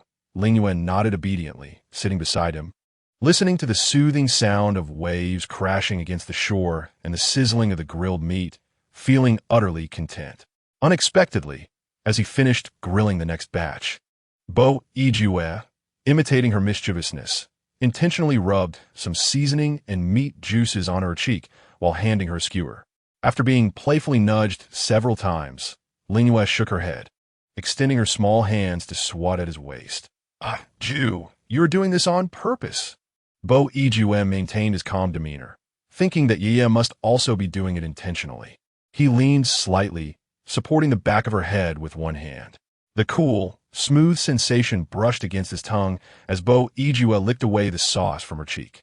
Ling Yue found herself ensnared by his grasp, feeling the warmth of his breath caressing her face, rendering her cheeks tinged with a delightful itch, yet she dared not stir. Bo Yue eventually released her, savoring the moment for a while before articulating a singular word of appraisal: fragrant. Ling Yue, puffing her cheeks, offered him a cup of tea, suggesting that he might enjoy a sip. The man smiled silently, accepting the tea from her hands while gazing at the night sky. He took a delicate sip and drew her closer to him, inquiring about the nature of the demon realm she had mentioned. Ling Yue, a bit bewildered, lifted her gaze. Meeting his inquisitive eyes, Bo Yue elucidated. I believe that the demon realm is akin to a singular star among the myriad of celestial bodies, while humanity is but a minuscule grain in the vast ocean of existence. Ling Yue shook her head gently within his embrace, replying, Ah, Ju, both the demon and divine realms can only be perceived through the power of one's bloodline. They are invisible to the naked eye. Bo Yue's curiosity was piqued by her words. Then how does one traverse to such realms? Ah, Ju, the human race lacks the bloodline powers of gods or demons. Thus they cannot access either realm. As for me, I must simultaneously channel both magical and bloodline powers to return to the demon realm. Upon hearing this, Bo Yue tightened his hold on her hand unconsciously. He gently squeezed her arm, his voice laced with possessiveness. If one day you were to return, how would I ever find you again? What nonsense! Ling Yue chided playfully, encircling his waist with her arms and weakly poking him with her fingers. Ah, Ju, have you forgotten what my kin have done to me? I would never go back. After a pause, she murmured softly, besides, all I desire is you, Ah, Ju. At her words, Bo Yue drew her closer to him, enveloping her tightly from behind. Even through their garments, Ling Yue could still feel the warmth radiating from his chest. His cool lips brushed against the nape of her neck, his heated breath teasing her sensitive ears. Yeah, you belong to me. Suddenly, Ling Yue felt herself leaning back. It was Bo Yue who guided her down onto the lush grass, lying beside him. With a lack of balance, she found herself resting against the man's side. His satisfied chuckle echoed in her ears, prompting her soft voice to complain, Ah, Ju, you startle me again. Bo Yue rolled over, discarding his black python robe to the side, settling onto the mink blanket beneath her. A mischievous smile danced on his lips, prompting Ling Yue to flip over in a manner akin to fleeing, exclaiming, Ah, Ju, you promised me there would be none of this today. The smile on Bo Yue's lips deepened. He held her tightly in his embrace, saying, Look, the moon has shifted considerably, and the day I promised has long since passed. Chapter 63. Just entrust your heart to me. A cool sea breeze swept through the small pavilion atop the stargazing platform. Beneath the moonlit sea of stars, the whispers of the wind rustled the grass, creating a picturesque scene. Ju embraced Ling Yue with one arm, while the other firmly restrained her, passionately kissing her as if his possessiveness could seep into her very essence. Ling Yue found herself breathless, his soft lips only reluctantly shifting, lingering delicately upon hers. The evening breeze seemed to possess a greater vigor than usual, tousling the fragrant flowers and grasses of the island, causing them to sway gently and then bend. Exhausted, as if her bones had melted away, Ling Yue lay on the mink blanket, her small head drooping, embodying a tender, languid demeanor. The horizon had already begun to blush with dawn's first light. Ju's gaze shimmered with a lingering tenderness as he adjusted her clothing, draping a nearby black embroidered robe over them both. Ling Yue's voice was soft and pitiful, akin to a mewling kitten. Ju held her tightly, his fervent chest pressed against her skin, his low, seductive voice whispering in her ear, "Ye must never leave me." The girl responded with a barely perceptible her consciousness gradually drifting away. Noticing her exhausted state, Ju tucked the edges of the mink blanket around her, closing his eyes contentedly as he embraced her into slumber. A faint smile curved the edges of his thin lips, revealing his satisfaction from the night's intimate encounters. Elder Yi and the attendants arrived, delivering blankets and tea before departing from the stargazing pavilion to wait below the mountain. It was assumed that His Majesty and the Jowie would descend after their meal of roasted meat. However, it was utterly unexpected that the two would spend the night atop the mountain. Initially, the young Sun Zi had expressed concern, asking, "Master, will anyone attend to His Majesty after such a long time?" Elder Yi shot him a cold glance, retorting, "Foolish apprentice, at this hour. It hardly seems fitting for you to serve His Majesty." Sun Zi then realized, offering an awkward smile. As noon approached, Ju awakened to find an emptiness in his embrace, a sudden pang of alarm gripping his heart. Upon opening his eyes, he spotted Ling Yue sitting at the edge of the blanket, playfully fiddling with something on her finger. Intrigued, he inquired, "Yeah, what are you doing?" Seeing him awake, she nimbly rolled over to his side, eager to share. "Aji, I discovered a type of licorice on the mountain that tasted sweet. I used to weave rings from it for fun." As she spoke, Ling Yue extended her slender finger, revealing a delicately woven green ring, small yet exquisite. "I want to make one for you too. I'm almost done." Ju rose and donned a dark robe, gently taking her hand, cautioning, "Yeah, be careful not to cut yourself." "I won't," she replied playfully, shaking her head as she secured a knot, completing the ring. She took the hand of the man who wore a signet ring, attempting to place the new ring upon his ring finger. Ju turned his wrist to examine it, a smile gracing his lips. "Yeah, intends to bestow a gift upon each of my fingers?" Ling Yue's smile widened. "If Aji doesn't mind the trouble, then it is certainly possible." Thin Ju embraced her waist, his eyes shimmering with deep affection. He gazed lovingly at the little Zhao Yi in his arms, gently cradling her delicate face with his large palm, his calloused fingertips caressing her skin in a languid manner. "I do not require anything in return from you, Yu. All I ask is for her heart to be entrusted to me." The girl nestled against him nodded softly, her voice sweet like honey. "My heart has long been given to a Jew." After a moment, the man leaned closer to her ear, his voice rich and melodious as he coaxed, "Shall we dine below the mountain and then take a stroll by the sea?" "Certainly. Wherever a Jew goes, I shall follow."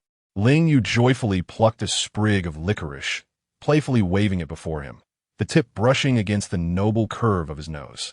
Thin Ju raised an elegant eyebrow, a roguish smile gracing his lips. In an instant, he took the licorice from her fingertips, his mouth forming a charming smile as he savored its sweetness. Ling Yue stared in astonishment. "A Jew, I never imagined you would enjoy this licorice as well." Unbeknownst to her, the pleasures during his military campaigns were few, and savoring licorice while drinking morning dew was one of them. He gently bit into the stem of the licorice, its subtle sweetness enveloping his senses. A fleeting delight that left him wanting more. Leaning down, he pressed a soft kiss upon Ling Yue, their lips entwined, allowing the essence of the licorice to linger sweetly between them. "A Jew, I am a bit hungry." Ling Yue turned her slightly flushed face away, her small hand resting on his firm chest, gently pushing him away. Very well, let us proceed to dine. Thin Iju abruptly halted the kiss, chuckling softly. He bent down and effortlessly lifted Ling Yue into his arms, preparing to descend the stone steps. Iju, I have not yet put on my shoes. Ling Yue wiggled her delicate legs in his embrace, her tiny feet swinging in the air. Thin Iju paid no heed. Then I shall carry you all the way. At his words, Ling Yue felt a step closer to being a burden. By the time they reached the foot of the stargazing platform, it was already past noon. Your Majesty, Lord Xiao has just sent word asking you to dine at the Sea Listening Pavilion. Eunuch Yi reported with a bow. Thin Iju placed Ling Yue in the carriage and commanded, "Let us set forth for the Sea Listening Pavilion. After our excursion today, it is time to return." I wish to bid him farewell. Nestled in his embrace, the girl entwined her small hands around his arm. Iju, are we returning to the palace? Thin Iju nodded in response. Indeed, we have enjoyed our time together for several days. After viewing the sea this afternoon, we shall return to the palace. Ling Yue's expression dimmed slightly. She had anticipated a more extended holiday. The man gently nudged her cheek with his fingertip. Are you feeling a bit disappointed, Yu? She shook her head. A little, but I understand that a Jew has more important matters to attend to. I've already been quite happy to spend these days with you. Thin Iju tenderly kissed her forehead. He too wished for more time to revel in her company. However, the Day Kingdom had yet to be conquered, and his father's vengeance remained unfulfilled. The promise of a kingdom he had made to her could not yet be realized.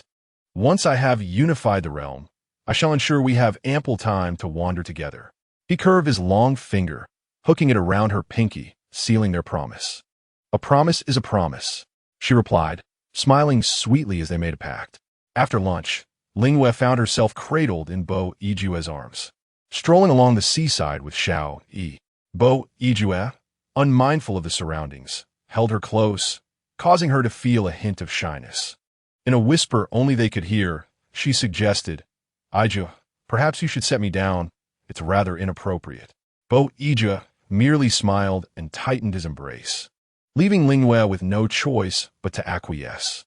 As the sea breeze tousled their hair, Xiao Yi suddenly spoke up, Your Majesty, attacking the Day Kingdom is far more challenging than the Ning Kingdom.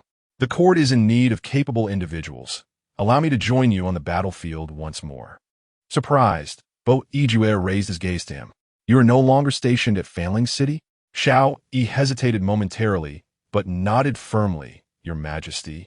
You know I chose to remain out of personal ambition. Bo Yijue chose not to elaborate further. Then prepare yourself today and return to the capital tomorrow to report. Thank you, Your Majesty. After expressing his gratitude, Xiao Yi bid them farewell and departed the beach. The couple continued their leisurely walk along the shore for quite some time. With keen eyesight, Ling Yue spotted a collection of intriguing shells scattered across the sand. Playfully, she leaned into Bo Yijue's embrace, saying, Iju, please set me down so I can walk.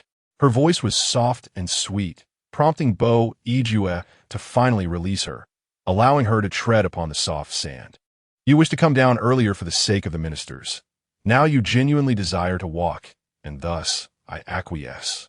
Ling Yue playfully retorted, if you disregard the minister's dignity, future generations may label me a disastrous seductress. In the next instant, he lifted her chin with his fingers. The dominance in Bo Yijue's gaze brooked no refusal as he declared, each word laden with resolve, I willingly permit you to be this disastrous seductress. What of it? As for future generations, I shall stand with you against their judgments. Ling Yue was momentarily taken aback, her eyes misty with unspoken emotions. Bo Yijue raised an eyebrow, gently ruffling her hair before his hand traveled to the nape of her neck. I unify the realm, and I owe no debts to the common folk. That suffices. If a mere reputation prevents me from cherishing my beloved, then the role of emperor holds no worth. Upon hearing this, Ling Yue obediently nodded. I understand, Ijue. Before long, her attention was captivated once more by the peculiar shells on the beach. Bo Yijue, intrigued by her delight, joined her in collecting these treasures. After a quarter of an hour, they had gathered quite a bounty. With a radiant smile adorning her exquisite face, Ling Yue counted the shells and sea snails in Bo Yijue's large hand. Ijue, look at these red, blue, pale pink, flat, and round. Seeing her so joyful, Bo Ijue procured a pouch to gather them. His deep, melodious voice brimmed with affection as he said, "If you truly like them, I shall have the artisans string them together into a bracelet for you, so you can wear it every day." Chapter 65.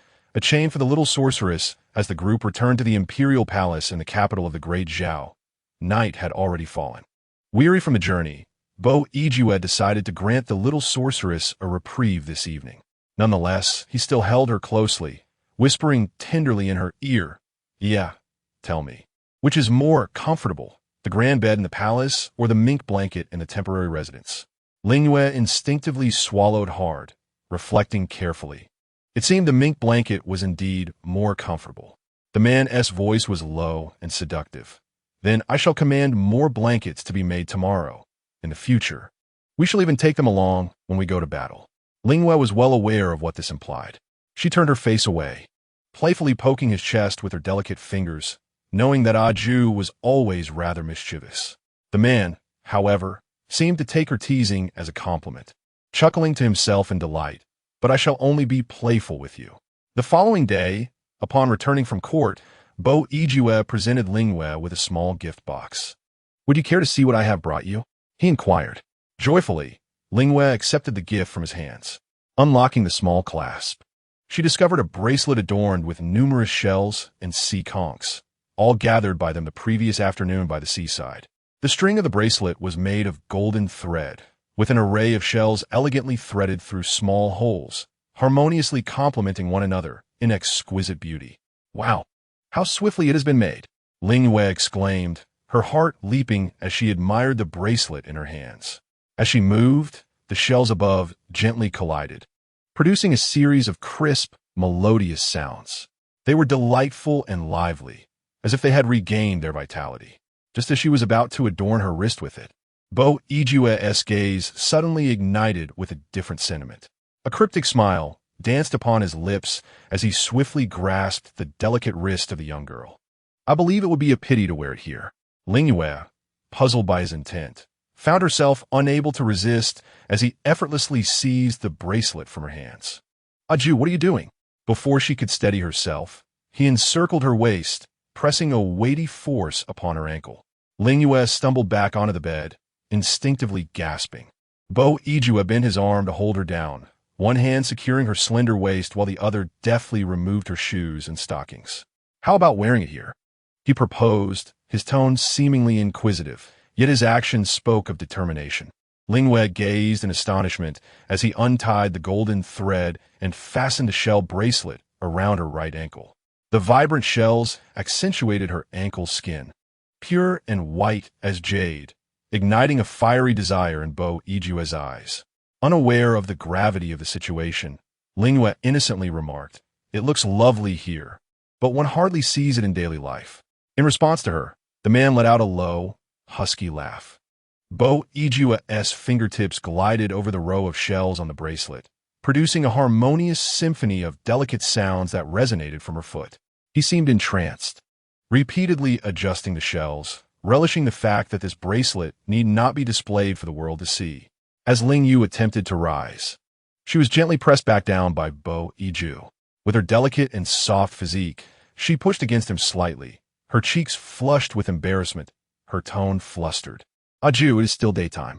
Yet her resistance proved nearly futile. Ling Yue could only struggle, kicking her calf, causing the string of shell ornaments at her feet to jingle melodiously. "I have long told you, Yu, that one should not act recklessly even in daylight." Bo Ijue, having removed his court attire, leaned beside her, his calloused hand playfully caressing her cheek. Reckless? Ling Yue felt bewildered. She had done nothing that morning, merely unwrapped a small gift. The young woman finally realized her plight, clearly recognizing that Bo Ijue was concocting excuses to indulge himself in her entirely. She murmured softly, only to have her tender lips suddenly covered. Bo Ijue entwined a strand of her hair with his fingers, removing the hairpin and ornaments she had barely adorned that morning. The shells at her ankles clashed more vigorously, their sound pure and crisp like jade. The man's husky voice, accompanied by a warm breath, brushed against Ling Yue's already flushed earlobes. Do you find it pleasant, Yu?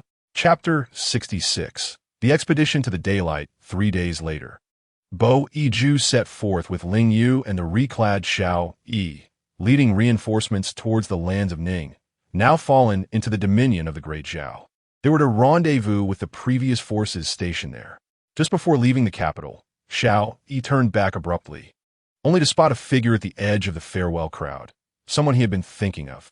However, the distance obscured her expression. Bo Yiju spoke coldly, devoid of the earlier teasing tone. Xiao Yi, since you have chosen to accompany me on this expedition, do not dwell on it. Xiao Yi seemed to sever a connection, resolutely turning back, acknowledging his error. In the afternoon, as they marched past Xiangyan City, Ling Yue recalled Shangguan Yu and, leaning against Bo Yiju's arm in a playful manner, called out, "Aju, I wish to stop by and see how little Yu is faring." Bo Yiju, who had initially been holding her close as she dozed, revealed a languid look in his eyes upon hearing her words, concealing his deep-seated possessiveness. He gently stroked Ling Yue's hair, his tone indifferent. Yu, it is not a convenient detour. No one could ever claim his Yu. Very well. Ling Yue acquiesced, nodding earnestly and resting against his shoulder. If the world unites in the future, will you bring me to find her then? Upon hearing this, Bo Yiju absent-mindedly toyed with the ring in his hand, pondering. How could this matter be evaded for a moment, yet not for a lifetime? Despite his deep reluctance, he acquiesced to the wishes of the little imperial consort. 2 days later, the expedition reached their destination, merging with the prior army. This place, once the border between Ning and the daylight, had now become the principal battlefield of conflict between the Zhao and the daylight. In the council chamber, Bo Yiju resumed his usual demeanor of solemn decision-making. The great Zhao army has been stationed here for several days. Military strategist, please share the intelligence on the Daylight Nation gathered in these past days. Bai Li Huai stepped forward, presenting a piece of paper to him, explaining, Your Majesty. This is the list of commanders from the Zhou Kingdom that I have compiled over the past few days. However, there is one more matter. Has Song Zhongyan defected to Zhou? Though Bo Yiju had anticipated this news, the revelation stirred a tempest of rage within his gaze. This individual had once slandered Ye as a spy, yet now he himself had turned traitor, a fact that filled Bo Yiju with disdain. Your Majesty is truly wise. Bai Li Huai bowed deeply. This expedition against the Zhou Kingdom shall see me personally execute this traitor. Bo Yiju took the paper from Bai Li Huai's hands and placed it heavily upon the table, only for the curious Ling Yue to reach for it. As Ling Yue unfurled the paper, she was startled to find a familiar name among the many listed, Yanqing. The young girl murmured softly, could this be mere coincidence? She recalled vividly that Shangguan Yu's wish was to marry Yanqing. Moreover, she remembered that Shangguan Yu had specifically asked her to keep an eye out for any news regarding him. Therefore, once the discussions concluded, Ling Yue tugged at Bo Yiju, urging him to examine the roster. Aju, look at this name. Bo Yiju's gaze followed the direction of the girl's finger, hastily scanning the list. Upon seeing the name, his heart jolted momentarily. His attention involuntarily fell upon the annotation following Yanqing's name, a budding young general from the Zhou Kingdom, adopted son of Yen Song. Yen Song was none other than the Zhou Emperor, the very man who, 13 years prior, had conspired with Bai Su to murder Bo Xiao. Adopted son. Bo Yiju pondered a troubling possibility, his eyes darkening as a chill spread through him. If his suspicions held any truth, could such coincidences truly exist in this world? Ling Yue quickly noticed the change in his demeanor, her hands anxiously grasping his trembling arm. Aju, what is wrong? Her concerned voice pulled Bo Yiju back from the brink of fury and chaos. Bai Li Huai, he suddenly called out, halting the strategist who was preparing to leave the hall. Your Majesty, what is your command? Investigate this individual's background further. I wish to know anything and everything related to him. Bo Yiju commanded, pointing to the name Yanqing on the roster, his voice regaining its steady composure. A general approached at his behest, readily providing information. Your Majesty, I saw him overseeing troops in the opposing city a few days ago. That Yanqing is clearly still a mere child, appearing no older than 16 or 17. Qin Si chided him softly. How can you speak so carelessly? After all, their majesty had also led troops in a battle at that very age. Bo Yiju felt displeasure rise within him, but with Ling Yue watching, he suppressed his anger. He cast a cold glare at the general, declaring, Your salary for this month is hereby withheld. Eunuchy couldn't help but find the situation amusing. Their majesty, once so decisive in matters of life and death, now imposed such a light-hearted punishment, rendering him somewhat endearing. Chapter 67. Yin Qing may indeed be Bo Yanqing. Bai Li Huai remarked, Your Majesty, while Yin Qing is indeed valiant, he is still young, having represented the Zhou kingdom in battle only twice. We only know that he has been raised by Yin Song for over 13 years, and we truly cannot find more information. You may leave now. Bo Yijue's deep gaze resembled a pool of ink. Once all the council members had dispersed, Ling Yue, noticing his unsettling demeanor, anxiously inquired, A Jew, what on earth is happening? Bo Yiju, troubled and agitated, lightly tapped the table with his knuckles, expressing his suspicion that the old scoundrel Yin Song must have plundered his father's ancestral home and abducted his brother. Though the motives behind adopting him as a son remain unclear. Ling Yue then recalled the timeline and suddenly realized the time Yin Qing was adopted coincided perfectly with the time Bo Xiao met his demise. If this is indeed true, not only did Yin Song adopt him as a son, but he also cunningly bestowed upon him the surname Yin Qing, which is utterly humiliating to both my father and me. A pair of slender, jade-like hands gently covered his, and Ling Yue said, A Jew, regardless of the circumstances. You will inevitably cross paths on the battlefield. Perhaps it is best to meet him then. She tenderly caressed the calluses and ring on Bo Yijue's hand, her gaze drifting toward the horizon. After all, father and son share a blood bond. If your suspicions hold any truth, he must bear some resemblance to your father. After a considerable pause, a slight smile graced Bo Yijue's lips as he placed his other hand over hers, warming her cool skin. His little Jowie always unconditionally supported and comforted him in the face of dark and troubling memories. Perhaps after all these years, there was finally a lead on what seemed to be Bo Zhao's flesh and blood, and a hint of solace appeared on the man's countenance. Even though the other situation was far from ideal, it was certainly better than being left in the dark. Bo Yijue embraced Ling Yue's neck, inhaling her scent with affection, and casually remarked, How intriguing. I must meet him in due time, hoping he does not let me down. Meanwhile, the court of the Zhou kingdom presented a starkly different scene. Song Zhongyan, once a subordinate of Bo Yijue, privy to many secrets of the Zhao kingdom, had now defected to the Zhou kingdom, thus earning the favor of Emperor Yin Song. Before Yin Song, Song Zhongyan bowed low, appearing exceedingly obsequious. I, Song Zhongyan, have drifted through life, lamenting the absence of a wise ruler.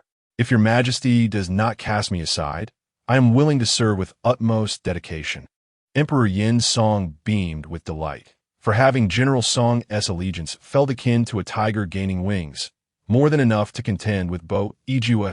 The other ministers were jubilant, congratulating their sovereign on acquiring such a valuable ally, as if the near million troops of the Zhao kingdom posed no threat. Yet, Yin Qing's expression remained inscrutable. Perhaps due to never having received genuine care from others throughout his life, his sense of vigilance was deeply ingrained. The trivial grace of his father's leniency became a flickering light in the darkness of his existence, transforming into the most cherished thing he possessed. On that day, the Emperor of Zhou appointed Song Zhongyan as the chief commander and advisor against the Zhao army. From henceforth, Song Zhongyan would work alongside the nominal prince of the Zhou kingdom, Yin Qing, yet wielding slightly greater authority. After the court session, the ever-vigilant Yin Qing sought a private audience with Yin Song once more. Father, I believe that Song Zhongyan is not worthy of significant trust. Yin Song regarded him coldly. Oh, what insights do you possess, my dear Qing? Please, share them with me. Yin Qing immediately knelt and spoke earnestly. Forgive my frankness, but this man was once a subordinate of Bo Yijue. If he could betray Bo Yijue, he could just as easily betray you in the future. Yin Song abruptly struck him with a sharp slap. Your words are indeed grandiose. In my view, you merely harbor resentment over the military position I granted him, which surpasses your own. He felt a surge of indignation, thinking to himself that Yin Qing truly lived up to his reputation as a foundling, having been raised for so many years, yet still demonstrating disloyalty. Yin Qing's eyes shimmered with a rebellious crimson. He resolutely lifted his head, his tone sincere. Father, what must I do for you to believe that my intentions are devoid of selfishness? I act solely for the sake of the greater good of the kingdom. Ah, Yin Song scoffed with a knowing smile. It seems you are eager to prove your loyalty to the kingdom before me? Yes, father, the youth suppressed all negative emotions, lowering his gaze and nodding earnestly. Since you wish to demonstrate your commitment. Yin Song grasped the boy's chin, his eyes glinting with malice. Then orchestrate the assassination of Bo Yue and show me. With those words, he abruptly stood, forcefully casting Yin Qing's face aside, and strode out of the palace with great determination. Yin Qing clenched his fists tightly against the ground, bowing forward in a cathartic release of pain. His expression one of deep anguish, resolved to do his utmost. Chapter 68.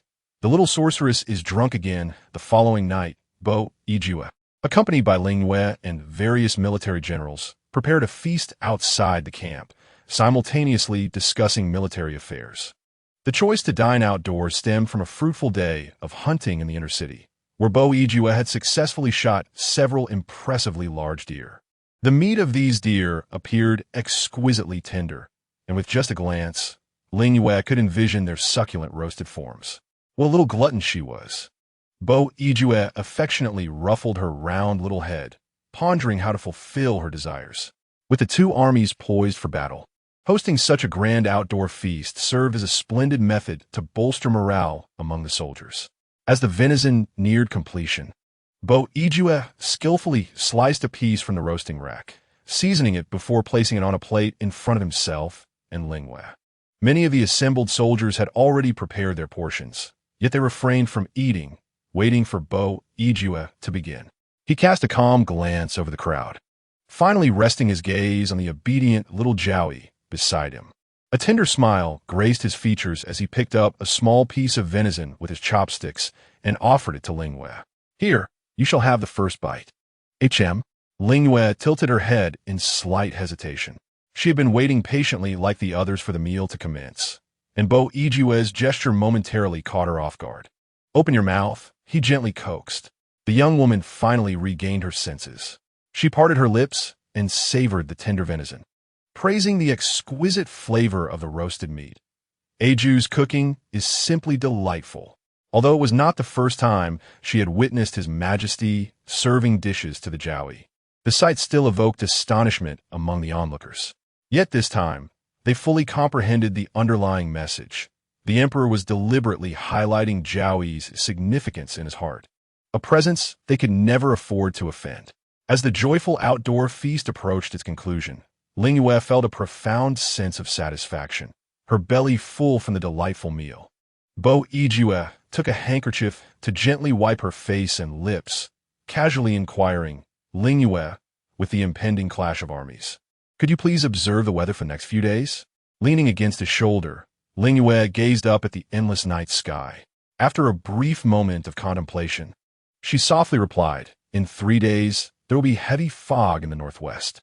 The man tucked her hair behind her ears cool, straight nose brushing against her delicate earlobe. Thank you, Ling Yue. She responded to him with a sweet smile, adding, if I can assist Aju, I would be very happy. Indeed, Bo Yue chuckled warmly, offering her a cup of tea. After you sip this, I shall take you back to rest. Ling Yue eagerly agreed, tilting her head back to down the tea in one go, only to realize something was amiss as it slid down her throat. Having already consumed a cup, her cheeks flushed as she complained, Aju, why is this wine? Bo Yue concealed the playful glint in his eyes and promptly exchanged her cup for another.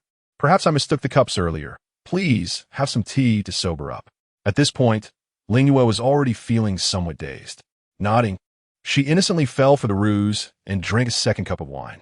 The potency of this wine was far greater than that which she had consumed aboard the ship, making it much easier to become intoxicated. Just before her consciousness began to fade, she cast a flustered and indignant glance at Bo Yue, her face blooming like a delicate hibiscus. Ju, you deceived me. Before long, inebriated, she instinctively wrapped her arms tightly around Bo Yue's waist. Ling Yue nestled deeper into his embrace, her eyes sparkling like a clear spring, her demeanor exuding an enchanting charm. She gazed around, slightly dazed, catching glimpses of flickering lights, remnants of the fire used for roasting meat. Ju, it is so bright here, and there are so many people. As her words fell, she lifted her hand and, with a flick of her fingers, extinguished all the flames in the vicinity. The onlookers could not help but voice their uncertainty in hushed tones. Bo Yue leaned closer, his cheek brushing against hers, his voice low and tender. What is it, Ling Yue? The young woman's flushed face radiated allure as she spoke softly, in a tone meant solely for his ears. Now no one can see us. Chapter 69. How close does Ling Yue desire me to be? Bo Yue's eyes were filled with an unmistakable tenderness. Even if it seemed somewhat mischievous to have her drink 2 cups of wine, he was genuinely captivated by her bashful demeanor, especially as her intoxication rendered her so endearing. Naturally, he would not allow anyone to witness this moment. He would take her back to his residence to rest. The man's smile deepened as he gently gathered Ling Yue into his embrace, settling her onto the soft couch in his abode and creatively draping a pristine white mink blanket over her. He passionately kissed her, as if he were a conqueror laying siege to a city. Even though this time, it was the inebriated Ling Yue who playfully sought him out. He remained tireless in his fervor, kissing her to the brink of breathlessness. Ling Yue, with her delicate fingers now slightly elongated, weakly clawed at his back, her voice trembling as though startled. Ju, you're being too fierce with me. The warmth of his throat moved slightly. I could never bear to be harsh with you. Bo Yue lifted his head to grant her a moment of respite. Then his lips wandered to other locales, bestowing delicate kisses that gradually spread to her slender, swan-like neck, inch by inch claiming her. The girl's cheeks flushed with a tipsy crimson, her intoxication rendering her even more alluring. She tilted her head back, her hands climbing to his chest, where even through the fabric, she could feel the outline of his heated muscles. Bo Yue's breath quickened, the taut contours of his physique subtly rising and falling beneath his slightly damp garments. Ling Yue's soft fingertips grazed the fabric of his attire, slowly sliding downward, igniting a tingling sensation within him, as if electricity coursed through his entire being. That playful finger lingered at the waist of his belt before pausing. The girl curled her finger teasingly around the tie, tilting her head coyly, her sweet voice resonating. Ju, could you come a little closer, please?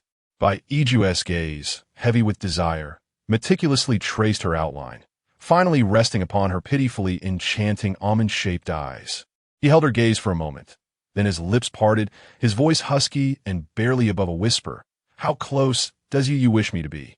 The sound of shells clinking at her ankles seemed to rouse him from restraint. The following day, Ling Yue awoke on the soft, cozy mink blanket, not seeing Bo Yue. She felt a pang of anxiety, only to be enveloped from behind. His voice swiftly quelled her unease. Yu, I am here. Her snow-white skin bore numerous ambiguous marks, and upon lowering her gaze, she noticed them all, her bashful demeanor unable to conceal the rosy blush, while traces of tears lingered at the corners of her eyes, rendering her irresistibly delicate in Bo Yue's eyes. Her voice barely above a whisper, her blush deepening to the hue of a fiery sunset, she murmured, Ju, you keep finding ways to tease me. Bo Yue inclined his head to lightly kiss the reddened corner of her eye, soothing her gently. Since I have wronged you, I shall repay you with my entire life. Ling Yue lifted her gaze to scrutinize him. He had already donned the rigid armor and battle attire. Softly, she remarked, Ju, it seems you are about to embark on battle again. Indeed, Bo Yue replied, sitting behind her, resting his chin atop her small head, his large hand caressing her cheek. If I succeed in this first battle, I shall swiftly return to seek you. Ju, you must not come to harm. For if you do, you shall not be able to repay me as promised, and I will be angry. Ling Yue pouted, her snow-like cheeks puffing up in mock annoyance. Bo Yue smiled, As long as you believe in me, that is all that matters." He deftly placed a kiss on the young maiden's forehead before resolutely departing. In today's battle, Bo Ijue once again brought along the already diminished Gong Yi, who had become a mere attendant to the minor imperial consort. This was solely because he needed to confirm a certain matter. Nowadays, among the imperial army, few had encountered Bo Xiao, apart from Bo Ijue himself, the venerable General Qin Si, and Gong Yi. As expected, the forces of the Diyu kingdom dispatched Song Zhongyan along with a young general. While the soldiers vented their ire upon Song Zhongyan's shamelessness, Bo Ijue's gaze shifted to another leader among the enemy ranks. The youth possessed a radiant smile and bright eyes, his countenance resolute, exuding a tenacity that belied his age. Bo Ijue was uncertain if it was merely his own mind playing tricks, but he sighed softly. He bears a striking resemblance. Gong Yi, mounted closest to Bo Ijue, remained unaware of the latter's suspicions regarding Yin Qing's origins. Upon hearing those 5 words, Gong Yi mistakenly believed that His Majesty had encountered Yin Qing, prompting memories of his own past to surface. Thus, he ventured to flatter. "Your Majesty seems to hold him in high regard? Yet, in my humble opinion, his demeanor pales in comparison to your Majesty's gallantry in years gone by." Bo Ijue offered a slight smile, a hint of amusement gracing his lips. "You might want to observe him a little longer." Gong Yi, puzzled by his sovereign's thoughts, nonetheless turned his gaze to scrutinize the youth, only to find himself momentarily stunned. "Your Majesty, this..." Gong Yi stifled the words too similar within his heart. It was well known that His Majesty held Bo Xiao in high esteem, having posthumously honored him as the Emperor Taizu. He feared that voicing such thoughts might dishonor the late emperor. Suddenly, Bo Ijue reined in his horse, exuding an air of elegance, and chuckled softly. "If that is the case, we must capture him alive and present him to General Qin." Siege warfare is inherently more challenging than typical battles, and on this day, the conflict between the two armies was exceptionally fierce. Furthermore, with Song Zhongyan defecting, the situation remained ambiguous. Amidst the resounding drums of war, Bo Ijue abruptly commanded the retreat. Bai Li Huai furrowed his brow. "Your Majesty, Song Zhongyan has worked alongside me for many years. He has likely deciphered the formation of our forces, even grasping the strategies I devised, making this battle formidable. That young Yin Qing is even more perplexing. He appears brash, yet wields his military acumen with caution." "I have a plan," Bo Ijue replied, his demeanor calm, a bold strategy brewing in his mind. He gazed into the distance, recalling the words of the minor imperial consort. "In 2 days, a thick fog will blanket the northwest." Bai Li Huai suddenly comprehended, as if enlightened. "Indeed, Your Majesty, although Song Zhongyan is familiar with me and the great Zhao, he remains oblivious to Your Majesty's alliance with the minor consort, as if blessed by the heavens." At this remark, Bo Ijue felt a surge of joy. He had, truly the most precious gift bestowed upon him by the heavens. However, Bai Li Huai's subsequent words darkened his expression. "Your Majesty, last night, the minor consort demonstrated her mastery of fire control, witnessed by all the soldiers. If employed in battle, it could yield unexpected results. You wish to send my woman to the battlefield?" His minor consort, a shy and innocent young girl. He would rather keep her sheltered in a golden chamber, protecting her for a lifetime. How could she be exploited in warfare, witnessing such bloodthirsty and grim matters? The gaze of Bo Ijue turned icy, and his chilling glance rendered Bai Li Huai as if treading on thin ice. The man then turned to the other strategists and generals, his voice crisp and devoid of warmth. "Forget what happened last night. Should it be mentioned again, let be a stone tablet of consequence." As his words fell, a thunderous sound akin to forging echoed suddenly. In a flash, Bo Ijue effortlessly cleaved the city boundary stone on the marching path with a mere flick of his sword.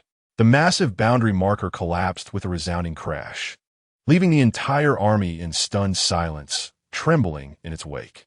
Upon returning to his residence, just as Bo Ijue removed his sweat-soaked armor, he heard the sweet and caring voice of Ling Yue from the courtyard. "I heard that a Jew was angry today. Was the battle not going smoothly?" He lifted his gaze to see the young imperial consort leaning against the railing, smiling gently. At that moment, as the sovereign of a nation. Bo Yue found himself inwardly resenting. Who was the audacious one that dared to report to his wife? Fortunately, he did not reveal the cause of his anger. Indeed, the battle had not gone well today, but next time it would surely be favorable. He stepped forward, gently raising his hand, intending to affectionately touch the top of the girl's head. Yet, fearing that his aura of bloodshed would taint her, he hesitated. Suddenly, Ling Yue stepped closer. Grasping his wrist, her cheeks flushed with a hint of shyness, and softly calling his name. "A Jew, come with me." Her small hand took the initiative, drawing Bo Yue along behind her as they made their way to the hall. The girl, seemingly filled with excitement. Yet Bo Yue could sense her hand trembling slightly in his grasp. The damp, warm handkerchief, used by Ling Yue to tenderly wipe his cold, handsome cheek, was soaked with warmth. Bo Yue's eyes narrowed slightly. He could not quite decipher the thoughts of this little enchantress. After she had assisted him in washing his face, Ling Yue leaned closer to his ear, her soft voice whispering, "A Jew, I have instructed someone to prepare the bathwater." Bo Yue regarded her with keen interest, brushing her flushed cheek with the back of his cool hand, expressing concern. "Yeah, have you been drinking again?" Ling Yue playfully tossed aside the handkerchief, exclaiming, "I'm not drunk." With that, she sprang up like a rabbit, nervously taking small steps toward the bath. A look of confusion crossed Bo Yue's handsome features. Yet a smile began to play at the corners of his lips as he followed her. He was curious to see what scheme the young consort was concocting today.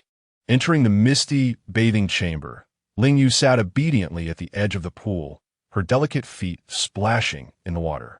Bo Yue slowly settled beside her, hesitating for a moment before he could not resist pulling her into his embrace. He gently stroked Ling Yue's tender, red lips with his fingertip, his voice rich and warm.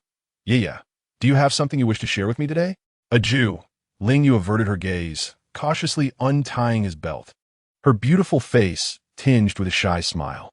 "I know that you encouraged me to drink last night because you enjoy my somewhat tipsy demeanor, so I thought I would try being a little more forward today." The binding was released by her, causing the man's garments to fall apart, revealing his sun-kissed skin before her. From this moment onward, Awan would no longer need to devise ways to coax me into drinking. As she spoke, her small fist playfully thumped against Bo Yue's chest, a mixture of shyness and indignation prompting her to bury her head in his embrace. Chapter 71. I shall capture Yanqing alive. Bo Yue gently lifted her delicate head, the stubble emerging on his chin brushing against the soft curve of the girl's cheek. A charming sight. Ling Yue felt a tickle on her face from his playful poke, her slender fingers wrapping around his neck as she cautiously inquired, "What kind of me does A1 truly like?" "I adore you in any form," Bo Yue declared, enveloping her in his arms, his deep-set eyes shimmering with a faint glow.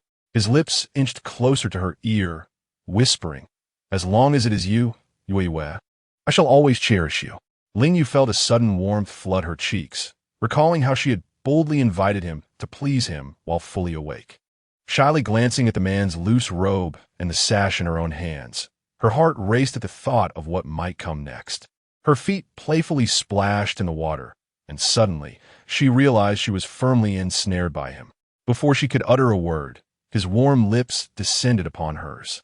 Bo Yue kissed her sweet, full lips, inhaling the unique fragrance that lingered there, an aroma that had often captivated him.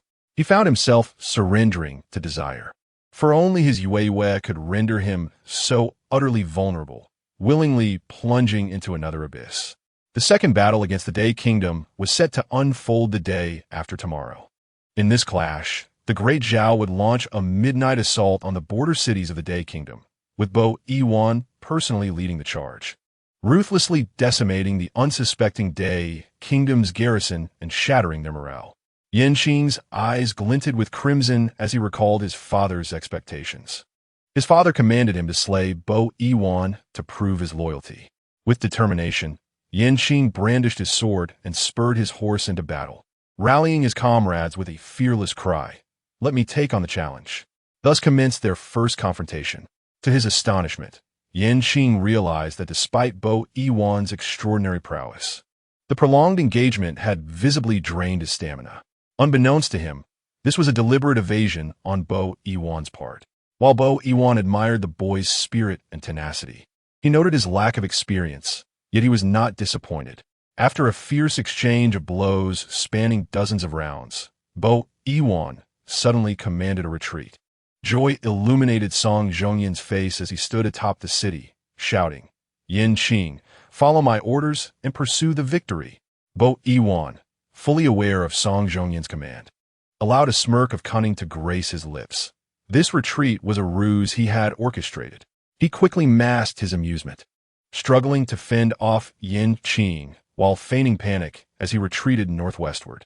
However, Yin Qing, ever cautious, refused to comply. "General Song, Bo Yiwan's current state is suspicious, and with heavy fog in the northwest, there may be a trap." Bo Yiwan's heart skipped a beat. He had revealed such a vulnerability, yet it was still insufficient to sway Yin Qing into his ploy. Resolved, he decided to present an even larger opening, and a misstep in his turn allowed Yin Qing to strike a wound upon his rear shoulder. Crimson blood gushed forth from his shoulder, a vivid stream that made Bo Yiju wince in pain. His brows furrowed tightly, his teeth clenched, yet he remained resolutely silent. "Your Majesty," the Imperial Guards, taken aback by this unforeseen spectacle, rushed forward to provide cover, resulting in chaos. Witnessing this, Song Zhongyan's face contorted with madness.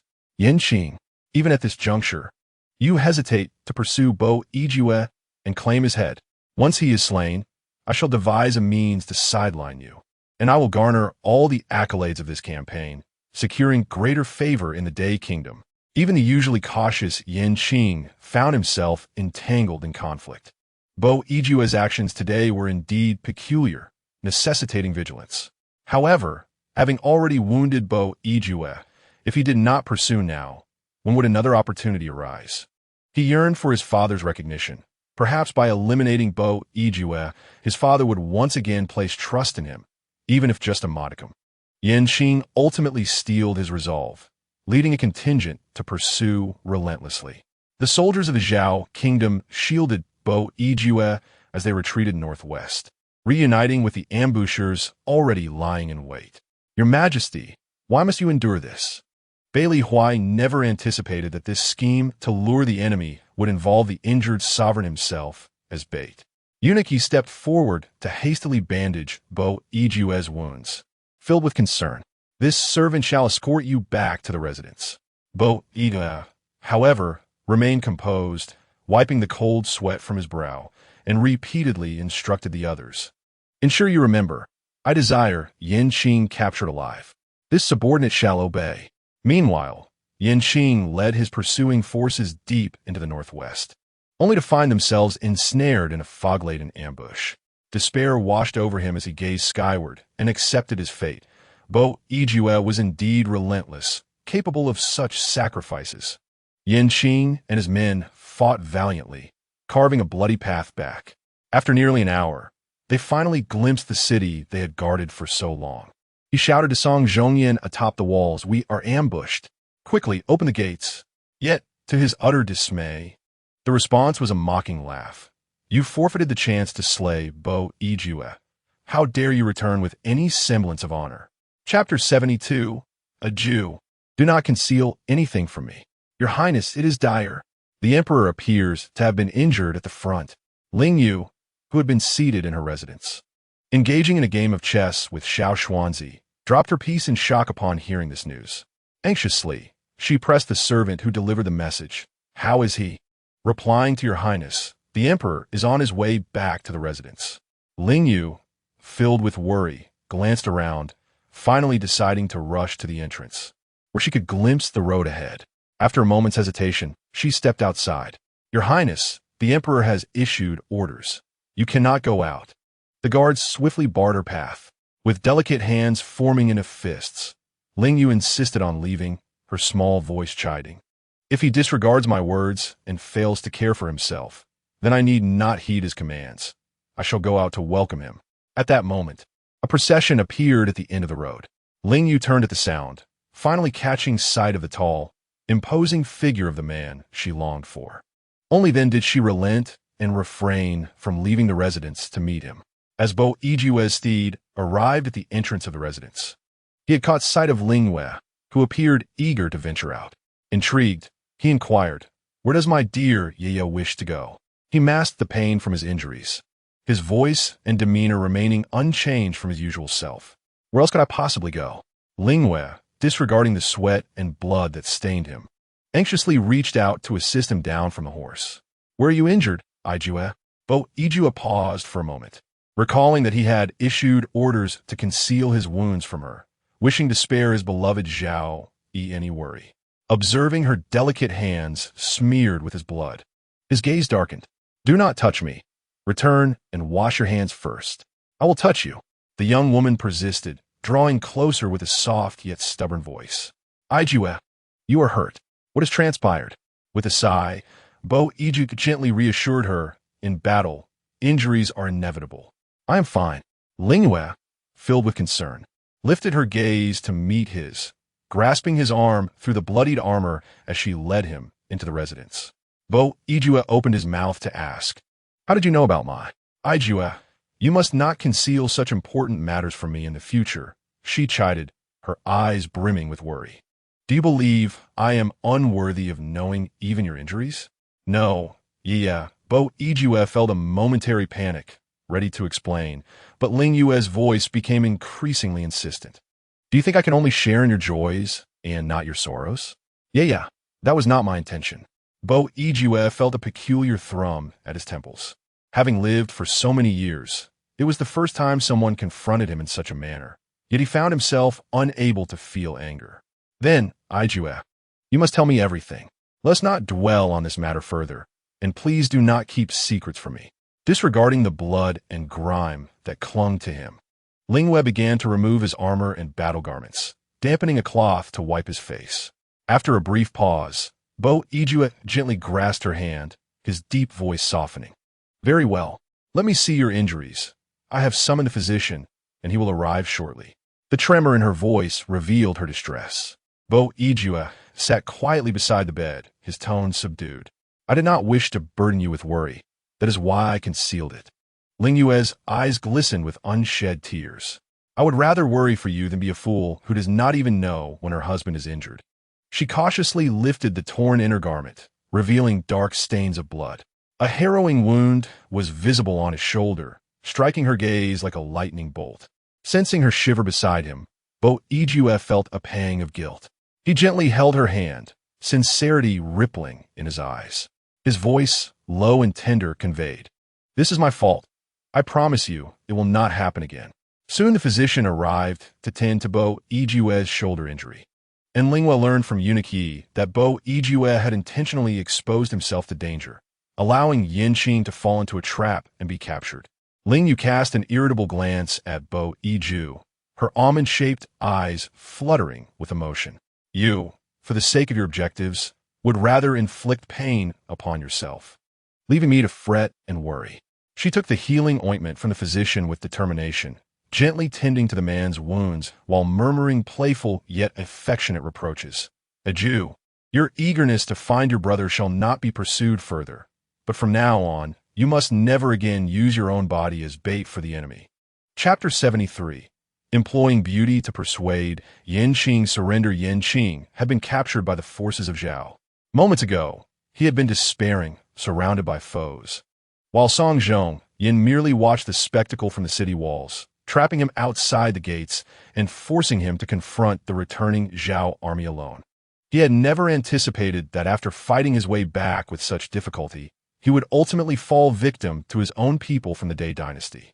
The malicious grin of Song Zhong Yan on the city walls lingered vividly in his memory. "Ha, Yanqing, you just inflicted wounds upon Bo Iju, and now you find yourself captured by him. What fate awaits you? I shall inform His Majesty that you squandered the opportunity to slay Bo Iju and instead became a prisoner. A true disgrace for Day." Yanqing glared back at him with loathing, unable to comprehend the bitterness of his own countrymen at such a dire moment. In the face of a common enemy, they ought to unite rather than indulge in personal vendettas. He should have realized that Song Zhong Yan was nothing more than a treacherous opportunist, utterly unreliable. In his final moments, tears welling in his eyes, he attempted to draw his sword to end his own life, only to have it struck from his grasp by an arrow from the Zhao forces, who shouted for his capture. The phrase living crime cannot escape punishment echoed ominously in his mind. Having wounded Bo Yiju, it was not difficult to imagine the torturous fate awaiting him upon his return. "Your Majesty, we have brought Yin Qing," announced the guards. Bo Yiju sat at the head of the council chamber, his piercing gaze dark as ink fixated on Yin Qing, who was being escorted by several guards. The young man's demeanor radiated a fierce defiance, his brow furrowed with unwavering resolve. Clenching his teeth, he declared, "Bo Yiju, whether you choose to kill or torture me, I stand ready." Unexpectedly, Bo Yiju let out a low chuckle, turning to the side to address General Qin Si. "What do you think?" Qin Si's aged face displayed a look of incredulity as he responded, "Indeed, it is strikingly similar." Yin Qing listened to their ambiguous exchange, uncertain of the intentions harbored by these men. After a brief nod, Bo Yiju gestured for everyone to leave, save for Ling Yue. He glanced at his shoulder and addressed Yin Qing. "If you are willing to submit to the great Zhao, I shall overlook this matter." Yin Qing's eyes blazed crimson. "Dream on. Do not presume to humiliate me as you do with Song Zhongyan." Ling Yue gasped, realizing the boy's fiery temperament might provoke a Jew's ire. However, Bo Yiju merely narrowed his eyes, the sharpness of his gaze unmistakable. He inquired, "Are you not afraid of death?" "Unfazed by the severing of my head, I seek only the preservation of my homeland," Yin Qing retorted, his body trembling as he met Bo Yiju's gaze defiantly. Bound by ropes, he held his head high, the tension in the air almost palpable as autumn approached, chilling the atmosphere to a near standstill. Yiju's countenance was as frigid as ice. He truly wished to inquire of Yin Qing, whom it was that he sought to protect in this realm. Yet, he comprehended that Yin Qing was undoubtedly oblivious to the truth at this moment. Moreover, given that Bishio had long since passed, attempting to recognize him through mere appearance would be rather far-fetched. Thus, he could only persuade Yin Qing to yield. However, the boy was remarkably obstinate, found amidst the enemy's ranks, possessing an unwavering resolve to die, despite harboring no desire for demise. It seemed a daunting task to sway him. Ling Yue stepped forward, clasping Yiju's sleeve with a sweet and gentle tone. "My dear Yiju, shall I compose a letter urging Nguyen to come and persuade him?" Yiju remained silent, his eyes slightly closed, seemingly in contemplation. Upon hearing this, Yin Qing's previously resolute visage, intent on death, appeared to waver slightly. His heart, once ashen, now sparkled with a glimmer of hope. The princess was still alive? Ling Yue felt a twinge of confusion. Why did the rumors circulating outside claim that Xiao had perished? Yiju raised an intrigued eyebrow, realizing he had discovered the boy's Achilles heel. Abruptly, he rose and seized the wrist of the young Zhao, unceremoniously escorting her away, while coldly signaling the soldiers, confine Yin Qing. Upon returning to the residence, Ling Yue excitedly unfurled a sheet of paper and began to pen a letter, adorned with her somewhat clumsy handwriting, inviting Nguyen to reunite with Yin Qing. Yiju's demeanor appeared somewhat despondent. He had indeed fallen to the point of employing a beauty scheme to persuade surrender. As the girl wrote, crafting various odd-shaped characters, she resolutely replied to him, "Yiju, this is for the sake of your father's own flesh and blood. There is no shame in it." Little did she know that Yiju stood behind her, suddenly bending down, his powerful hands encircling her waist. "If she comes, you must not neglect me."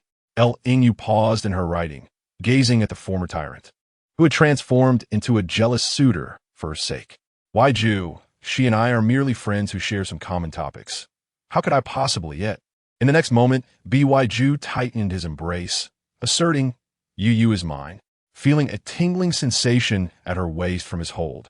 Ling Yue struggled to extricate her hand, gently caressing the broad back of his hand. "Yiju, if I send her to meet Yin Qing, how would I have the heart to disturb her?" Yiju chuckled softly, his lips curling in a teasing manner, whispering in her ear, then, Would you come to disturb me instead? Chapter 74. You clearly feels no heartache for me. What kind of disturbance does Wai Ju desire from Ling Yue? The girl shyly blinked, her eyes shimmering with uncontainable affection. Wai Ju lowered his brow, inhaling the scent from her forehead, his lips tenderly brushing against her brow. Reminiscent of days past. You are injured today. I cannot come. Ling Yue smiled playfully, pouting her lips as she intentionally evaded his topic.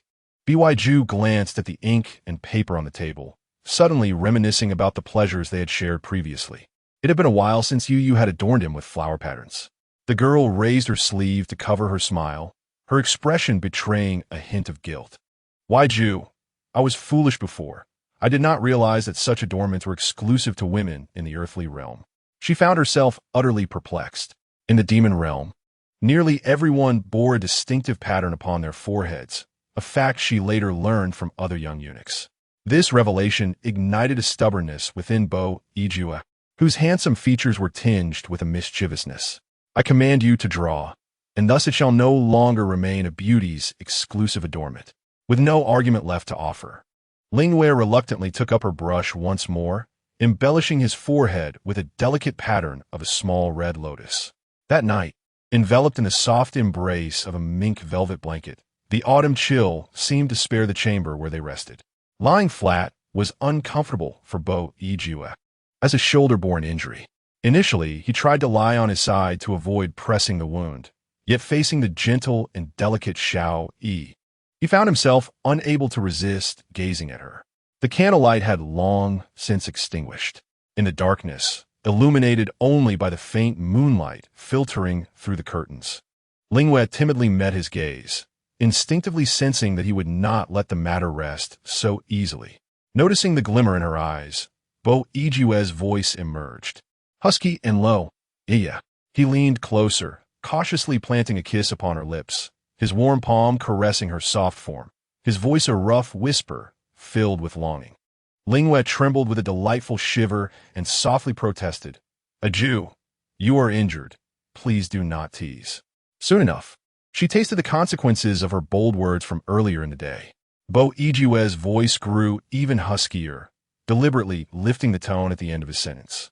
Do you think, that because I am injured, I am unworthy of your satisfaction? Ling Yue hurriedly shook her head. A Jew, I did not think that. Little did she expect Bo Ijue to mimic her earlier phrasing, leaning close to her ear, unabashedly murmuring, Do you believe that my injury renders me incapable of pleasing you? At his words, her almond-shaped eyes widened, her heart fluttering at the timbre of his voice. Not at all, a Jew. I am merely concerned for your well-being. Bo Ijue's gaze fell, a hint of disappointment clouding his features. Clearly, you do not care for me at all. Ling Yue was taken aback. Was he truly echoing her once playful complaints from the past? Perhaps this was the proverbial taste of one's own medicine. Yet, she could not resist his persistent allure, nor could she withstand her own softening heart. If you desire it, then come closer. The young woman blushed as she nestled into his chest, her breath quickening. Despite this, she still reminded him, you must be careful. Bo Ijue smiled gently, his lips curving upward as he tenderly caressed her face, whispering softly in her ear, I am well aware of my own limits concerning my injuries. Due to his wounds, Bo Ijue remained in the estate for several days, free from the demands of battle. This, however, proved to be quite taxing for Ling Yue in every conceivable manner. On the 5th day, following the dispatch of the letter, Shang Wanyu arrived at the encampment of the Zhao Kingdom's forces. As Ling Yue prepared to receive her, Bo Ijue suddenly called out to her. I have one more matter I wish for you to convey on my behalf. Ling Yue inquired, aside from persuading her to surrender, is there anything else? Wai Ju slightly furrowed his brow. In the years past, when my father was alive, he once mentioned during our idle conversations that my brother had 2 moles located near the upper left side of his chest. You should see if Yin Qing has them. Ellen Ju's face displayed a look of astonishment, quickly followed by a bashful lowering of her head. But it seemed that she would not dare to look either. Yet, upon reflection, she realized that if Wai Ju were to directly send someone to strip Yin Qing of his garments for inspection, given the youth's fiery temperament, he would surely perceive it as an affront. Thus, Ling Yue resolved. I shall attempt to persuade her. Chapter 75. What are you saying about life and death? Sister Zh Oi, it has been a long time since we last met. Ling surveyed Ling Yue with her bright, shimmering eyes, remarking that her complexion appeared more radiant. Without further ado, Ling Yue grasped her hand and led her toward the place where Ing Yue was detained. Enough of idle chatter. Let's go to see Ing Yue first. Ling had presumed that Ing Yue might be confined in some dismal dungeon, only to discover, upon arrival, that it was merely a somewhat secluded courtyard. Although it bore the marks of age, it was a rather decent locale for holding a captive. She soon grasped a troubling realization. I have heard that Ing Yue injured His Majesty during a recent battle. How could the Emperor possibly wish to spare him? It cannot be solely because my wish was granted. At this moment, the ever-present Gong Y interjected. Your wish may indeed be futile, but the wish made by the esteemed Lady Zh Oi carries weight. It is not for that reason. Ling Yue hesitated momentarily before divulging Ju's speculations regarding Ing Yue's lineage. If this were true, then aside from myself, there exist others in this world who care for him. Ling was overwhelmed with emotion, tears of joy brimming in her eyes. You cannot imagine. He is truly a solitary soul, enduring the neglect of his father, yet firmly believing in repaying even the smallest kindness with profound gratitude. However, Ling Yue's words swiftly brought her back to reality, despite their ages aligning. To judge Ing Yue merely by his appearance, as Ing Yue would be fraught with error and unlikely to earn his trust. Furrowing her brow, Ing could hardly contain her eagerness to summon Ing for rigorous interrogation. Then, is it not true that only his unworthy father knows the truth behind this? Ling Yue sensed that the moment to fulfill her task had arrived. She leaned closer to Ing, whispering, My husband has stated that Ing Yue ought to have 2 moles in the specified location on his left chest, and he has specifically asked you to verify this. Thus, we may avoid any further complications. Ing's cheeks instantly flushed with embarrassment. However, we have not yet reached that stage in our relationship. Ling Yue had anticipated this reaction, fortunate to have coordinated with Gong Y in advance. The latter, seizing the moment, dramatically patted his chest. My lady, if she is unwilling, I shall simply proceed to reveal Ing Yue's garments myself. Her beautiful eyes widening in horror. Please do not do such a thing. Merely envisioning that scenario, she feared that the proud Ing Yue might choose to take his own life in despair. Ultimately, she resolved, I shall give it a try. In the desolate courtyard, the main gate suddenly creaked open. After a long silence, a few yellowed leaves fell from the ancient tree. As Shang Yu stepped into the courtyard, she finally beheld the beloved whom she had not seen for a long time due to that absurd incident.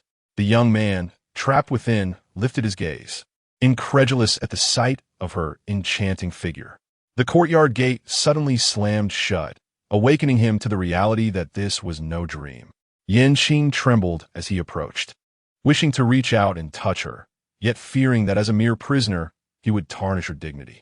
They stood merely 2 paces apart. It truly is you. My princess, you are alive. Shang Yu's tears fell like pearls. I am no longer princess. How have you fared during this time? Yanqing gazed skyward, sorrowful, forcing back the tears that threatened to spill. It matters not. Today, I am but a prisoner. To see you once more, I would have no regrets in death. Upon hearing this, Shang Yu suddenly advanced a step closer, exclaiming, What do you mean by death? Yanqing paused, taken aback, and slowly replied, Having received the favor of my father, I have failed to protect my homeland, and now, captured by Yijue, I can only face my father in shame. Princess, forgive me for failing you in this life. In the face of national duty, I must die to uphold my resolve. Shang Yu let out a cold laugh, her eyes reddening. Do you think your sacrifice is noble? Do you believe that if you die, I will continue to live alone? Yanqing suddenly realized that Shang Yu seemed to have changed in some way, though he could not discern how. She stepped closer once more, glancing at the fabric of his chest, and steeled her resolve. These past few days of captivity had left Yanqing weak and disheartened, reluctant to harm Shang Guanyu. Thus, an unexpected scene unfolded. Shang Guanyu pressed her hand against him, effortlessly cornering him against the wall of the old residence. Yanqing, if you dare to seek death. Shang Guanyu herself was unsure where her courage stemmed from.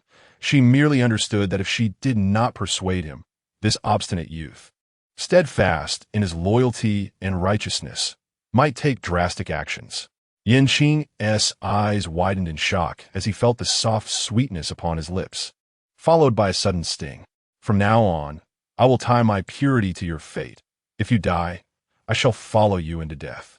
Chapter 76. From now on. Call me brother. Ling Yue closed the gate of the courtyard and slipped a letter inside before beckoning Eunuch Yi to depart. Your Highness, shall we return now? Should we wait for her to emerge? Ling Yue smiled lightly, her steps unwavering. They had been apart for so long, and who knew how long they would share tales and heartfelt conversations. There is no need for me to wait for her. Shang Guanyu's experiences were quite similar to her own, and now that their reunion had been facilitated, she felt genuinely joyful. But your Highness, what if Yanqing is not as His Majesty suspects? Eunuch Yi hesitated to voice his concern. Ling Yue paused for a moment, then declared, let us postpone this matter for now. Upon our return, I shall not mention it, nor shall you. Eunuch Yi nodded, understanding her desire to fulfill her friend's wishes, even if it meant taking such liberties. He mused that perhaps only she would dare to manipulate His Majesty in such a manner. However, one must assume that His Majesty would not take any drastic measures against the Empress. At most, he would impose a severe punishment. Given the circumstances, Ling Yue herself felt a sense of uncertainty and anxiety. The letter she had left in the courtyard bore the following message. Xiao Yu, ensure that you remember to check on the matters I entrusted to you. If he bears those 2 birthmarks, you must reveal the truth to him and bring him to meet His Majesty before dinner tonight. Should he lack those marks, take him away swiftly. I will delay His Majesty for you. Ling Yue was fully aware that her intentions in this matter were somewhat selfish. Yet, her heart ached at the thought of tearing them apart. Within the residence, when Bo Yijue saw that Ling Yue had only brought back Eunuch Yi, he was not surprised. He had entrusted this matter to his Ling Yue, hoping she would handle it according to her own will. Still, he couldn't resist teasing her. Ling Yue, do you not intend to explain the situation to me? Ling Yue had planned to remain silent upon returning home, but with Bo Yijue's inquiry, she realized there was no escaping the matter. The young woman, like one guilty of a misdeed, hung her head and hesitantly revealed the details of the letter she had left in the courtyard. Upon hearing this, Bo gently brushed her nose and remarked, and so what? Your handling of the situation aligns with my own wishes. Ling Yue was somewhat taken aback by his response. She extended her small hand to caress the jade pendant around the man's neck, as if that might soothe him. If Yanqing were not Ah Ju's brother, and I had secretly let them escape, would Ah Ju not be angry? Bo Yijue appeared rather unconcerned.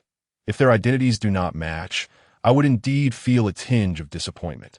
However, should that be the case, if Shang Guanyu intends to whisk him away, then you shall have no one left but me. Ling Yue never anticipated that Bo Yijue's considerations would reach such depths. Ah Ju, I have said countless times that, regardless of circumstances, you will always be my foremost priority. The young woman entwined her arms around his, playfully leaning against him. A pleasing smile graced Bo Yijue's lips as he replied, then I shall await their news within the residence. As dusk fell and the sky darkened, the sound of knocking suddenly echoed through the halls. A guard reported, Your Majesty, Empress, Shang Guanyu seeks an audience with Yanqing outside. Ling Yue understood that everything had finally come to a resolution. She exchanged a joyful glance with Bo Yijue, a shared understanding that transcended mere words. Bo Yijue, filled with myriad emotions, reflected on the years he had spent searching for the bloodline left by his father. It felt as if he had found a family. A relieved smile graced his lips as he instructed them to be brought in. However, the guard cautiously added, Your Majesty, Shang Guanyu also requests to prepare a new garment for Yanqing. Ling Yue's brows furrowed slightly as comprehension dawned upon her, a rosy hue blooming on her fair cheeks. She exclaimed in astonishment, Xiao Yu would not go so far as to be so harsh. Bo Ida, with a knowing smile, gently patted her shoulder, remarking that this was reminiscent of Ling Yue's own audacious actions a decade prior. Before long, Shang Guanyu entered the residence, hand in hand with Yanqing. Yanqing had meticulously rearranged his appearance, appearing somewhat more spirited, yet the unwavering resilience in his eyes belied his tender age. The four individuals stood in silence, their gazes interlocking, creating a slightly awkward atmosphere, particularly for Yanqing. It took him a considerable amount of time to realize that the trajectory of his life had undergone a profound transformation. Suddenly, he found himself at a loss on how to face Bo Yue, the brother he had recently wounded both physically and verbally after being captured. How could his life have become so absurd? He had been deceived, recognizing the man who had slain his father as his adoptive father, while simultaneously harboring resentment towards his biological parents for abandoning him, even injuring the brother who had sought him for many years. Lost in these thoughts, he abruptly knelt, bowing his head low. His voice, devoid of tears, nonetheless revealed that he stood on the brink of collapse. Yanqing thanks His Majesty for sparing his life. Bo Yue took a step forward, calmly inquiring, "Is everything clear now?" Yanqing remained in his position, affirming the clarity. Bo Yue slightly bent down, personally assisting him to rise, his deep voice carrying a hint of warmth. "As for the past, I forgive you for your ignorance. Let it be forgotten. From now on, you shall call me elder brother." In that moment, the resilient youth, holding back his tears, finally succumbed to them. He uttered no further words. At this juncture, silence spoke volumes. It dawned on him that he had always belonged somewhere, that there were those who cared for him. Even though he had lost his family and his fate was uncertain, he had an elder brother and sister-in-law who had been searching for him all along. His brother had even sustained injuries, sparing no expense to ensure his safe capture. Tears streamed down his cheeks as he wrestled with a torrent of emotions, softly calling out, "Elder brother, sister-in-law." Ling Yue offered a handkerchief to Shang Guanyu, signaling her to comfort her beloved, while she entwined her arm around Bo Yue's sturdy arm. "Aju, since the main matters have been clarified, why don't the four of us dine together? The remaining issues can be discussed at leisure." Bo Yue, initially puzzled, was about to voice that he had not prepared a banquet when Ling Yue sweetly interjected, silencing him. "I have already arranged a small feast for tonight. Just accompany me." The man tenderly brushed her hair, placing a gentle kiss on her brow. "You have worked hard today, Yu." His beloved little consort had secretly orchestrated everything in his absence, treating him as her closest confidant, sharing the same longing for family reunion. A warm sensation enveloped Bo Yue's heart. The author humbly requests those who may have skipped chapter 50 to revisit it, as the data from that chapter is crucial. Thank you. Chapter 77. Following one's heart is the highest virtue after dinner. Bo Yue turned to his newly acknowledged younger brother, his tone composed. "Now that the truth is revealed, your name must also be restored." Bo Yanqing replied, "This younger brother understands." Ling Yue found herself reminiscing about another matter and suggested to Bo Yue, "Aju, why not take advantage of your reunion with your brother today to peruse the letters exchanged by our parents during their lifetime and reflect on the past?"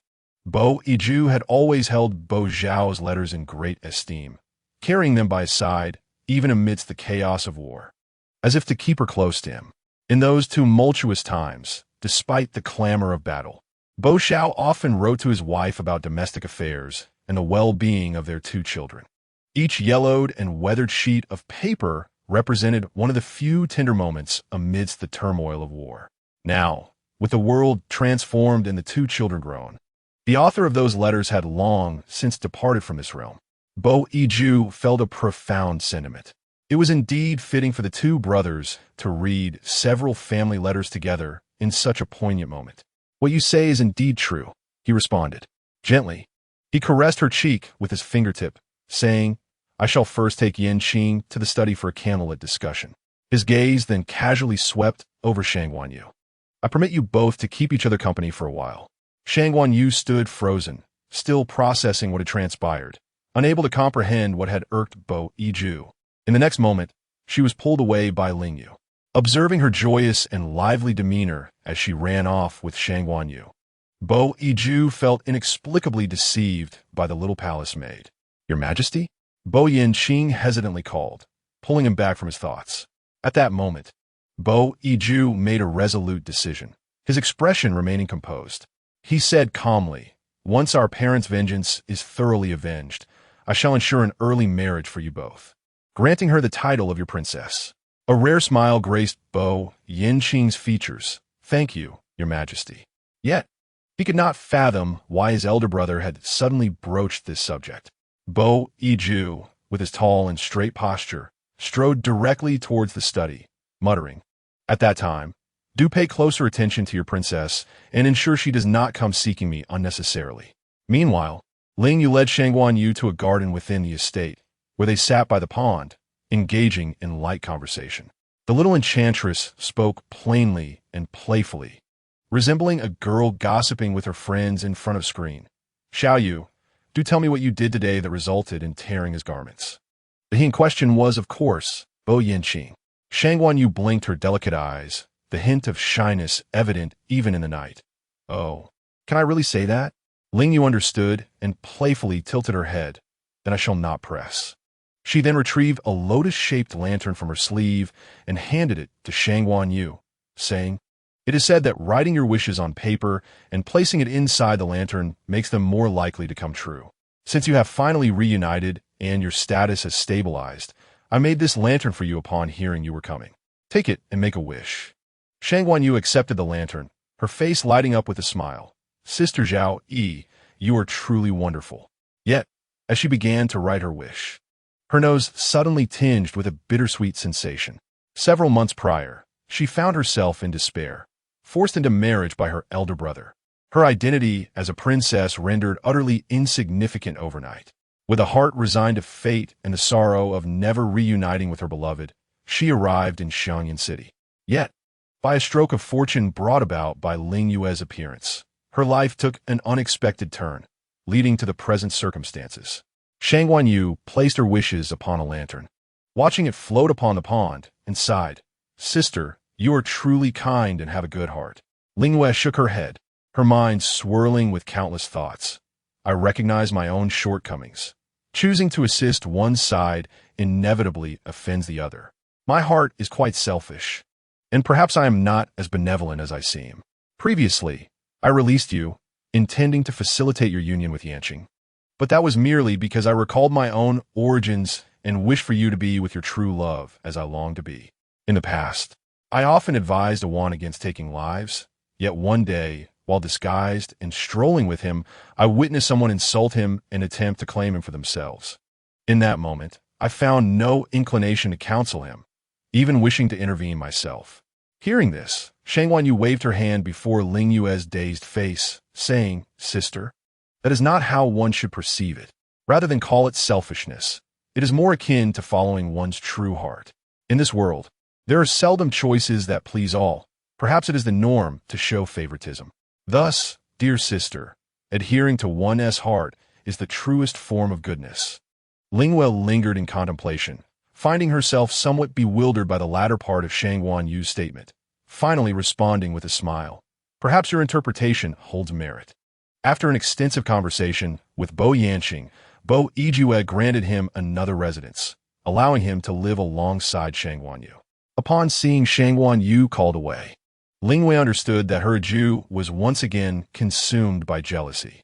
She returned to her chamber, intending to soothe the envious Bo Iju, only to find him seated at his desk, holding a sheet of letter paper.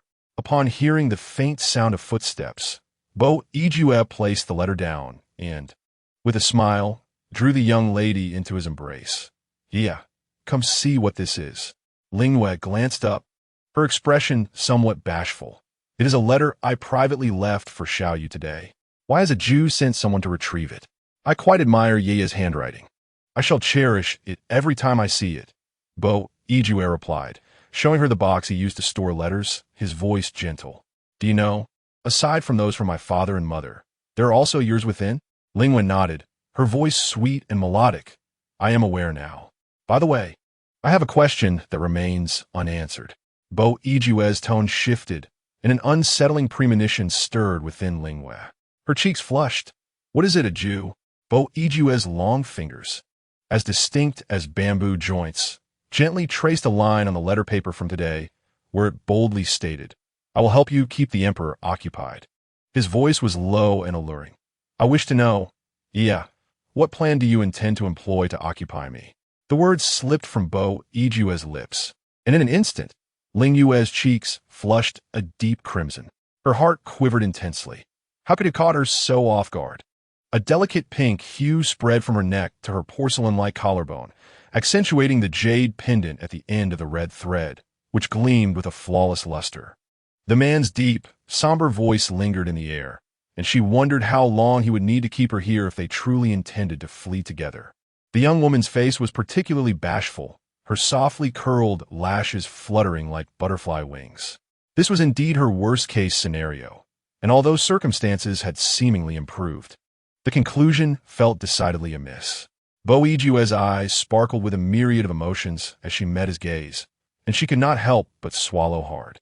Ling Yue understood that escape was futile, yet she playfully feigned reluctance, saying, "Ah, Jew, since they have not fled, this matter naturally holds no weight. It would be better to rest early." The man's smile deepened, his calloused hand caressing her cheek, an inscrutable curve gracing his lips. "I never expected you, Ling Yue, to be so considerate, willing to sacrifice yourself for their sake to please me. It seems my thoughts have been entirely deciphered by you." He paused for a moment, then leaned in to place a gentle kiss upon her cheek, his eyes betraying an undeniable possessiveness and affection. "Fortunately, I hold great fondness for you as well." Seemingly seizing upon some leverage over him, Ling Yue's apricot eyes brightened. Previously nestled in Bo Ijue's embrace like a shy quail, she now flapped her wings in protest. Even her voice, once filled with timidity, bore a newfound firmness, tinged with dissatisfaction. "Ah, Jew, how can you say that? Back then, you lured Yanqing into a trap, even injuring yourself in the process." Bo Ijue gazed thoughtfully at the soft, indignant figure in his arms, pausing his movements for a moment. Could it be that she was reproaching him for being willing to make sacrifices for the sake of others? Soon after, he drew her closer, intensifying their embrace.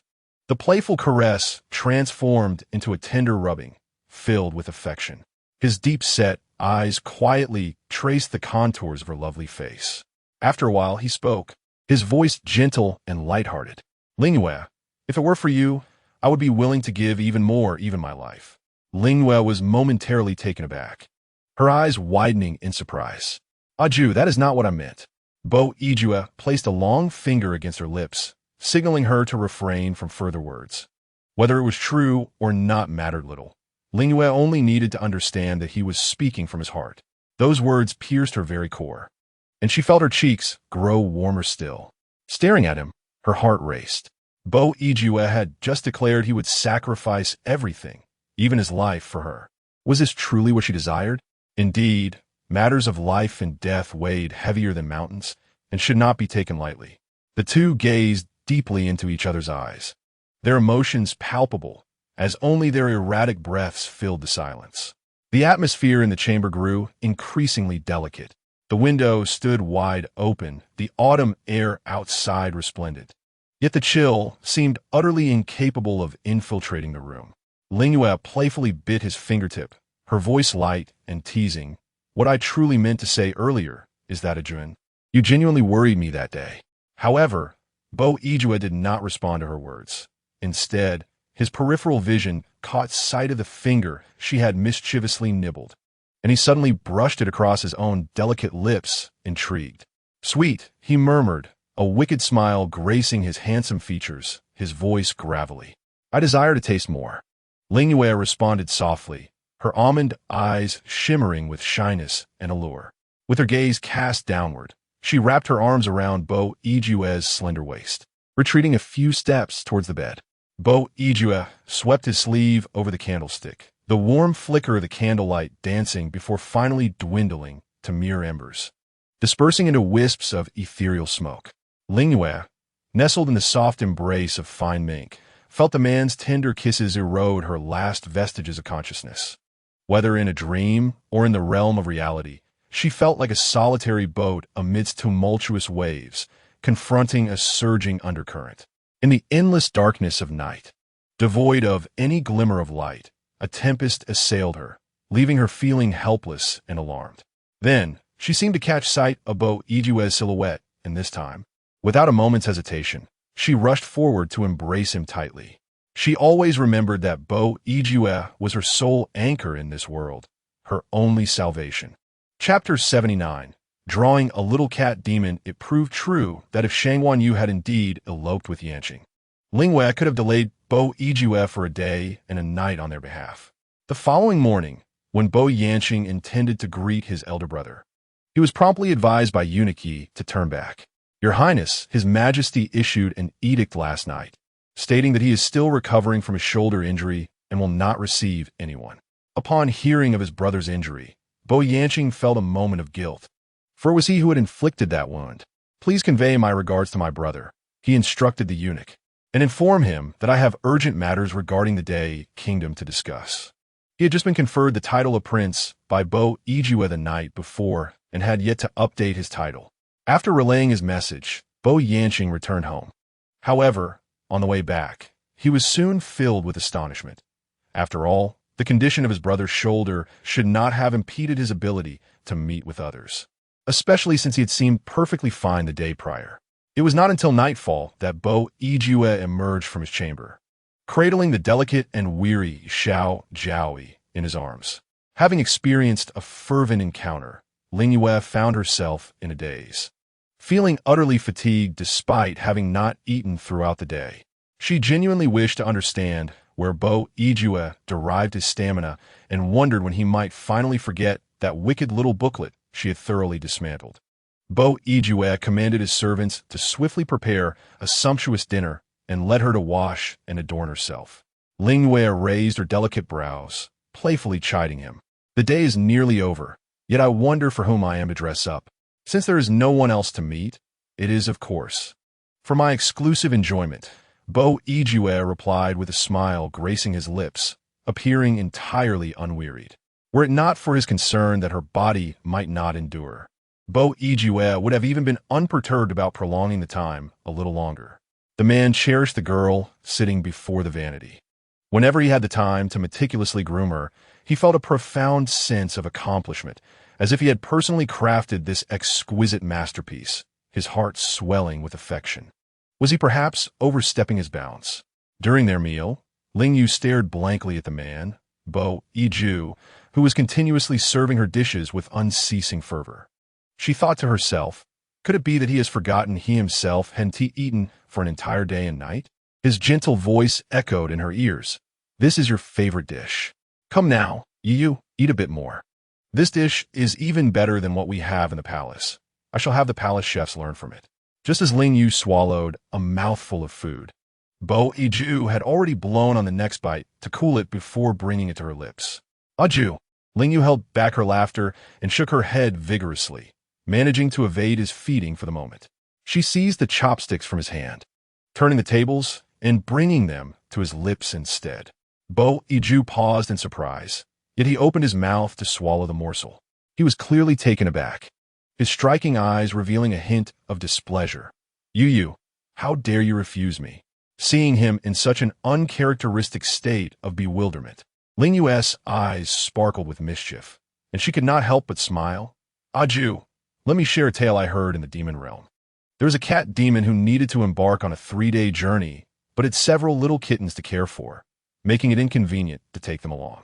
The cat demon thought, with 3 meals a day, leaving for 3 days meant 9 meals. So, the evening before her departure, she fed her children as if they were to consume 9 meals. Suddenly, she was met with the deep, melodious laughter of the man beside her. Ah, those poor little kittens either overate that very night or starved to death 3 days later. Was this not the lesson she intended to convey? Bo Iju abruptly set down his chopsticks, a gleam of interest in his eyes as he playfully pinched her cheeks. Ling Yue felt as though he traced a few patterns upon her skin. Indeed, the girl nodded earnestly, her resolve strengthening. Aju, you clearly understand this principle. Then why do you insist on overwhelming me, just as before?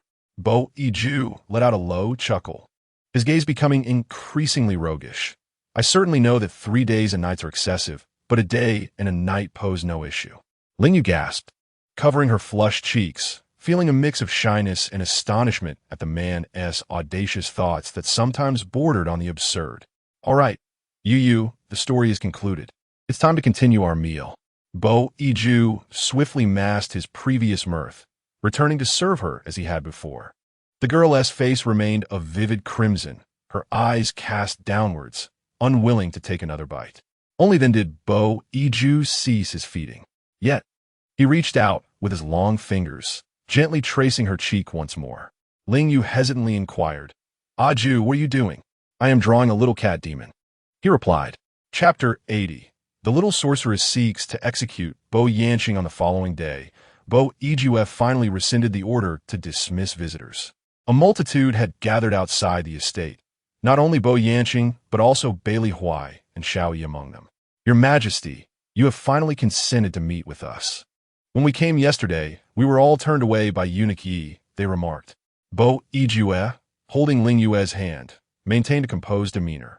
I was merely recuperating yesterday. Pray tell, what compels such a crowd to clamor for my presence today? Ling Yue raised an eyebrow, her gaze assessing the man who spoke with such gravity. Bailey Huai stepped forward, declaring, Congratulations, Your Majesty, on the discovery of the prince. We, united in purpose yesterday, have successfully captured the city guarded by Song Zhongyan. Bo Ijue's eyes narrowed slightly. And where is Song Zhongyan? Bo Yanqing, bemused, replied with a hint of derision. It is said he deceived the other station soldiers and fled the city in secret, which is why we could not apprehend him. Bailey Huai, smiling, turned respectfully to Bo Yanqing. This victory owes much to the prince. For your extensive knowledge of the military affairs in the kingdom of Zhuo enabled us to seize the city so effortlessly. Bo Iju nodded, lightly patting Bo Yanqing's shoulder.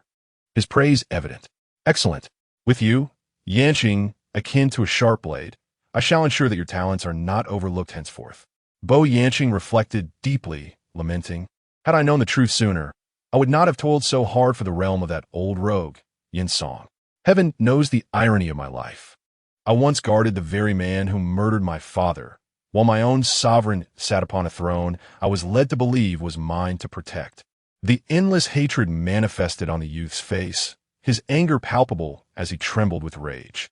Bo Yanqing resolutely clasped his fists, declaring with conviction, I pledge to clear all obstacles in our path against the kingdom of Zhuo, avenging our parents and assisting my brother in unifying the realm. As the group stirred with fervor, preparing to deliberate their next strategies, Ling Yue, who had been silent until now, suddenly interjected, Did you make an appearance during the siege yesterday? Bo Yanqing was caught off guard by her inquiry. No, I did not wish to reveal myself with many former comrades still present.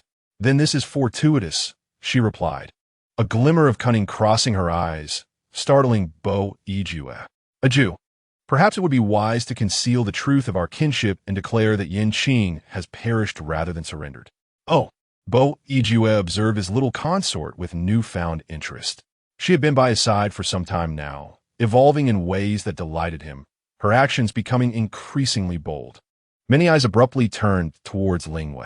Her heart seemed to skip a beat, a slight hesitation clouding her expression. The atmosphere made her feel uncomfortably anxious.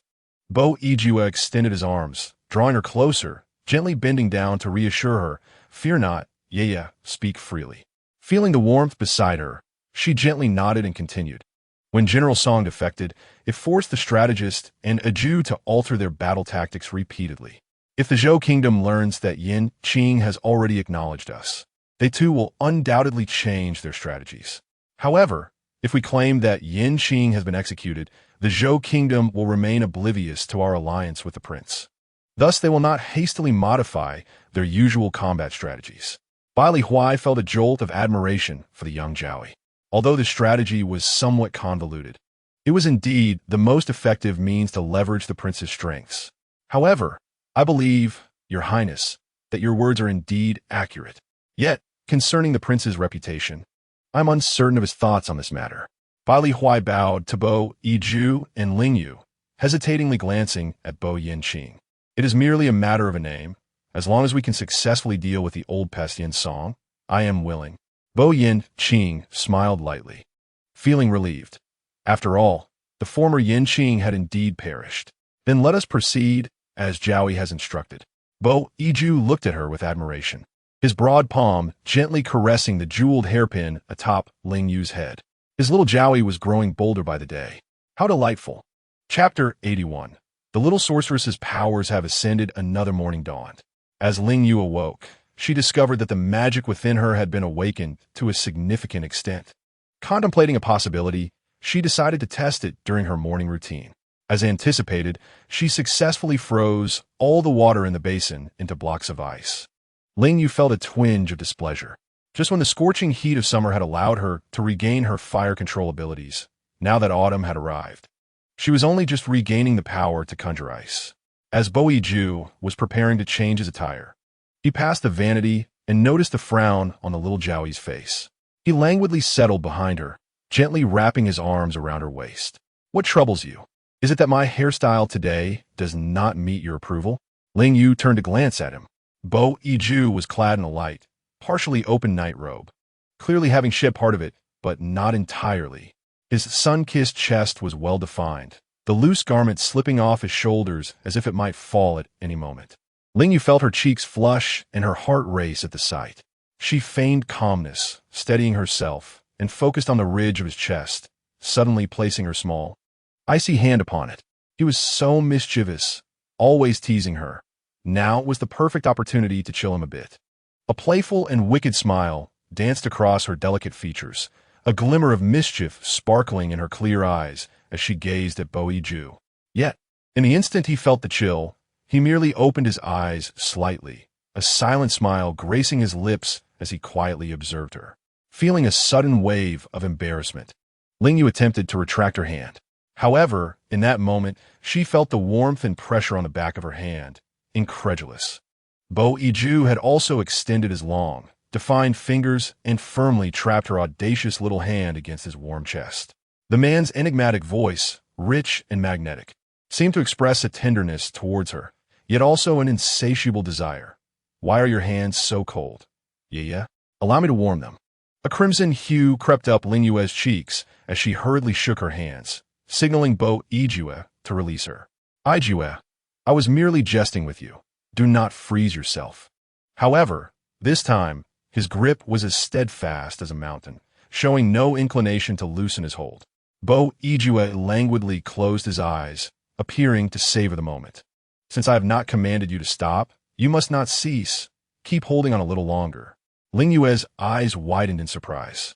Her originally icy hands gradually warmed under his touch, and she could almost sense the steady rhythm of his heartbeat. How could Bo Yiju have overlooked the ice cubes in the basin? He simply relished every opportunity to tease the young lady. Yet in this day and age, ice was not a commodity easily preserved.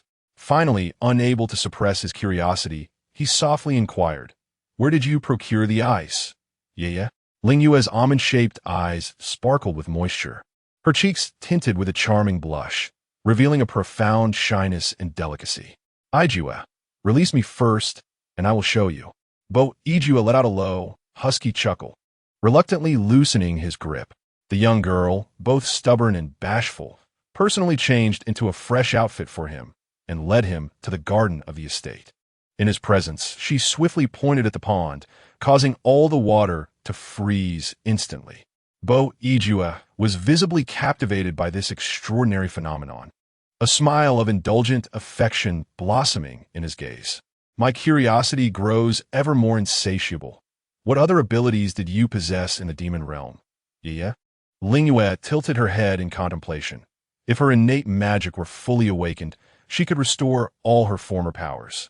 However, her talents were rather limited, and the only ability that remained dormant was the power to immobilize others. In fact, a decade ago in the human realm, she had forcibly kissed Bo Yiju using that very skill. She had long resolved to employ the same method to exact revenge on him. How could she easily divulge her plans? Thus, Ling Yue smiled faintly, shaking her head softly. I cannot do anything else, Yiju. Bo Yiju raised an eyebrow, his thoughts inscrutable. Is that truly the case? Ling Yue met his gaze, and for some inexplicable reason, she felt a fleeting moment of guilt. Nevertheless, her rosy, charming face still bore a hint of defiance. She smiled at him, affirming indeed. Bo Yue chuckled, gently pushing her tender cheek with his thumb, then placed his broad palm on her forehead, caressing her lightly. The news of Yanqing's unyielding capture and subsequent execution by the Zhao state finally reached the ears of Emperor Yinsong. To his own astonishment, Yinsong fell into a prolonged silence. Even a dog, after years of companionship, can evoke feelings. How much more so with a person like Yanqing, whom he had raised for over a decade. The thought that Yanqing was executed for his unwavering loyalty caused a twinge of pain in his heart. Yet soon after, a morbid smile spread across Yinsong's face. In a moment of whimsical inspiration, he took in Yanqing, not merely to humiliate Bo Xiao, but to witness the present scene unfold, where Bo Xiao's descendants would engage in mutual slaughter. Ha ha ha! Bo Xiao, if you possess any spirit in the heavens and behold the sight of your brothers turning against each other, you might be consumed with rage, destined never to reincarnate. Just then, news arrived of Song Zhongyin's return to the capital. Yinsong promptly demanded an audience with him. Your Majesty, forgive my incompetence. I failed to keep a close eye on Yanqing, allowing him to pursue Bo Yue and ultimately be captured, which delayed our opportunity and led to our army's significant defeat. Song Zhongyin feigned a sincere admission of guilt, while in truth attributing the failure entirely to Yanqing. The advantageous position of our forces was thus tarnished by his actions, were it not for my valiant struggle to carve a path through the bloodshed. I fear I would never see your Majesty again. In that instant, Yinsong felt not an ounce of remorse. He had long heard that Song Zhongyin had dealt a heavy blow to Bo Yue, and now learning that Yanqing had squandered a favorable situation, he suddenly smirked. Ha! Qing'er, you truly are your father's good child. Your death is not in vain. He then eagerly inquired of Song Zhongyin, General Song, now that the outer city of Dazhou has been breached, what shall we do next? Song Zhongyin remained unperturbed. Your Majesty, our Dazhou is blessed with a formidable natural barrier, the turbulent waters of Xiling River. As far as I know, the naval officer of Zhao State, Xiao Yi, has long since retired to become a leisurely lord. Before he could finish, a scout rushed in. Report. Your Majesty, it is dire news from the front lines. We have learned that Zhao State's Xiao Yi is leading an army of 100,000, preparing to cross the river for battle. Upon hearing this, Yinsong cast a cold glance at Song Zhongyin, a tempest brewing in his eyes. Song Zhongyin, suddenly anxious, had not anticipated this turn of events. Xiao Yi had clearly become a leisurely lord 4 or 5 years ago. How could he suddenly be willing to fight? The more he pondered, the more resentment bubbled within him. He and Xiao Yi had enlisted in the same year, yet Xiao Yi, due to his superior swimming skills, had been repeatedly promoted, becoming a subordinate of Bo Yue even before the latter ascended the throne.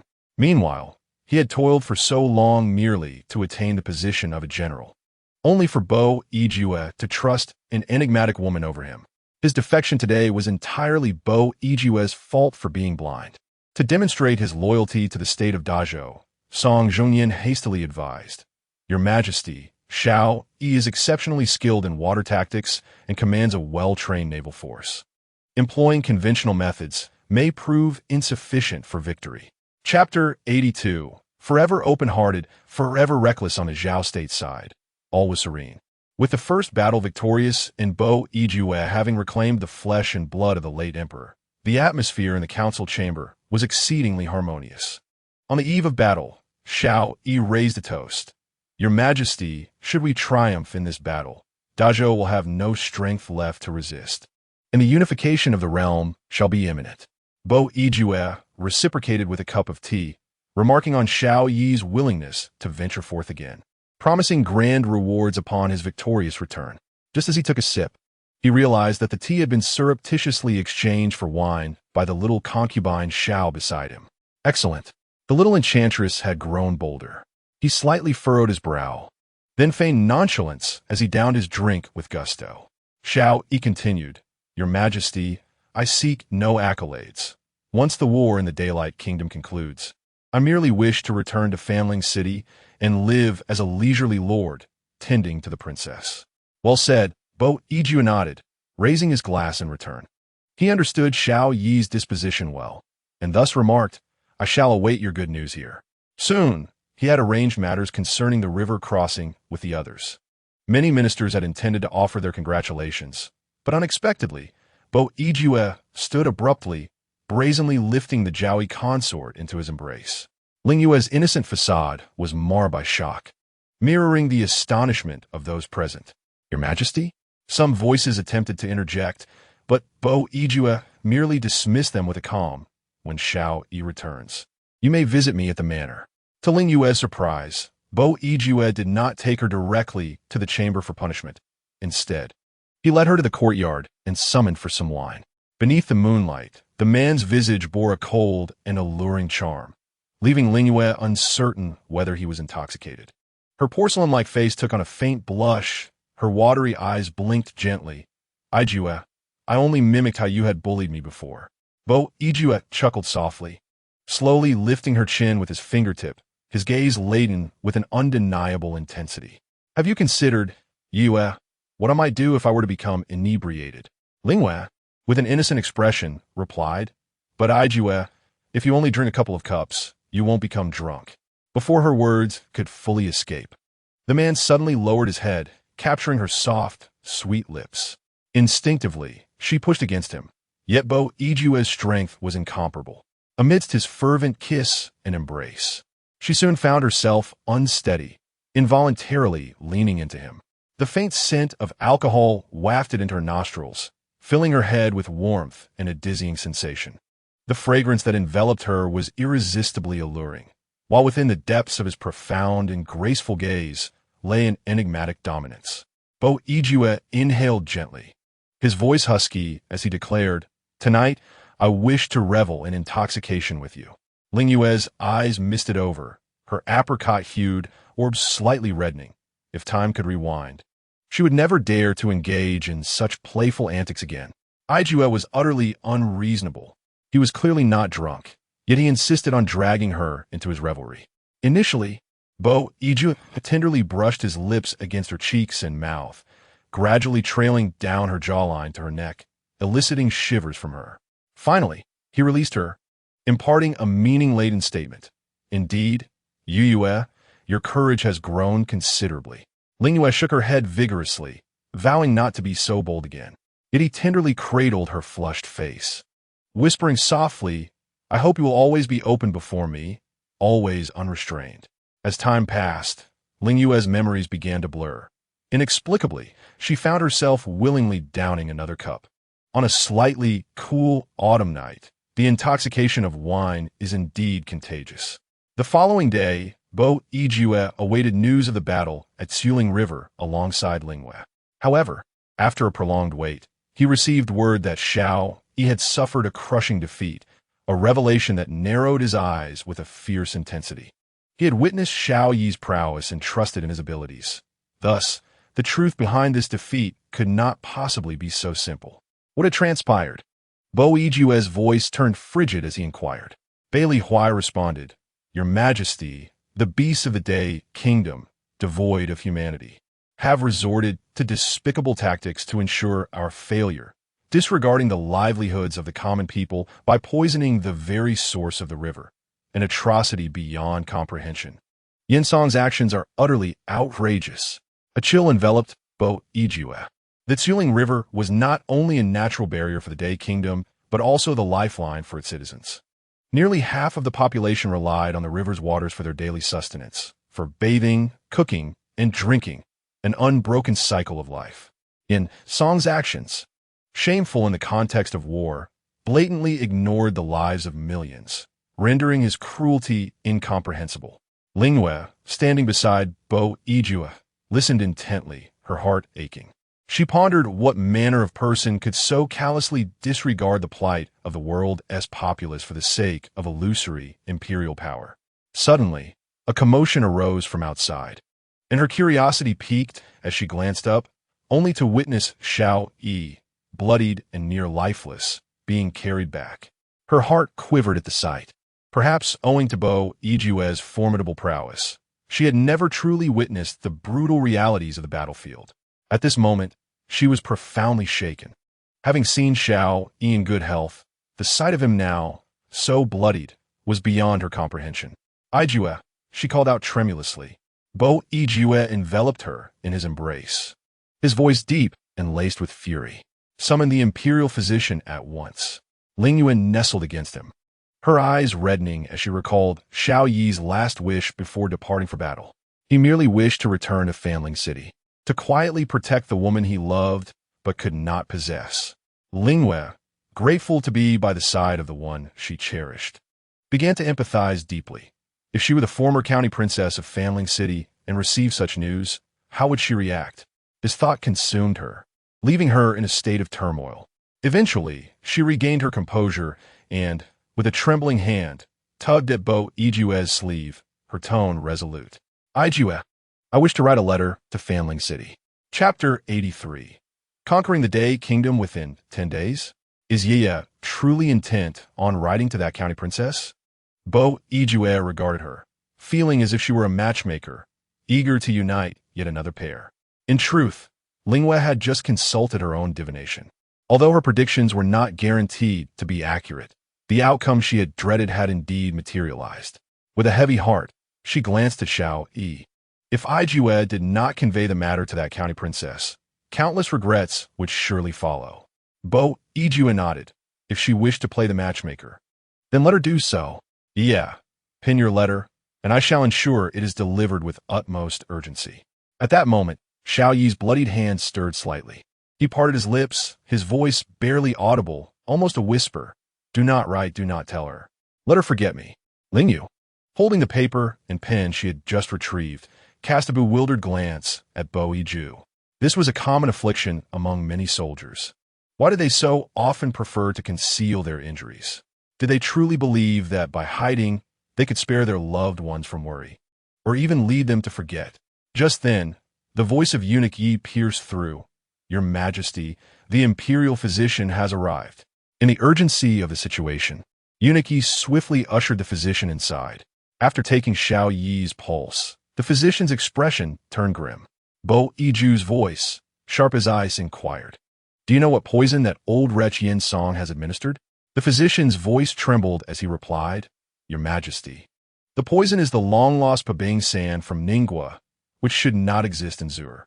If the antidote is not found within 10 days, he will undoubtedly perish. Ling Yue raised her almond-shaped eyes, perplexed, and asked Bo Yiju, How could it be poison from Ningguo? Should I go ask Xiao Yu? No sooner had she spoken than her hand was firmly grasped by Bo Yiju. The man, with an expression of indifference, commanded, Yi Sheng, instruct Yin Qing to inquire. Eunuch Yi promptly departed. Bo Yiju fixed his gaze on Xiao Yi for a moment before turning to the physician, insisting, Do everything in your power to preserve Xiao Yi's life. He took Ling Yue's hand, along with the paper and pen she held, and strode away. The hand of the young imperial consort felt icy. She must have been horrified by Xiao Yi's appearance. He resolved to be more cautious in the future, ensuring he did not frighten her. Shortly thereafter, Ling Yue was taken to the study by Bo Yiju. Hesitantly, she began, Ju, should I still write that letter? I have brought you here with the intent of honoring your wishes, Bo Yiju replied. With a resigned yet affectionate ruffle of her hair, he added, You are always so kind-hearted. Though I cannot fully comprehend, I will certainly stand by you. Ling Yue smiled radiantly. I understand. Once the letter was completed, someone was dispatched to deliver it swiftly to Fanling City overnight. Bo Yiju lamented, This round trip will take at least 5 days. Whether Xiao Yi can endure will largely depend on his fate. 5 days. Ling Yue fell into contemplation. The divination she had performed earlier indicated that Xiao Yi could last a few more days, did it not? Having forgotten such a crucial detail, likely due to the wine she had consumed yesterday, she resolved to perform another divination. Yet, as she calculated, her heart grew heavy with confusion. How could she be so lacking in talent for divination that she arrived at a conclusion so utterly different from the previous one? This time, the signs suggested that Xiao Yi would safely overcome this calamity. Having performed 2 divinations, one good and one bad, it was as though she had divined nothing at all. She had long known that her predictions were unreliable, only serving to distress her. Henceforth, she would refrain from such practices. However, Aju, I still do not understand how Zur could possess the poison from Ling Yue that has been lost for decades, used to cast into the river. Ling Yue gently tugged at the man's sleeve, her voice imbued with profound melancholy. Bo Yijue embraced the inquisitive little court lady, patiently elucidating, decades ago, the entire world was the territory of Ninghua. Today's Zhou kingdom is but a fragment that emerged from the fragmentation of Ninghua. I had not anticipated that Yin Song would still retain the soul ice powder. Ling Yue nodded in partial comprehension. In her previous life in the demon realm, she had often heard that in the realm of mortals, unity begets division, and division begets unity. Perhaps this was the essence of that notion. After a short while, Eunuch returned with a letter from Shang Wanyu, accompanied by Bo Yanqing. Ling Yue hurriedly opened the letter to read alongside Bo Yijue. When my grandfather reigned, he had long commanded all the lords across the land to destroy their stockpiles of soul ice powder. It is certain that Yin Song did not heed this order. As for the antidote for the soul ice powder, it was likely destroyed alongside it, and now it seems only the interior of Zhou might possess any. Ling Yue paused in shock. Did this not imply that saving Shao necessitated conquering Zhou within 10 days? Yet, the expeditionary forces were stalled at Xiuling River, making such a feat arduous. Bo Yanqing's gaze betrayed concealed fury. The veins on his forehead subtly pronounced, "Your Majesty, I am incompetent. In the past, I failed to earn Yin Song's trust, and was unaware he hoarded so much soul ice powder." Bo Yij, cradling the still-dazed little court lady, suppressed his inner rage and articulated each word with deliberation. "Yin Song owes me a life." The royal physician had been treating Shao late into the night when he hurriedly reported back, "Your Majesty, forgive my inadequacy.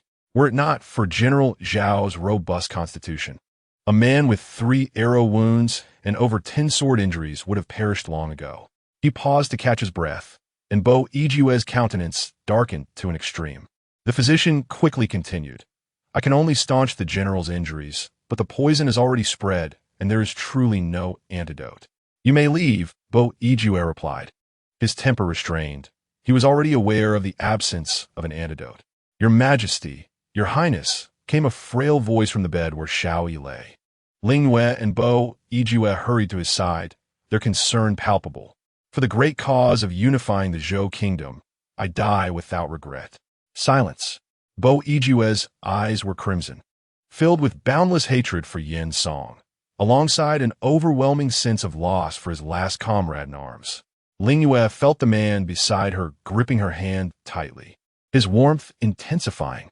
Bo Yijue suddenly spoke, his tone somber and devoid of jest. "Wait for me 10 days, and I shall conquer Zhou." Chapter 84. I shall compensate you well. After departing from Shao Yi, Bo Yijue gently patted the little court lady's shoulder. Yeah. I must go to the banks of Xiuling River for inspection. Let me escort you back to the residence for rest." The young girl stubbornly linked her arm through his. "No, I wish to accompany a Jew." The man paused briefly, then spoke softly to her. "The battlefield is perilous. We need not cross the river. What danger could there be?" Ling Yue shook her head, her grip on him tightening.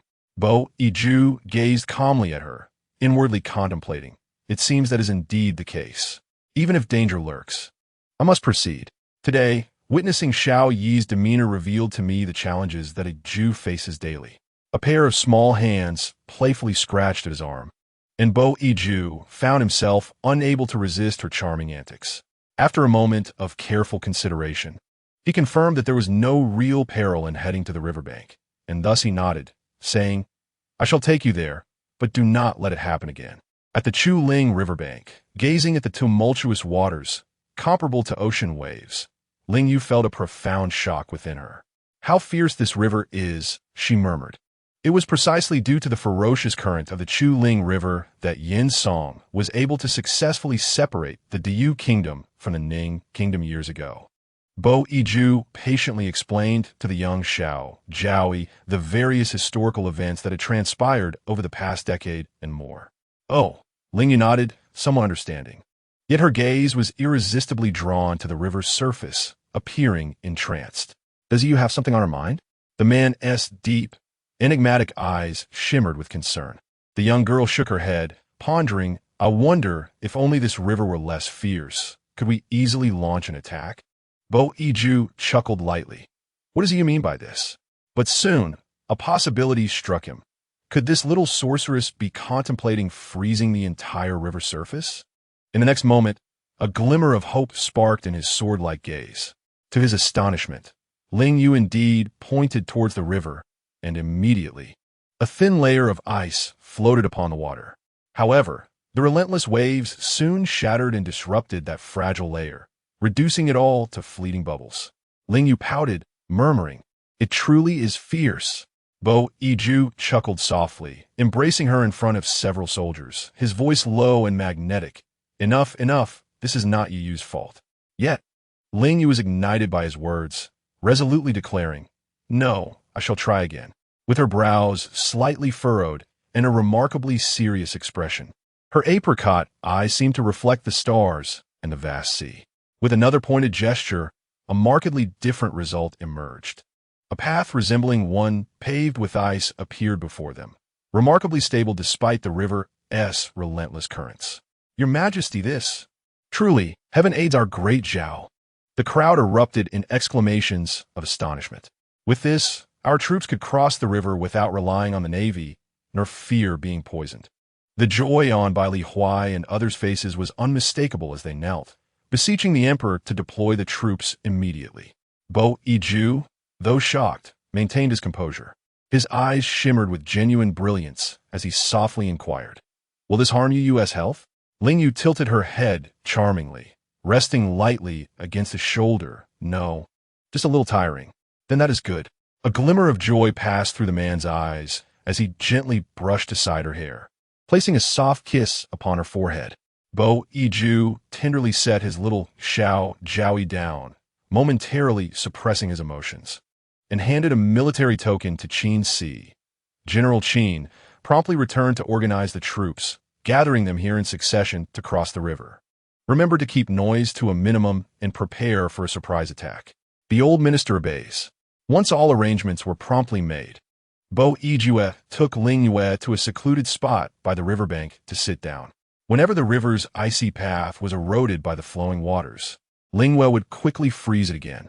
In a moment of leisure, Bo Iju leaned his chiseled jaw against Ling Yue's ear, his lips slightly parted as he murmured in a low, lingering tone, "After our success, I shall reward you handsomely."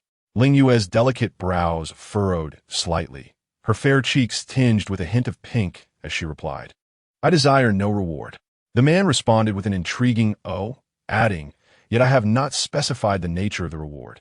The flush on Ling Yue's cheeks deepened. She realized that Bo Iju had cleverly entangled her in conversation. His warm, slightly rough fingertips glided gently over her flawless cheek, and his tone shed its earlier frivolity. "This time, I shall heed your wishes, Ling Yue.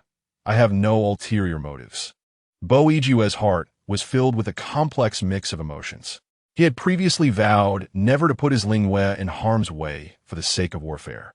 Yet, through a twist of fate, she was now unwittingly embroiled in such matters. Although the current situation did not expose her to the brutal scenes of battle, a sense of guilt lingered in his mind. That night, in the military camp of the Dayu Kingdom, the soldiers reveled in the aftermath of a significant victory over the Zhao Kingdom's naval forces, celebrating their triumph with much fanfare.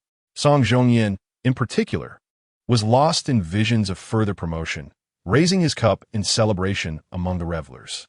Yet, inexplicably, many around him wore forced smiles, unable to share in his joy. "What troubles you?" he slurred, half inebriated, chastising those who maintained their solemn expressions. Just then, a commotion erupted outside the camp, as the guards shouted with urgency. "The Zhao forces have somehow crossed the river and infiltrated our camp." The revelation jolted Song Zhongyan awake. "What?" he exclaimed, bewildered. The Zhao general, Xiao Yi, was barely clinging to life. In such tumultuous waters, who could possibly cross? However, at that moment, no one in the DU army was inclined to fight. The outcome was all too evident. Other commanders, no longer patient, turned their ire towards Song Zhongyan, rebuking him. This is the brilliant strategy you propose to His Majesty. Though they held ranks, their families were ordinary citizens of the Dayu Kingdom. This battle had not only decimated the Zhao navy, but had also devastated their loved ones, making celebration impossible. In a moment of unspoken solidarity, the beleaguered soldiers of the Dayu Kingdom resolved to bind Song Zhongyan tightly and surrender to the Zhao forces. No one had anticipated that what should have been a grueling battle across the river would conclude in such a manner. In the third year of the Zhao dynasty, in the golden autumn of October, during the battle at Suling River, Naval Commander Xiao Yi was ambushed and severely injured. His Majesty vowed to annihilate the Dayu Kingdom within 10 days. With divine assistance, the Empress utilized the method of freezing to aid our Zhao forces in crossing the river, achieving an extraordinary victory, a tale sung by the world. Imperial Edict on the Empress's Chronicle. Historical records indicate that the method of freezing employed by the Empress of Zhao was pivotal in securing victory at Suling River. However, historical accounts lack detailed documentation of this method, and no relevant artifacts have been unearthed, leading to suspicions of it being mere superstition or legend. Chapter 85 of the Comprehensive Examination of Excavated Artifacts. A reward of 200 blades for the traitor. Where is the antidote for the soul ice powder? The voice of Bo Yijue was deep and chilling, his eyes, reminiscent of ink splashes, fixed intently on Song Zhongyan. It is not with me. It is with Yin Song. Song Zhongyan knelt, trembling, as waves of fear surged over him, nearly engulfing him. Even now, he remained ignorant of how the imperial army had crossed the river. He was acutely aware of Bo Yijue's regard for loyalty and righteousness. Having betrayed his allegiance and now being captured, he was surely doomed. But what had he done wrong? He had merely sought a different path due to his lack of recognition. Desperate not to miss any glimmer of hope, Song Zhongyan implored, "Your Majesty," as the saying goes. A good bird chooses its tree to nest in. I merely yearn for trust and greater responsibility. Mid-sentence, he cast a fearful glance at Ling Yue beside Bo Yijue, his eyes betraying a flicker of resentment. It was her presence that had led to his disgrace and downfall. Bo Yijue, however, remained unperturbed and continued to query in a somber tone, "I have heard that you proposed the method of poisoning the river?" Realizing that Bo Yijue was probing into the incident involving Xiao Yizhang's poisoning, Song Zhongyan hastily denied, "It was not me." Yet, other captives from the Day Kingdom were brought forth, and one by one, they implicated him, leaving him utterly speechless. "You desire my favor, yet what value do you hold?" Bo Yijue advanced towards him, narrowing his eyes in scrutiny. His formidable figure stood resolutely to the side, suddenly drawing his sword from its sheath. "Do not kill me. Your Majesty, I truly have no antidote." Bound and trembling, Song Zhongyan's voice rose in a desperate plea. "You were misled by a woman's words. I was momentarily foolish, and thus I sought refuge with Yin Song." Ling Yue furrowed her brow, uncertain whether it was from the fear of bloodshed or displeasure at his words. After a prolonged silence, Bailey Huai could no longer bear to watch and intervened. "Lady Zhao is magnanimous, having aided our army in numerous victories. Even if your Majesty were misled by a woman's words, what of it?" Song Zhongyan was taken aback. He had only been gone for a little over a month. Yet even someone like Bailey Huai, who prioritized the nation's interests, had sided with that woman. Dark currents stirred in Bo Yijue's eyes, since he could not obtain the antidote. This man was no longer of any use. To spare his little Zhao Yi from the ensuing horror, he instructed Eunuch Yi to escort Ling Yue back. The blade inadvertently grazed the ground, producing a sharp, piercing sound. The man's eyes revealed no emotion, his tone icy and chilling. "A person like you should be cut down piece by piece." The air was filled with a cacophony of anguished cries. Later, folktales would recount that Song Zhongyan endured over 200 stabs before he breathed his last. After dealing with Song Zhongyan, Bo Yijue changed out of his bloodstained attire and returned to his residence to seek his beloved Ye. Though the deadline loomed, the army required rest. Otherwise, Bo Yijue would have preferred to march into the capital of the Day Kingdom that very night. Ling Yue gazed at the man whose eyes held only her. as he gently took her hand. In the depths of Bo Ijue's eyes, there lay an undeniable tenderness and indulgence. Yeah, you have worked hard today. I promised you that once everything is accomplished, I shall compensate you well. I seek no recompense. I desire only that Ijue remains well in the future. Ling Yue wrapped her delicate arms around his sturdy waist, resting her head against his chest, her voice soft yet sincere. Today's fatigue pales in comparison to what you face daily. If I can assist Ijue, I would gladly endure any exhaustion.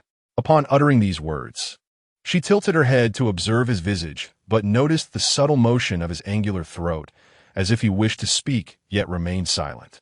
Bo Iju gently enveloped her, feeling a stirring within his heart. The compensation she sought was nothing less than his safety. She had willingly entrusted her entire being to him. The man lowered his eyelids, inclining his head closer to the coolness of the girl's earlobe, his voice resonating in a deep, captivating timbre. Very well, I promise you. I shall be cautious in all matters henceforth, ensuring you shall have no cause for worry. The following day, the two ventured to bid farewell to Xiao Yi, who was recuperating. You must hold on for me. There are still 9 days remaining, Bo Ijue urged, almost commanding, to the frail figure on the bed. Xiao Yi managed a faint smile, responding weakly, I await your majesty's good news. With a firm grip, Bo Ijue resolutely took Ling Yue's hand, leading her away. Following the tumultuous battle at Xiuling River, the nation of Zhou was engulfed in unrest. The number of citizens succumbing to poison was in the tens of thousands, plunging the entire realm into an absurd state of fear and chaos. The last bastion of Zhou had been breached by the imperial army, losing the hearts of the people. And now Bo Ijue had the council of Bo Yanqing. At this juncture, the imperial forces easily overran the cities of Zhou. On the 8th day, the capital fell. Ling Yue, nestled in Bo Ijue's embrace, suddenly felt a chill in her palm as something new appeared. She glanced down to discover a military token bestowed upon her by Bo Ijue. What does Ijue intend? She looked up, surprise and delight illuminating her face. Bo Ijue instructed eunuch Yi to protect her, gently saying, I have a task for you. Seek the antidote for the soul ice powder. His little Jowie was always eager to assist him, seeking to prove her worth. Yet, she remained unaware that her mere presence by his side was the greatest support of all. To please her, bestowing a safer task seemed an admirable choice. A radiant smile blossomed on the girl's exquisite countenance, prompting her to ask, And what about Ijue?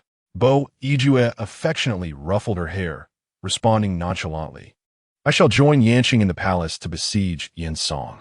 You shall return here to meet me at noon. Yeah. As Ling Yue agreed, Bo Ijue lifted her onto the back of the steed, Jue. With a playful tone, she exclaimed, Ijue, I can mount on my own. Of course I am aware. But I simply wish to hold you. He chuckled softly, watching her depart before his expression shifted to one of cold severity, regaining his usual solemn and authoritative demeanor. He commanded, Enter the palace and capture Yinsong alive. Ling Yue, accompanied by a contingent, rode gallantly, inquiring about the antidote, searching far and wide until she finally located the national treasury of Zhou. From a distance, the fierce flames were visible, thick smoke swirling in the air. She exclaimed, How did this fire start? Your Majesty! It must be that old wretch Yinsong, determined to destroy the treasury supplies and take everything down with him. Cursed Yigongong. Ling Yue spurred her horse onward. The antidote for the frost poison could not be allowed to perish in the blaze. This task had been entrusted to her by a Jew, and she was resolute in her duty. Be careful, Your Majesty! The crowd cried as they hurried after her. As they drew closer, the acrid scent of smoke became increasingly suffocating. At last, Ling Yue approached near enough, and with a delicate flick of her fingers, she extinguished the raging fire engulfing the treasury. Her charming visage bore a few smudges of ash. She coughed lightly and waved her sleeve, urging, You all go inside and take a look. Yigongong chuckled, recalling how just months before, when the young lady had first arrived at the emperor's side and caused a ruckus in the imperial kitchen, she had worn a similarly delightful expression.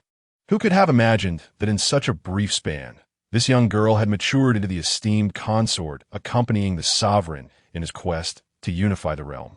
Chapter 86. The Fall of the Day Kingdom. A letter from Xiao Yi. When Yin Song was discovered, he sat quietly in his royal chamber, his aged, wrinkled face concealing his emotions. Surrounding him lay the lifeless bodies of numerous concubines, some barely clothed. Returning to this familiar place, Bo Yanqing felt a wave of nostalgia. This was once his home, where he had built a life. He thought, how could Yin Song, a man who had committed countless misdeeds and lived in debauchery, still find the inclination to play games when death was upon him?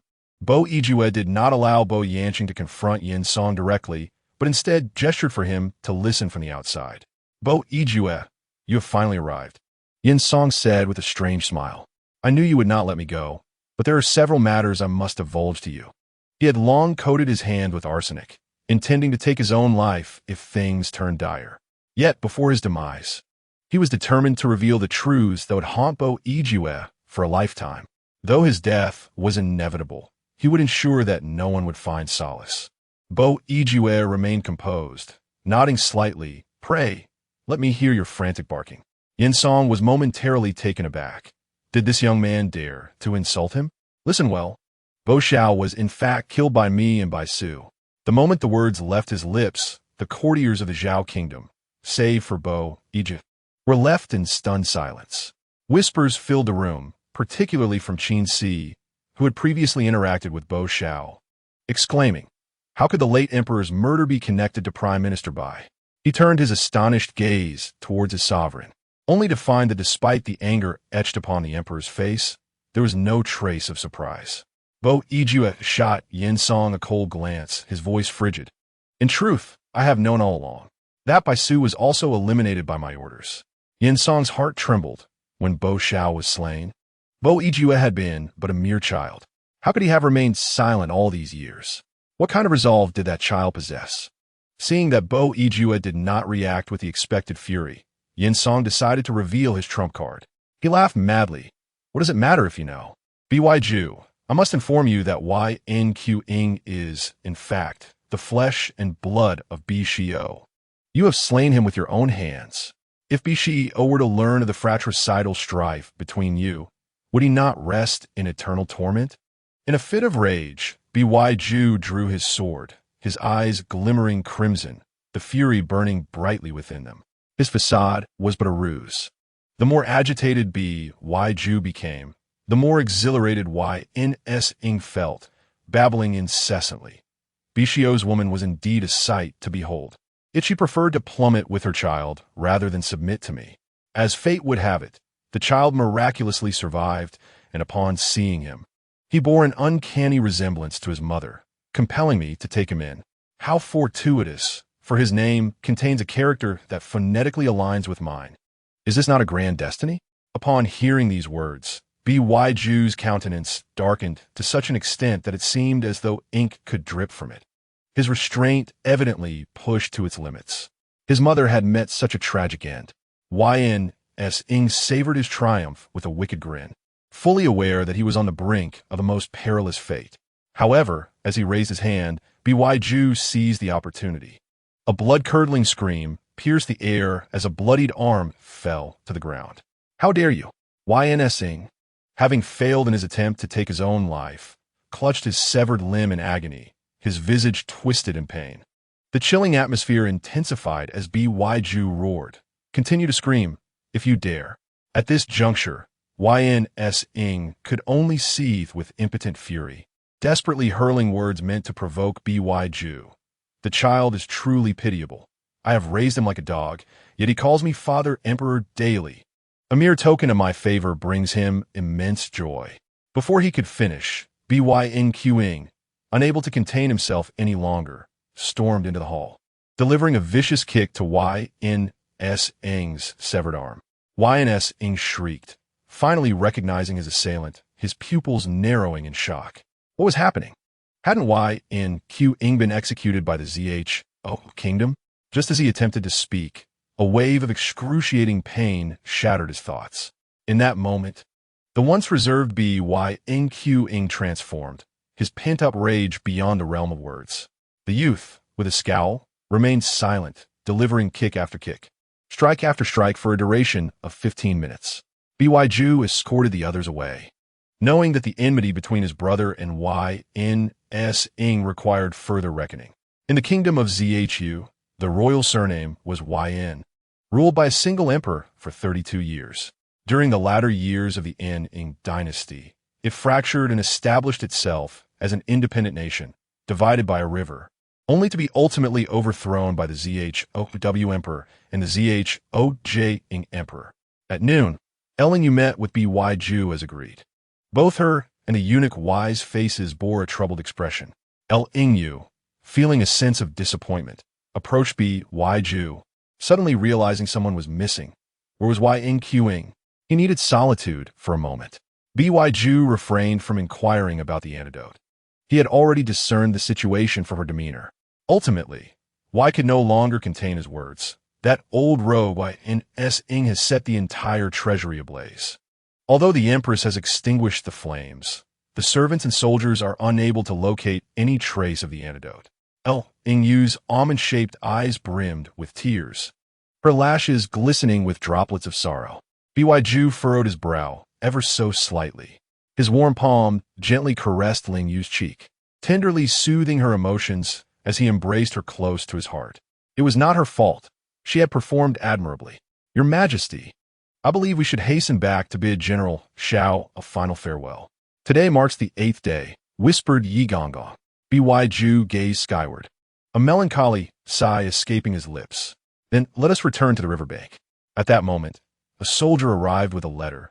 Your Majesty, a letter from General Xiao sent from the banks of Chu Ling River. Ju's heart was a tumult of emotions. He suppressed his grief as he unfolded the letter, suddenly struck with astonishment. Could it truly be written by Xiao Yi? Chapter 87. Riding together, Ju had initially assumed the letter was merely sent in Xiao Yi's name. After all, during their farewell 8 days prior, Xiao Yi's condition had deteriorated to the point where speaking was a struggle, let alone writing. Yet now, seeing Xiao Yi's handwriting, he could not help but be surprised. Ling Yue stood nearby, tiptoeing, eager to see the contents of the letter. In a moment of elation, Ju lifted the delicate figure of the little Jiaoyi with one hand. Ling Yue quickly grasped his neck tightly, seeking stability. From this vantage point, the letter's contents were clearly visible. Your Majesty, my condition has greatly improved. I hope Your Majesty can rest easy and not worry. Although she did not recognize Xiao Yi's handwriting, she could discern that the words bore no trace of illness. Perhaps there was even a hint of joy. A wave of relief washed over Ju as he entrusted the letter to Yi Gongong for safekeeping, his previously solemn demeanor softening considerably. Once again, he looked at the girl in his embrace. Her eyes sparkled with brightness, mirroring his own joy. A ripple of affection surged within him. He placed his other hand on her cheek and gently spoke. Now that the Day Kingdom has fallen to me, Xiao Yi's condition has also improved. You have accompanied me through so much. Ling Yue nodded earnestly, her voice as sweet and captivating as ever. I am also very happy to be with Ju. I promised Ju that I would witness you becoming the ruler of this world. The ruler of this world. Ju lingered over those 4 words. The once formidable 4 kingdoms now dwindled to only the Dazhao and the Yin Kingdom. Previously, the Yin Kingdom had refrained from intervening in any conflict out of fear of the Zhao Kingdom, but the current circumstances had shifted dramatically, and they would surely devise new plans. In his heart, the day he unified the realm would be the moment he formally offered her the position of consort, with the empire as a betrothal gift. At that time, the world would know and acknowledge it.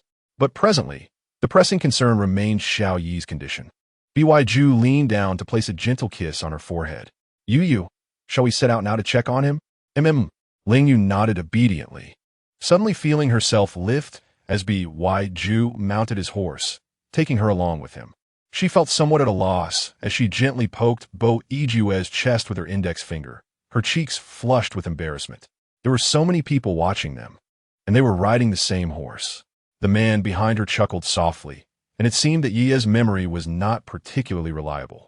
Allow me to remind you, he said, I believe that no one in this world would dare to think otherwise. His voice, though not loud, resonated with clarity, allowing the surrounding soldiers and strategists to hear him distinctly. The crowd fell silent, each silently acknowledging that they indeed lacked such audacity. Only then did Ling Yue shyly nod, when a deep and mellow voice came from behind her. "You must sit tight. This time, it will be swifter than ever before." Upon hearing this, Ling Yue instinctively reached for something, only to be startled to realize that she was seated in front of Bo Yue and thus could not embrace his waist. A broad, powerful hand reached around her from behind, encircling her slender waist, with the palm gently pressing against her lower abdomen. Bo Yue's voice and strength provided her with a profound sense of stability. All she needed to do was sit properly, and he would hold her securely. That said, a sweet smile blossomed on the girl's lips as she tightly clasped her petite hands around the man's arm. Bo Yue exerted a slight force with his other arm, pulling the reins, and Yue galloped swiftly forward. Though they shared a mount, they should have been running much slower than usual. However, it was Bo Yue who was guiding Yue. Even with two riders, Yue galloped onward with unmatched speed, far surpassing that of ordinary steeds. The journey was bumpy, the sound of hooves rhythmic, while a gentle breeze brushed against their cheeks. Ling Yue had never experienced such exhilarating speed. Her heart raced with both surprise and delight. Perhaps Yue was running too fast, for a few strands of her long hair escaped the confines of her hairpin, cascading down the side of her face and being swept back by the wind. The delicate, ethereal quality of her hair occasionally brushed against Bo Yue's arm and neck, sending a tingling sensation through him. He was acutely sensitive to everything about her, and even such a minor detail ignited an inexplicable fire within him. Bo Yue's brows furrowed slightly, and he tightened his embrace around her. Ling Yue was completely unaware of what was happening. She simply felt his hold was exceptionally firm, as if loosening it even a little would cause her to tumble. In a soft voice, she called out, "A Jew, there's no need to hold me so tightly." Yet, her words had the opposite effect. The grip around her waist became even more unyielding and domineering. She faintly sensed that Yue seemed to be running even faster. Behind them, the servants, including eunuch Yi, along with many soldiers, pursued Yue relentlessly, anxious not to lose sight of the emperor and the empress. They chased after the horse for an entire day before finally reaching their destination. Ling Yue thought to herself that she could finally breathe a sigh of relief. Without further ado, the man lifted her off the horse, firmly grasping her small hand as he led her to the place where Xiao Yi was recuperating. The warmth of his palm left Ling Yue momentarily astonished. His hands were so feverishly hot, as if they had been scorched by fire. As the two stepped into the room, a gentle feminine voice resonated. "I.e., it seems His Majesty has returned." Following that, Xiao Yi's voice, as usual, replied, "How could that be possible?" Bo Yue felt a mix of amusement and exasperation, pulling Ling Yue along briskly, his deep voice tinged with a hint of reproach. "Xiao Yi, are you implying that you look down upon me?" Ling Yue curiously surveyed the scene and noticed Xiao Yi seated at the head of the bed, still wrapped in numerous bandages. Yet his complexion appeared considerably improved. She also observed a serene elder sister, of similar age to Xiao Yi, standing quietly by the bed. With enchanting peach blossom eyes and draped in light purple gauze, she exuded a captivating aura. Xiao Yi's face displayed profound astonishment. "Your Majesty?" He attempted to kneel in reverence, but was halted by Bo Yue, who assured him, "Given your injuries, there is no need for such formalities.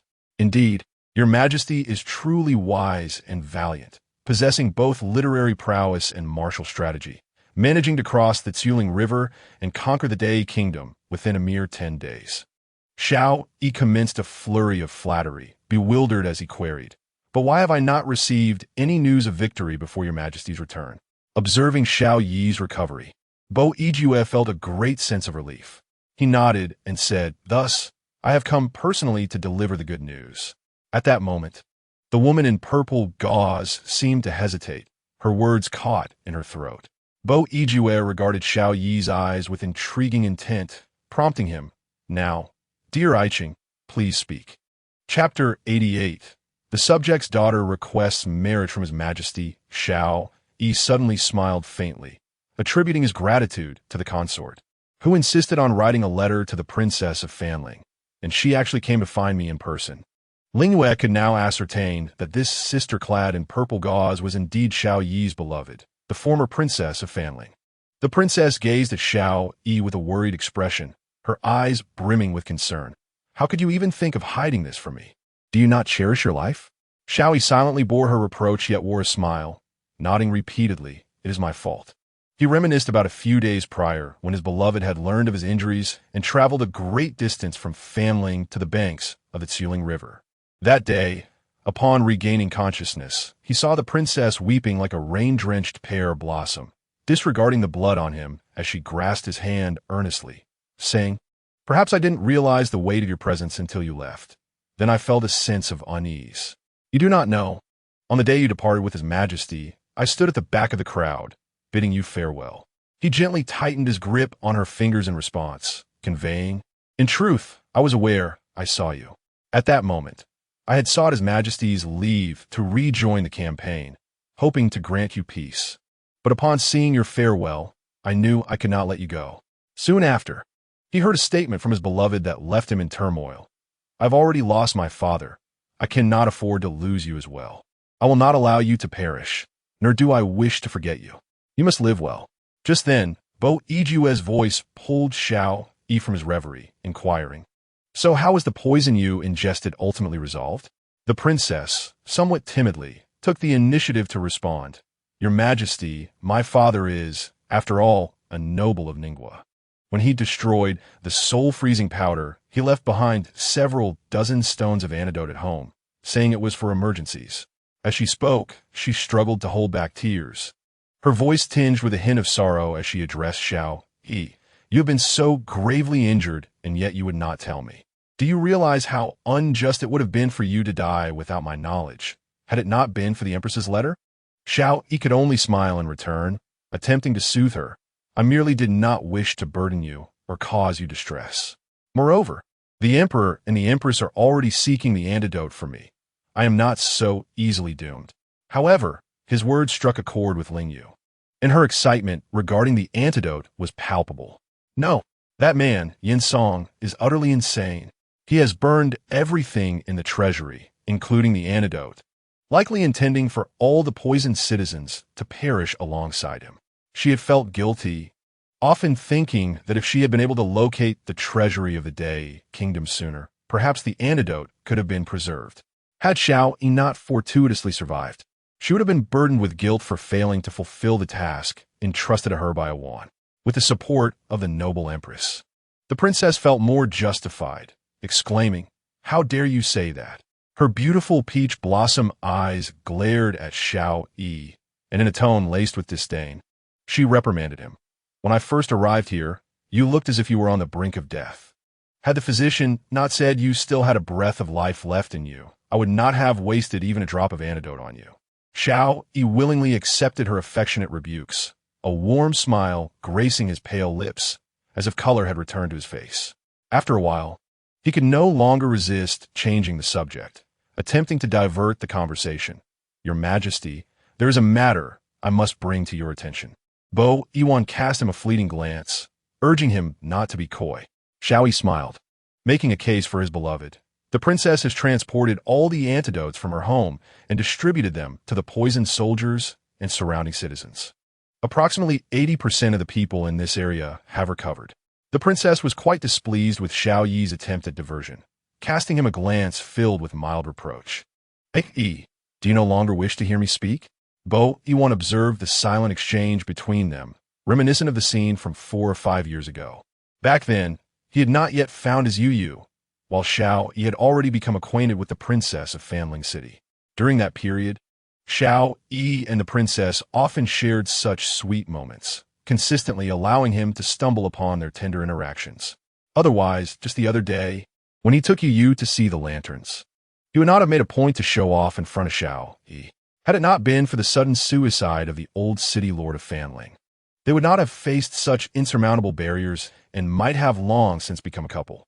Bo Iwan nodded, acknowledging that, in this manner, the princess had rendered significant aid in disaster relief and thus deserved commendation. The princess had intended to express that she required no reward. But upon seeing the triumphant expression on Xiao Yi's face, she resolved to accept it. She lowered her head, her lashes fluttering with a hint of hesitation, as if pondering whether to speak. Suddenly, she grasped Xiao Yi's hand, saying, "Your Majesty, once his injuries have fully healed, I humbly beseech you to grant me marriage, and I sincerely hope for your approval." Xiao Yi's eyes widened in surprise. He looked at his hand, firmly held in hers, and then at her delicate lavender silhouette. His voice surprisingly calm. "Have you truly considered this?"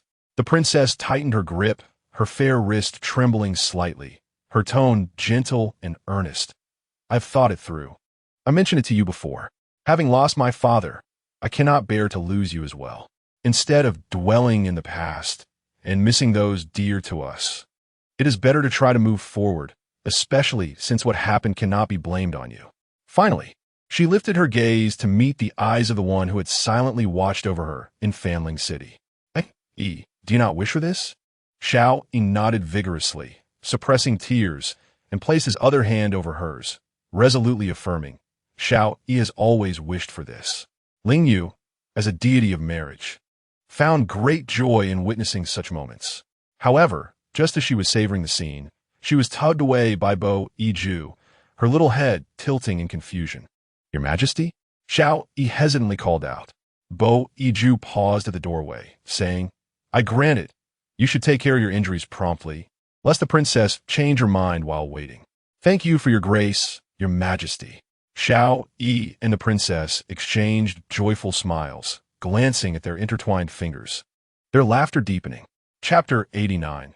Ling Yue should be satisfied. Each time Ling Yue felt the warmth of the man's palm, increasingly sensing that something was amiss. Cautiously, she inquired, "Aju, after a long day of toil, are you feeling unwell?" Bo Yiju gently toyed with her fingertips, his gaze curiously drawn to her loose strands of hair. In a husky tone, he replied, "I do feel somewhat unwell. Please accompany me to bathe." "Oh," the girl softly called with concern, "should we summon the imperial physician to examine you?" Before she could finish, she found herself swept up in Bo Yiju's arms, accompanied by his deep, resonant laughter. "But with you, Ling Yue, I shall recover." Ling Yue suddenly realized that she had walked willingly into his embrace. Her cheeks flushed, mirroring the evening sky, painted with streaks of crimson. Surely, it was because Bo Yiju had been preoccupied with military affairs for the past 8 days, sparing her from his usual playful torment, which had allowed her to lower her guard. Nestled in Bo Yiju's embrace, she dared not move, yet felt a flutter of anticipation. She shyly lowered her head, her soft voice whispering in his ear, tinged with bashfulness, "A Jew must treat me well." Bo Yiju's handsome brows arched slightly, a gleam of joy illuminating his eyes. He placed a tender kiss on Ling Yue's cheek, as if his affection and thoughts were pure and untainted. "I shall fulfill your wishes." Upon returning to the residence they were temporarily staying in, the bathing pool was already prepared, steam rising from the surface, enveloping the room in a dreamy haze. As Ling Yue was gently set down by him, she suddenly felt a heavy force pressing against her waist, followed by a forceful claim on her breath. A soft hum escaped her lips unexpectedly as Bo Yiju lowered his head and captured her mouth, kissing her with abandon. The intensity of his possession seemed to engulf her, and Bo Yiju appeared transformed from a man he had been moments earlier. Ling Yue found herself utterly immobilized under his control, yet the man's hands continued their relentless exploration without pause. With fluidity, Bo Yiju skillfully removed her shoes and stockings, adeptly peeling away her constraining garments before decisively drawing her into the warm embrace of the pool water. The temperature was just right, neither chill nor scalding, but rather a soothing warmth that flowed over her skin on that autumn night. After a moment, Bo Yiju reluctantly released Ling Yue, prompting her to gasp in alarm. Eager to remind him, "A Jew, you promised me." Yet before she could finish, her words were drowned out by his more domineering kiss. The girl's brows furrowed in utmost grievance, her eyes glistening with unshed tears, hinting at her quiet sobs. Once again, she was fervently cherished by Bo Yiju. leaving her limbs tingling and her heart blooming with emotions difficult to articulate. The following day dawned bright and crisp, the sun blazing yet not overwhelming. Ling Yue gradually awoke in Bo Yijue's embrace, his perfectly sculpted jawline coming into view. As if sensing her stirrings, Bo Yijue's eyes fluttered open, locking onto the small figure of Xiaoyi in his arms. Ling Yue, raising her weary arms, playfully thumped against his firm chest. Her voice laced with indignation and a hint of shyness. "A Jew, you are simply too much. You are untrustworthy." She could not comprehend how, after riding for nearly an entire day and holding her so tightly, he seemed utterly unfazed. She almost felt suffocated by his embrace, and he should have been weary. Yet last night he appeared not the slightest bit fatigued. Did he not require rest at all? Bo Yijue silently observed the small figure in his arms, permitting her playful assault as he let out a melodious chuckle. After a while, Ling Yue's indignation began to wane. He cradled the back of her head, gently soothing her. His prominent nose brushed against her ear, while his lips gradually trailed down to her neck, bestowing tender kisses. Ling Yue melted against him, listening as he spoke once more. "However, there is one matter I do not comprehend. Yesterday, you requested that I treat you better. Do you imply that I did not meet your expectations last night?"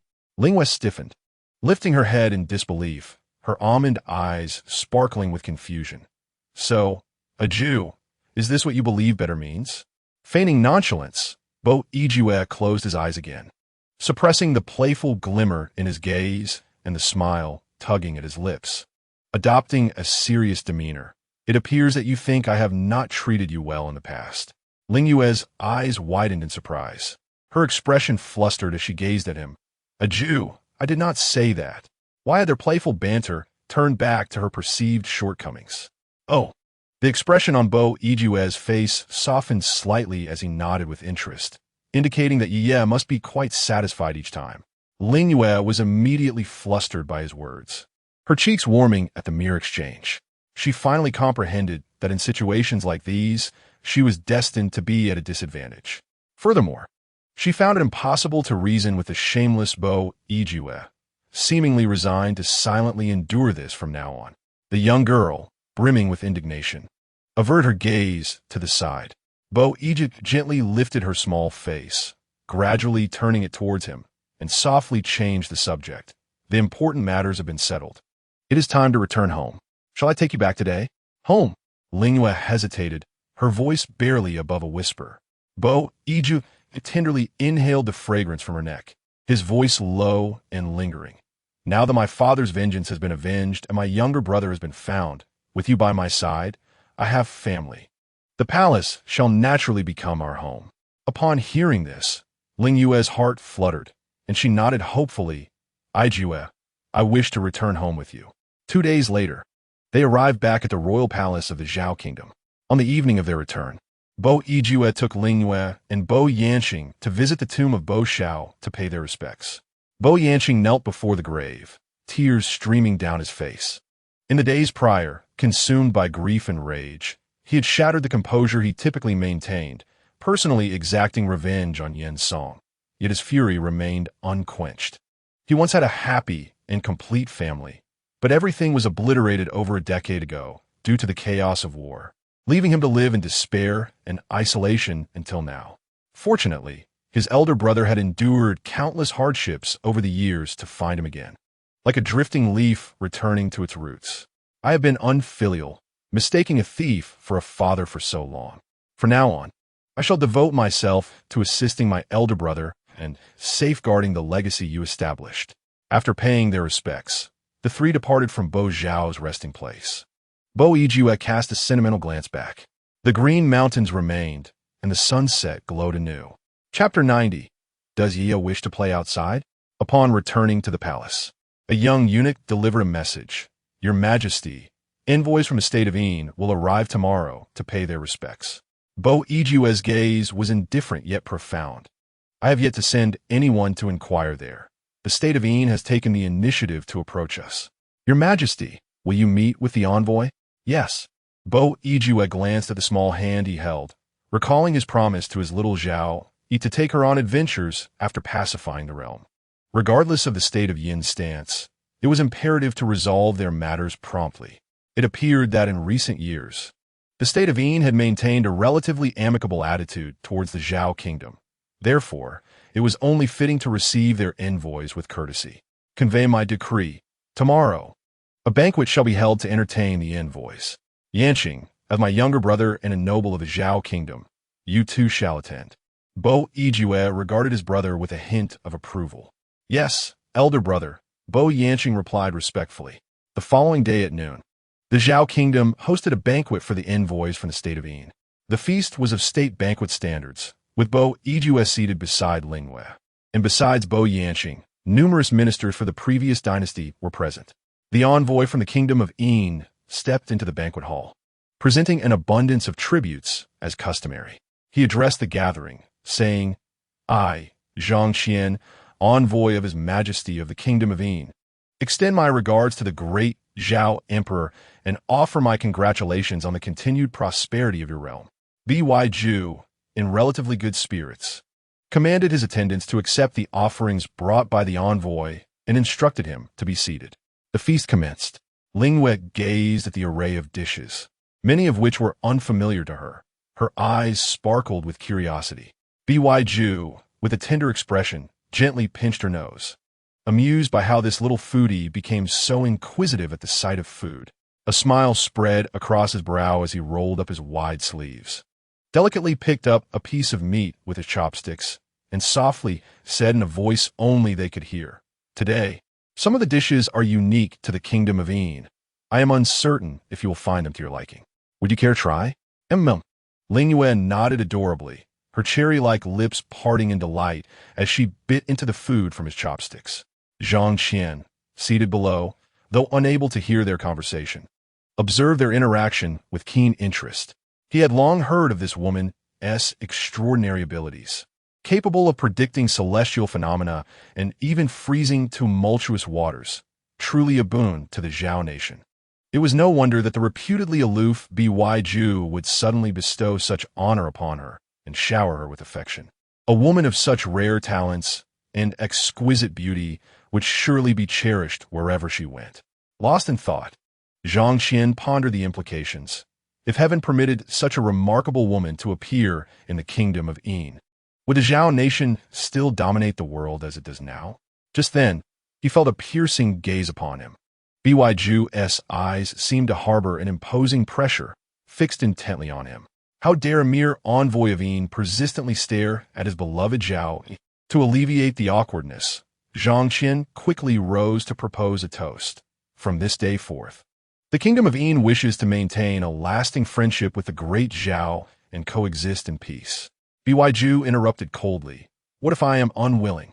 Zhang Qian froze, his cup suspended in midair, his heart racing violently. Although the ambition of the Zhao nation to conquer the world was well known, hearing such words directly from Byu felt like a thunderclap. Fortunately, their Majesty had anticipated this. The great Zhao is powerful and has recently quelled the kingdoms of Ning and Zhua. Our Majesty holds you, the great Zhao Emperor, in high regard. In truth, Zhang Qian had another purpose for his visit. He feigned composure and continued, Our Majesty wishes to propose a wager with the great Zhao. Should the great Zhao emerge victorious, you need not deploy a single soldier.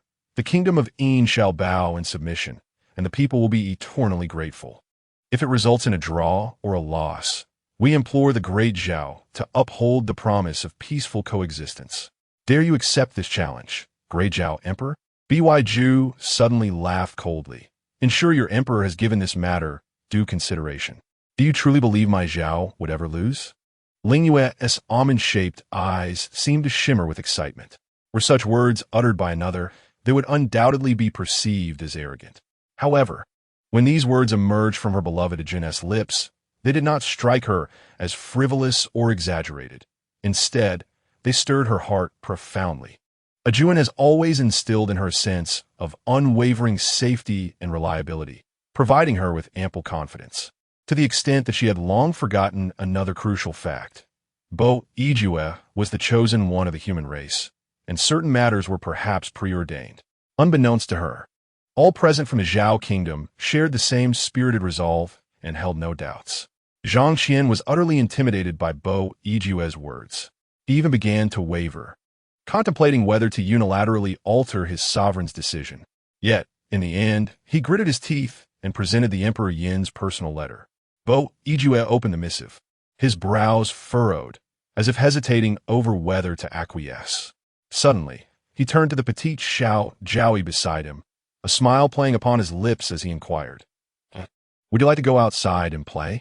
Ling Yue was somewhat perplexed by Bo Yijue's sudden query. She could only nod in accordance with her true feelings, expressing her desire to accompany Ajuan. The man tenderly caressed her head, his tone dripping with affection. Very well. In the next moment, Bo Yijue returned the Emperor Yin's personal letter, informing those present, "I have consented. In a few days, I shall bring the Jiaoyi for an outing." Zhang Qian was taken aback, incredulous that what he hoped would transpire did not. He received the letter with astonishment. Such a significant matter. Concerning the peace and dignity of our two nations, do you not need to consult with the officials present? You merely consulted your Jiaoyi, and even did so as if it were a game? Not only Zhang Qian, but even other ministers from the former dynasty appeared somewhat perplexed. Bo Yijue raised his hand and declared, "My mind is made up. My esteemed ministers, this matter shall be discussed further after the banquet. For now, let's enjoy our meal." After the banquet, Bo Yijue affixed the imperial seal to the wager and dispatched the envoy of the Yin nation before once again gathering the assembly for discussion. He spoke in a deep tone. The wager includes a stipulation. On the 15th of next month, both nations shall bring a selection of exceptionally talented individuals to meet in Fuming City. The assembly suddenly grasped the implications. Fuming City lies at the border of the Zhao and Yin nations, presently under Yin's jurisdiction. Historically, it has been the custom for weaker nations to pay homage to the stronger ones. Thus, if the Zhao nation merely acquiesced in a conventional manner, it would imply submission to the Yin nation. By agreeing in this fashion, His Majesty not only avoids war, but also successfully turns the tide, preventing the Yin nation from achieving its aims. Brilliant! A minister, filled with curiosity, posed a question. "Might I inquire, Your Majesty, what precisely does the wager entail?" Bo Yijue replied, "The wager specifies two contests, one of strategy and the other of hunting. The strategy contest will be determined by the best of 5 games, while the hunting contest will score points based on the game hunted by each nation. Each nation may send a maximum of 5 participants to compete in each trial. As for the hunting ground, it has been designated as the Rainfall Pool Ridge in Fuming City. If we can secure the allegiance of the Yin nation without a single soldier being dispatched, it would be most ideal. However, should Your Majesty intend to personally engage in the hunting contest, great caution is advised." Bai Lihua's demeanor was exceedingly sincere as he earnestly counseled. Suddenly chuckled coldly, fully aware of their trivial schemes. Ling Yue, listening nearby, was utterly perplexed. Her delicately curled eyelashes fluttered with curiosity. "Aju, what does this mean?" The man bent his arm to draw her into his embrace, lowering his gaze upon her, his voice transforming into a magnetic and tender tone. "I shall explain everything to you later." He instructed everyone to make the betting agreement known to the public without delay and eagerly carried the little concubine back to the chamber. Upon returning, Ling Yue discovered a new blanket and bedding on the bed. The color resembled mink fur, yet the texture was distinctly different. Just as she was about to inquire about it, she suddenly felt a lightness in her body, as if her soft form had landed upon a cloud. So comfortable it was overwhelming. Set her down and leaned over, propping himself up on the headboard, his defined fingers cradling her cheek. "Aju," Ling Yue's voice dropped softly, laced with surprise. Past experiences warned her that a change in blankets often signaled a loss of modesty. The man's eyes sparkled with a spring breeze of delight, his lips brushing against her sensitive, reddened earlobe. "How does it feel, Yeya?" Ling Yue's mind momentarily went blank, her entire being tingling as if electrified. She could not discern whether it was the blanket's softness or her sensitivity, heightened by daily encounters with. "I find it quite soft," she murmured, her voice delicate, just as a gentle kiss landed unceremoniously on her lips. Swiftly shed his dragon robe, sitting on the blanket while embracing her, resting his chin against her tender, fair neck. Inhaling her fragrance with profound affection. I believe you are indeed softer, yeah. At his words, Ling Yue's cheeks flushed a rosy hue, her natural beauty surpassing any makeup. The warm, teasing breath lightly caressed her neck, igniting a sense of shyness within her. Instinctively, she pushed against a few times, seeking an excuse to divert the conversation. Ah, Ju, you haven't clarified the betting agreement yet. The man maintained his embrace, his grip unwavering, merely lowering his gaze and chuckling softly, a sound melodious to her ears. It is said that the beasts within the Rainfall Pond Ridge are exceptionally fierce, their forms unlike those outside. Even a common creature, there may be twice the size of its counterparts elsewhere. He recalled how his father, during his lifetime, had mentioned seeing tigers as large as elephants and crocodiles measuring 2 zhang in length. The girl's innocent eyes sparkled brightly as she gasped in astonishment. Is it really that exaggerated? Indeed, replied, his expression calm as he continued to playfully mislead her. This is why the strategist is concerned for my safety, prompting me to exercise caution. In truth, it is not the formidable beasts that warrant such carefulness. The Rainfall Pond Ridge is the domain of the Yin Kingdom, and the betting agreement originates from them. That is where true caution is required. The Yin Kingdom may already be plotting some scheme, laying ambushes within the Rainfall Pond Ridge. Upon hearing this, Ling Yue ceased her earlier attempts to push him away and instead nestled closer into his embrace, her small voice laced with concern. Will there be any danger for you?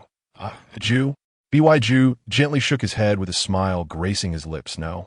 In the next moment, Ju felt a sudden weight upon her, meeting the man's gaze, which was laden with a sense of invasion, causing her pupils to constrict sharply.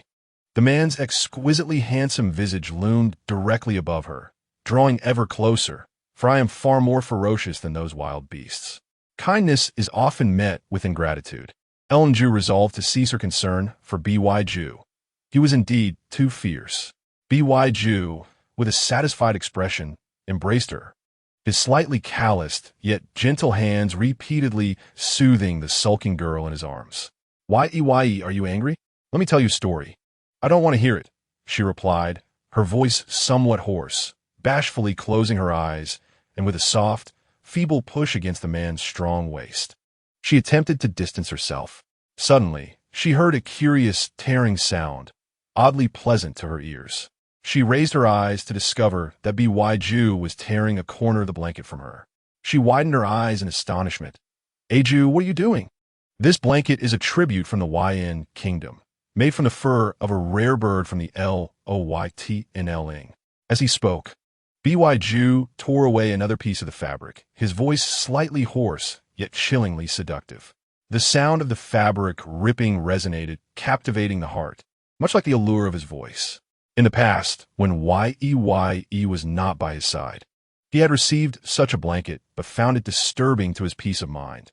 So he had torn it, unexpectedly discovering that the sound of tearing was indeed enchanting. With another rip, a section of the bedding was again torn from Ju, exposing her shoulder, the skin as delicate as snow. What is he doing? This is sheer wastefulness. Ju's eyes, filled with innocence, narrowed sharply.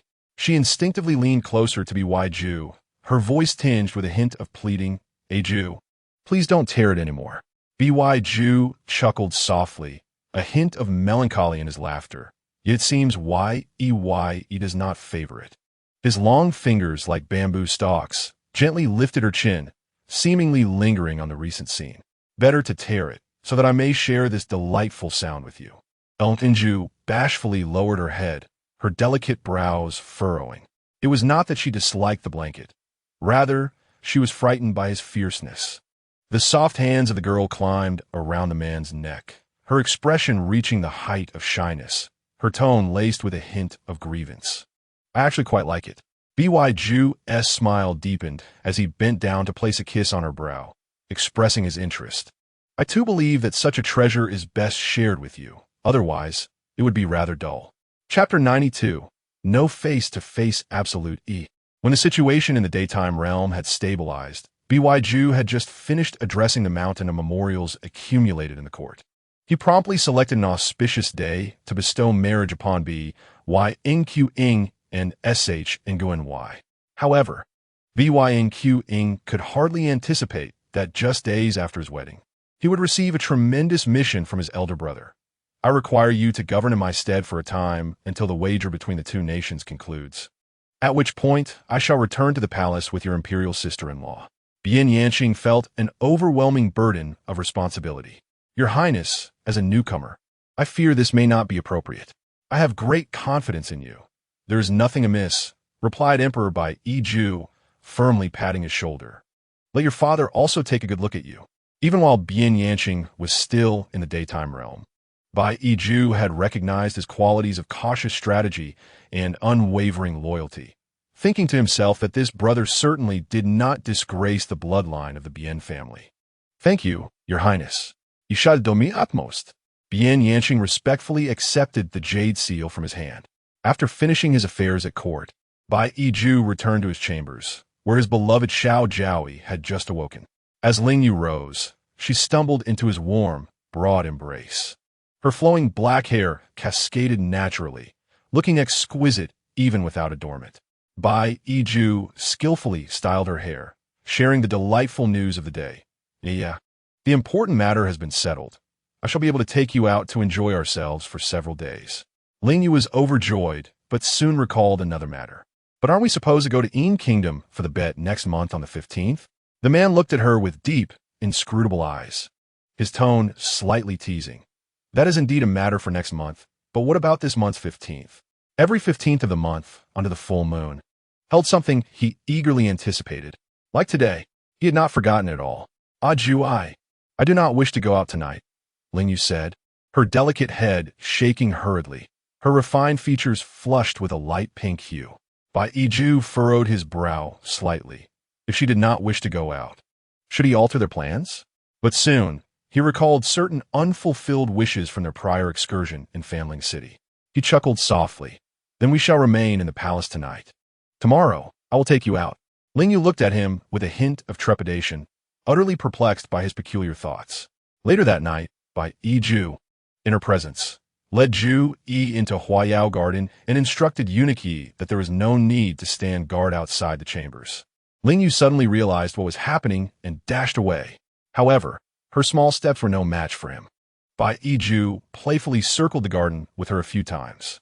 In no time, he had captured the dizzy and willingly affectionate Xiao Jiaoyi in his embrace. Ling Yue breathed nervously, her petite nose twitching as she heard the man's low, husky voice whisper in her ear, Ye's courage is indeed growing. Do you dare to run away now?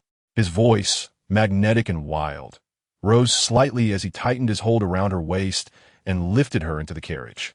Upon entering the carriage, she noticed a beautifully woven blanket and instinctively swallowed hard. Trembling, she managed to say, Ju, I fear I shall never have the face to confront Zhu Yi again. In response, he placed a series of delicate kisses along her neck. Bai Yiju gently caressed the small reddish-brown horn atop her head, his eyes harboring a fervent possessiveness and affection. He longed to devote himself entirely to her alone. Ling Yue's heart quivered as she heard the man whispering resolutely in her ear, Rest assured, with me here, they shall not dare. The moon hung high, stars sparse, while a carriage meandered through the garden, swaying gently from time to time. A few days later, the matter of the two nations deciding the fate of the world through a wager quickly became known throughout the realm. Thus, even if the kingdom of Yin wished to retract, it would be burdened with the infamy of being untrustworthy. Zhang Qian returned to the kingdom of Yin and conveyed all he had seen and heard to Emperor Jiang Yiji. With a furrowed brow, Jiang Yiji remarked, The Zhao nation is evidently a powerful entity. Why do they nitpick with our humble Yin? It was clear that Bo Yijue's ambition to dominate the world was glaringly apparent, his determination unwavering. Even the prime minister's subtle schemes had failed, ultimately resulting in the Zhao emperor arriving in the kingdom of Yin with his consort for leisure. At this juncture, the prime minister interjected, Your Majesty, you must not underestimate yourself. He argued that rather than gamble on the Zhao nation losing or settling for a draw, it would be wiser to take a risk. His notion of taking a risk naturally involved employing trickery during the hunting competition. Bo Yue had proclaimed he would bring his consort along. Yet the rules stipulated only 5 participants could be sent. Surely he could not bring that woman into the Rainfall Pool Ridge. Thus, your majesty could prepare for 2 scenarios.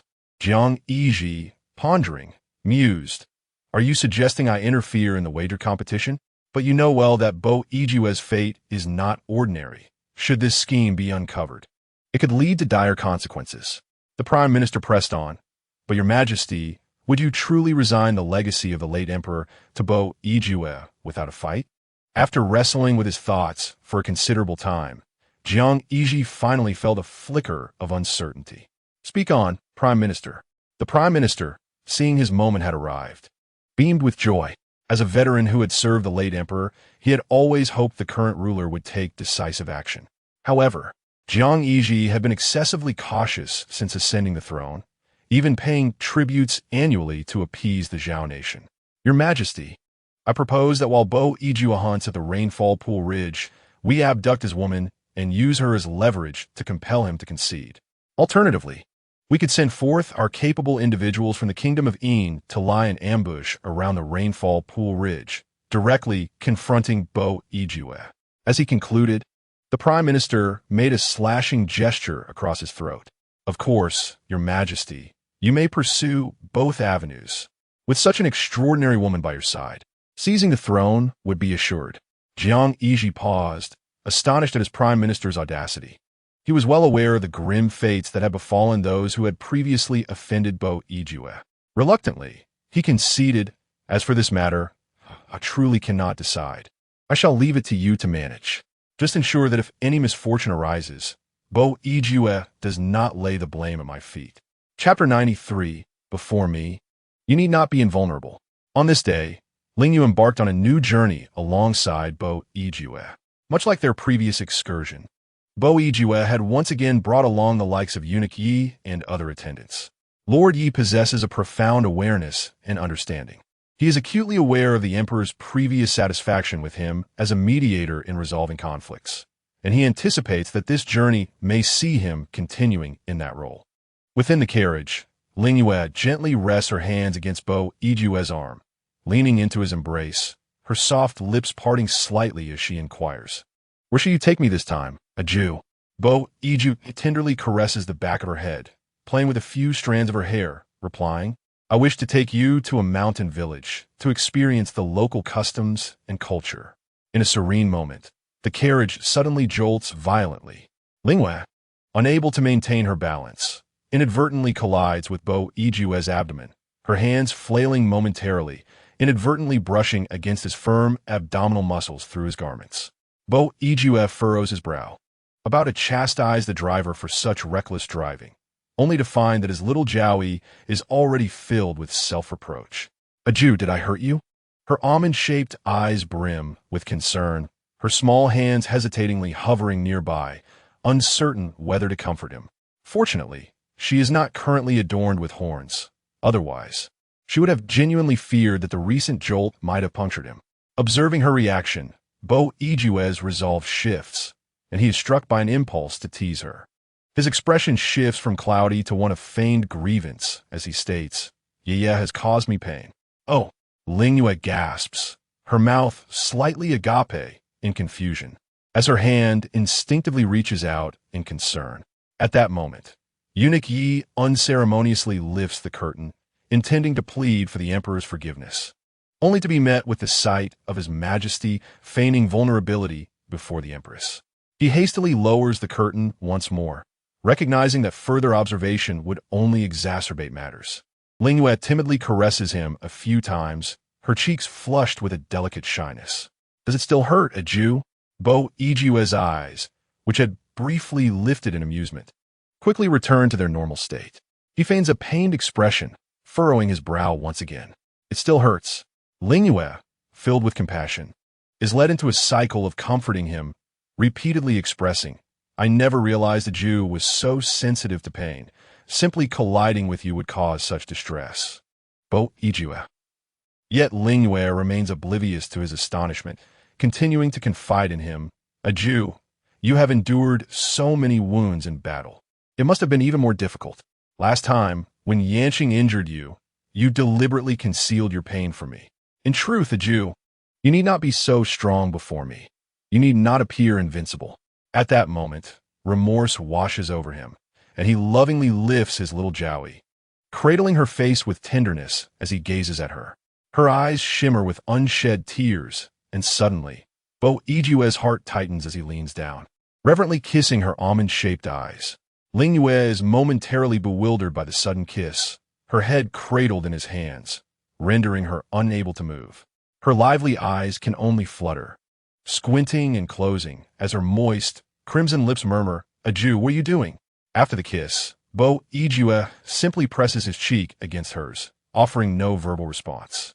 Ling Yue trembled nervously, her eyelashes fluttering. What was Aju thinking? She still felt a lingering unease from the events of the previous night. Would he dare to repeat that? Her long, delicate lashes brushed lightly, causing Bo Iju to feel a subtle itch on his face. He relaxed his grip slightly, yet his embrace remained forceful and possessive as his thin lips pressed against her soft ones. To Ling Yue's surprise, he did not devour her with fervor. Instead, he was unexpectedly tender and affectionate. The girl closed her eyes, her cheeks seemingly adorned with a hint of blush, and her lips curled into a sweet smile. She savored the kiss fully, and even after it ended, she felt a lingering desire for more. Bo Iju released her and spoke in a steady voice. Yu is truly wonderful, truly remarkable. He had long grown accustomed to blades and pain, becoming completely numb to it. No one in his life had ever spoken such words to him. Yet, foolish Yu, he was determined to protect her, to shoulder everything for her. Ling Yue smiled brightly at him, for Aju was wonderful as well. Chapter 94. When will we raise a little prince? The carriage arrived at the foot of a mountain. Ling Yue lifted the curtain to look outside, and the scenery was breathtaking, lush with greenery and filled with the fresh, primordial essence of nature, occasionally punctuated by birdsong. In the distance, several wooden cabins could be seen atop the mountain, accompanied by the sounds of children playing. She tugged at Bo Iju's sleeve with her fingers, her voice laced with anticipation.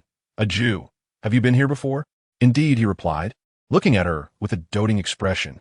"This was a place I passed through during my campaigns in earlier years, but later for various reasons." The chieftain and the great Zhao reached a truce, avoiding conflict. A truce? Ling Yue's eyes widened with curiosity. Was there a wager involved? Did Aju win again? Not quite. Bo Iju's lips curled slightly as he reminisced. "This matter is not closely related to me, but you shall soon understand." Ling Yue nodded, somewhat comprehending, realizing that Aju was beginning to tease her. The delicate bridge of her nose twitched as the refreshing scent of the mountains filled her senses, soothing and pleasant. She turned to Bo Iju with a sweet smile. "I wish to get down and take a walk. Will you accompany me?" "Aju?" Bo Iju readily nodded, responding with a soft, "all right," and then instructed the coachman, "Stop the carriage." Ling Yue felt a sudden warmth in her hand as Bo Iju took her hand and helped her down from the carriage.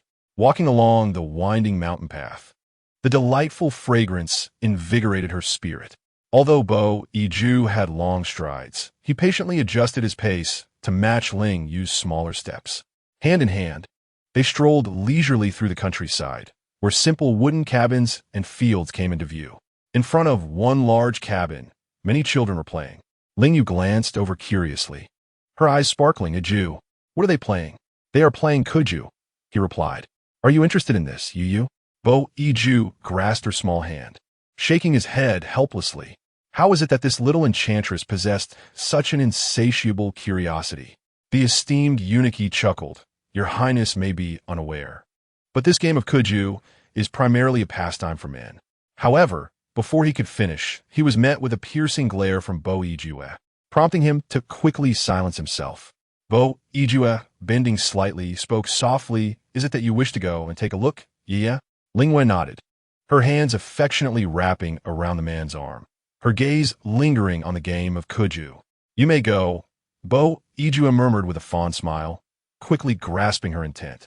As the duo approached, the ball beneath the children's feet seemed to sense their presence and flew towards them.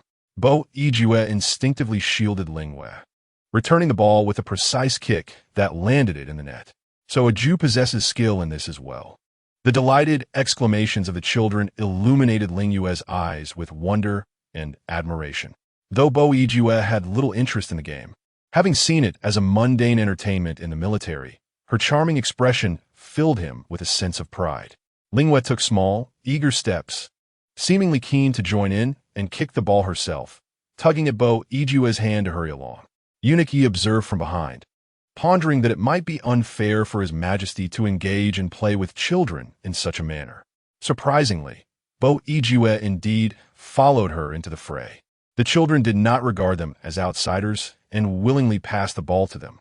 Though her steps were diminutive, Ling Yue displayed commendable agility, managing to kick the ball into the net, climbing onto Bo Yue's shoulders to celebrate. How delightful! Initially, the children were oblivious to the seriousness of their predicament. It was only after being playfully outmatched by the two for a quarter of an hour that they began to show signs of dejection. Ling Yue, having not run about like this for some time, found her carefully styled hair in disarray, beads of sweat trickling down her chin. Bo Yue suddenly scooped her into his arms, his gaze conveying an unmistakable tenderness. "Are you fatigued from play?" "Yeah." The girl looked up at him with her large, innocent eyes, nodding shyly in response. He smiled gently, carrying her back to the carriage. Eunuch Yi jested. "If your Majesty and the Empress were to raise a little prince, you could indulge in such playful activities every day."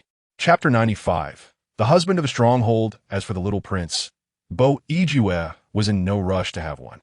He regarded the girl in his arms with hidden affection. He had only just managed to secure Shangguan Yu for his imperial brother and wished to maintain the tranquility of his private moments with the little Zhao Yi without the complication of a third party. Eunuch Yi, sharing in the jest, added, "Indeed, your Majesty is yet to reach the age of maturity. This matter should be deliberated over time." Bo Yue tenderly wiped the sweat from Ling Yue's cheeks, leaning down to whisper gently in her ear, "Today's outing is merely for enjoyment. In daily life, having you is sufficient for me." Ling Yue, blushing, lowered her head in his embrace, replying, "A Jew, this matter cannot be decided solely by us." Eunuch Yi, however, had another thought in mind. It is rather puzzling that, given their Majesty's profound affection for the Lady Zhao Yi, there has been no sign of movement in her condition over these past few months. The Emperor may not be anxious, but the eunuchs certainly are, for this matter pertains to the very foundation of the nation, and it warrants their utmost attention. Upon returning to the palace, he must have a private conversation with the Emperor to suggest that a royal physician be summoned to examine the lady's pulse. As the group ascended to the highest point of the mountain stronghold, they were greeted by a rustic wooden plaque inscribed with 3 prominent characters, Qiliang Zhai. There, beneath the plaque, stood a woman draped in a crimson cloak and a man clad in black garments, both exhibiting distinct regional attire. And it was evident they had been awaiting their arrival for some time.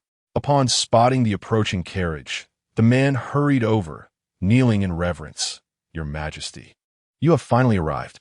Bo Yue assisted Ling Yue down from the carriage and gestured towards him and the woman in the distance.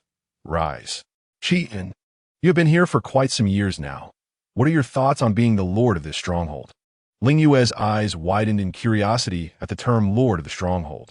"Your servant is grateful for your Majesty's concern. Thanks to your Majesty's blessings, I have established a home here with the Lady Liang and have been blessed with children. Although I cannot serve in the court or achieve great deeds, I find contentment in my current life." Qian, despite his modest attire and sun-kissed complexion, carried himself with undeniable grace.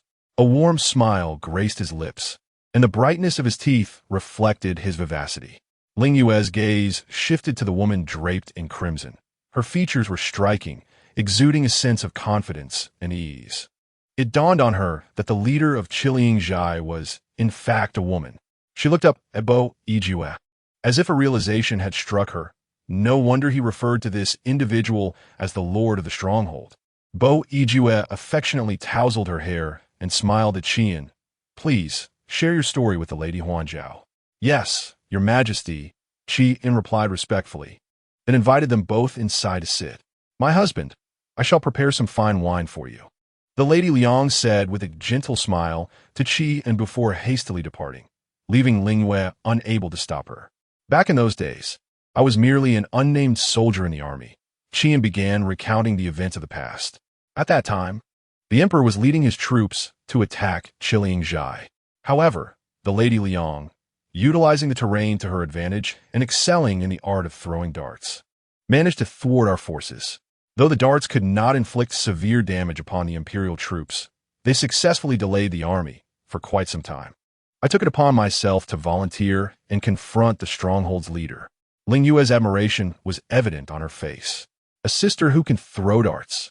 Just imagining it is exhilarating. She eagerly pressed on. How did you confront the leader of the stronghold? Qian lowered his gaze and smiled softly. To be honest, I used darts as well. I must express my gratitude to your majesty for granting me this opportunity, which allowed me to meet the stronghold's leader. After several exchanges, neither of us could claim victory. Yet it led to our fateful connection. At this point, a radiant smile blossomed on Qian's face. At that moment, the leader of Liang entered with a bowl of wine, her neutral voice carrying a refreshing tone, a smile illuminating her face. Thus, I request that Qian be sent to me as the lord of the stronghold. From this day forth, the Red Silk Stronghold shall be an ally of the great Zhao. Upon hearing this, Ling Yue, a matchmaker, couldn't help but applaud in approval.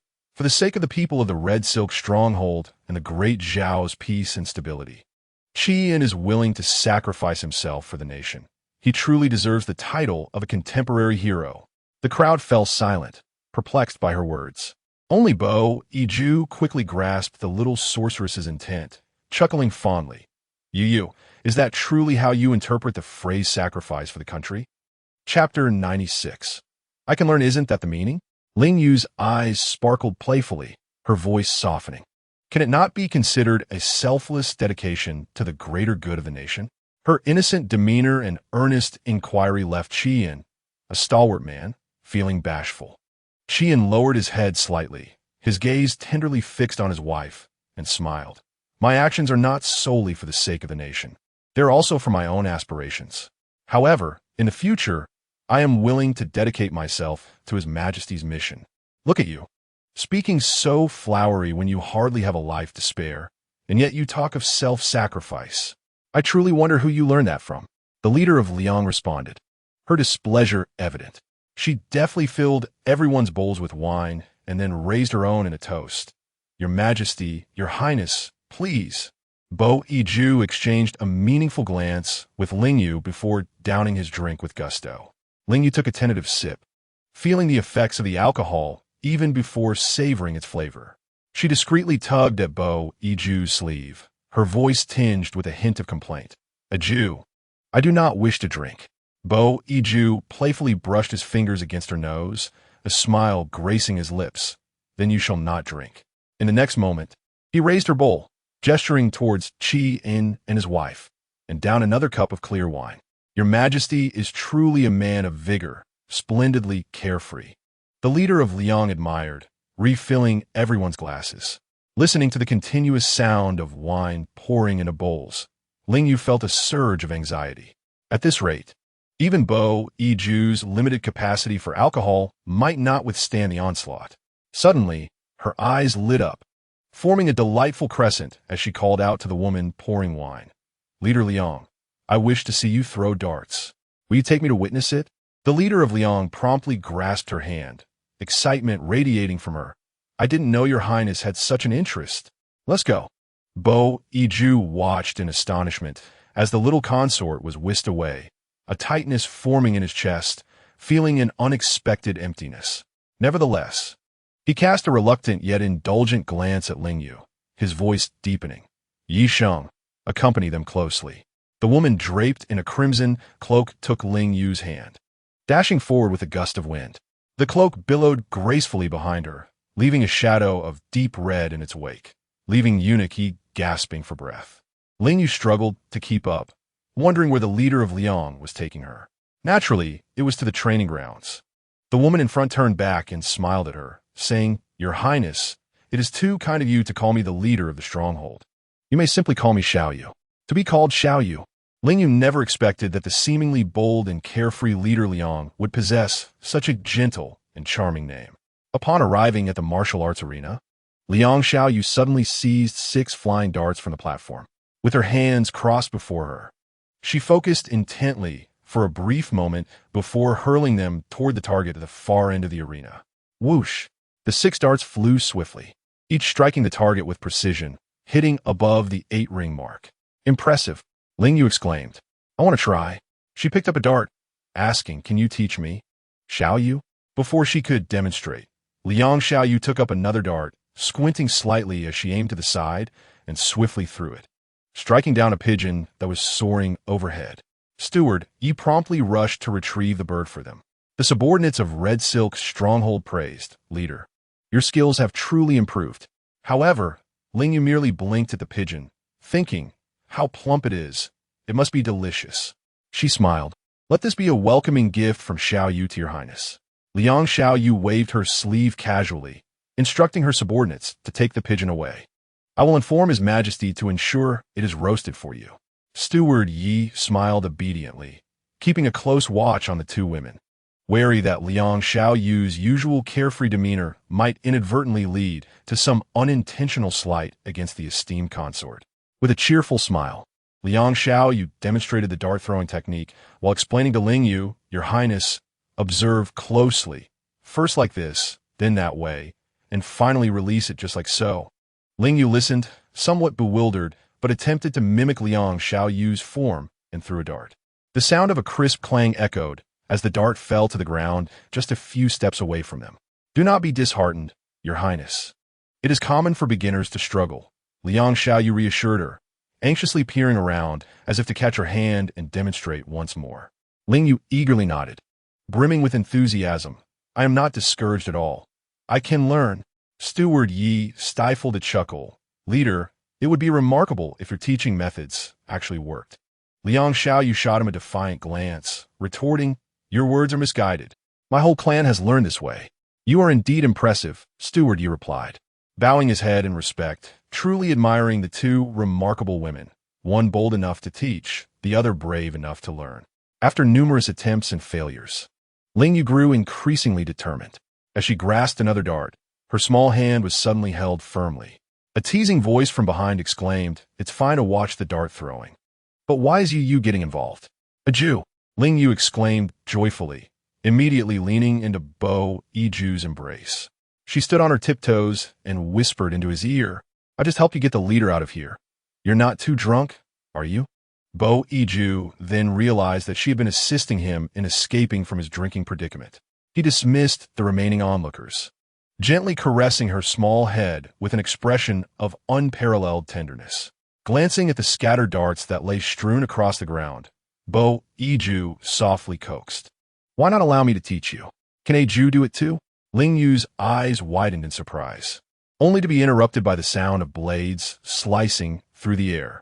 Bo Yiju suddenly raised his hand, and a flurry of darts shot forth, each striking its target with unerring precision. It seemed that a Jew was even more formidable than a village chief. Ling Yue was utterly astounded, her mind racing with curious thoughts. In a low voice, she inquired, So, a Jew, you can indeed surpass Chief Liang? If that were the case, why was she even needed? Even if I could, Bo Yiju replied nonchalantly with a smile, I have no interest in confronting other women alone. Now, or in the past. Chapter 97. There is no urgency on my part. That night, Ling Yue and Bo Yiju sat by the campfire, contentedly roasting the unfortunate pigeon that had been struck down by the darts. A considerable distance away, another large bonfire blazed, where the villagers danced and sang in circles. Ling Yue, savoring a morsel of roasted pigeon, eagerly exclaimed, A Jew, shall we join them and have some fun? Bo Yiju looked at her with a smile gracing his lips and shook his head, saying, There is no need. It is sufficient for me to be here with you alone. The young girl climbed onto his shoulders playfully and sweetly protested. But if we stay in the palace without going out, we would still be alone, so there would be no need to refrain from enjoying ourselves. Bo Yiju was momentarily taken aback by her reasoning and pondered it for a moment before asking, Shall I take you back to the palace tomorrow? Upon hearing this, the smile on Ling Yu's lips abruptly vanished. A Jew, Bo Yiju chuckled softly as he stood, brushing away the remnants of roasted meat from her lips with gentle care. Once you finish eating, I will take you to have some fun. With remarkable speed, Ling Yue devoured the pigeon until there was nothing left. Her lovely face radiated with a bright smile as she grasped Bo Yiju's hand, eager to rush towards the others. Yet, he hesitated, and after taking 2 steps, he said in a subdued tone, Yu, I cannot dance their dance. Do you wish to see me make a fool of myself? Ling Yue halted, realizing her oversight. What if I teach a Jew instead? Her dark eyes sparkled in the flickering firelight, captivatingly enchanting. Just as Bo Yiju was about to ask how she could possibly dance, he suddenly noticed his little Jiaoyi standing before him, her hands playfully grasping his. A Jew, I must tell you, the dance they perform is quite similar to the one we perform during our Demon Clan rituals. Taking the lead, Ling Yue grasped his large hand and illustrated in the air, Jew, you must first do this, then that, and finally this. Bo Yiju, intrigued, quietly observed her, allowing her to manipulate his hands while occasionally stepping in sync with her guidance. However, under such challenging learning conditions, Bo Yiju surprisingly managed to master 70% of the dance. A Jew learns so quickly. Ling Yue grasped his hand and joyfully twirled beside the campfire. Bo Yiju nodded lightly, acknowledging, it is all thanks to Yi Ye's excellent teaching. Yi Gonggong mused inwardly about the contrasting dynamics. One who dared to teach, and another who could indeed learn. Just as the two were merrily circling their little bonfire, an unexpected and diminutive guest barged in. Behind the child, a concerned adult hurriedly followed, whom Bo Yiju recognized as Qi and servant. Oh, young master, please do not run about. Yet the child, with a puzzled expression, scratched his head and inquired, Uncle, why did I see those brother and sister who were playing ball during the day at home? Yi Gonggong quickly bowed in apology to the two. Your Majesty and Her Highness, please forgive us. The young master does not understand. Meanwhile, Qian and Liang Xiaoyu, who were singing and dancing nearby, swiftly arrived upon hearing the commotion. Upon learning the truth from the servant, Qian couldn't help but laugh and cry simultaneously, realizing it was his inept parenting that had disturbed the delightful mood of their majesties. Bo Yiju was not angered. He casually remarked, your child has grown so big.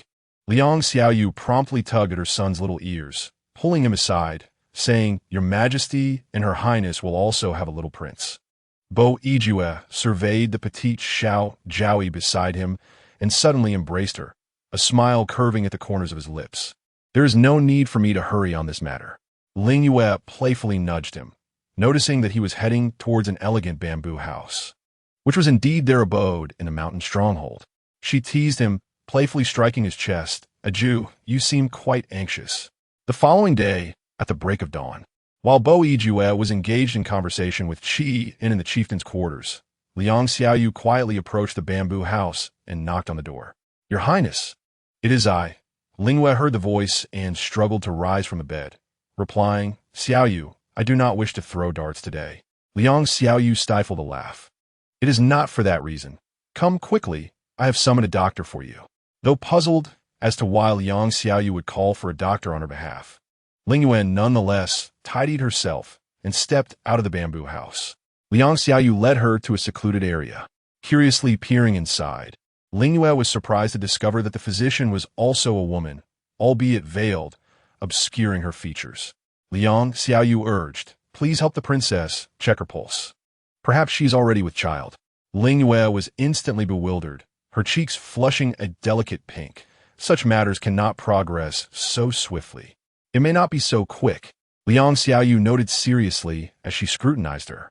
I have just heard that you have been in the palace for over 3 months, receiving favor day and night. I thought if you were to be with child, your Majesty should be cautious.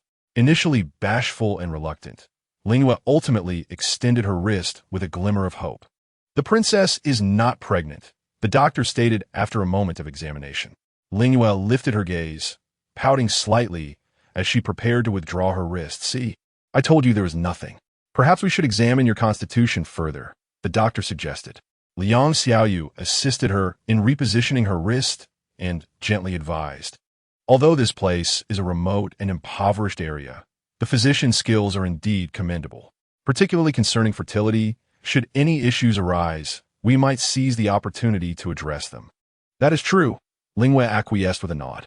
However, this time, the doctor remained silent for an extended period while taking her pulse, which made Ling Yue increasingly anxious as time passed. Finally, the physician spoke again. To the chieftain, the princess's constitution appears to be largely sound, and there should be no issues with conception. Yet there is one peculiar matter. What could this be? Liang Xiaoyu and Ling Yue inquired almost in unison. The doctor hesitated for a moment before explaining. It seems there is something obstructing the princess's meridians. Liang Xiaoyu, more anxious than Ling Yue, urged, what exactly is blocking it? Please clarify. Chapter 98. To seal my apologies, princess and chieftain, but I cannot precisely identify what is obstructing the meridians, the doctor replied, her expression behind the veil betraying little emotion, her tone remaining neutral. Liang Xiaoyu appeared ready to express her frustration. Nurse Nan, you never used to speak so ambiguously. Enough. Xiaoyu, there is no need to put the physician in a difficult position. Ling Yue quickly interjected, recognizing the straightforward nature of her companion. Perhaps it is due to my heritage from the demon clan that she finds it unclear. Hearing this, Nurse Nan unexpectedly lifted her gaze. In that moment when she had taken Ling Yue's pulse, she had already discerned that the reigning princess was, in fact, a young woman of the demon clan. Her surprise was not due to Ling Yue's lineage, but rather the princess's unabashed openness in discussing it. Nurse Nan had intended to clarify that whether divine, demonic, or human, the pathology remains consistent.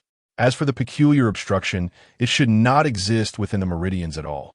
She speculated that it could be a bizarre seal, layered multiple times, thus restricting the young demoness abilities. Given the sensitive nature of the demon clan, she felt it prudent to refrain from elaborating further. Liang Xiaoyu frowned, expressing her displeasure. Princess Zhao Yi, I care not for your demonic background. The sisters from Qiling village come for diagnosis and have no issues being treated. She is clearly just unwilling to speak. Let it go, Xiaoyu. We need not press the healer. Ling Yue murmured, lowering her eyes as a languid yawn escaped her lips. I feel a bit weary and wish to return to rest. If a Juan returns and finds me missing, she may very well punish me severely. Very well then. It is quite early, and I apologize for interrupting your rest, Liang Xiaoyu said with a forced smile as she took Ling Yue's hand to leave the partition. Before departing, she cast a disgruntled glance back at the doctor, her expression seemingly questioning. Do you wish to leave my presence? After Liang Xiaoyu escorted Ling Yue out of the compartment, the doctor inside began to murmur quietly. The current emperor of this world is quite intriguing, fully aware that she is a demon, yet still chooses to keep her by his side. How much affection must one possess to allow this little enchantress to live so openly among mortals? Unperturbed by her demonic heritage, the voice of Dr. Nin transformed, no longer feminine, but rather a clear, youthful tone. This was his true voice. He was named Nan Yuan, a deity on a mission, who had concealed himself in this region for several decades. After all, the identity of Dr. Nan was merely temporary. Being dismissed by this mortal chieftain was of little consequence. His prolonged seclusion was due to a prophecy indicating that the mortal vessel of the divine being he sought would surely manifest in this vicinity within a century. Nan Yuan's task was to locate this mortal vessel and ensure its smooth development, empowering it while guiding it to transcend earthly desires and ultimately achieve a serene demise. Only then would the reincarnated deity be deemed truly perfect. The divine vessel might currently reside within a mortal woman's womb, perhaps as a newborn infant, a youth in their teens, or even an elder. Nan Yuan assumed the guise of a physician, as it allowed him to diagnose and ascertain whether an individual was indeed the divine vessel. In recent years, to avoid missing any newborns and to sidestep local superstitions, he transformed himself into a female doctor specializing in obstetrics. After a while, Nan Yuan murmured contemplatively, how peculiar it is that even with demons emerging, the divine vessel has yet to make its appearance. Liang Xiaoyu escorted Ling Yue to the door of the bamboo house before returning to the main dwelling of Qiling village. Upon entering the bamboo house, Ling Yue discovered Bo Yijue searching for her, appearing somewhat anxious. Just as eunuch Yi was about to step outside to find her, He feigned surprise upon her return. "Ah, your highness, where have you been? His Majesty just returned and noticed your absence." Hearing the commotion, the man turned his gaze, his previous worry dissipating as he strode toward her with purpose. As he wrapped his arm around her waist, Ling Yue instinctively clung to his neck, exclaiming, "A Jew, slow down." With a thud, Bo Ijue shut Uniki outside and loosened his grip on Ling Yue slightly. His eyes, filled with possessiveness, scrutinized her intently. "Why did you venture out so early, Yaya? You should be resting." Ling Yue timidly met his gaze, her almond-shaped eyes glimmering with unshed tears, enchanting and delicate. "The chieftain just took me out." Suddenly, Bo Ijue pressed a kiss to her forehead, his voice low and teasing. "In such unfamiliar surroundings. You dare to wander off while I was away?" Ling Yue trembled at his words. Bo Ijue chuckled softly, his heart softened, and he no longer felt inclined to scold her. He lifted the little imperial concubine and carried her to the bed, gently coaxing, "You should continue to rest." The punishment Ling Yue had anticipated did not come to pass.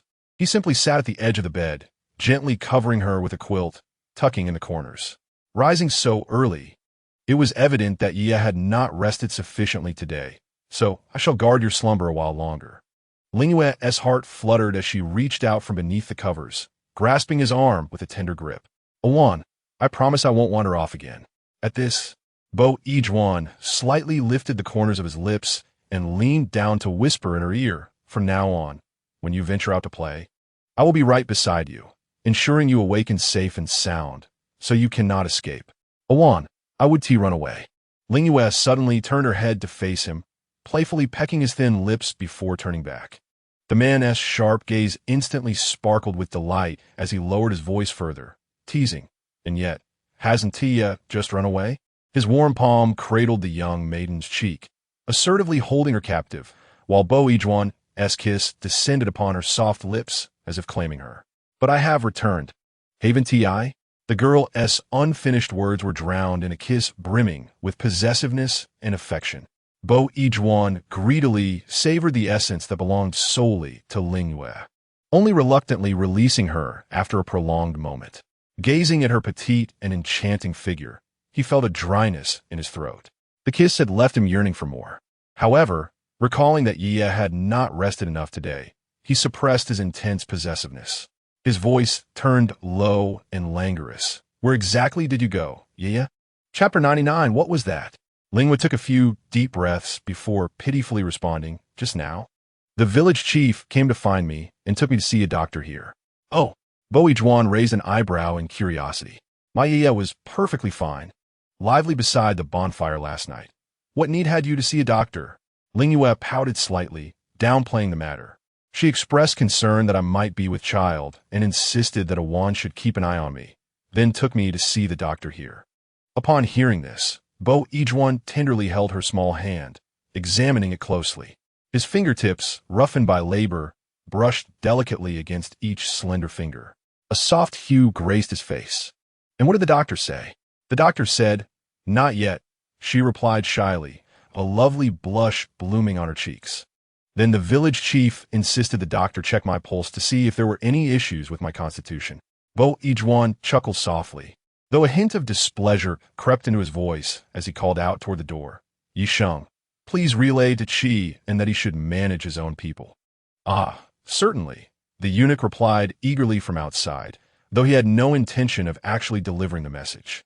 Such a hypocritical task was beneath him.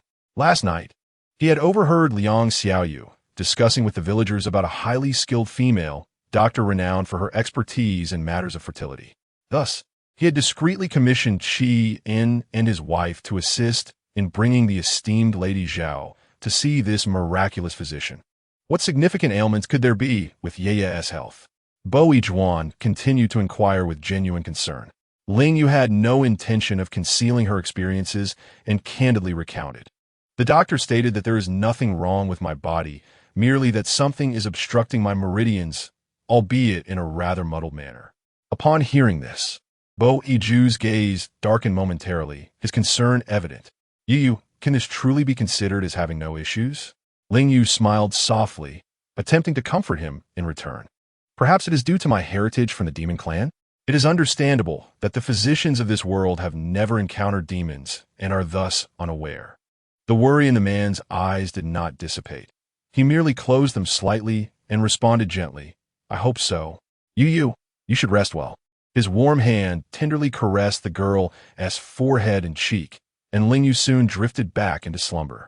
Bo Iju, however, found it difficult to quell the unrest within him. His little imperial consort must not have even the slightest ailment. The thought of it troubled him greatly. Even if the local physician spoke rather unconvincingly, he could not shake off his unease. After pondering for a moment, Bo Iju resolutely decided that once she awoke, he would take her back to the palace immediately, where the court physician could examine her pulse. No matter what, he would trust the palace's physician a little more. When Ling Yue opened her eyes once more, her hand remained clasped around Bo Iju's wrist, refusing to let go. He was indeed sitting by her side, never having left. Ling Yue's heart fluttered, and with a hint of concern, she asked, Iju, have you been waiting here for a long time? Bo Iju simply responded with a gentle smile. You are awake. I'm asking Iju something. Ling Yue was not easily swayed by his charm. It was merely an hour. I thought you had not yet rested enough. The man supported her delicate arm, lifting her from the bed and cradling her gently. You, shall we return to the palace together today? If he mentioned the palace out of concern for her health and sought the physician's assistance once more, the little consort might take offense. Thus, Bo Iju skillfully deflected, there are still many matters in the court that require my attention. Yan Qing cannot manage on his own. Ling Yue smiled warmly at him, acknowledging that it was indeed time to return. After washing and grooming, Bo Iju carried her into the carriage. Qian, somewhat surprised, accompanied his wife to bid farewell at the signboard of the stronghold. Your Majesty, you previously indicated a desire to stay for several days, yet you have only graced us with a single day of your presence. Suddenly, Bo Iju let out a cold snort. As the lord of the stronghold, how can you not manage your own leader? Qian was taken aback, pondering how these two matters were connected. However, Liang Xiaoyu's focus did not lie there. Narrowing her beautiful eyes, she gazed at Qian with a tone filled with threat. Oh, Qian, have you said something to His Majesty? Are you now so emboldened that you wish to exercise His Majesty's authority over me? Qian was left speechless. That afternoon, the group returned to the capital. The carriage halted at the entrance of Huayao Garden. Not wanting to cause Bo Iju further worry, Ling Yue obediently said, Iju, you go ahead and attend to court affairs. I will wait for you at home. Bai Iju extended his arms and gently tousled her hair, a smile of contentment gracing his features as he watched her enter the courtyard. Go on, he urged softly. Once she had ventured far enough away, Bai Iju turned to Eunuch Yi and instructed, proceed to the Imperial Medical Department. Eunuch Yi believed that His Majesty had finally begun to take the matter of heirs seriously, and he cheerfully rode off towards the medical quarters. Upon entering, Bai Iju recounted the situation regarding Ling Yue's blocked meridians, leading the group of physicians to exchange puzzled glances. Utterly perplexed, it was not long before one astute physician deduced, Your Majesty, the lady's condition appears to indicate a blockage in the meridians. As those words resonated, the physician's expressions shifted to one of grave concern, each voicing increasingly dire assessments. Bai Iju frowned, his countenance darkening abruptly. He swiftly summoned the three most experienced physicians to Huayao courtyard to examine the young lady's pulse. Watching the physicians enter one after another, Ling Yue finally grasped that Bai Iju had deliberately coaxed her back to take her pulse. However, he was met not with the anticipated reproach. Instead, Ling Yue shyly leaned against him, whispering softly, I've caused you worry, Iju. Bai Iju regarded his cherished young lady with great affection, replying, You are the most important person to me. If I do not worry about you, who else shall I concern myself with? Before long, the three physicians, each separated by a silk curtain, examined Ling Yue's pulse. And surprisingly, none detected any abnormalities. Bai Iju felt a wave of relief wash over him, his eyes curling into a smile as he mused. Perhaps I have been overly anxious. Exercising caution, he then instructed several physicians to inquire about Ling Yue's everyday health concerns. This inquiry, however, unveiled an unexpected issue. Gue Shui? Ling Yue blinked in confusion. What is that? Her response left all the attending physicians momentarily stunned. Despite the delicacy of the subject, one elderly physician proceeded to elucidate the matter for both His Majesty and the lady in great detail. Ling Yue listened with keen interest, yet by Yue's typically stern visage revealed a rare glimpse of youthful naivety, particularly when an elderly physician mentioned the week during which Gue Shui occurs, a time when conjugal relations must be avoided. Regret clouded his eyes. A whole week every month, yet I have scarcely allowed her a reprieve. He lamented internally. I am truly remiss. Bai Yue had never engaged with any woman in his life, having scarcely seen his mother and with no established quarters for female company in the palace. On that fateful day, having just discovered his Ling Yue in the imperial garden, he had sought her out, consequently becoming enamored with her presence. He was utterly unaware of such matters concerning women. Your Majesty, the lady does not suffer from Gue Shui. Rather, she appears to have a significant medical issue that necessitates long-term care, the elderly physician concluded. Ling Yue, this is a fault of my negligence, Bai Yue confessed, experiencing for the first time a profound sense of helplessness that nearly overwhelmed him with guilt. He yearned to reach out and comfort her, to make amends. Yet he understood that no gesture could truly rectify the situation. Ultimately, fearing to upset Ling Yue further, he cautiously withdrew his hand and retreated to a corner, facing the wall in silent contemplation. I should have summoned the imperial physician to attend to you sooner. It is entirely my fault. Seeing him so flustered, Ling Yue could not help but harbor a smile within, suddenly reluctant to reveal the truth. However, she ultimately could not bear to let Bai Yue wallow in worry and self-reproach. Thus, she took the initiative to grasp his hand and bestowed upon him a sweet smile, saying, Yue, I am quite aware of this matter. In truth, it is quite unnatural for women of the demon clan to possess the essence of water. You need not blame yourself or fret. Bai Yue's expression momentarily froze, the anxiety on his face dissipating like melting snow. You speak of this now? You have nearly frightened me to death. Ling Yue shyly nodded. If I had not listened to the entire account, how could I discern whether the issue lay with my body or was simply a trait of my lineage? Bai Yue was suddenly overcome with a sense of relief akin to recovering something lost. He bent down and held Ling Yue tightly in his embrace, his cheek gently rubbing against her soft face. As long as you are well, that is all that matters to me. The physician cleared his throat softly. It was only then that Bai Yue regained his composure, his voice returning to a more subdued tone. If there are any further matters of importance, I implore the physicians to elaborate. After a lengthy series of inquiries and examinations, the three physicians could find no ailment within Ling Yue's body. They ultimately concluded, Your Majesty's fondness for the Empress is evident, but moderation is key for enduring affection. Once a few physicians had been dismissed, Bai Yue finally exhaled in relief, the furrow in his brow easing. I nearly made a grave mistake, risking your well-being. Now devoid of onlookers, he no longer held back, embracing his beloved Ling Yue, kissing tenderly along her cheek and ear, continuing down her neck. This time, his kisses were soft, filled with restraint and tenderness, as if any greater fervor might dissolve the one who resided in his heart. Ling Yue's neck, already sensitive, tingled fervently under his gentle kisses. The barely there breaths against her skin sent delightful shivers through her entire being. She bashfully turned her neck, murmuring, Yue, but I am quite well now. I know, I understand. Bai Yue paused for a moment. Though he spoke thus, the delicate kisses resumed, dotting her smooth skin as if there were no end. After this incident, Ling Yue felt a peculiar unease regarding Bai Yue's demeanor that day. It seemed he was preoccupied with some thought. That evening, while dining in the loft, Bai Yue suddenly poured himself a drink and mused. In the past, I often teased you for not understanding me well. Yet it appears I am the one lacking in understanding of you. Why do you say that, Yue?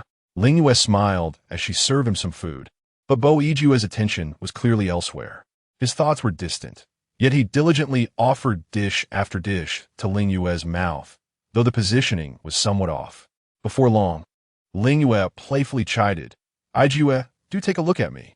Bo Yue seemed to awaken from a dream, lifting his gaze to carefully observe his little empress beside him, and a sudden smile spread across his face. Seeing him momentarily distracted, Ye had been unwittingly fed to such an extent. He cradled Ling Yue's face, gently lowering his head, and with his scarlet lips, he tenderly kissed away the remnants of the vegetable sauce that had inadvertently landed on her cheeks and lips. The man chuckled softly, remarking that Ye looked quite adorable in such a state. Ling Yue, unable to contain herself, playfully bit his encroaching lips, saying, Aju, focus, or I shall be displeased. This bite seemed to awaken him, as if something had stung him, bringing him back to reality. Very well, I promise you, he nodded in agreement, and indeed, he no longer appeared as distracted as before.